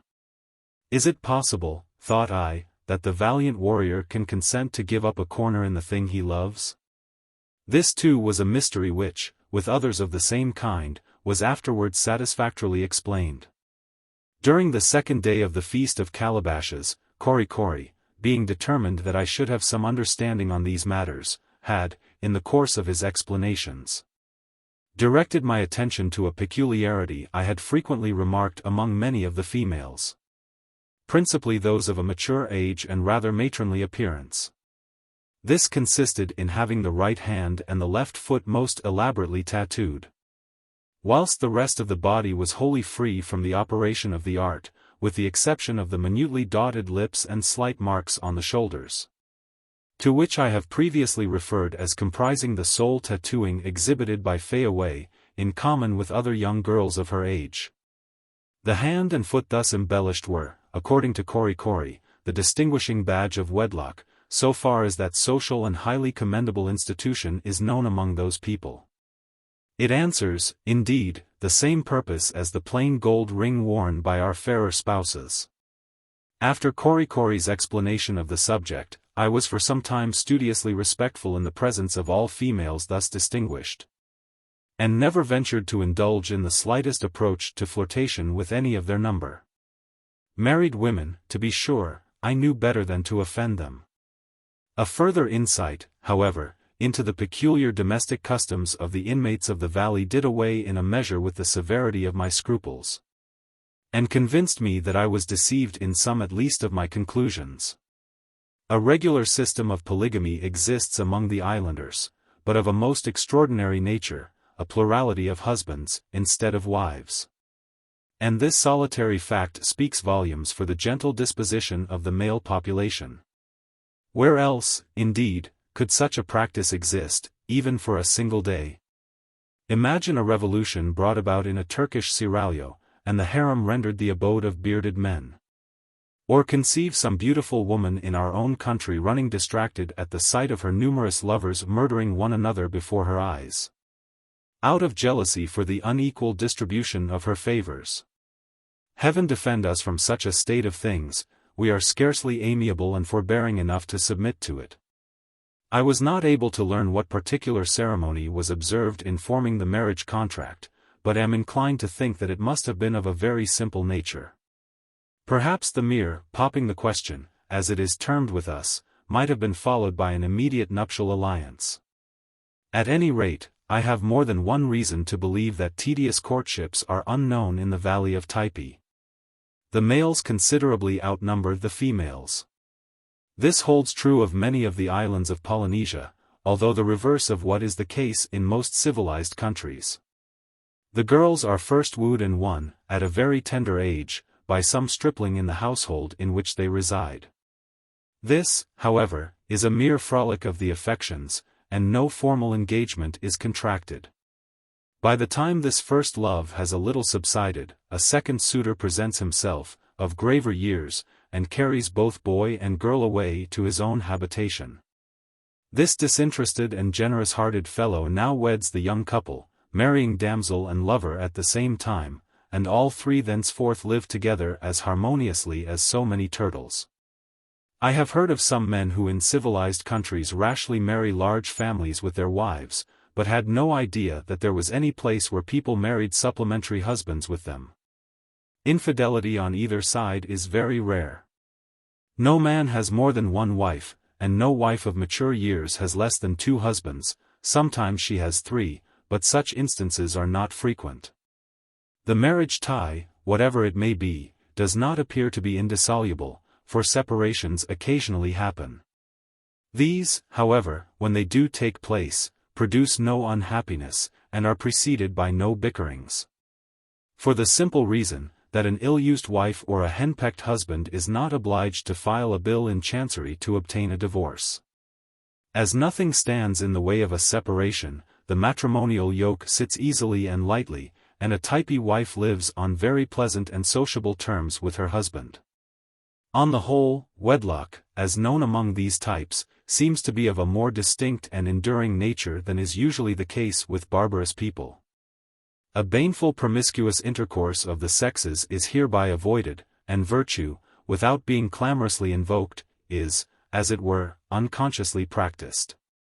The contrast exhibited between the Marquesas and other islands of the Pacific in this respect, is worthy of being noticed. At Tahiti the marriage tie was altogether unknown. And the relation of husband and wife, father and son, could hardly be said to exist. The Arari Society, one of the most singular institutions that ever existed in any part of the world, spread universal licentiousness over the island. It was the voluptuous character of these people which rendered the disease introduced among them by de Bougainville's ships, in 1768, doubly destructive. It visited them like a plague, sweeping them off by hundreds. Notwithstanding the existence of wedlock among the types, the scriptural injunction to increase and multiply seems to be but indifferently attended to. I never saw any of those large families in arithmetical or stepladder progression which one often meets with at home. I never knew of more than 2 youngsters living together in the same home, and but seldom even that number. As for the women, it was very plain that the anxieties of the nursery but seldom disturbed the serenity of their souls. And they were never seen going about the valley with half a score of little ones tagging at their apron strings, or rather at the breadfruit leaf they usually wore in the rear. The ratio of increase among all the Polynesian nations is very small. And in some places as yet uncorrupted by intercourse with Europeans, the births would appear not very little to outnumber the deaths. The population in such instances remaining nearly the same for several successive generations, even upon those islands seldom or never desolated by wars. And among people with whom the crime of infanticide is altogether unknown. This would seem expressively ordained by Providence to prevent the overstocking of the islands with a race too indolent to cultivate the ground, and who, for that reason alone, would, by any considerable increase in their numbers, be exposed to the most deplorable misery. During the entire period of my stay in the valley of Typee, I never saw more than 10 or 12 children under the age of 6 months, and only became aware of 2 births. It is to the absence of the marriage tie that the late rapid decrease of the population of the Sandwich Islands and of Tahiti is in part to be ascribed. The vices and diseases introduced among these unhappy people annually swell the ordinary mortality of the islands, while, from the same cause, the originally small number of births is proportionally decreased. Thus the progress of the Hawaiians and Tahitians to utter extinction is accelerated in a sort of compound ratio.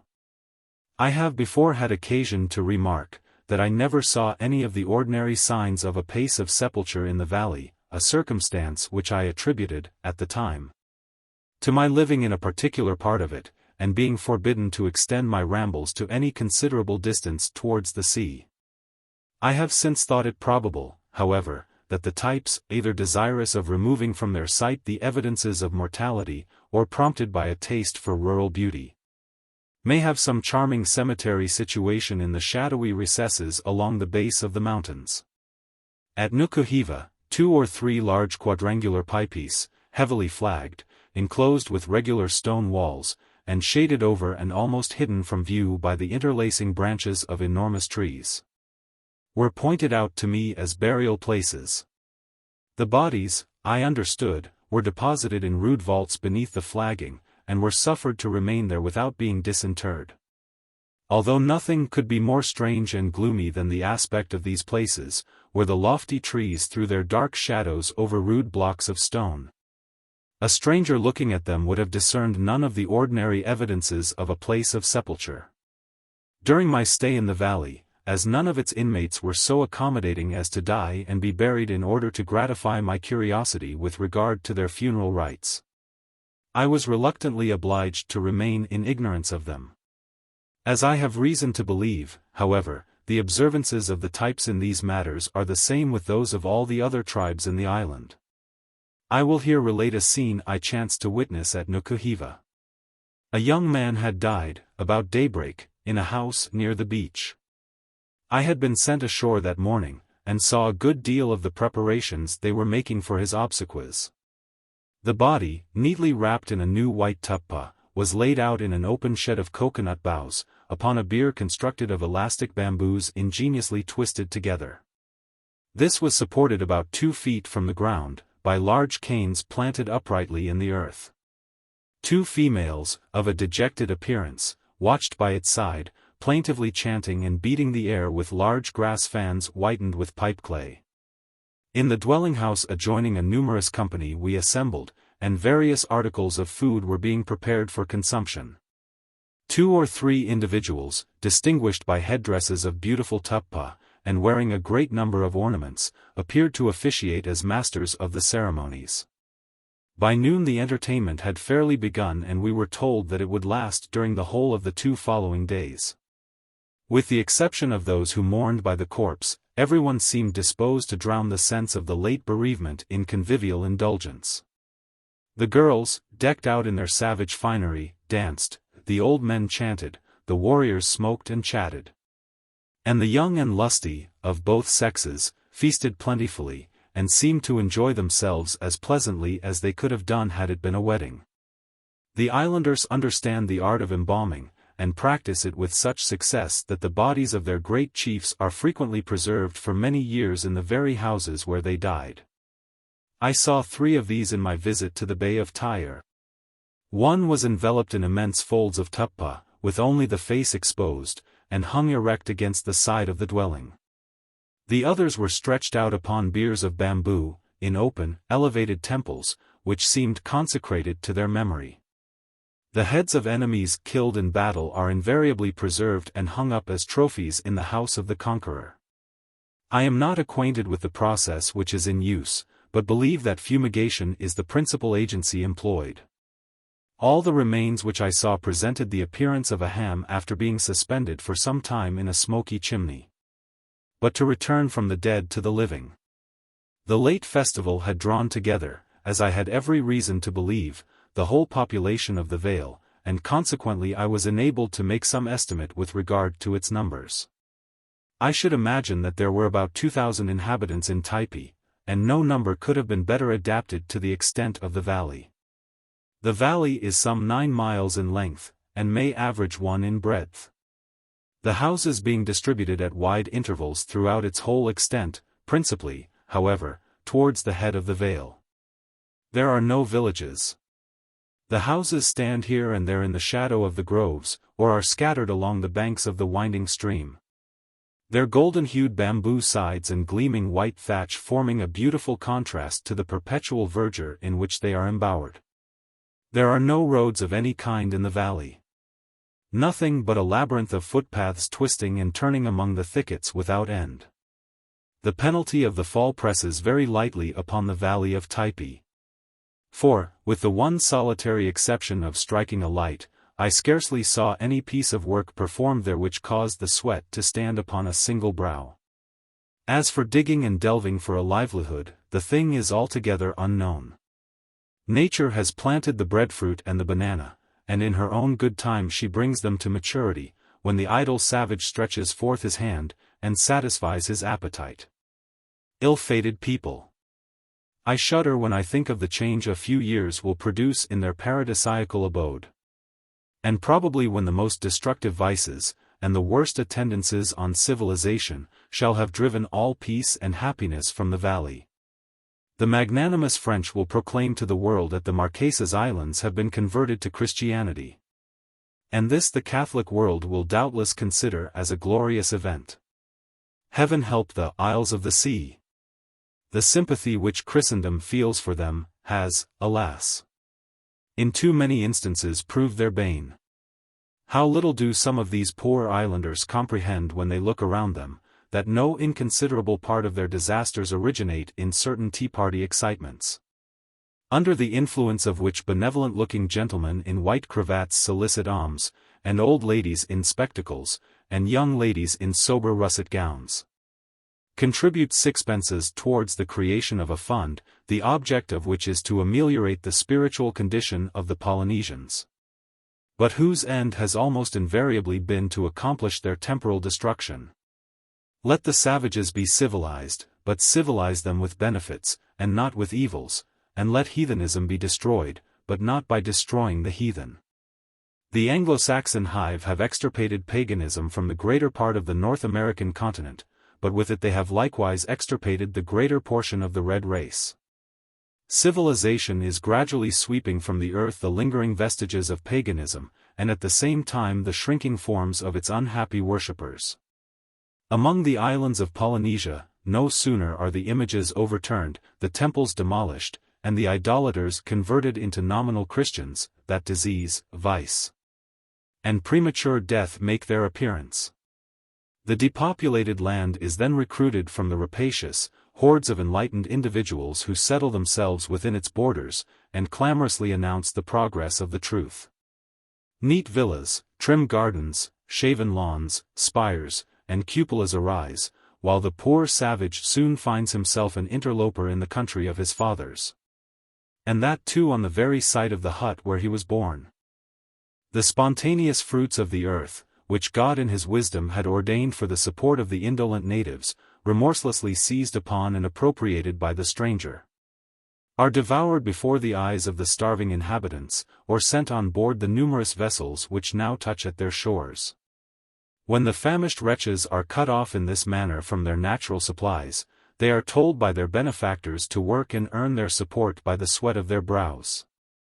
But to no fine gentleman born to hereditary opulence, does this manual labor come more unkindly than to the luxurious Indian when thus robbed of the bounty of heaven. Habituated to a life of indolence, he cannot and will not exert himself, and want, disease, and vice, all evils of foreign growth, soon terminate his miserable existence. But what matters all this? Behold the glorious result: the abominations of paganism have given way to the pure rites of the Christian worship, the ignorant savage has been supplanted by the refined European. Look at Honolulu, the metropolis of the Sandwich Islands. A community of disinterested merchants, and devoted self-exiled heralds of the cross, located on the very spot that 20 years ago was defiled by the presence of idolatry. What a subject for an eloquent Bible-meeting orator! Nor has such an opportunity for a display of missionary rhetoric been allowed to pass by unimproved. But when these philanthropists send us such glowing accounts of one half of their labors, why does their modesty restrain them from publishing the other half of the good they have wrought? Not until I visited Honolulu was I aware of the fact that the small remnant of the natives had been civilized into draft horses, and evangelized into beasts of burden. But so it is. They have been literally broken into the traces, and are harnessed to the vehicles of their spiritual instructors like so many dumb brutes. Lest the slightest misconception should arise from anything thrown out in this chapter, or indeed in any other part of the volume, let me here observe that against the cause of missions in the abstract no Christian can possibly be opposed. It is in truth a just and holy cause.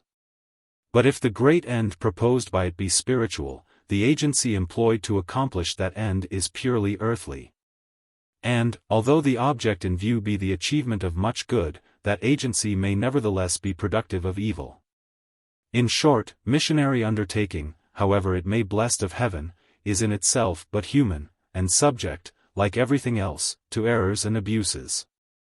And have not errors and abuses crept into the most sacred places, and may there not be unworthy or incapable missionaries abroad, as well as ecclesiastics of similar character at home? May not the unworthiness or incapacity of those who assume apostolic functions upon the remote islands of the sea more easily escape detection by the world at large than if it were displayed in the heart of a city? An unwarranted confidence in the sanctity of its apostles, a proneness to regard them as incapable of guile, and an impatience of the least suspicion to their rectitude as men or Christians, have ever been prevailing faults in the Church.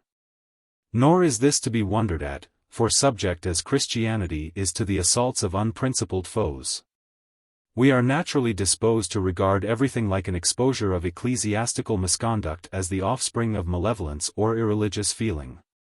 Not even this last consideration, however, shall deter me from the honest expression of my sentiments. There is something apparently wrong in the practical operations of the Sandwich Islands mission. Those who from pure religious motives contribute to the support of this enterprise should take care to ascertain that their donations, flowing through many devious channels, at last effect their legitimate object, the conversion of the Hawaiians. I urge this not because I doubt the moral probity of those who disperse the funds, but because I know that they are not rightly applied. To read pathetic accounts of missionary hardships, and glowing descriptions of conversion, and baptisms, taking place beneath palm trees, is one thing. And to go to the Sandwich Islands and see the missionaries dwelling in picturesque and prettily furnished coral rock villas, whilst the miserable natives are committing all sorts of immorality around them, is quite another. In justice to the missionaries, however, I will willingly admit, that wherever evils may have resulted from their collective mismanagement of the business of the mission, and from the want of vital piety evinced by some of their number, still the present deplorable condition of the Sandwich Islands is by no means wholly chargeable against them. The demoralizing influence of a dissolute foreign population, and the frequent visits of all descriptions of vessels, have tended not a little to increase the evils alluded to. In a word, here, as in every case where civilization has in any way been introduced among those whom we call savages, she has scattered her vices, and withheld her blessings. As wise a man as Shakespeare has said, that the bearer of evil tidings hath but a losing office. And so I suppose will it prove with me, in communicating to the trusting friends of the Hawaiian mission what has been disclosed in various portions of this narrative. I am persuaded, however, that as these disclosures will by their very nature attract attention, so they will lead to something which will not be without ultimate benefit to the cause of Christianity in the Sandwich Islands. I have but one more thing to add in connection with this subject: those things which I have stated as facts will remain facts, in spite of whatever the bigoted or incredulous may say or write against them. My reflections, however, on those facts may not be free from error. If such be the case, I claim no further indulgence than should be conceded to every man whose object is to do good. Chapter 27. The social condition and general character of the types. I have already mentioned that the influence exerted over the people of the valley by their chiefs was mild in the extreme. And as to any general rule or standard of conduct by which the commonalty were governed in their intercourse with each other, so far as my observation extended, I should be almost tempted to say that none existed on the island, except, indeed, the mysterious taboo be considered as such. During the time I lived among the types, no one was ever put upon his trial for any offense against the public. To all appearance there were no courts of law or equity. There was no municipal police for the purpose of apprehending vagrants and disorderly characters. In short, there were no legal provisions whatever for the well-being and conservation of society, the enlightened end of civilized legislation. And yet everything went on in the valley with a harmony and smoothness unparalleled, I will venture to assert, in the most select, refined, and pious associations of mortals in Christendom. How are we to explain this enigma? These islanders were heathens, savages, cannibals. And how came they without the aid of established law, to exhibit, in so eminent a degree, that social order which is the greatest blessing and highest pride of the social state? It may reasonably be inquired, how were these people governed? How were their passions controlled in their everyday transactions? It must have been by an inherent principle of honesty and charity towards each other. They seem to be governed by that sort of tacit common-sense law which, say what they will of the inborn lawlessness of the human race, has its precepts graven on every breast. The grand principles of virtue and honor, however they may be distorted by arbitrary codes, are the same all the world over, and where these principles are concerned, the right or wrong of any action appears the same to the uncultivated as to the enlightened mind. It is to this indwelling, this universally diffused perception of what is just and noble, that the integrity of the Marquesans in their intercourse with each other, is to be attributed. In the darkest nights they slept securely, with all their worldly wealth around them, in houses the doors of which were never fastened. The disquieting ideas of theft or assassination never disturbed them. Each islander reposed beneath his own palmetto thatching, or sat under his own breadfruit trees, with none to molest or alarm him. There was not a padlock in the valley, nor anything that answered the purpose of one, still there was no community of goods. This long spear, so elegantly carved, and highly polished, belongs to Wormanu. It is far handsomer than the one which old Marheo so greatly prizes. It is the most valuable article belonging to its owner. And yet I have seen it leaning against a coconut tree in the grove, and there it was found when sought for. Here is a sperm whale tooth, graven all over with cunning devices. It is the property of Carluna. It is the most precious of the damsel's ornaments. In her estimation its price is far above rubies, and yet there hangs the dental jewel by its cord of braided bark, in the girl's house, which is far back in the valley. The door is left open, and all the inmates have gone off to bathe in the stream. 7. So much for the respect in which personal property is held in Typee. How secure an investment of real property may be, I cannot take upon me to say. Whether the land of the valley was the joint property of its inhabitants, or whether it was parceled out among a certain number of landed proprietors who allowed everybody to squat and poach as much as he or she pleased, I never could ascertain. At any rate, musty parchments and title deeds there were none on the island, and I am half inclined to believe that its inhabitants hold their broad valleys in fee simple from nature herself.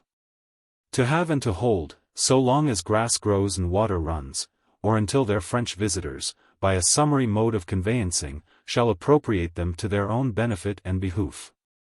Yesterday I saw Korikori hie him away, armed with a long pole, with which, standing on the ground, he knocked down the fruit from the topmost boughs of the trees, and brought them home in his basket of coconut leaves. Today I see an islander, whom I know to reside in a distant part of the valley, doing the selfsame thing. On the sloping bank of the stream are a number of banana trees. I have often seen a score or two of young people making a merry foray on the great golden clusters, and bearing them off, one after another, to different parts of the vale, shouting and trampling as they went. No churlish old curmudgeon could have been the owner of that grove of breadfruit trees, or of these gloriously yellow bunches of bananas. From what I have said it will be perceived that there is a vast difference between personal property and real estate in the valley of Typee. Some individuals, of course, are more wealthy than others.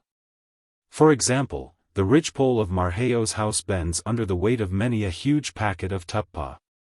His long couch is laid with mats placed one upon the other 7 deep. Outside, Tyner has ranged along in her bamboo cupboard, or whatever the place may be called, a goodly array of calabashes and wooden trenchers.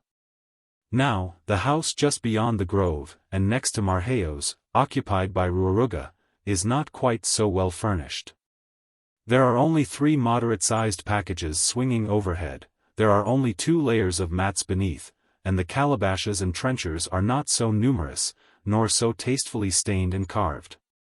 But then, Ruaruga has a house, not so pretty a one, to be sure, but just as commodious as Marquesas.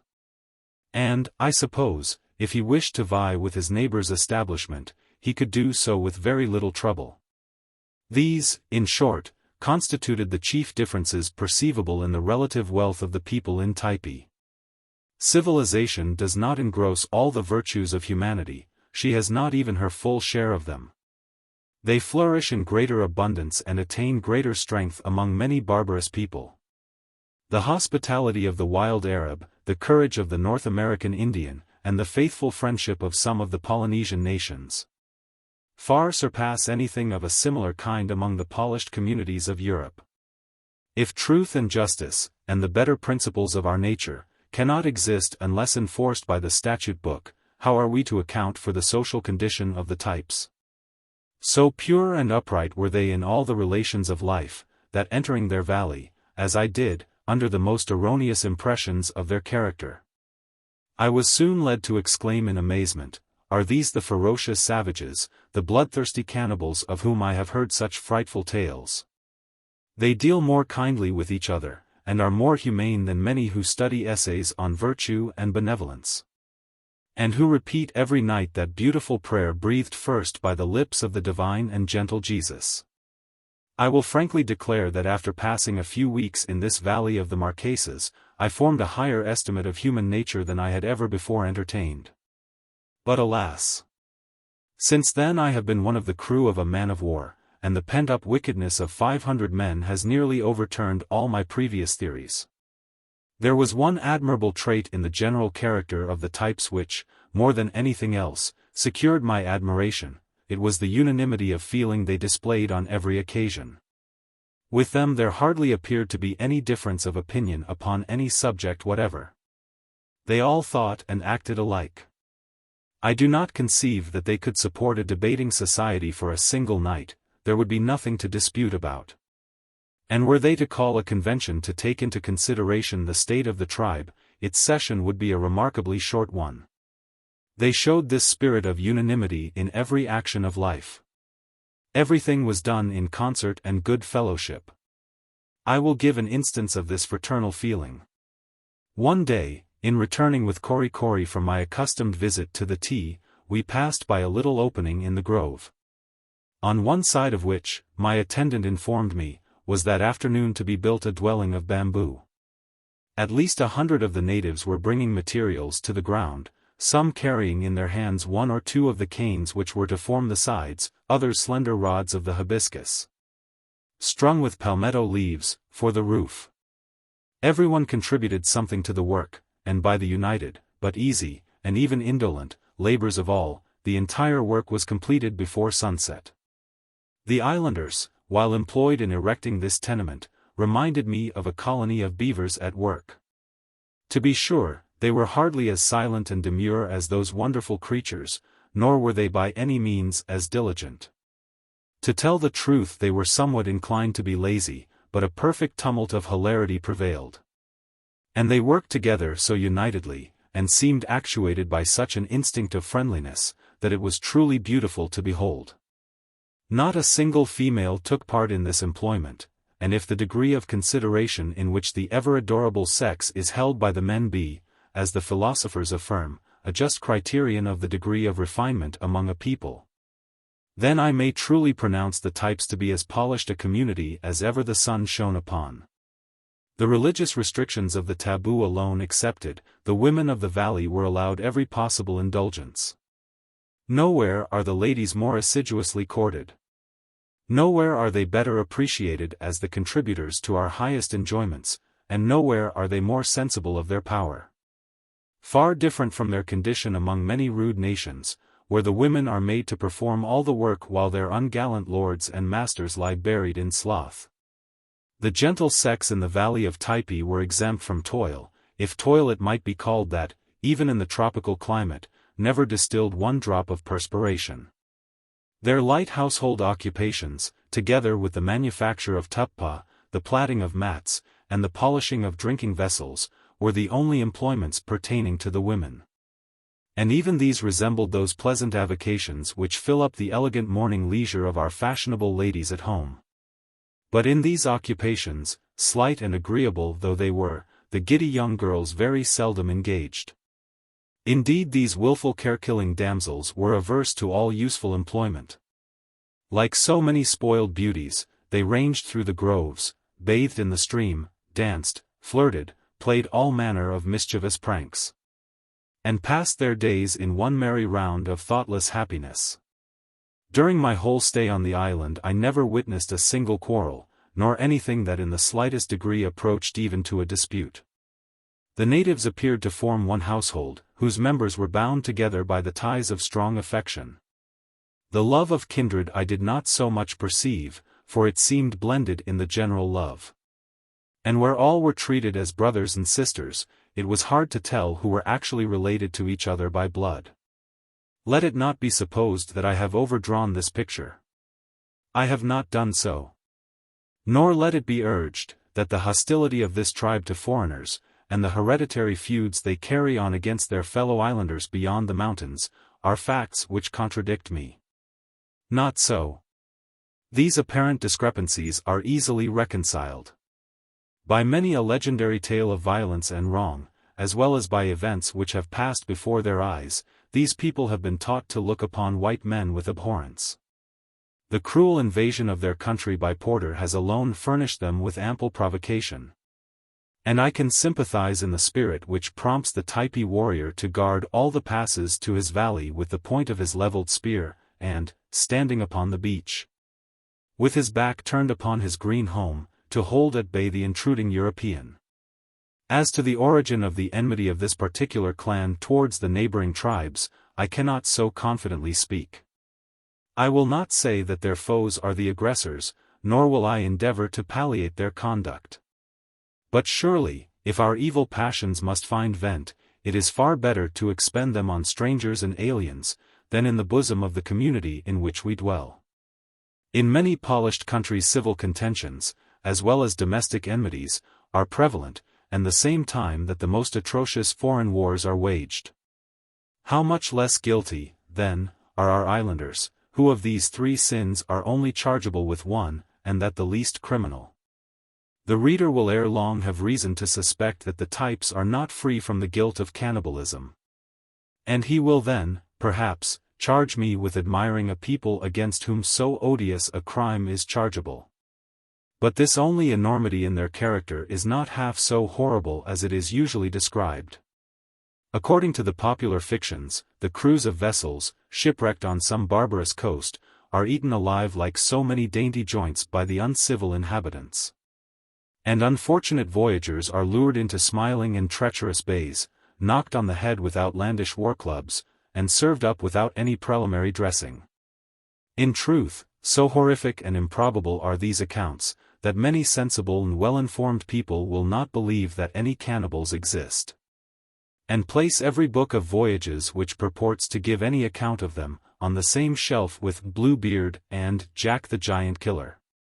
While others, implicitly crediting the most extravagant fictions, firmly believe that there are people in the world with tastes so depraved that they would infinitely prefer a single mouthful of material humanity to a good dinner of roast beef and plum pudding. But here, truth, who loves to be centrally located, is again found between the two extremes. For cannibalism to a certain moderate extent is practiced among several of the primitive tribes in the Pacific, but it is upon the bodies of slain enemies alone. And horrible and fearful as the custom is, immeasurably as it is to be abhorred and condemned, still I assert that those who indulge in it are in other respects humane and virtuous. Chapter 28. Fishing parties, mode of distributing the fish, midnight banquet, time-keeping tapers, unceremonious style of eating the fish. There was no instance in which the social and kindly dispositions of the types were more forcibly evinced than in the manner they conducted their great fishing parties. For times during my stay in the valley the young men assembled near the full of the moon, and went together on these excursions. As they were generally absent about 48 hours, I was led to believe that they went out towards the open sea, some distance from the bay. The Polynesians seldom use a hook and line, almost always employing large well-made nets, most ingeniously fabricated from the twisted fibers of a certain bark. I examined several of them which had been spread to dry upon the beach at Nukuheva. They resemble very much our own seines, and I should think they were nearly as durable. All the South Sea Islanders are passionately fond of fish, but none of them can be more so than the inhabitants of Typee. I could not comprehend, therefore, why they so seldom sought it in their waters, for it was only at stated times that the fishing parties were formed. And these occasions were always looked forward to with no small degree of interest. During their absence the whole population of the place were in a ferment, and nothing was talked of but pihi, fish, fish. Towards the time when they were expected to return the vocal telegraph was put into operation, the inhabitants, who were scattered throughout the length of the valley, leaped upon rocks and into trees, shouting with delight at the thoughts of the anticipated treat. As soon as the approach of the party was announced, there was a general rush of the men towards the beach. Some of them remaining, however, about the tea in order to get matters in readiness for the reception of the fish, which were brought to the taboo groves in immense packages of leaves, each one of them being suspended from a pole carried on the shoulders of two men. I was present at the tea on one of these occasions, and the sight was most interesting. After all the packages had arrived, they were laid in a row under the veranda of the building and opened. The fish were all quite small, generally about the size of a herring, and of every variety. About 1/8 of the whole being reserved for the use of the tea itself, the remainder was divided into numerous smaller packages, which were immediately dispatched in every direction to the remotest parts of the valley. Arrived at their destination, these were in turn portioned out, and equally distributed among the various houses of each particular district. The fish were under a strict taboo, until the distribution was completed, which seemed to be effected in the most impartial manner. By the operation of this system every man, woman, and child in the vale were at one and the same time partaking of this favorite article of food. Once I remember the party arrived at midnight. But the unseasonableness of the tour did not repress the impatience of the islanders. The carriers dispatched from the tea were to be seen hurrying in all directions through the deep groves, each individual preceded by a boy bearing a flaming torch of dried coconut boughs, which from time to time was replenished from the materials scattered along the path. The wild glare of these enormous flambeaux, lighting up with a startling brilliancy the innermost recesses of the vale, and seen moving rapidly along beneath the canopy of leaves. The savage shout of the excited messengers sounding the news of their approach, which was answered on all sides, and the strange appearance of their naked bodies, seen against the gloomy background, produced altogether an effect upon my mind that I shall long remember. It was on this same occasion that Korikori awakened me at the dead hour of night, and in a sort of transport communicated the intelligence contained in the words Pihi Perni, fish come. As I happened to have been in a remarkably sound and refreshing slumber, I could not imagine why the information had not been deferred until morning. Indeed, I felt very much inclined to fly into a passion and box my valet's ears. But on second thoughts I got quietly up, and on going outside the house was not a little interested by the moving illumination which I beheld. When old Marheo received his share of the spoils, immediate preparations were made for a midnight banquet, calabashes of poi were filled to the brim, green breadfruit were roasted, and a huge cake of amar was cut up with a sliver of bamboo and laid out on an immense banana leaf. At this supper we were lighted by several of the native tapers, held in the hands of young girls. These tapers are most ingeniously made. There is a nut abounding in the valley, called by the types armor, closely resembling our common horse chestnut. The shell is broken, and the contents extracted whole. Any number of these are strung at pleasure upon the long elastic fiber that traverses the branches of the coconut tree. Some of these tapers are 8 or 10 feet in length, but being perfectly flexible, one end is held in a coil, while the other is lighted. The nut burns with a fitful bluish flame, and the oil that it contains is exhausted in about 10 minutes. As one burns down, the next becomes ignited, and the ashes of the former are knocked into a coconut shell kept for the purpose. This primitive candle requires continual attention, and must be constantly held in the hand. The person so employed marks the lapse of time by the number of nuts consumed, which is easily learned by counting the bits of tuppa distributed at regular intervals along the string. I grieve to state so distressing a fact, but the inhabitants of Typee were in the habit of devouring fish much in the same way that a civilized being would eat a radish, and without any more previous preparation. They eat it raw, scales, bones, gills, and all the inside. The fish is held by the tail, and the head being introduced into the mouth. The animal disappears with a rapidity that would at first nearly lead one to imagine it had been launched bodily down the throat. Raw fish. Shall I ever forget my sensations when I first saw my island beauty devour one? Oh, heavens! Fayaway, how could you ever have contracted so vile a habit? However, after the first shock had subsided, the custom grew less odious in my eyes, and I soon accustomed myself to the sight. Let no one imagine, however, that the lovely Fayaway was in the habit of swallowing great vulgar-looking fishes. Oh, no. With her beautiful small hand she would clasp a delicate, little, golden-hued love of a fish and eat it as elegantly and as innocently as though it were a Naples biscuit. But alas! It was after all a raw fish, and all I can say is, that Fayaway ate it in a more ladylike manner than any other girl of the valley.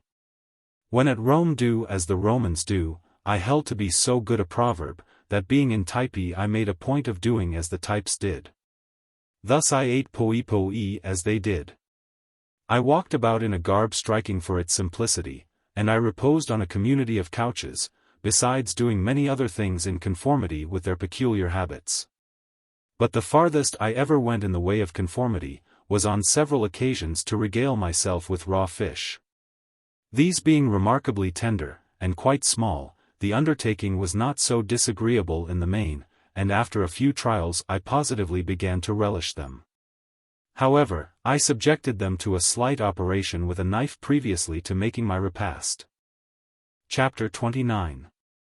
Natural History of the Valley, Golden Lizards, Tameness of the Birds, Mosquitoes, Flies, Dogs, a Solitary Cat, the Climate, the Coconut Tree, Singular Modes of Climbing it, an Agile Young Chief. Fearlessness of the Children, tutu and the coconut tree, the birds of the valley. I think I must enlighten the reader a little about the natural history of the valley. Whence, in the name of Count Buffon and Baron Cuvier, came those dogs that I saw in Typee? Dogs. Big hairless rats rather, all with smooth, shining speckled hides, fat sides, and very disagreeable faces. Whence could they have come? That they were not the indigenous production of the region, I am firmly convinced. Indeed, they seemed aware of their being interlopers, looking fairly ashamed, and always trying to hide themselves in some dark corner. It was plain enough they did not feel at home in the vale, that they wished themselves well out of it, and back to the ugly country from which they must have come. Scurvy curs. They were my abhorrence. I should have liked nothing better than to have been the death of every one of them. In fact, on one occasion, I intimated the propriety of a canine crusade to Nukuheva. But the benevolent king would not consent to it. He heard me very patiently, but when I had finished, shook his head, and told me in confidence that they were taboo. As for the animal that made the fortune of the ex-Lord Mayor Whittington, I shall never forget the day that I was lying in the house about noon, everybody else being fast asleep. And happening to raise my eyes, met those of a big black spectral cat, which sat erect in the doorway, looking at me with its frightful goggling green orbs. Like one of those monstrous imps that torment some of Tenure's saints. I am one of those unfortunate persons to whom the sight of these animals is at any time an insufferable annoyance. Thus constitutionally averse to cats in general, the unexpected apparition of this one in particular utterly confounded me. When I had a little recovered from the fascination of its glance, I started up, the cat fled, and emboldened by this, I rushed out of the house in pursuit, but it had disappeared. It was the only time I ever saw one in the valley, and how it got there I cannot imagine. It is just possible that it might have escaped from one of the ships at Nukuheva. It was in vain to seek information on the subject from the natives, since none of them had seen the animal, the appearance of which remains a mystery to me to this day. Among the few animals which are to be met with in Typee, there was none which I looked upon with more interest than a beautiful golden-hued species of lizard. It measured perhaps 5 inches from head to tail, and was most gracefully proportioned. Numbers of those creatures were to be seen basking in the sunshine upon the thatching of the houses.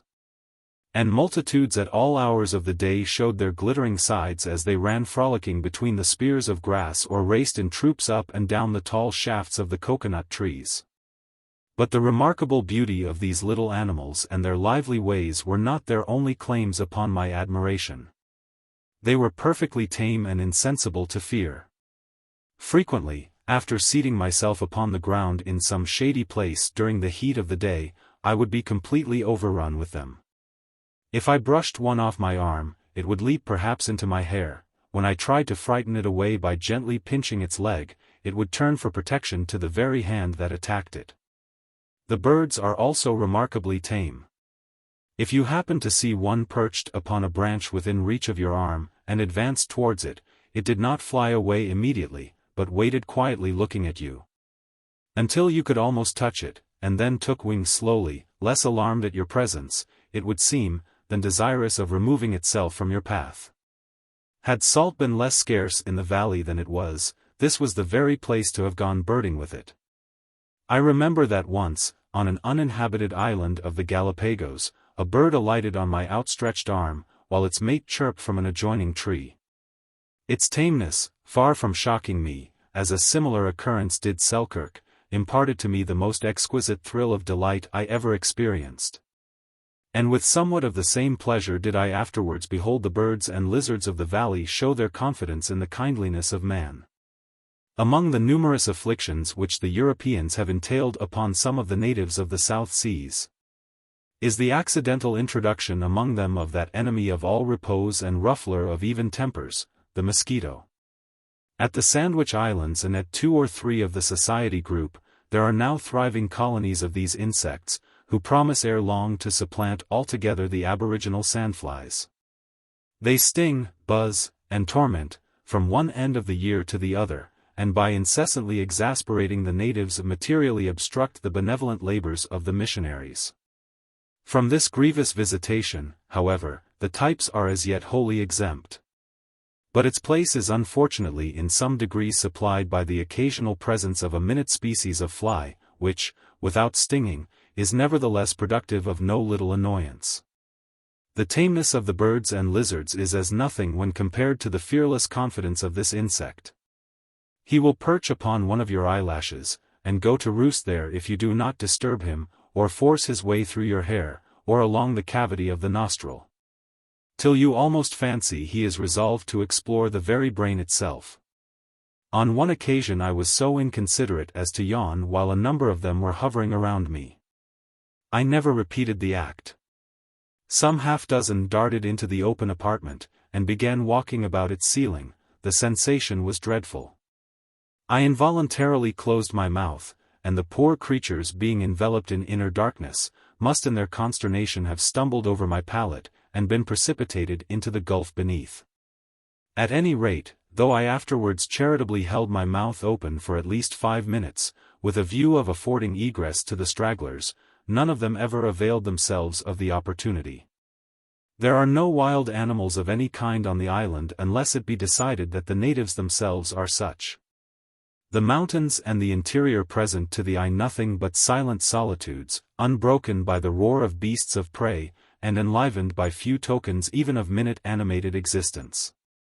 There are no venomous reptiles, and no snakes of any description to be found in any of the valleys.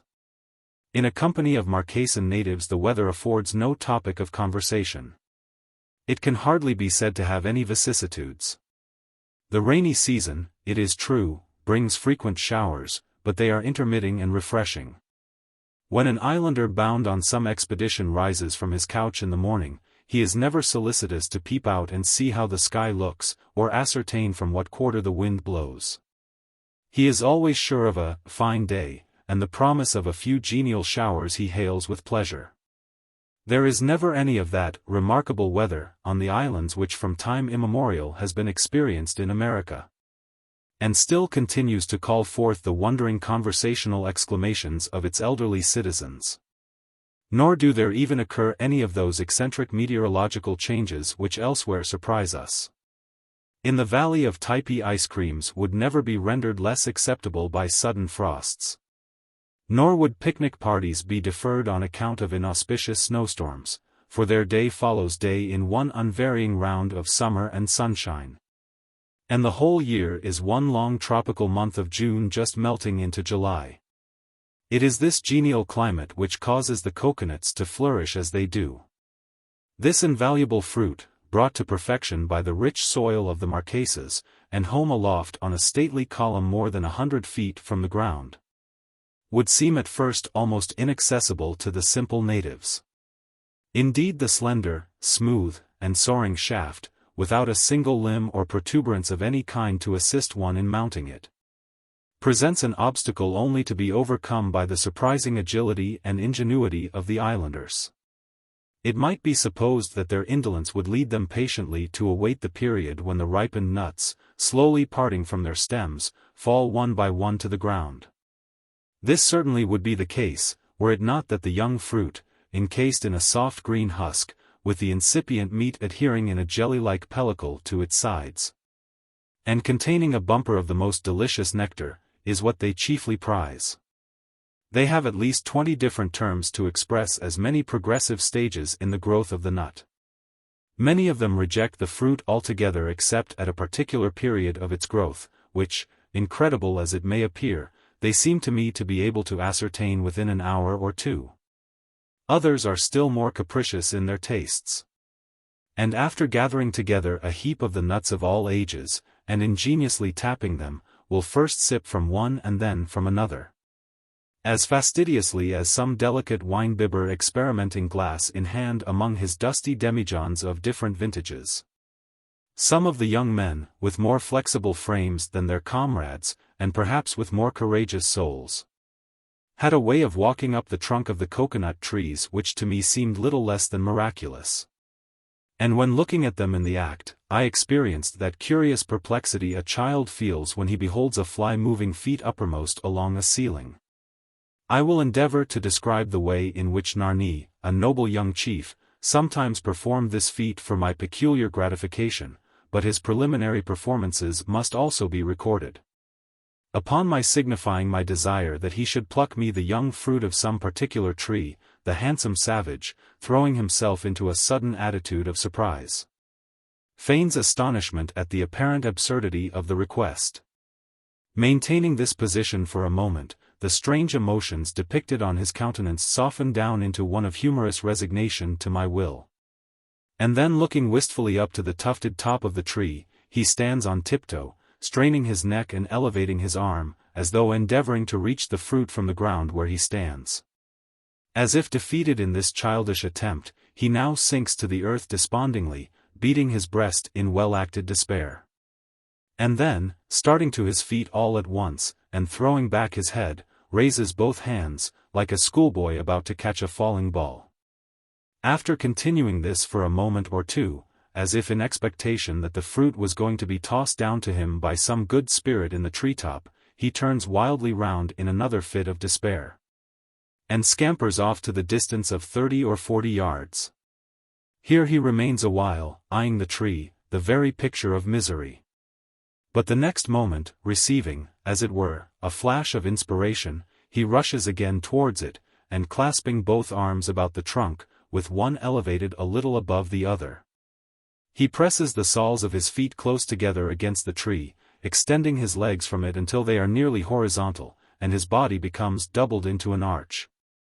Then, hand over hand and foot over foot, he rises from the earth with steady rapidity, and almost before you are aware of it, has gained the cradled and embowered nest of nuts, and with boisterous glee flings the fruit to the ground.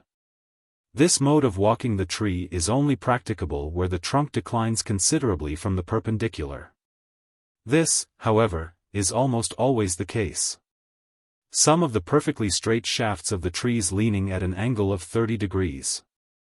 The less active among the men, and many of the children of the valley, have another method of climbing. They take a broad and stout piece of bark, and secure each end of it to their ankles, so that when the feet thus confined are extended apart, a space of little more than 12 inches is left between them. This contrivance greatly facilitates the act of climbing. The band pressed against the tree, and closely embracing it, yields a pretty firm support. While with the arms clasped about the trunk, and at regular intervals sustaining the body, the feet are drawn up nearly a yard at a time, and a corresponding elevation of the hands immediately succeeds. In this way I have seen little children, scarcely 5 years of age, fearlessly climbing the slender pole of a young coconut tree, and while hanging perhaps 50 feet from the ground, receiving the plaudits of their parents beneath, who clapped their hands, and encouraged them to mount still higher. What, thought I, on first witnessing one of these exhibitions, would the nervous mothers of America and England say to a similar display of hardihood in any of their children? The Lacedaemonian nation might have approved of it, but most modern dames would have gone into hysterics at the sight. At the top of the coconut tree the numerous branches, radiating on all sides from a common center, form a sort of green and waving basket, between the leaflets of which you just discern the nuts thickly clustering together, and on the loftier trees looking no bigger from the ground than bunches of grapes. I remember one adventurous little fellow, Tutu was the rascal's name, who had built himself a sort of aerial baby house in the picturesque tuft of a tree adjoining Marquesas' habitation. He used to spend hours there, rustling among the branches, and shouting with delight every time the strong gusts of wind rushing down from the mountainside swayed to and fro the tall and flexible column on which he was perched. Whenever I heard Tutu's musical voice sounding strangely to the ear from so great a height, and beheld him peeping down upon me from out his leafy covert, he always recalled to my mind Dibdin's lines. There's a sweet little cherub that sits up aloft, to look out for the life of poor Jack. Birds, bright and beautiful birds, fly over the valley of Typee. You see them perched aloft among the immovable boughs of the majestic breadfruit trees, or gently swaying on the elastic branches of the omo, skimming over the palmetto thatching of the bamboo huts, passing like spirits on the wing through the shadows of the grove, and sometimes descending into the bosom of the valley in gleaming flights from the mountains. Their plumage is purple and azure, crimson and white, black and gold, with bills of every tint, bright bloody red, jet black, and ivory white, and their eyes are bright and sparkling. They go sailing through the air in starry throngs, but, alas! The spell of dumbness is upon them all, there is not a single warbler in the valley. I know not why it was, but the sight of these birds, generally the ministers of gladness, always oppressed me with melancholy. As in their dumb beauty they hovered by me whilst I was walking, or looked down upon me with steady curious eyes from out the foliage. I was almost inclined to fancy that they knew they were gazing upon a stranger, and that they commiserated his fate. Chapter 30. A professor of the fine arts, his persecutions, something about tattooing and tabooing, 2 anecdotes in illustration of the latter, a few thoughts on the Typee dialect. In one of my strolls with Kori, in passing along the border of a thick growth of bushes, my attention was arrested by a singular noise. On entering the thicket I witnessed for the first time the operation of tattooing as performed by these islanders. I beheld a man extended flat upon his back on the ground, and, despite the forced composure of his countenance, it was evident that he was suffering agony. His tormentor bent over him, working away for all the world like a stonecutter with mallet and chisel. In one hand he held a short slender stick, pointed with a shark's tooth, on the upright end of which he tapped with a small hammer-like piece of wood, thus puncturing the skin, and charging it with the coloring matter in which the instrument was dipped. A coconut shell containing this fluid was placed upon the ground. It is prepared by mixing with a vegetable juice the ashes of the armor, or candlenut, always preserved for the purpose. Beside the savage, and spread out upon a piece of soiled tuppa, were a great number of curious black-looking little implements of bone and wood, used in the various divisions of his art. A few terminated in a single fine point, and, like very delicate pencils, were employed in giving the finishing touches, or in operating upon the more sensitive portions of the body. As was the case in the present instance. Others presented several points distributed in a line, somewhat resembling the teeth of a saw. These were employed in the coarser parts of the work, and particularly in pricking in straight marks. Some presented their points disposed in small figures, and being placed upon the body, were, by a single blow of the hammer, made to leave their indelible impression. I observed a few the handles of which were mysteriously curved, as if intended to be introduced into the orifice of the ear, with a view perhaps of beating the tattoo upon the tympanum. Altogether the sight of these strange instruments recalled to mind that display of cruel-looking mother-of-pearl handled things which one sees in their velvet-lined cases at the elbow of a dentist. The artist was not at this time engaged on an original sketch, his subject being a venerable savage, whose tattooing had become somewhat faded with age and needed a few repairs. And accordingly he was merely employed in touching up the works of some of the old masters of the Typee school, as delineated upon the human canvas before him. The parts operated upon were the eyelids, where a longitudinal streak, like the one which adorned Kori, crossed the countenance of the victim. In spite of all the efforts of the poor old man, sundry twitchings and screwings of the muscles of the face denoted the exquisite sensibility of these shutters to the windows of his soul, which he was now having repainted.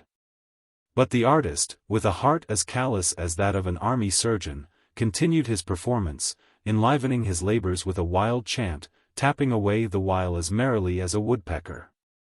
So deeply engaged was he in his work, that he had not observed our approach, until, after having enjoyed an unmolested view of the operation, I chose to attract his attention.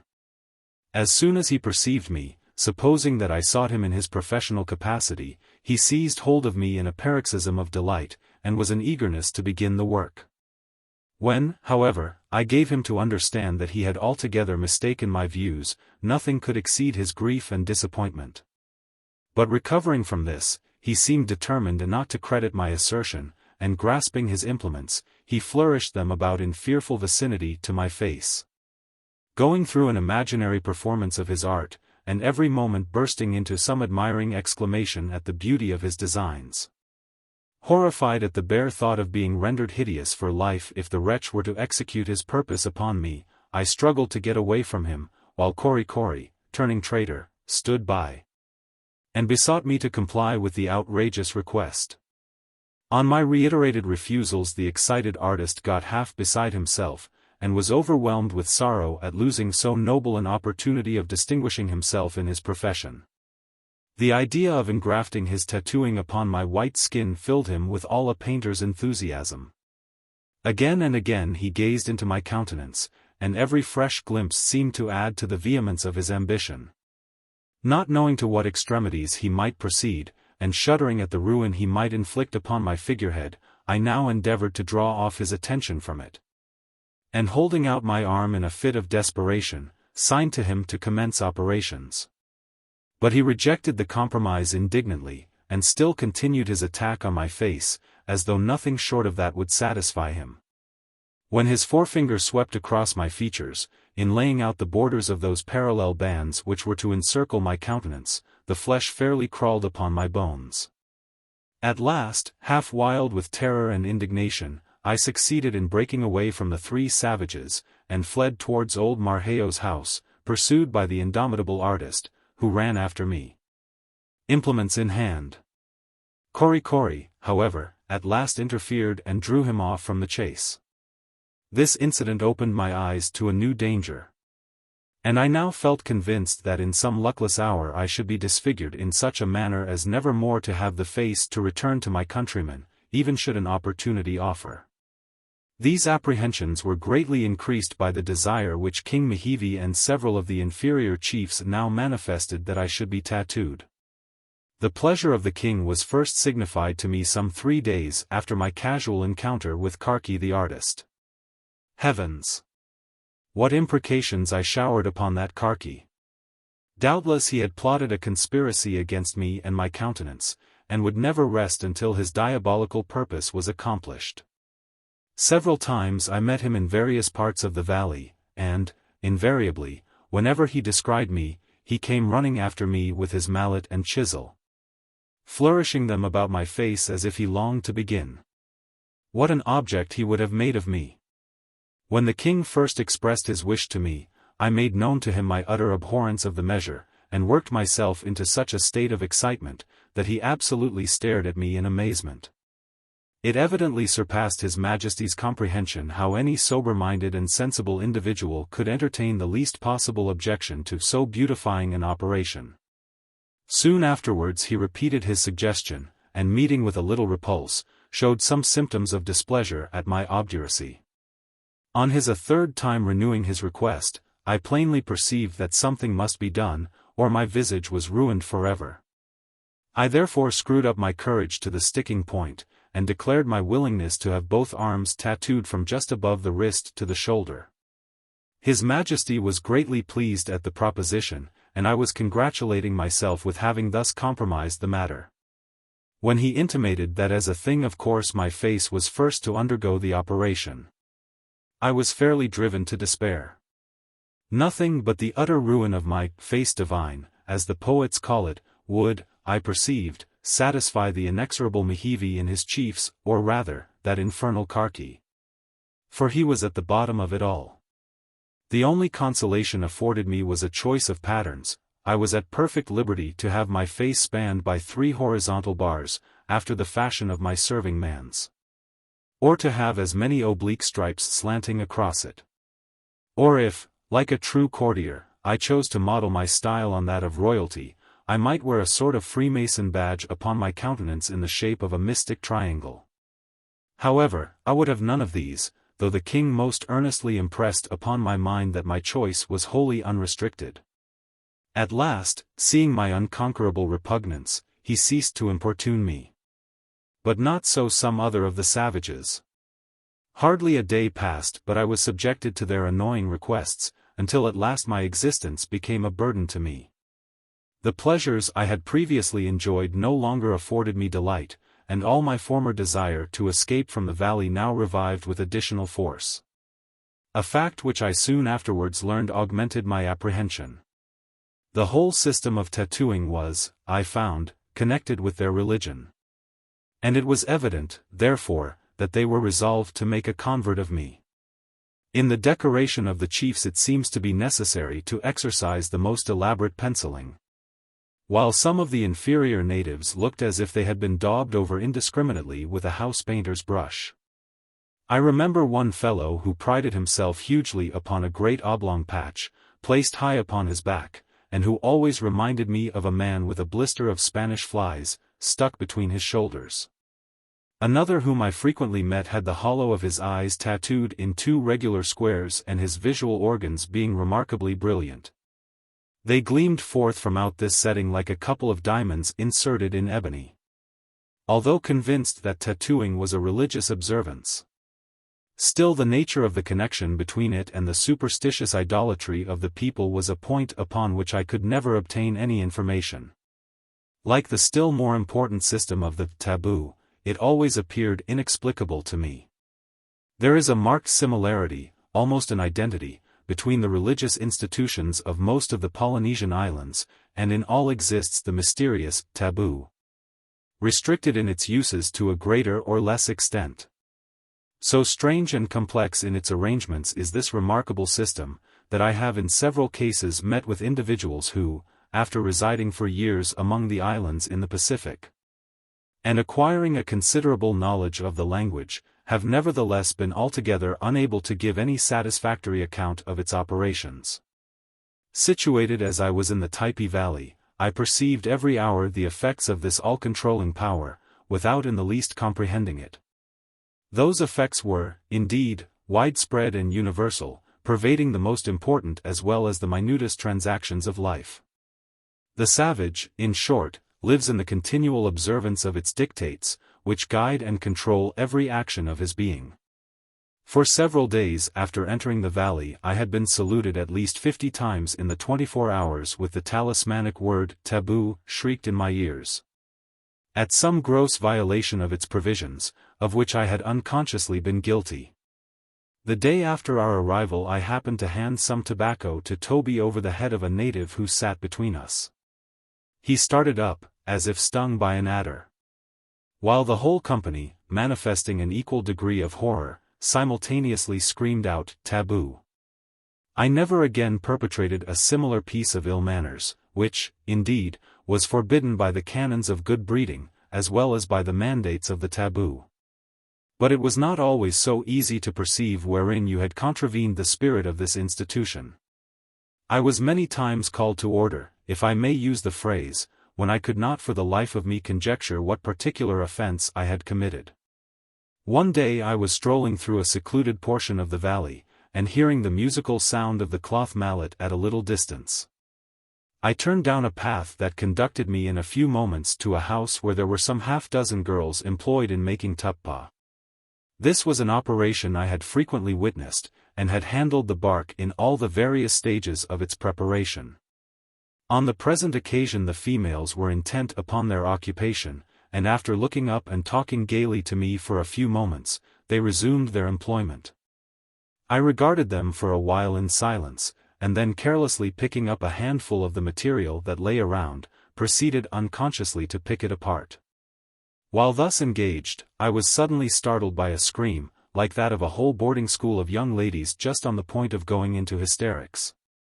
Leaping up with the idea of seeing a score of Happar warriors about to perform anew the Sabine atrocity, I found myself confronted by the company of girls, who, having dropped their work, stood before me with starting eyes, swelling bosoms, and fingers pointed in horror towards me. Thinking that some venomous reptile must be concealed in the bark which I held in my hand, I began cautiously to separate and examine it. Whilst I did so the horrified girls redoubled their shrieks. Their wild cries and frightened motions actually alarmed me, and throwing down the tuppa, I was about to rush from the house, when in the same instant their clamors ceased, and one of them, seizing me by the arm, pointed to the broken fibers that had just fallen from my grasp, and screamed in my ears the fatal word taboo.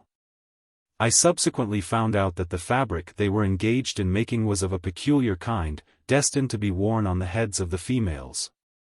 And through every stage of its manufacture was guarded by a rigorous taboo, which interdicted the whole masculine gender from even so much as touching it. Frequently in walking through the groves I observed breadfruit and coconut trees, with a wreath of leaves twined in a peculiar fashion about their trunks. This was the mark of the taboo. The trees themselves, their fruit, and even the shadows they cast upon the ground, were consecrated by its presence. In the same way a pipe, which the king had bestowed upon me, was rendered sacred in the eyes of the natives, none of whom could I ever prevail upon to smoke from it. The bowl was encircled by a woven band of grass, somewhat resembling those Turks' heads occasionally worked in the handles of our whipstocks. A similar badge was once braided about my wrist by the royal hand of Nukuheva himself, who, as soon as he had concluded the operation, pronounced me taboo. This occurred shortly after Toby's disappearance. And, were it not that from the first moment I had entered the valley the natives had treated me with uniform kindness, I should have supposed that their conduct afterwards was to be ascribed to the fact that I had received this sacred investiture. The capricious operations of the taboo are not its least remarkable feature, to enumerate them all would be impossible. Black hogs, infants to a certain age, women in an interesting situation, young men while the operation of tattooing their faces is going on, and certain parts of the valley during the continuance of a shower, are alike fenced about by the operation of the taboo. I witnessed a striking instance of its effects in the Bay of Tyre, my visit to which place has been alluded to in a former part of this narrative. On that occasion our worthy captain formed one of the party. He was a most insatiable sportsman. Outward bound, and off the pitch of Cape Horn, he used to sit on the taffrail, and keep the steward loading 3 or 4 old fowling pieces, with which he would bring down albatrosses, Cape pigeons, jays, petrels, and divers other marine fowl, who followed chattering in our wake. The sailors were struck aghast at his impiety, and one and all attributed our 40 days beating about that horrid headland to his sacrilegious slaughter of these inoffensive birds. At Tyre he evinced the same disregard for the religious prejudices of the islanders, as he had previously shown for the superstitions of the sailors. Having heard that there were a considerable number of fowls in the valley, the progeny of some cocks and hens accidentally left there by an English vessel, and which, being strictly tabooed, flew about almost in a wild state, he determined to break through all restraints, and be the death of them. Accordingly, he provided himself with a most formidable-looking gun, and announced his landing on the beach by shooting down a noble cock that was crowing what proved to be his own funeral dirge on the limb of an adjoining tree. "Taboo!" shrieked the affrighted savages. "Oh, hang your taboo," says the nautical sportsman, "talk taboo to the marines," and bang went the piece again, and down came another victim. At this the natives ran scampering through the groves, horror-struck at the enormity of the act. All that afternoon the rocky sides of the valley rang with successive reports, and the superb plumage of many a beautiful fowl was ruffled by the fatal bullet. Had it not been that the French admiral, with a large party, was then in the glen, I have no doubt that the natives, although their tribe was small and dispirited, would have inflicted summary vengeance upon the man who thus outraged their most sacred institutions. As it was, they contrived to annoy him not a little. Thirsting with his exertions, the skipper directed his steps to a stream. But the savages, who had followed at a little distance, perceiving his object, rushed towards him and forced him away from its bank. His lips would have polluted it. Wearied at last, he sought to enter a house that he might rest for a while on the mats. Its inmates gathered tumultuously about the door and denied him admittance. He coaxed and blustered by turns, but in vain. The natives were neither to be intimidated or appeased, and as a final resort he was obliged to call together his boat's crew and pull away from what he termed the most infernal place he ever stepped upon. Lucky was it for him and for us that we were not honored on our departure by a salute of stones from the hands of the exasperated Tyres. In this way, on the neighboring island of Ropo, were killed, but a few weeks previously, and for a nearly similar offense, the master and 3 of the crew of the quay. I cannot determine with anything approaching to certainty, what power it is that imposes the taboo. When I consider the slight disparity of condition among the islanders, the very limited and inconsiderable prerogatives of the king and chiefs, and the loose and indefinite functions of the priesthood, most of whom were hardly to be distinguished from the rest of their countrymen, I am wholly at a loss where to look for the authority which regulates this potent institution.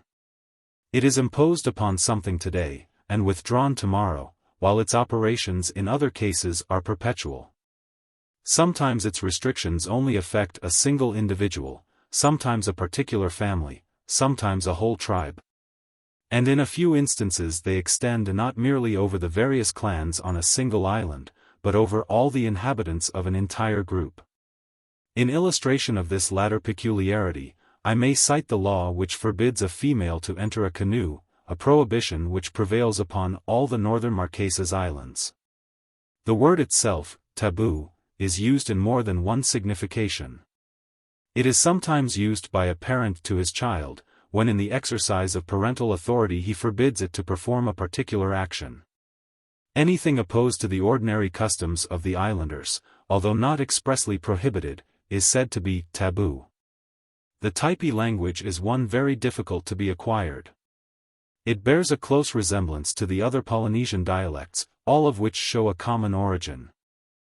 The duplication of words, as lumi lumi, poe poe, mui mui, is one of their peculiar features. But another, and a more annoying one, is the different senses in which one and the same word is employed. Its various meanings all have a certain connection, which only makes the matter more puzzling. So one brisk, lively little word is obliged, like a servant in a poor family, to perform all sorts of duties. For instance, one particular combination of syllables expresses the ideas of sleep, rest, reclining, sitting, leaning, and all other things anywise analogous thereto. The particular meaning being shown chiefly by a variety of gestures and the eloquent expression of the countenance. The intricacy of these dialects is another peculiarity.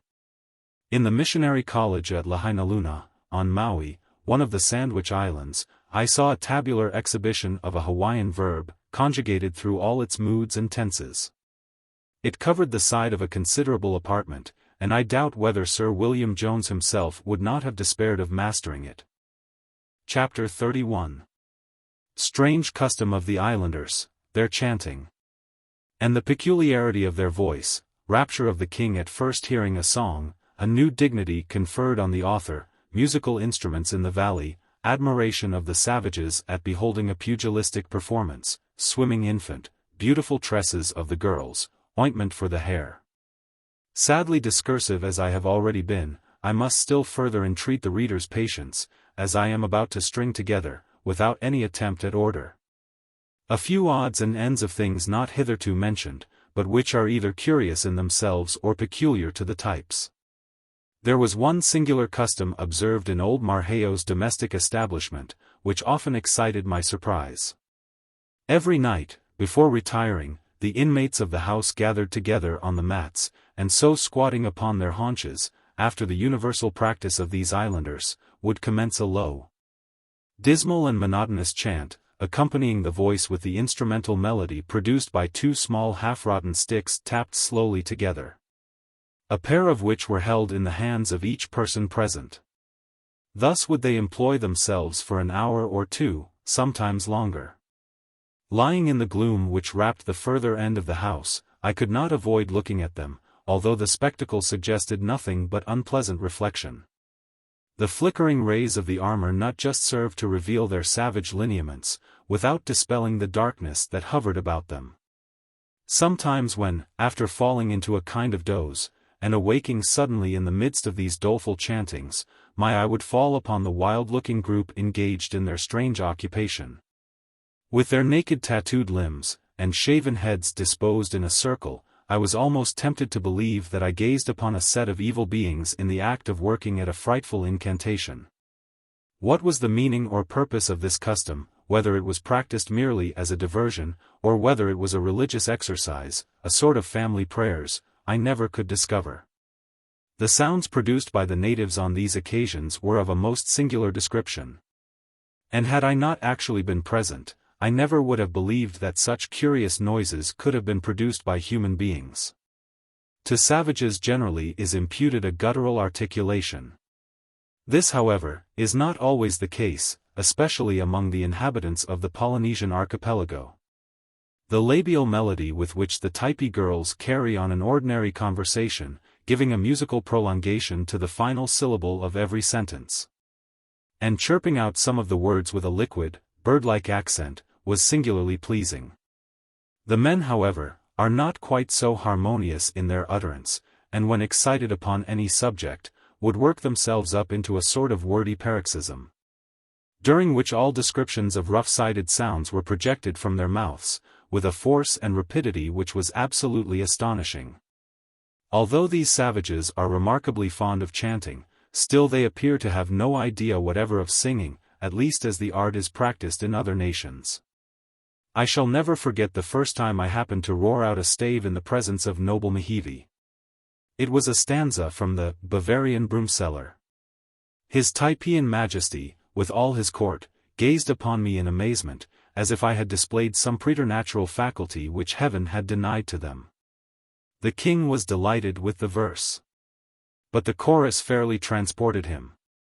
At his solicitation I sang it again and again, and nothing could be more ludicrous than his vain attempts to catch the air and the words. The royal savage seemed to think that by screwing all the features of his face into the end of his nose he might possibly succeed in the undertaking, but it failed to answer the purpose. And in the end he gave it up, and consoled himself by listening to my repetition of the sounds 50 times over. Previous to Nukuheva's making the discovery, I had never been aware that there was anything of the nightingale about me.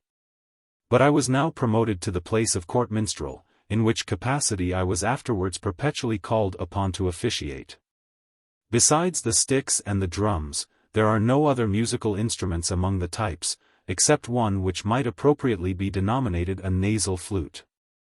It is somewhat longer than an ordinary fife, is made of a beautiful scarlet-colored reed, and has 4 or 5 stops, with a large hole near one end, which latter is held just beneath the left nostril. The other nostril being closed by a peculiar movement of the muscles about the nose, the breath is forced into the tube, and produces a soft dulcet sound which is varied by the fingers running at random over the stops. This is a favorite recreation with the females and one in which Fayaway greatly excelled. Awkward as such an instrument may appear, it was, in Fayaway's delicate little hands, one of the most graceful I have ever seen. A young lady, in the act of tormenting a guitar strung about her neck by a couple of yards of blue ribbon, is not half so engaging. Singing was not the only means I possessed of diverting the royal Nukuheva and his easygoing subject. Nothing afforded them more pleasure than to see me go through the attitude of pugilistic encounter. As not one of the natives had soul enough in him to stand up like a man, and allow me to hammer away at him, for my own personal gratification and that of the king, I was necessitated to fight with an imaginary enemy, whom I invariably made to knock under to my superior prowess. Sometimes when this sorely battered shadow retreated precipitately towards a group of the savages, and, following him up, I rushed among them dealing my blows right and left, they would disperse in all directions much to the enjoyment of Nukuheva, the chiefs, and themselves. The noble art of self-defense appeared to be regarded by them as the peculiar gift of the white man, and I make little doubt that they supposed armies of Europeans were drawn up provided with nothing else but bony fists and stout hearts, with which they set to in column, and pummeled one another at the word of command. One day, in company with Kori, I had repaired to the stream for the purpose of bathing, when I observed a woman sitting upon a rock in the midst of the current, and watching with the liveliest interest the gambols of something, which at first I took to be an uncommonly large species of frog that was sporting in the water near her. Attracted by the novelty of the sight, I waded towards the spot where she sat, and could hardly credit the evidence of my senses when I beheld a little infant, the period of whose birth could not have extended back many days, paddling about as if it had just risen to the surface, after being hatched into existence at the bottom. Occasionally, the delighted parent reached out her hand towards it, when the little thing, uttering a faint cry, and striking out its tiny limbs, would sidle for the rock, and the next moment be clasped to its mother's bosom. This was repeated again and again, the baby remaining in the stream about a minute at a time. Once or twice it made wry faces at swallowing a mouthful of water, and choked and spluttered as if on the point of strangling. At such times, however, the mother snatched it up and by a process scarcely to be mentioned obliged it to eject the fluid. For several weeks afterwards I observed this woman bringing her child down to the stream regularly every day, in the cool of the morning and evening, and treating it to a bath. No wonder that the South Sea Islanders are so amphibious a race, when they are thus launched into the water as soon as they see the light. I am convinced that it is as natural for a human being to swim as it is for a duck. And yet in civilized communities how many able-bodied individuals die, like so many drowning kittens, from the occurrence of the most trivial accidents. The long luxuriant and glossy tresses of the Typee damsels often attracted my admiration. A fine head of hair is the pride and joy of every woman's heart. Whether against the express will of Providence, it is twisted upon the crown of the head and there coiled away like a rope on a ship's deck. Whether it be stuck behind the ears and hangs down like the swag of a small window curtain, or whether it be permitted to flow over the shoulders in natural ringlets, it is always the pride of the owner, and the glory of the toilette. The Typee girls devote much of their time to the dressing of their fair and redundant locks. After bathing, as they sometimes do 5 or 6 times every day, the hair is carefully dried, and if they have been in the sea, invariably washed in fresh water, and anointed with a highly scented oil extracted from the meat of the coconut. This oil is obtained in great abundance by the following very simple process. A large vessel of wood, with holes perforated in the bottom, is filled with the pounded meat, and exposed to the rays of the sun. As the oleaginous matter exudes, it falls and drops through the apertures into a wide-mouthed calabash placed underneath. After a sufficient quantity has thus been collected, the oil undergoes a purifying process, and is then poured into the small spherical shells of the nuts of the moo tree, which are hollowed out to receive it. These nuts are then hermetically sealed with a resinous gum, and the vegetable fragrance of their green rind soon imparts to the oil a delightful odor. After the lapse of a few weeks the exterior shell of the nuts becomes quite dry and hard, and assumes a beautiful carnation tint. And when opened they are found to be about 2/3 full of an ointment of a light yellow color and diffusing the sweetest perfume.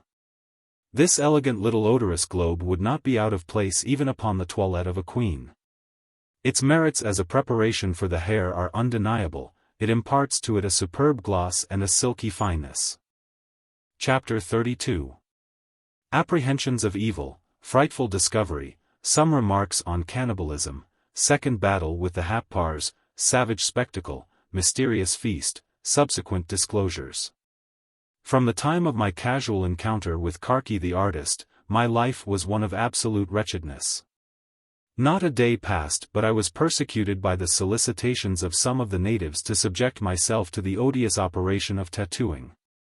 Their importunities drove me half wild, for I felt how easily they might work their will upon me regarding this or anything else which they took into their heads. Still, however, the behavior of the islanders towards me was as kind as ever. Fayaway was quite as engaging, Korikori as devoted, and Mihivi the king just as gracious and condescending as before. But I had now been 3 months in their valley, as nearly as I could estimate, I had grown familiar with the narrow limits to which my wandering had been confined. And I began bitterly to feel the state of captivity in which I was held. There was no one with whom I could freely converse, no one to whom I could communicate my thoughts. No one who could sympathize with my sufferings. 1,000 times I thought how much more endurable would have been my lot had Toby still been with me. But I was left alone, and the thought was terrible to me. Still, despite my griefs, I did all in my power to appear composed and cheerful, well knowing that by manifesting any uneasiness, or any desire to escape, I should only frustrate my object. It was during the period I was in this unhappy frame of mind that the painful malady under which I had been laboring, after having almost completely subsided, began again to show itself. And with symptoms as violent as ever.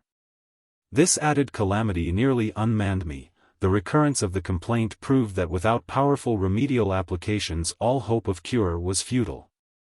And when I reflected that just beyond the elevations, which bound me in, was the medical relief I needed, and that although so near, it was impossible for me to avail myself of it, the thought was misery. In this wretched situation, every circumstance which evinced the savage nature of the beings at whose mercy I was, augmented the fearful apprehensions that consumed me. An occurrence which happened about this time affected me most powerfully. I have already mentioned that from the ridgepole of Marquesas house were suspended a number of packages enveloped in Typee. Many of these I had often seen in the hands of the natives, and their contents had been examined in my presence. But there were 3 packages hanging very nearly over the place where I lay, which from their remarkable appearance had often excited my curiosity. Several times I had asked Kori to show me their contents, but my servitor, who, in almost every other particular had acceded to my wishes, refused to gratify me in this. One day, returning unexpectedly from the tea, my arrival seemed to throw the inmates of the house into the greatest confusion. They were seated together on the mats. And by the lines which extended from the roof to the floor I immediately perceived that the mysterious packages were for some purpose or another under inspection. The evident alarm the savages betrayed filled me with forebodings of evil, and with an uncontrollable desire to penetrate the secret so jealously guarded. Despite the efforts of Marquesas and Kori to restrain me, I forced my way into the midst of the circle, and just caught a glimpse of 3 human heads, which others of the party were hurriedly enveloping in the coverings from which they had been taken. One of the 3 I distinctly saw. It was in a state of perfect preservation, and from the slight glimpse I had of it, seemed to have been subjected to some smoking operation which had reduced it to the dry, hard, and mummy-like appearance it presented. The 2 long scalp locks were twisted up into balls upon the crown of the head in the same way that the individual had worn them during life. The sunken cheeks were rendered yet more ghastly by the rows of glistening teeth which protruded from between the lips, while the sockets of the eyes, filled with oval bits of mother-of-pearl shell, with a black spot in the center, heightened the hideousness of its aspect. 2 of the 3 were heads of the islanders, but the 3rd, to my horror, was that of a white man. Although it had been quickly removed from my sight, still the glimpse I had of it was enough to convince me that I could not be mistaken. Gracious God! What dreadful thoughts entered my head! In solving this mystery perhaps I had solved another, and the fate of my lost companion might be revealed in the shocking spectacle I had just witnessed. I longed to have torn off the folds of cloth and satisfied the awful doubts under which I labored. But before I had recovered from the consternation into which I had been thrown, the fatal packages were hoisted aloft, and once more swung over my head. The natives now gathered round me tumultuously, and labored to convince me that what I had just seen were the heads of 3 Happar warriors, who had been slain in battle. This glaring falsehood added to my alarm, and it was not until I reflected that I had observed the packages swinging from their elevation before Toby's disappearance, that I could at all recover my composure.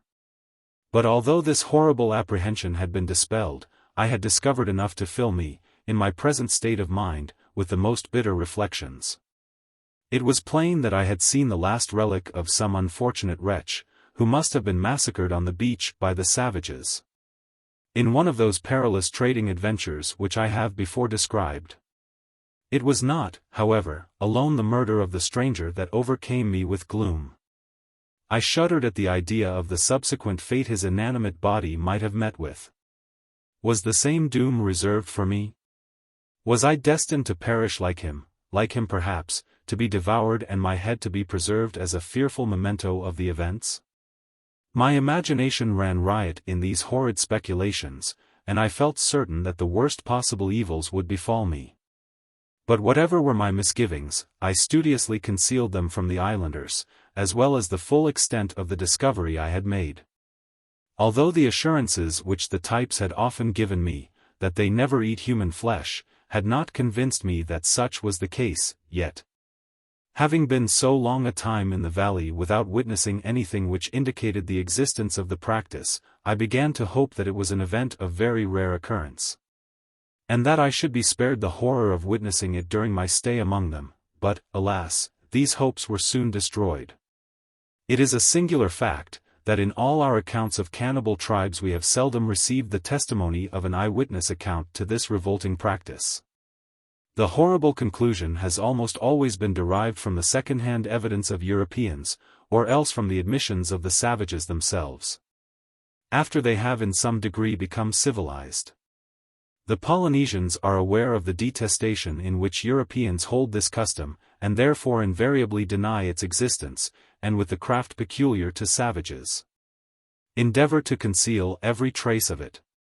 The excessive unwillingness betrayed by the Sandwich Islanders, even at the present day, to allude to the unhappy fate of Cook, has often been remarked. And so well have they succeeded in covering the event with mystery, that to this very hour, despite all that has been said and written on the subject, it still remains doubtful whether they wreaked upon his murdered body the vengeance they sometimes inflicted upon their enemies. At Kealakekau, the scene of that tragedy, a strip of ship's copper nailed against an upright post in the ground used to inform the traveler that beneath reposed the remains of the great circumnavigator.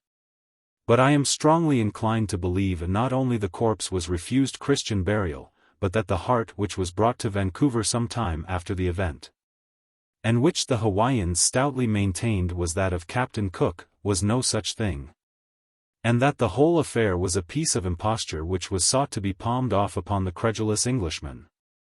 A few years since there was living on the island of Maui, one of the Sandwich group, an old chief, who, actuated by a morbid desire for notoriety, gave himself out among the foreign residents of the place as the living tomb of Captain Cook's big toe, affirming that at the cannibal entertainment which ensued after the lamented Briton's death, that particular portion of his body had fallen to his share.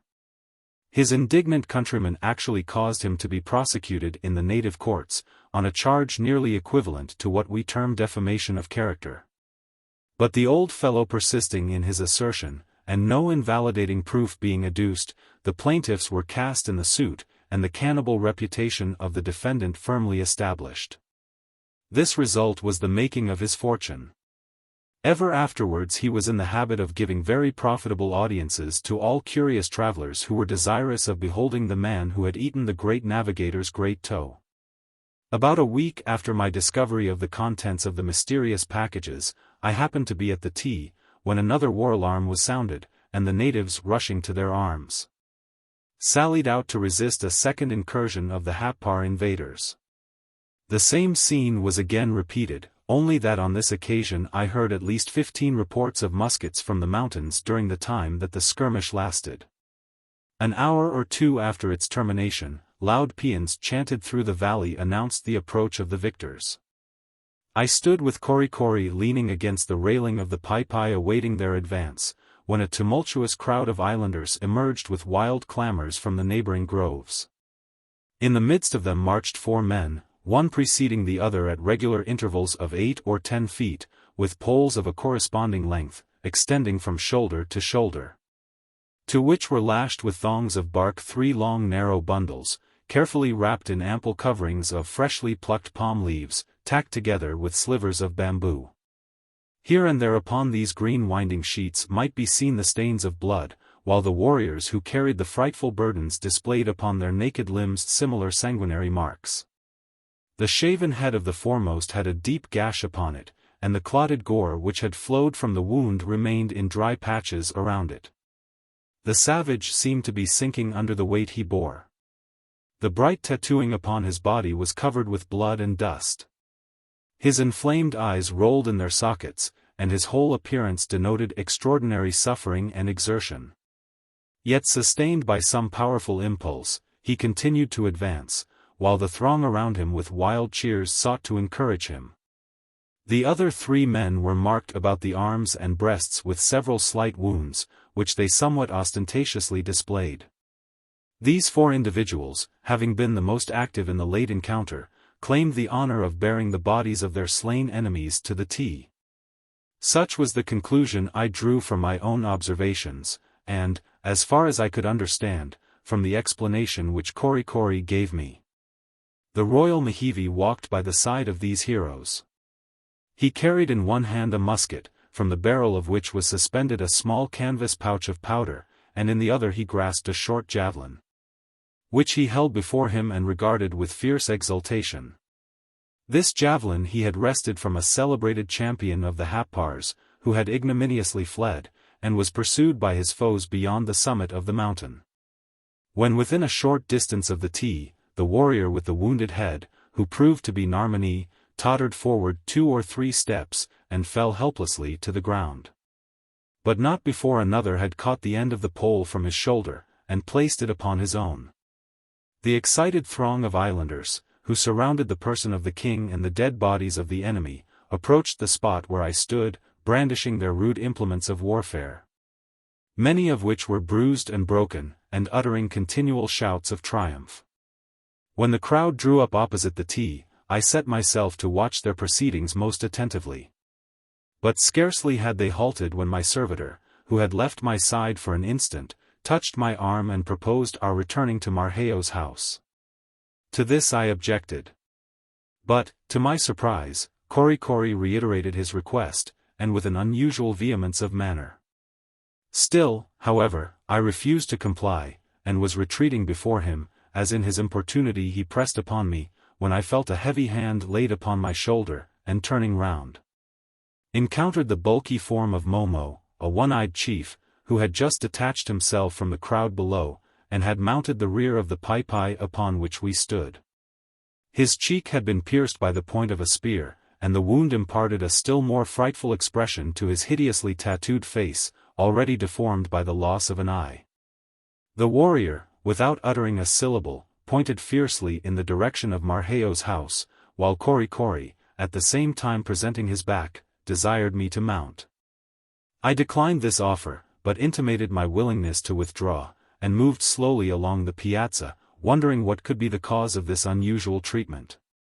A few minutes' consideration convinced me that the savages were about to celebrate some hideous rite in connection with their peculiar customs, and at which they were determined I should not be present.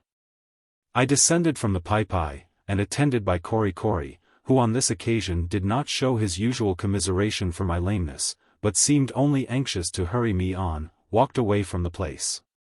As I passed through the noisy throng, which by this time completely environed the T, I looked with fearful curiosity at the 3 packages, which now were deposited upon the ground.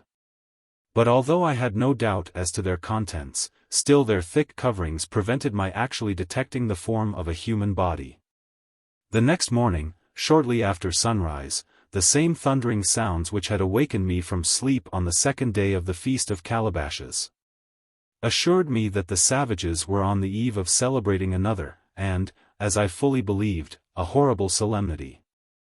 All the inmates of the house, with the exception of Marquesas, his son, and Tyner, after assuming their gala dresses, departed in the direction of the taboo groves.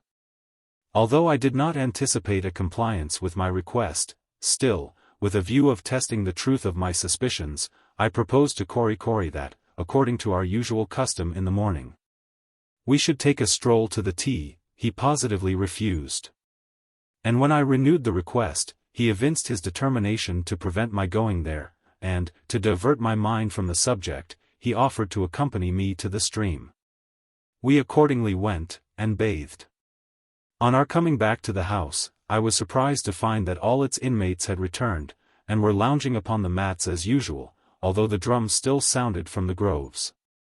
The rest of the day I spent with Korikori and Fayaway, wandering about a part of the valley situated in an opposite direction from the T, and whenever I so much as looked towards that building, although it was hidden from view by intervening trees, and at the distance of more than a mile, my attendant would exclaim, "Taboo, taboo."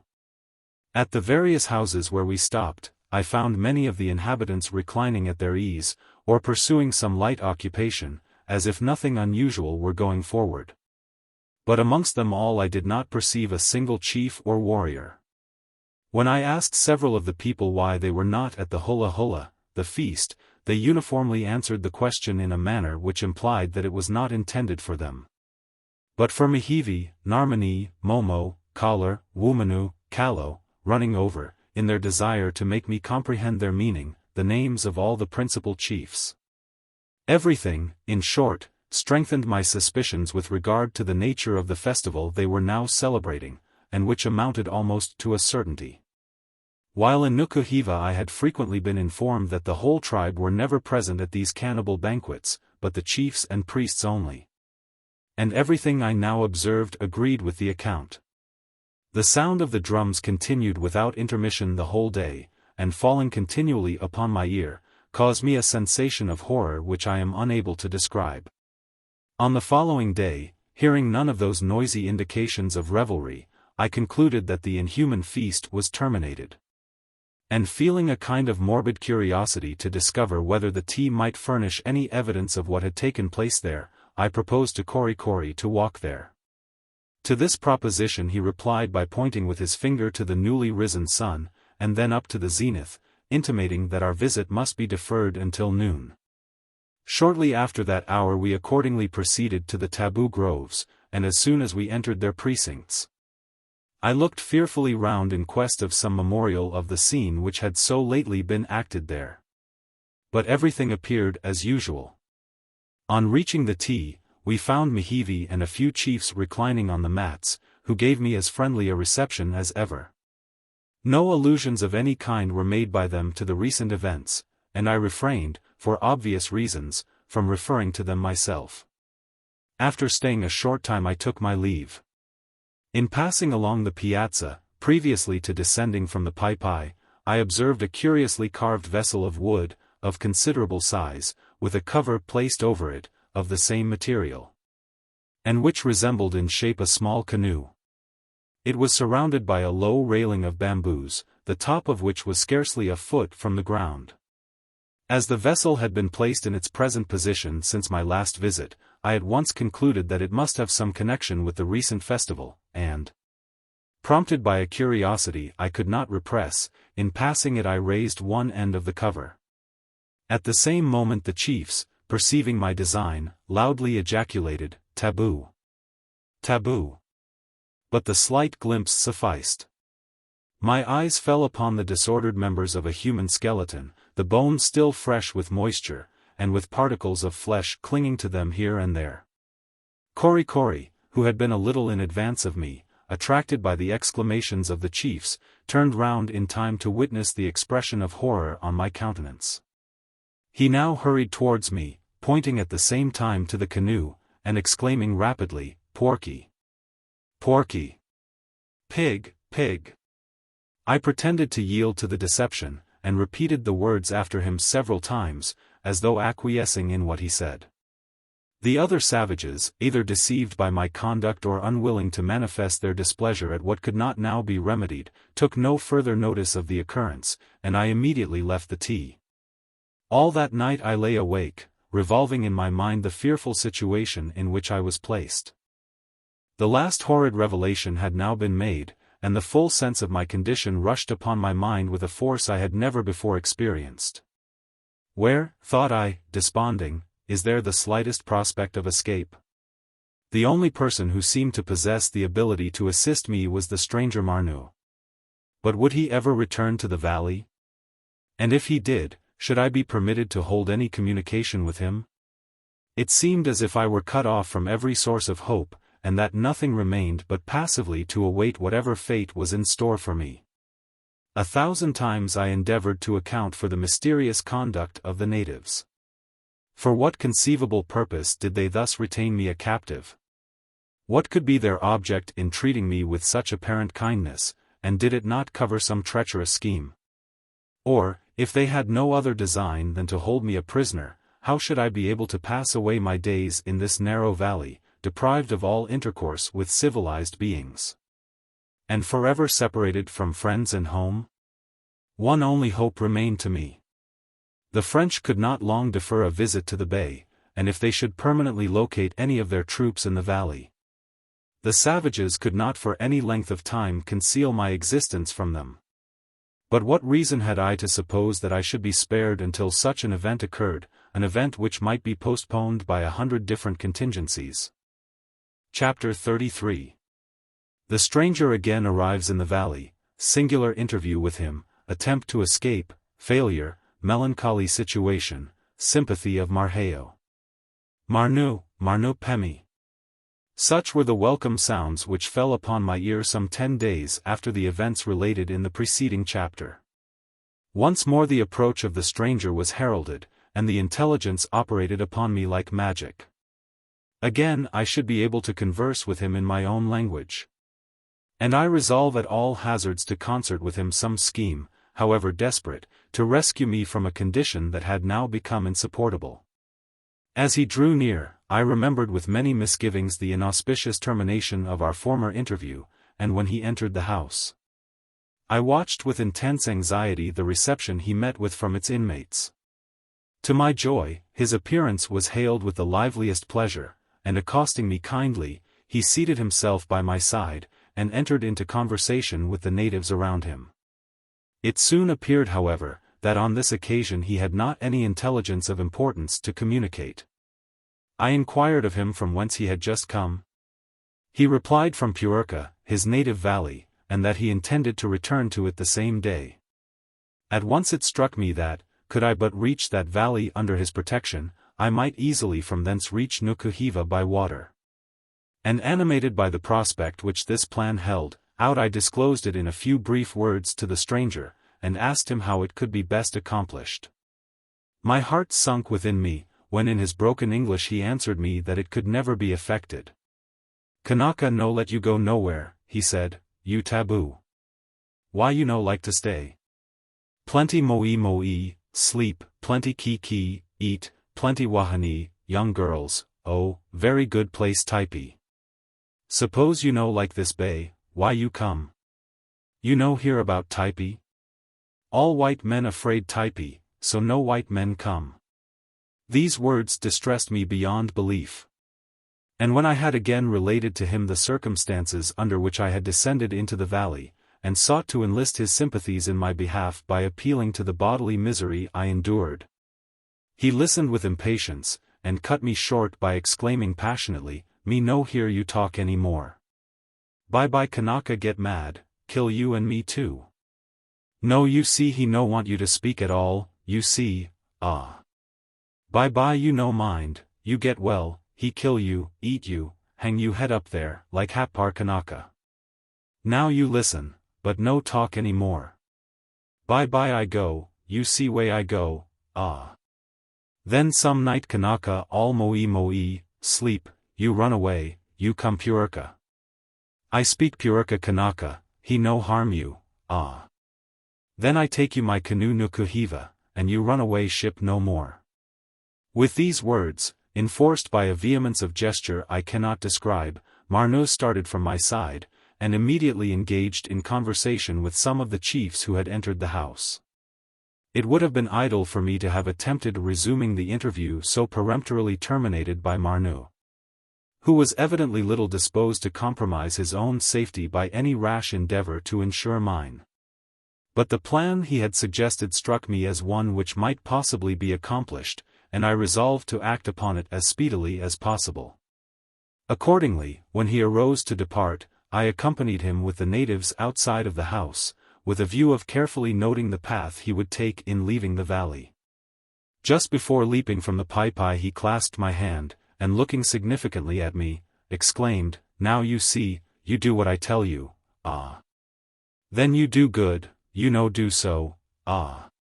Then you die. The next moment he waved his spear to the islanders, and following the route that conducted to a defile in the mountains lying opposite the Happar side, was soon out of sight. A mode of escape was now presented to me, but how was I to avail myself of it? I was continually surrounded by the savages. I could not stir from one house to another without being attended by some of them. And even during the hours devoted to slumber, the slightest movement which I made seemed to attract the notice of those who shared the mats with me.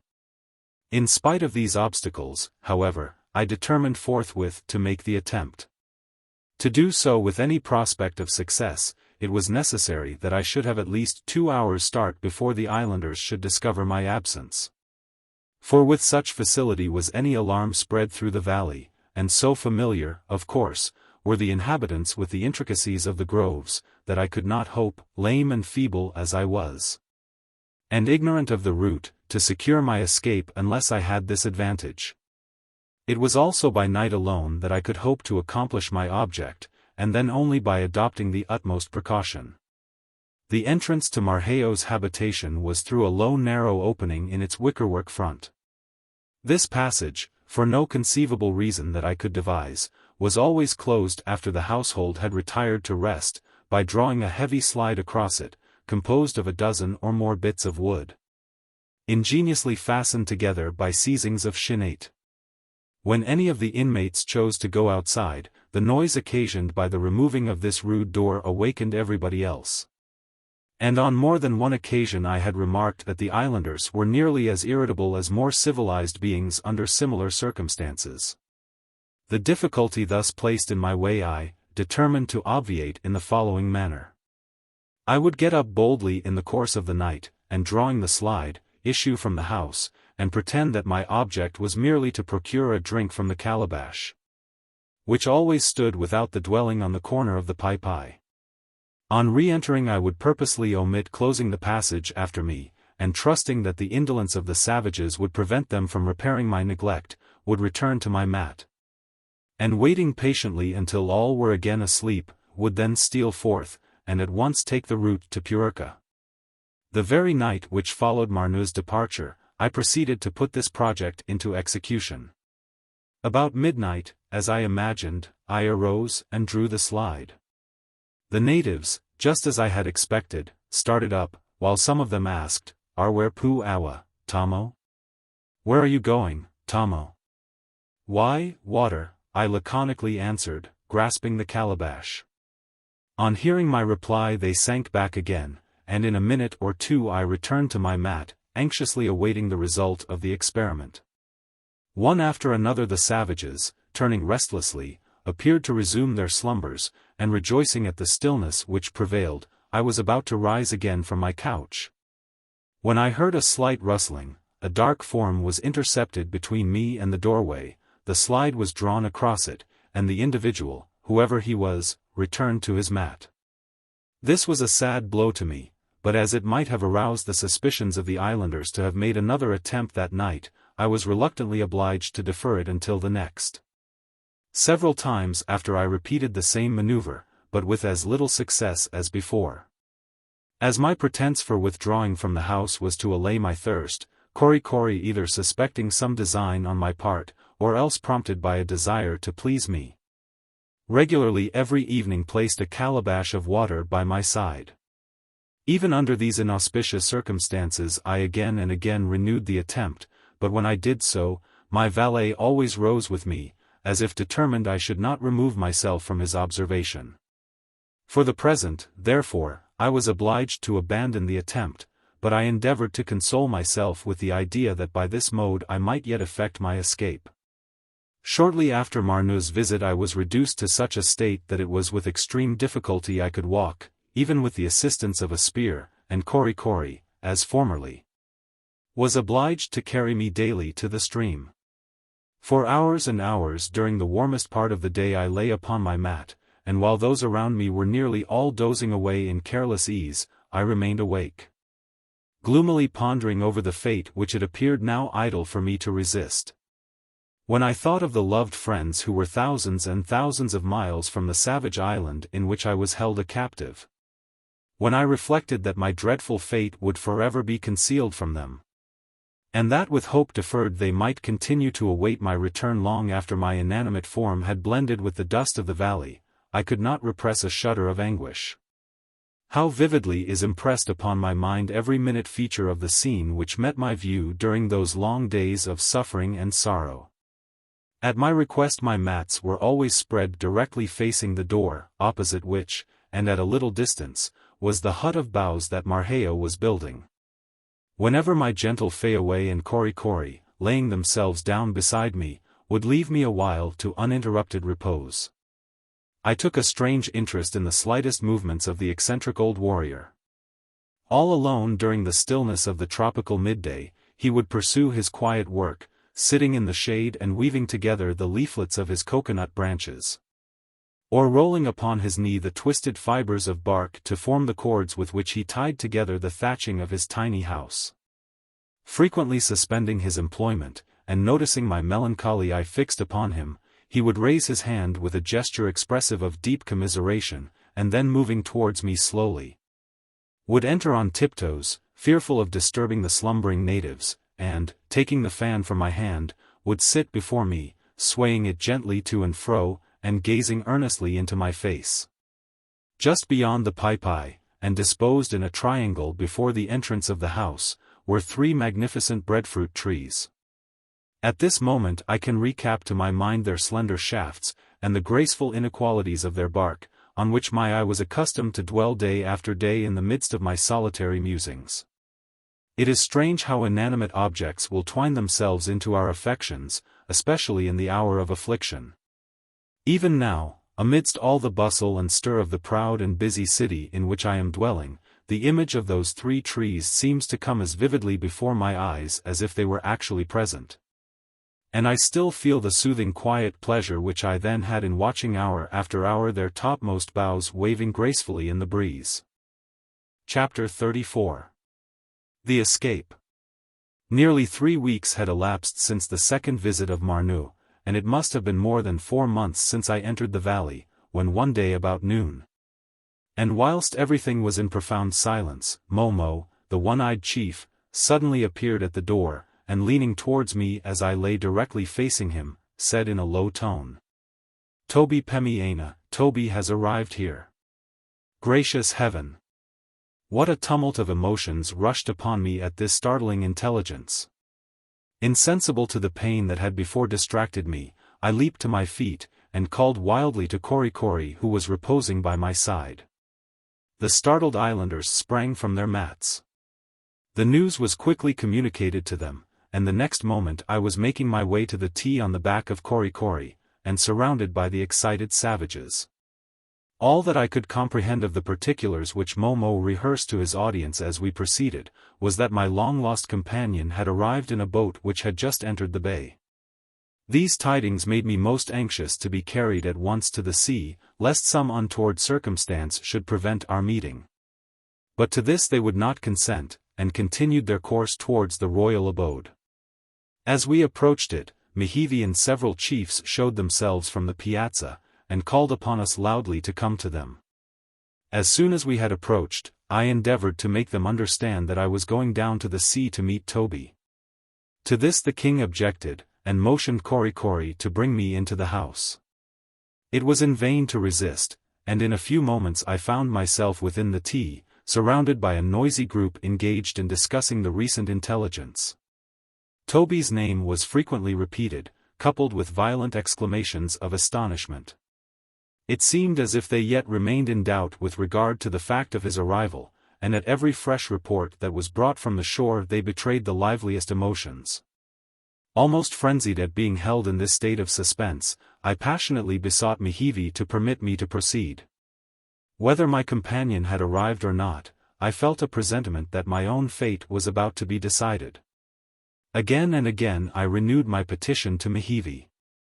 He regarded me with a fixed and serious eye, but at length yielding to my importunity, reluctantly granted my request. Accompanied by some 50 of the natives, I now rapidly continued my journey. Every few moments being transferred from the back of one to another, and urging my bearer forward all the while with earnest entreaties. As I thus hurried forward, no doubt as to the truth of the information I had received ever crossed my mind.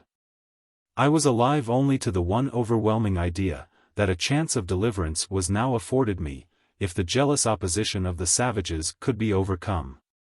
Having been prohibited from approaching the sea during the whole of my stay in the valley, I had always associated with it the idea of escape. Toby too, if indeed he had ever voluntarily deserted me, must have effected this flight by the sea, and now that I was drawing near to it myself, I indulged in hopes which I had never felt before. It was evident that a boat had entered the bay, and I saw little reason to doubt the truth of the report that it had brought my companion. Every time therefore that we gained an elevation, I looked eagerly around, hoping to behold him. In the midst of an excited throng, who by their violent gestures and wild cries appeared to be under the influence of some excitement as strong as my own, I was now borne along at a rapid trot, frequently stooping my head to avoid the branches which crossed the path, and never ceasing to implore those who carried me to accelerate their already swift pace. In this manner we had proceeded about 4 or 5 miles, when we were met by a party of some 20 islanders, between whom and those who accompanied me ensued an animated conference. Impatient of the delay occasioned by this interruption, I was beseeching the man who carried me to proceed without his loitering companions, when Kori, running to my side, informed me, in 3 fatal words, that the news had all proved false, that Toby had not arrived, Toby Auli Pemi. Heaven only knows how, in the state of mind and body I then was, I ever sustained the agony which this intelligence caused me, not that the news was altogether unexpected. But I had trusted that the fact might not have been made known until we should have arrived upon the beach. As it was, I at once foresaw the course the savages would pursue. They had only yielded thus far to my entreaties, that I might give a joyful welcome to my long-lost comrade, but now that it was known he had not arrived they would at once oblige me to turn back. My anticipations were but too correct. In spite of the resistance I made, they carried me into a house which was near the spot, and left me upon the mats. Shortly afterward several of those who had accompanied me from the tea, detaching themselves from the others, proceeded in the direction of the sea. Those who remained, among whom were Marheo, Momo, Kori, and Tyner, gathered about the dwelling, and appeared to be awaiting their return. This convinced me that strangers, perhaps some of my own countrymen, had for some cause or other entered the bay. Distracted at the idea of their vicinity, and reckless of the pain which I suffered, I heeded not the assurances of the islanders, that there were no boats at the beach. But starting to my feet endeavored to gain the door. Instantly the passage was blocked up by several men, who commanded me to resume my seat. The fierce looks of the irritated savages admonished me that I could gain nothing by force, and that it was by entreaty alone that I could hope to compass my object. Guided by this consideration, I turned to Momo, the only chief present whom I had been much in the habit of seeing, and carefully concealing my real design, tried to make him comprehend that I still believed Toby to have arrived on the shore, and besought him to allow me to go forward to welcome him. To all his repeated assertions, that my companion had not been seen, I pretended to turn a deaf ear.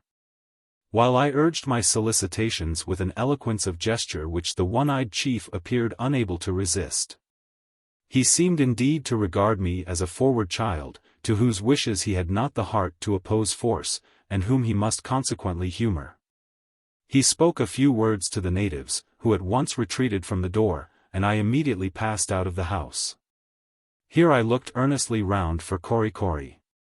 But that hitherto faithful servitor was nowhere to be seen. Unwilling to linger even for a single instant when every moment might be so important, I motioned to a muscular fellow near me to take me upon his back. To my surprise he angrily refused. I turned to another, but with a like result. A third attempt was as unsuccessful, and I immediately perceived what had induced Momo to grant my request, and why the other natives conducted themselves in so strange a manner. It was evident that the chief had only given me liberty to continue my progress towards the sea, because he supposed that I was deprived of the means of reaching it. Convinced by this of their determination to retain me a captive, I became desperate. And almost insensible to the pain which I suffered, I seized a spear which was leaning against the projecting eaves of the house, and supporting myself with it, resumed the path that swept by the dwelling. To my surprise, I was suffered to proceed alone, all the natives remaining in front of the house, and engaging in earnest conversation, which every moment became more loud and vehement. And to my unspeakable delight, I perceived that some difference of opinion had arisen between them. That 2 parties, in short, were formed, and consequently that in their divided counsels there was some chance of my deliverance. Before I had proceeded 100 yards I was again surrounded by the savages, who were still in all the heat of argument, and appeared every moment as if they would come to blows. In the midst of this tumult old Marheo came to my side, and I shall never forget the benevolent expression of his countenance. He placed his arm upon my shoulder, and emphatically pronounced the only two English words I had taught him, home and mother. I at once understood what he meant, and eagerly expressed my thanks to him. Fayaway and Korikori were by his side, both weeping violently. And it was not until the old man had twice repeated the command that his son could bring himself to obey him, and take me again upon his back. The one-eyed chief opposed his doing so, but he was overruled, and, as it seemed to me, by some of his own party. We proceeded onwards, and never shall I forget the ecstasy I felt when I first heard the roar of the surf breaking upon the beach. Before long I saw the flashing billows themselves through the opening between the trees. O glorious sight and sound of ocean! With what rapture did I hail you as familiar friends! By this time the shouts of the crowd upon the beach were distinctly audible, and in the blended confusion of sounds I almost fancied I could distinguish the voices of my own countrymen. When we reached the open space which lay between the groves and the sea, the first object that met my view was an English whaleboat, lying with her bow pointed from the shore, and only a few fathoms distant from it. It was manned by 5 islanders, dressed in shirt tunics of calico. My first impression was that they were in the very act of pulling out from the bay. And that, after all my exertions, I had come too late. My soul sunk within me, but a second glance convinced me that the boat was only hanging off to keep out of the surf. And the next moment I heard my own name shouted out by a voice from the midst of the crowd. Looking in the direction of the sound, I perceived, to my indescribable joy, the tall figure of Karakoi, an Oahu Kanaka, who had often been aboard the Dolly, while she lay in Nukuheva. He wore the green shooting jacket with gilt buttons, which had been given to him by an officer of the Reine Blanche, the French flagship, and in which I had always seen him dressed. I now remembered the Kanaka had frequently told me that his person was tabooed in all the valleys of the island. And the sight of him at such a moment as this filled my heart with a tumult of delight. Karakoi stood near the edge of the water with a large roll of cotton cloth thrown over one arm, and holding 2 or 3 canvas bags of powder, while with the other hand he grasped a musket, which he appeared to be proffering to several of the chiefs around him. But they turned with disgust from his offers and seemed to be impatient at his presence, with vehement gestures waving him off to his boat, and commanding him to depart. The Kanaka, however, still maintained his ground, and I at once perceived that he was seeking to purchase my freedom. Animated by the idea, I called upon him loudly to come to me. But he replied, in broken English, that the islanders had threatened to pierce him with their spears, if he stirred a foot towards me. At this time I was still advancing, surrounded by a dense throng of the natives, several of whom had their hands upon me, and more than one javelin was threateningly pointed at me. Still I perceived clearly that many of those least friendly towards me looked irresolute and anxious. I was still some 30 yards from Karakoi when my farther progress was prevented by the natives, who compelled me to sit down upon the ground, while they still retained their hold upon my arms. The din and tumult now became tenfold, and I perceived that several of the priests were on the spot, all of whom were evidently urging Momo and the other chiefs to prevent my departure. And the detestable word ruani, which I had heard repeated 1,000 times during the day, was now shouted out on every side of me. Still I saw that the Kanaka continued his exertions in my favor, that he was boldly debating the matter with the savages, and was striving to entice them by displaying his cloth and powder, and snapping the lock of his musket. But all he said or did appeared only to augment the clamors of those around him, who seemed bent upon driving him into the sea. When I remembered the extravagant value placed by these people upon the articles which were offered to them in exchange for me, and which were so indignantly rejected, I saw a new proof of the same fixed determination of purpose they had all along manifested with regard to me, and in despair, and reckless of consequences, I exerted all my strength. And shaking myself free from the grasp of those who held me, I sprang upon my feet and rushed towards Karakoi. The rash attempt nearly decided my fate.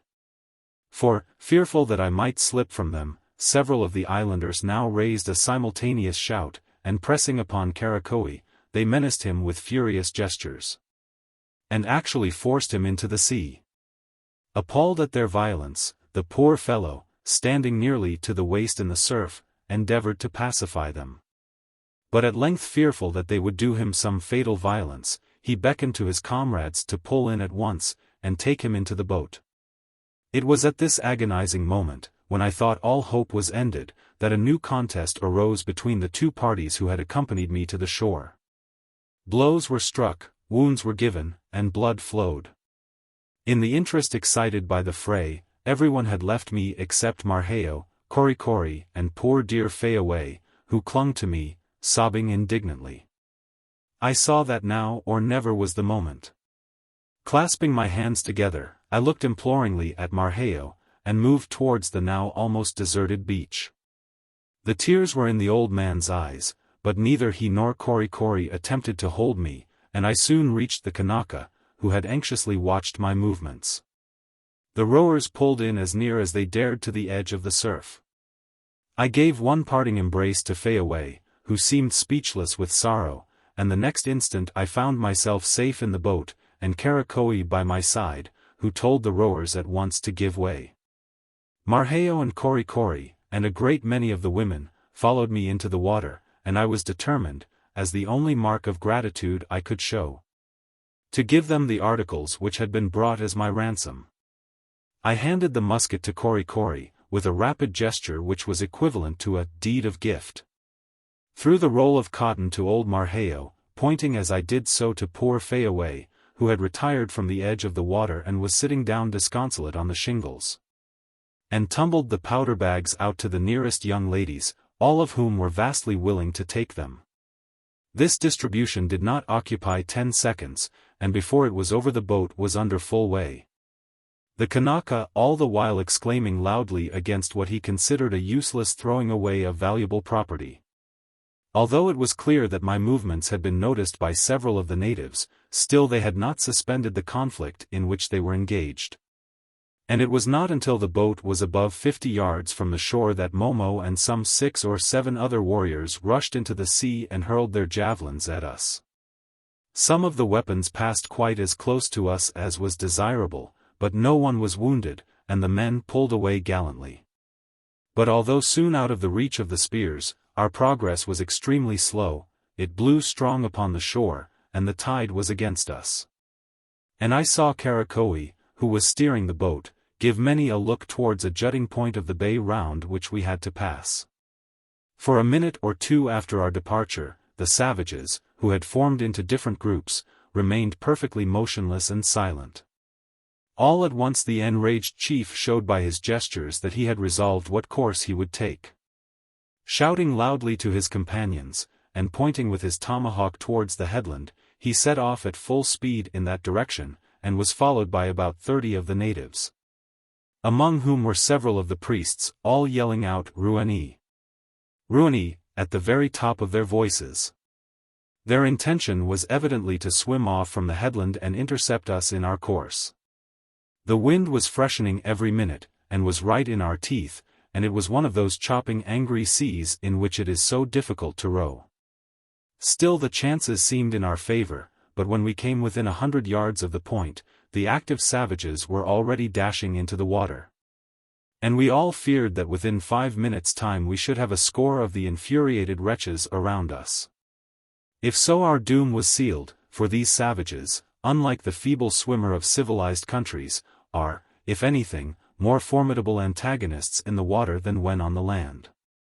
It was all a trial of strength. Our natives pulled till their oars bent again, and the crowd of swimmers shot through the water despite its roughness, with fearful rapidity. By the time we had reached the headland, the savages were spread right across our course. Our rowers got out their knives and held them ready between their teeth, and I seized the boat hook. We were all aware that if they succeeded in intercepting us they would practice upon us the maneuver which has proved so fatal to many a boat's crew in these seas. They would grapple the oars, and seizing hold of the gunwale, capsize the boat, and then we should be entirely at their mercy. After a few breathless moments I discerned Momo. The athletic islander, with his tomahawk between his teeth, was dashing the water before him till it foamed again. He was the nearest to us, and in another instant he would have seized one of the oars. Even at the moment I felt horror at the act I was about to commit. But it was no time for pity or compunction, and with a true aim, and exerting all my strength, I dashed the boat hook at him. It struck him just below the throat, and forced him downwards. I had no time to repeat the blow, but I saw him rise to the surface in the wake of the boat, and never shall I forget the ferocious expression of his countenance. Only one other of the savages reached the boat.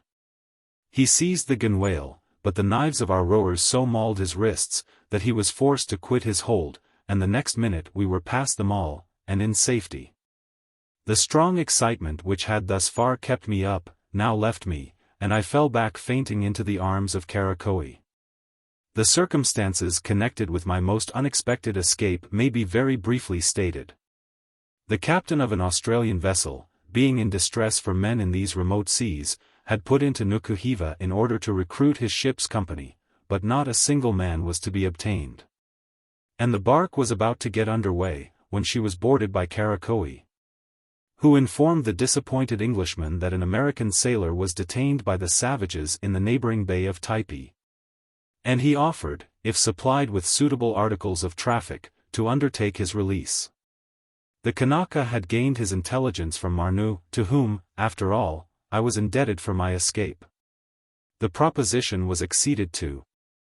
And Karakoe, taking with him 5 tabooed natives of Nukuheva, again repaired aboard the bark, which in a few hours sailed to that part of the island, and threw her maintopsail aback right off the entrance to the Typee Bay. The whaleboat, manned by the tabooed crew, pulled towards the head of the inlet, while the ship lay off and on, awaiting its return. The events which ensued have already been detailed, and little more remains to be related. On reaching the Julia I was lifted over the side, and my strange appearance and remarkable adventure occasioned the liveliest interest. Every attention was bestowed upon me that humanity could suggest. But to such a state was I reduced, that 3 months elapsed before I recovered my health. The mystery which hung over the fate of my friend and companion Toby has never been cleared up. I still remain ignorant whether he succeeded in leaving the valley, or perished at the hands of the islanders. The Story of Toby. The morning my comrade left me, as related in the narrative, he was accompanied by a large party of the natives, some of them carrying fruit and hogs for the purposes of traffic. As the report had spread that boats had touched at the bay. As they proceeded through the settled parts of the valley, numbers joined them from every side, running with animated cries from every pathway. So excited were the whole party, that eager as Toby was to gain the beach, it was almost as much as he could do to keep up with them. Making the valley ring with their shouts, they hurried along on a swift trot, those in advance pausing now and then, and flourishing their weapons to urge the rest forward. Presently they came to a place where the paths crossed a bend of the main stream of the valley. Here a strange sound came through the grove beyond, and the islanders halted.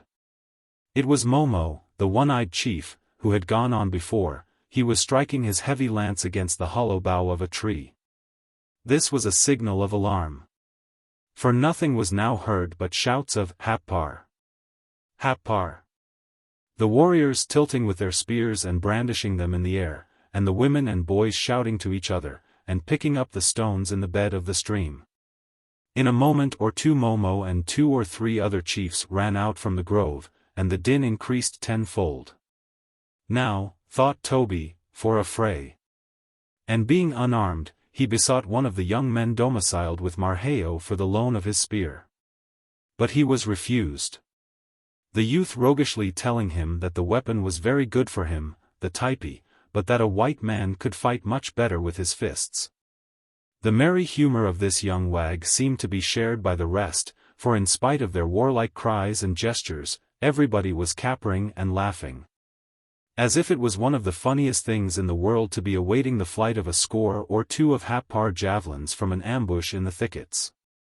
While my comrade was in vain trying to make out the meaning of all this, a good number of the natives separated themselves from the rest and ran off into the grove on one side.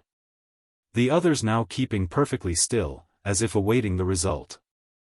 After a little while, however, Momo, who stood in advance, motioned them to come on stealthily, which they did, scarcely rustling a leaf. Thus they crept along for 10 or 15 minutes, every now and then pausing to listen. Toby by no means relished this sort of skulking. If there was going to be a fight, he wanted it to begin at once. But all in good time, for just then, as they went prowling into the thickest of the wood, terrific howls burst upon them on all sides, and volleys of darts and stones flew across the path. Not an enemy was to be seen, and what was still more surprising, not a single man dropped, though the pebbles fell among the leaves like hail. There was a moment's pause, when the types, with wild shrieks, flung themselves into the covert, spear in hand, nor was Toby behindhand. Coming so near getting his skull broken by the stones, and animated by an old grudge he bore the Happars, he was among the first to dash at them. As he broke his way through the underbush, trying, as he did so, to wrest a spear from a young chief, the shouts of battle all of a sudden ceased, and the wood was as still as death. The next moment, the party who had left them so mysteriously rushed out from behind every bush and tree, and united with the rest in long and merry peals of laughter. It was all a sham, and Toby, who was quite out of breath with excitement, was much incensed at being made a fool of. It afterwards turned out that the whole affair had been concerted for his particular benefit, though with what precise view it would be hard to tell. My comrade was the more enraged at this boy's play, since it had consumed so much time, every moment of which might be precious. Perhaps, however, it was partly intended for this very purpose. And he was led to think so, because when the natives started again, he observed that they did not seem to be in so great a hurry as before. At last, after they had gone some distance, Toby, thinking all the while that they never would get to the sea, 2 men came running towards them, and a regular halt ensued, followed by a noisy discussion, during which Toby's name was often repeated. All this made him more and more anxious to learn what was going on at the beach, but it was in vain that he now tried to push forward, the natives held him back. In a few moments the conference ended, and many of them ran down the path in the direction of the water, the rest surrounding Toby, and entreating him to moe, or sit down and rest himself. As an additional inducement, several calabashes of food, which had been brought along, were now placed on the ground, and opened, and pipes also were lighted. Toby bridled his impatience a while, but at last sprang to his feet and dashed forward again. He was soon overtaken nevertheless, and again surrounded, but without further detention was then permitted to go down to the sea. They came out upon a bright green space between the groves and the water, and close under the shadow of the Happar mountain, where a path was seen winding out of sight through a gorge. No sign of a boat, however, was beheld, nothing but a tumultuous crowd of men and women, and someone in their midst, earnestly talking to them. As my comrade advanced, this person came forward and proved to be no stranger. He was an old grizzled sailor, whom Toby and myself had frequently seen in Nukuheva, where he lived an easy devil-may-care life in the household of Moana the king, going by the name of Jimmy. In fact he was the royal favorite, and had a good deal to say in his master's councils. He wore a manila hat and a sort of tuppa morning gown, sufficiently loose and negligent to show the verse of a song tattooed upon his chest, and a variety of spirited cuts by native artists in other parts of his body. He sported a fishing rod in his hand, and carried a sooty old pipe slung about his neck. This old rover, having retired from active life, had resided in Nukuheva some time, could speak the language, and for that reason was frequently employed by the French as an interpreter. He was an arrant old gossip too, forever coming off in his canoe to the ships in the bay, and regaling their crews with choice little morsels of court scandal, such, for instance, as a shameful intrigue of his Majesty with a Happar damsel, a public dancer at the feasts, and otherwise relating some incredible tales about the Marquesas generally. I remember in particular his telling the Dolly's crew what proved to be literally a cock-and-bull story, about 2 natural prodigies which he said were then on the island. One was an old monster of a hermit, having a marvelous reputation for sanctity, and reputed a famous sorcerer, who lived away off in a den among the mountains. where he hid from the world a great pair of horns that grew out of his temples. Notwithstanding his reputation for piety, this horrid old fellow was the terror of all the island round, being reported to come out from his retreat and go a man-hunting every dark night. Some anonymous Paul Pry, too, coming down the mountain, once got a peep at his den, and found it full of bones. In short, he was a most unheard-of monster. The other prodigy Jimmy told us about was the younger son of a chief, who, although but just turned of 10, had entered upon holy orders. Because his superstitious countrymen thought him especially intended for the priesthood from the fact of his having a comb on his head like a rooster. But this was not all, for still more wonderful to relate, the boy prided himself upon his strange crest, being actually endowed with a cock's voice, and frequently crowing over his peculiarity. But to return to Toby. The moment he saw the old rover on the beach, he ran up to him, the natives following after, and forming a circle round them. After welcoming him to the shore, Jimmy went on to tell him how that he knew all about our having run away from the ship, and being among the types. Indeed, he had been urged by Moana to come over to the valley, and after visiting his friends there, to bring us back with him. His royal master being exceedingly anxious to share with him the reward which had been held out for our capture. He, however, assured Toby that he had indignantly spurned the offer. All this astonished my comrade not a little, as neither of us had entertained the least idea that any white man ever visited the types sociably. But Jimmy told him that such was the case nevertheless, although he seldom came into the bay, and scarcely ever went back from the beach. One of the priests of the valley, in some way or other connected with an old tattooed divine in Nukuheva, was a friend of his, and through him he was taboo. He said, moreover, that he was sometimes employed to come round to the bay, and engage fruit for ships lying in Nukuheva. In fact, he was now on that very errand, according to his own account, having just come across the mountains by the way of Happar. By noon of the next day the fruit would be heaped up in stacks on the beach, in readiness for the boats which he then intended to bring into the bay. Jimmy now asked Toby whether he wished to leave the island. If he did, there was a ship in want of men lying in the other harbor, and he would be glad to take him over and see him on board that very day. No, said Toby, I cannot leave the island unless my comrade goes with me. I left him up the valley because they would not let him come down. Let us go now and fetch him. But how is he to cross the mountain with us, replied Jimmy, even if we get him down to the beach? Better let him stay till tomorrow, and I will bring him round to Nukuheva in the boats. That will never do, said Toby, but come along with me now, and let us get him down here at any rate, and yielding to the impulse of the moment, he started to hurry back into the valley. But hardly was his back turned, when a dozen hands were laid on him, and he learned that he could not go a step further. It was in vain that he fought with them. They would not hear of his stirring from the beach. Cut to the heart at this unexpected repulse, Toby now conjured the sailor to go after me alone. But Jimmy replied, that in the mood the types then were they would not permit him so to do, though at the same time he was not afraid of their offering him any harm. Little did Toby then think, as he afterwards had good reason to suspect, that this very Jimmy was a heartless villain, who, by his arts, had just incited the natives to restrain him as he was in the act of going after me. Well must the old sailor have known, too, that the natives would never consent to our leaving together, and he therefore wanted to get Toby off alone, for a purpose which he afterwards made plain. Of all this, however, my comrade now knew nothing.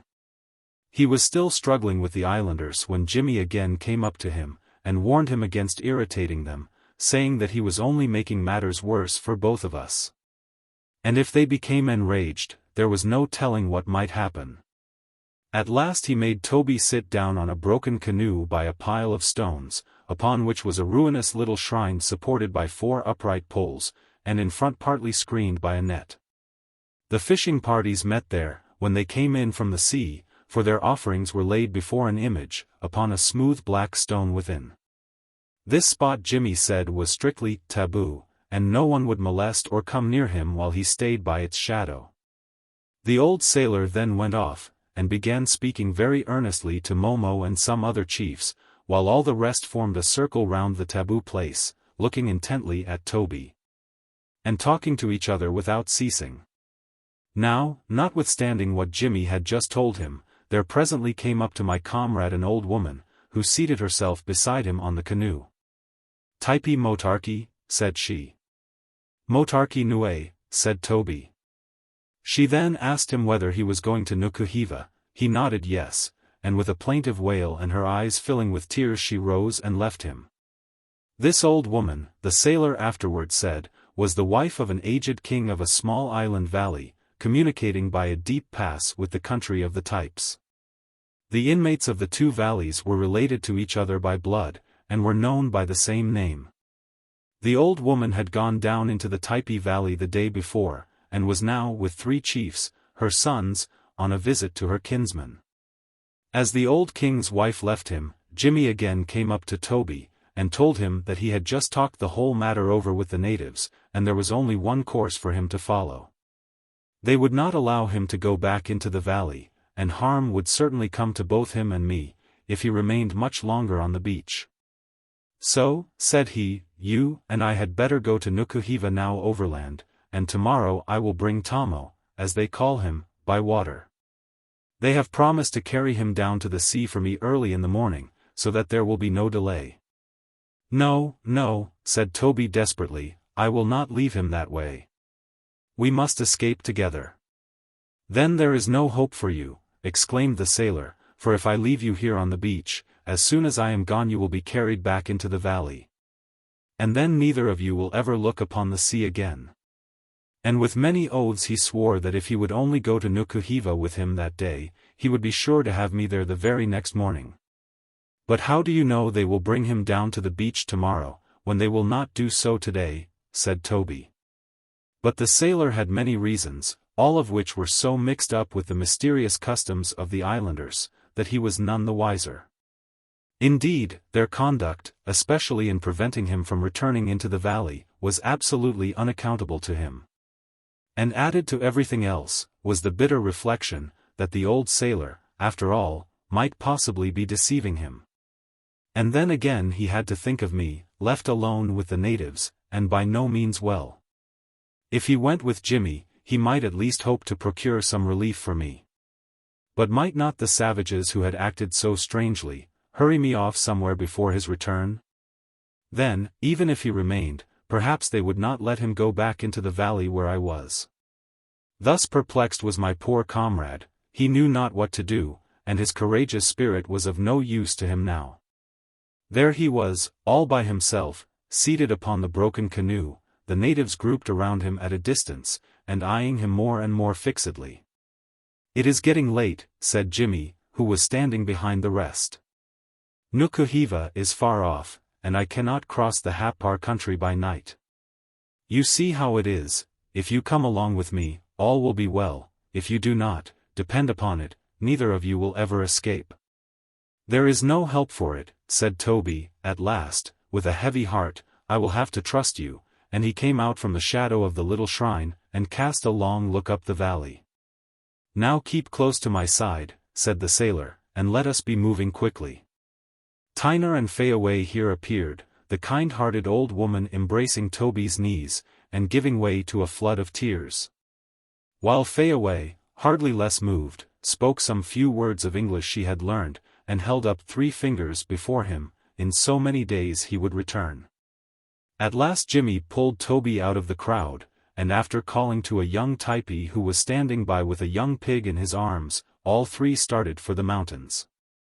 "I have told them that you are coming back again," said the old fellow, laughing, as they began the ascent, "but they'll have to wait a long time." Toby turned, and saw the natives all in motion, the girls waving their tapis in adieu, and the men their spears. As the last figure entered the grove with one arm raised, and the 3 fingers spread, his heart smote him. As the natives had at last consented to his going, it might have been, that some of them, at least, really counted upon his speedy return. Probably supposing, as indeed he had told them when they were coming down the valley, that his only object in leaving them was to procure the medicines I needed. This, Jimmy also must have told them. And as they had done before, when my comrade, to oblige me, started on his perilous journey to Nukuheva, they looked upon me, in his absence, as one of two inseparable friends who was a sure guarantee for the other's return. This is only my own supposition, however, for as to all their strange conduct, it is still a mystery. You see what sort of a taboo man I am, said the sailor, after for some time silently following the path which led up the mountain. Momo made me a present of this pig here, and the man who carries it will go right through Happar, and down into Nukuheva with us. So long as he stays by me he is safe, and just so it will be with you, and tomorrow with Tommo. Cheer up, then, and rely upon me, you will see him in the morning. The ascent of the mountain was not very difficult, owing to its being near to the sea, where the island ridges are comparatively low. The path, too, was a fine one, so that in a short time all three were standing on the summit with the two valleys at their feet. The white cascade marking the green head of the Typee valley first caught Toby's eye. Marquesas house could easily be traced by them. As Jimmy led the way along the ridge, Toby observed that the valley of the Happars did not extend near so far inland as that of the Types. This accounted for our mistake in entering the latter valley as we had. A path leading down from the mountain was soon seen, and, following it, the party were in a short time fairly in the Happar valley. Now, said Jimmy, as they hurried on, we taboo men have wives in all the bays, and I am going to show you the two I have here. So, when they came to the house where he said they lived, which was close by the base of the mountain in a shady nook among the groves, he went in. And was quite furious at finding it empty. The ladies had gone out.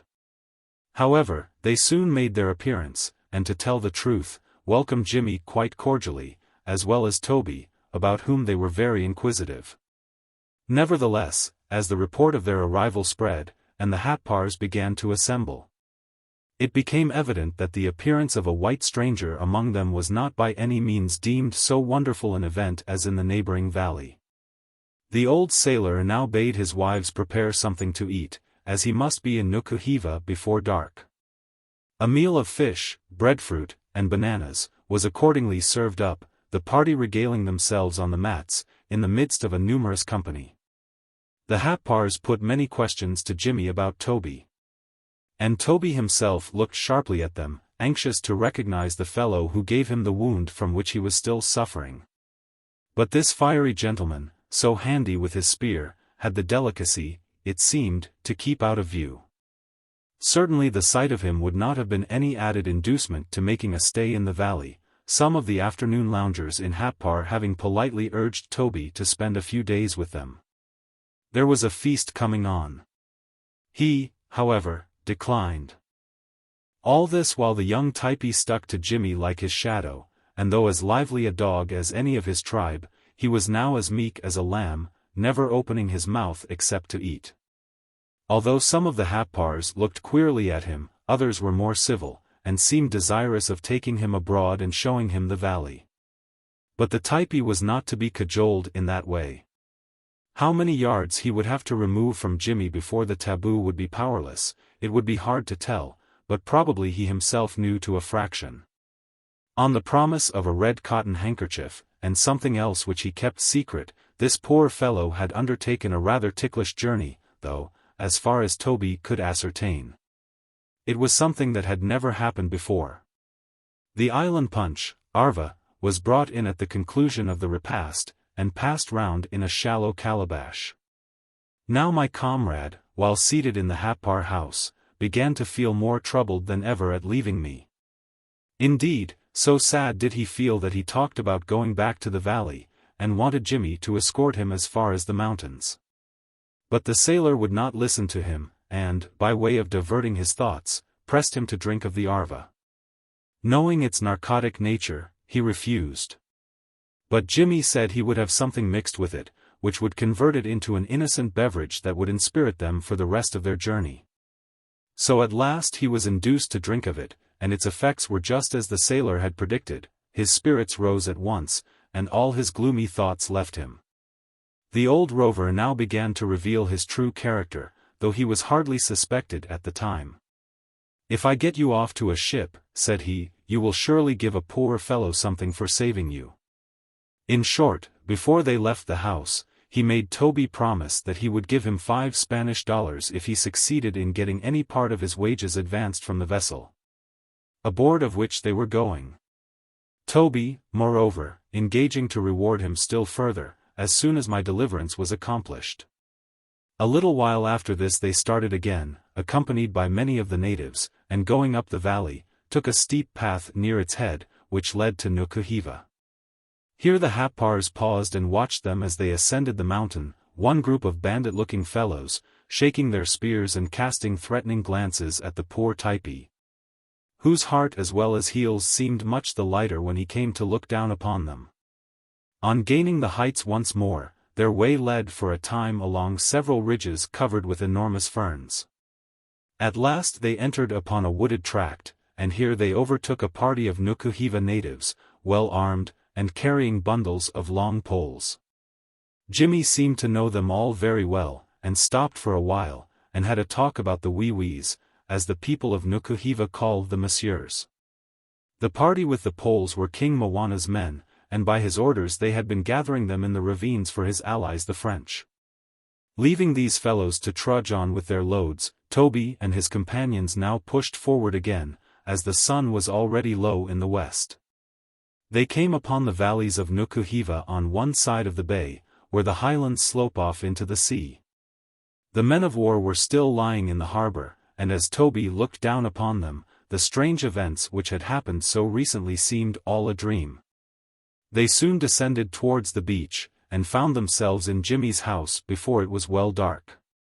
Here he received another welcome from his Nukuheva wives, and after some refreshments in the shape of coconut milk and poi-poi, they entered a canoe, the Typee of course going along, and paddled off to a whaleship which was anchored near the shore.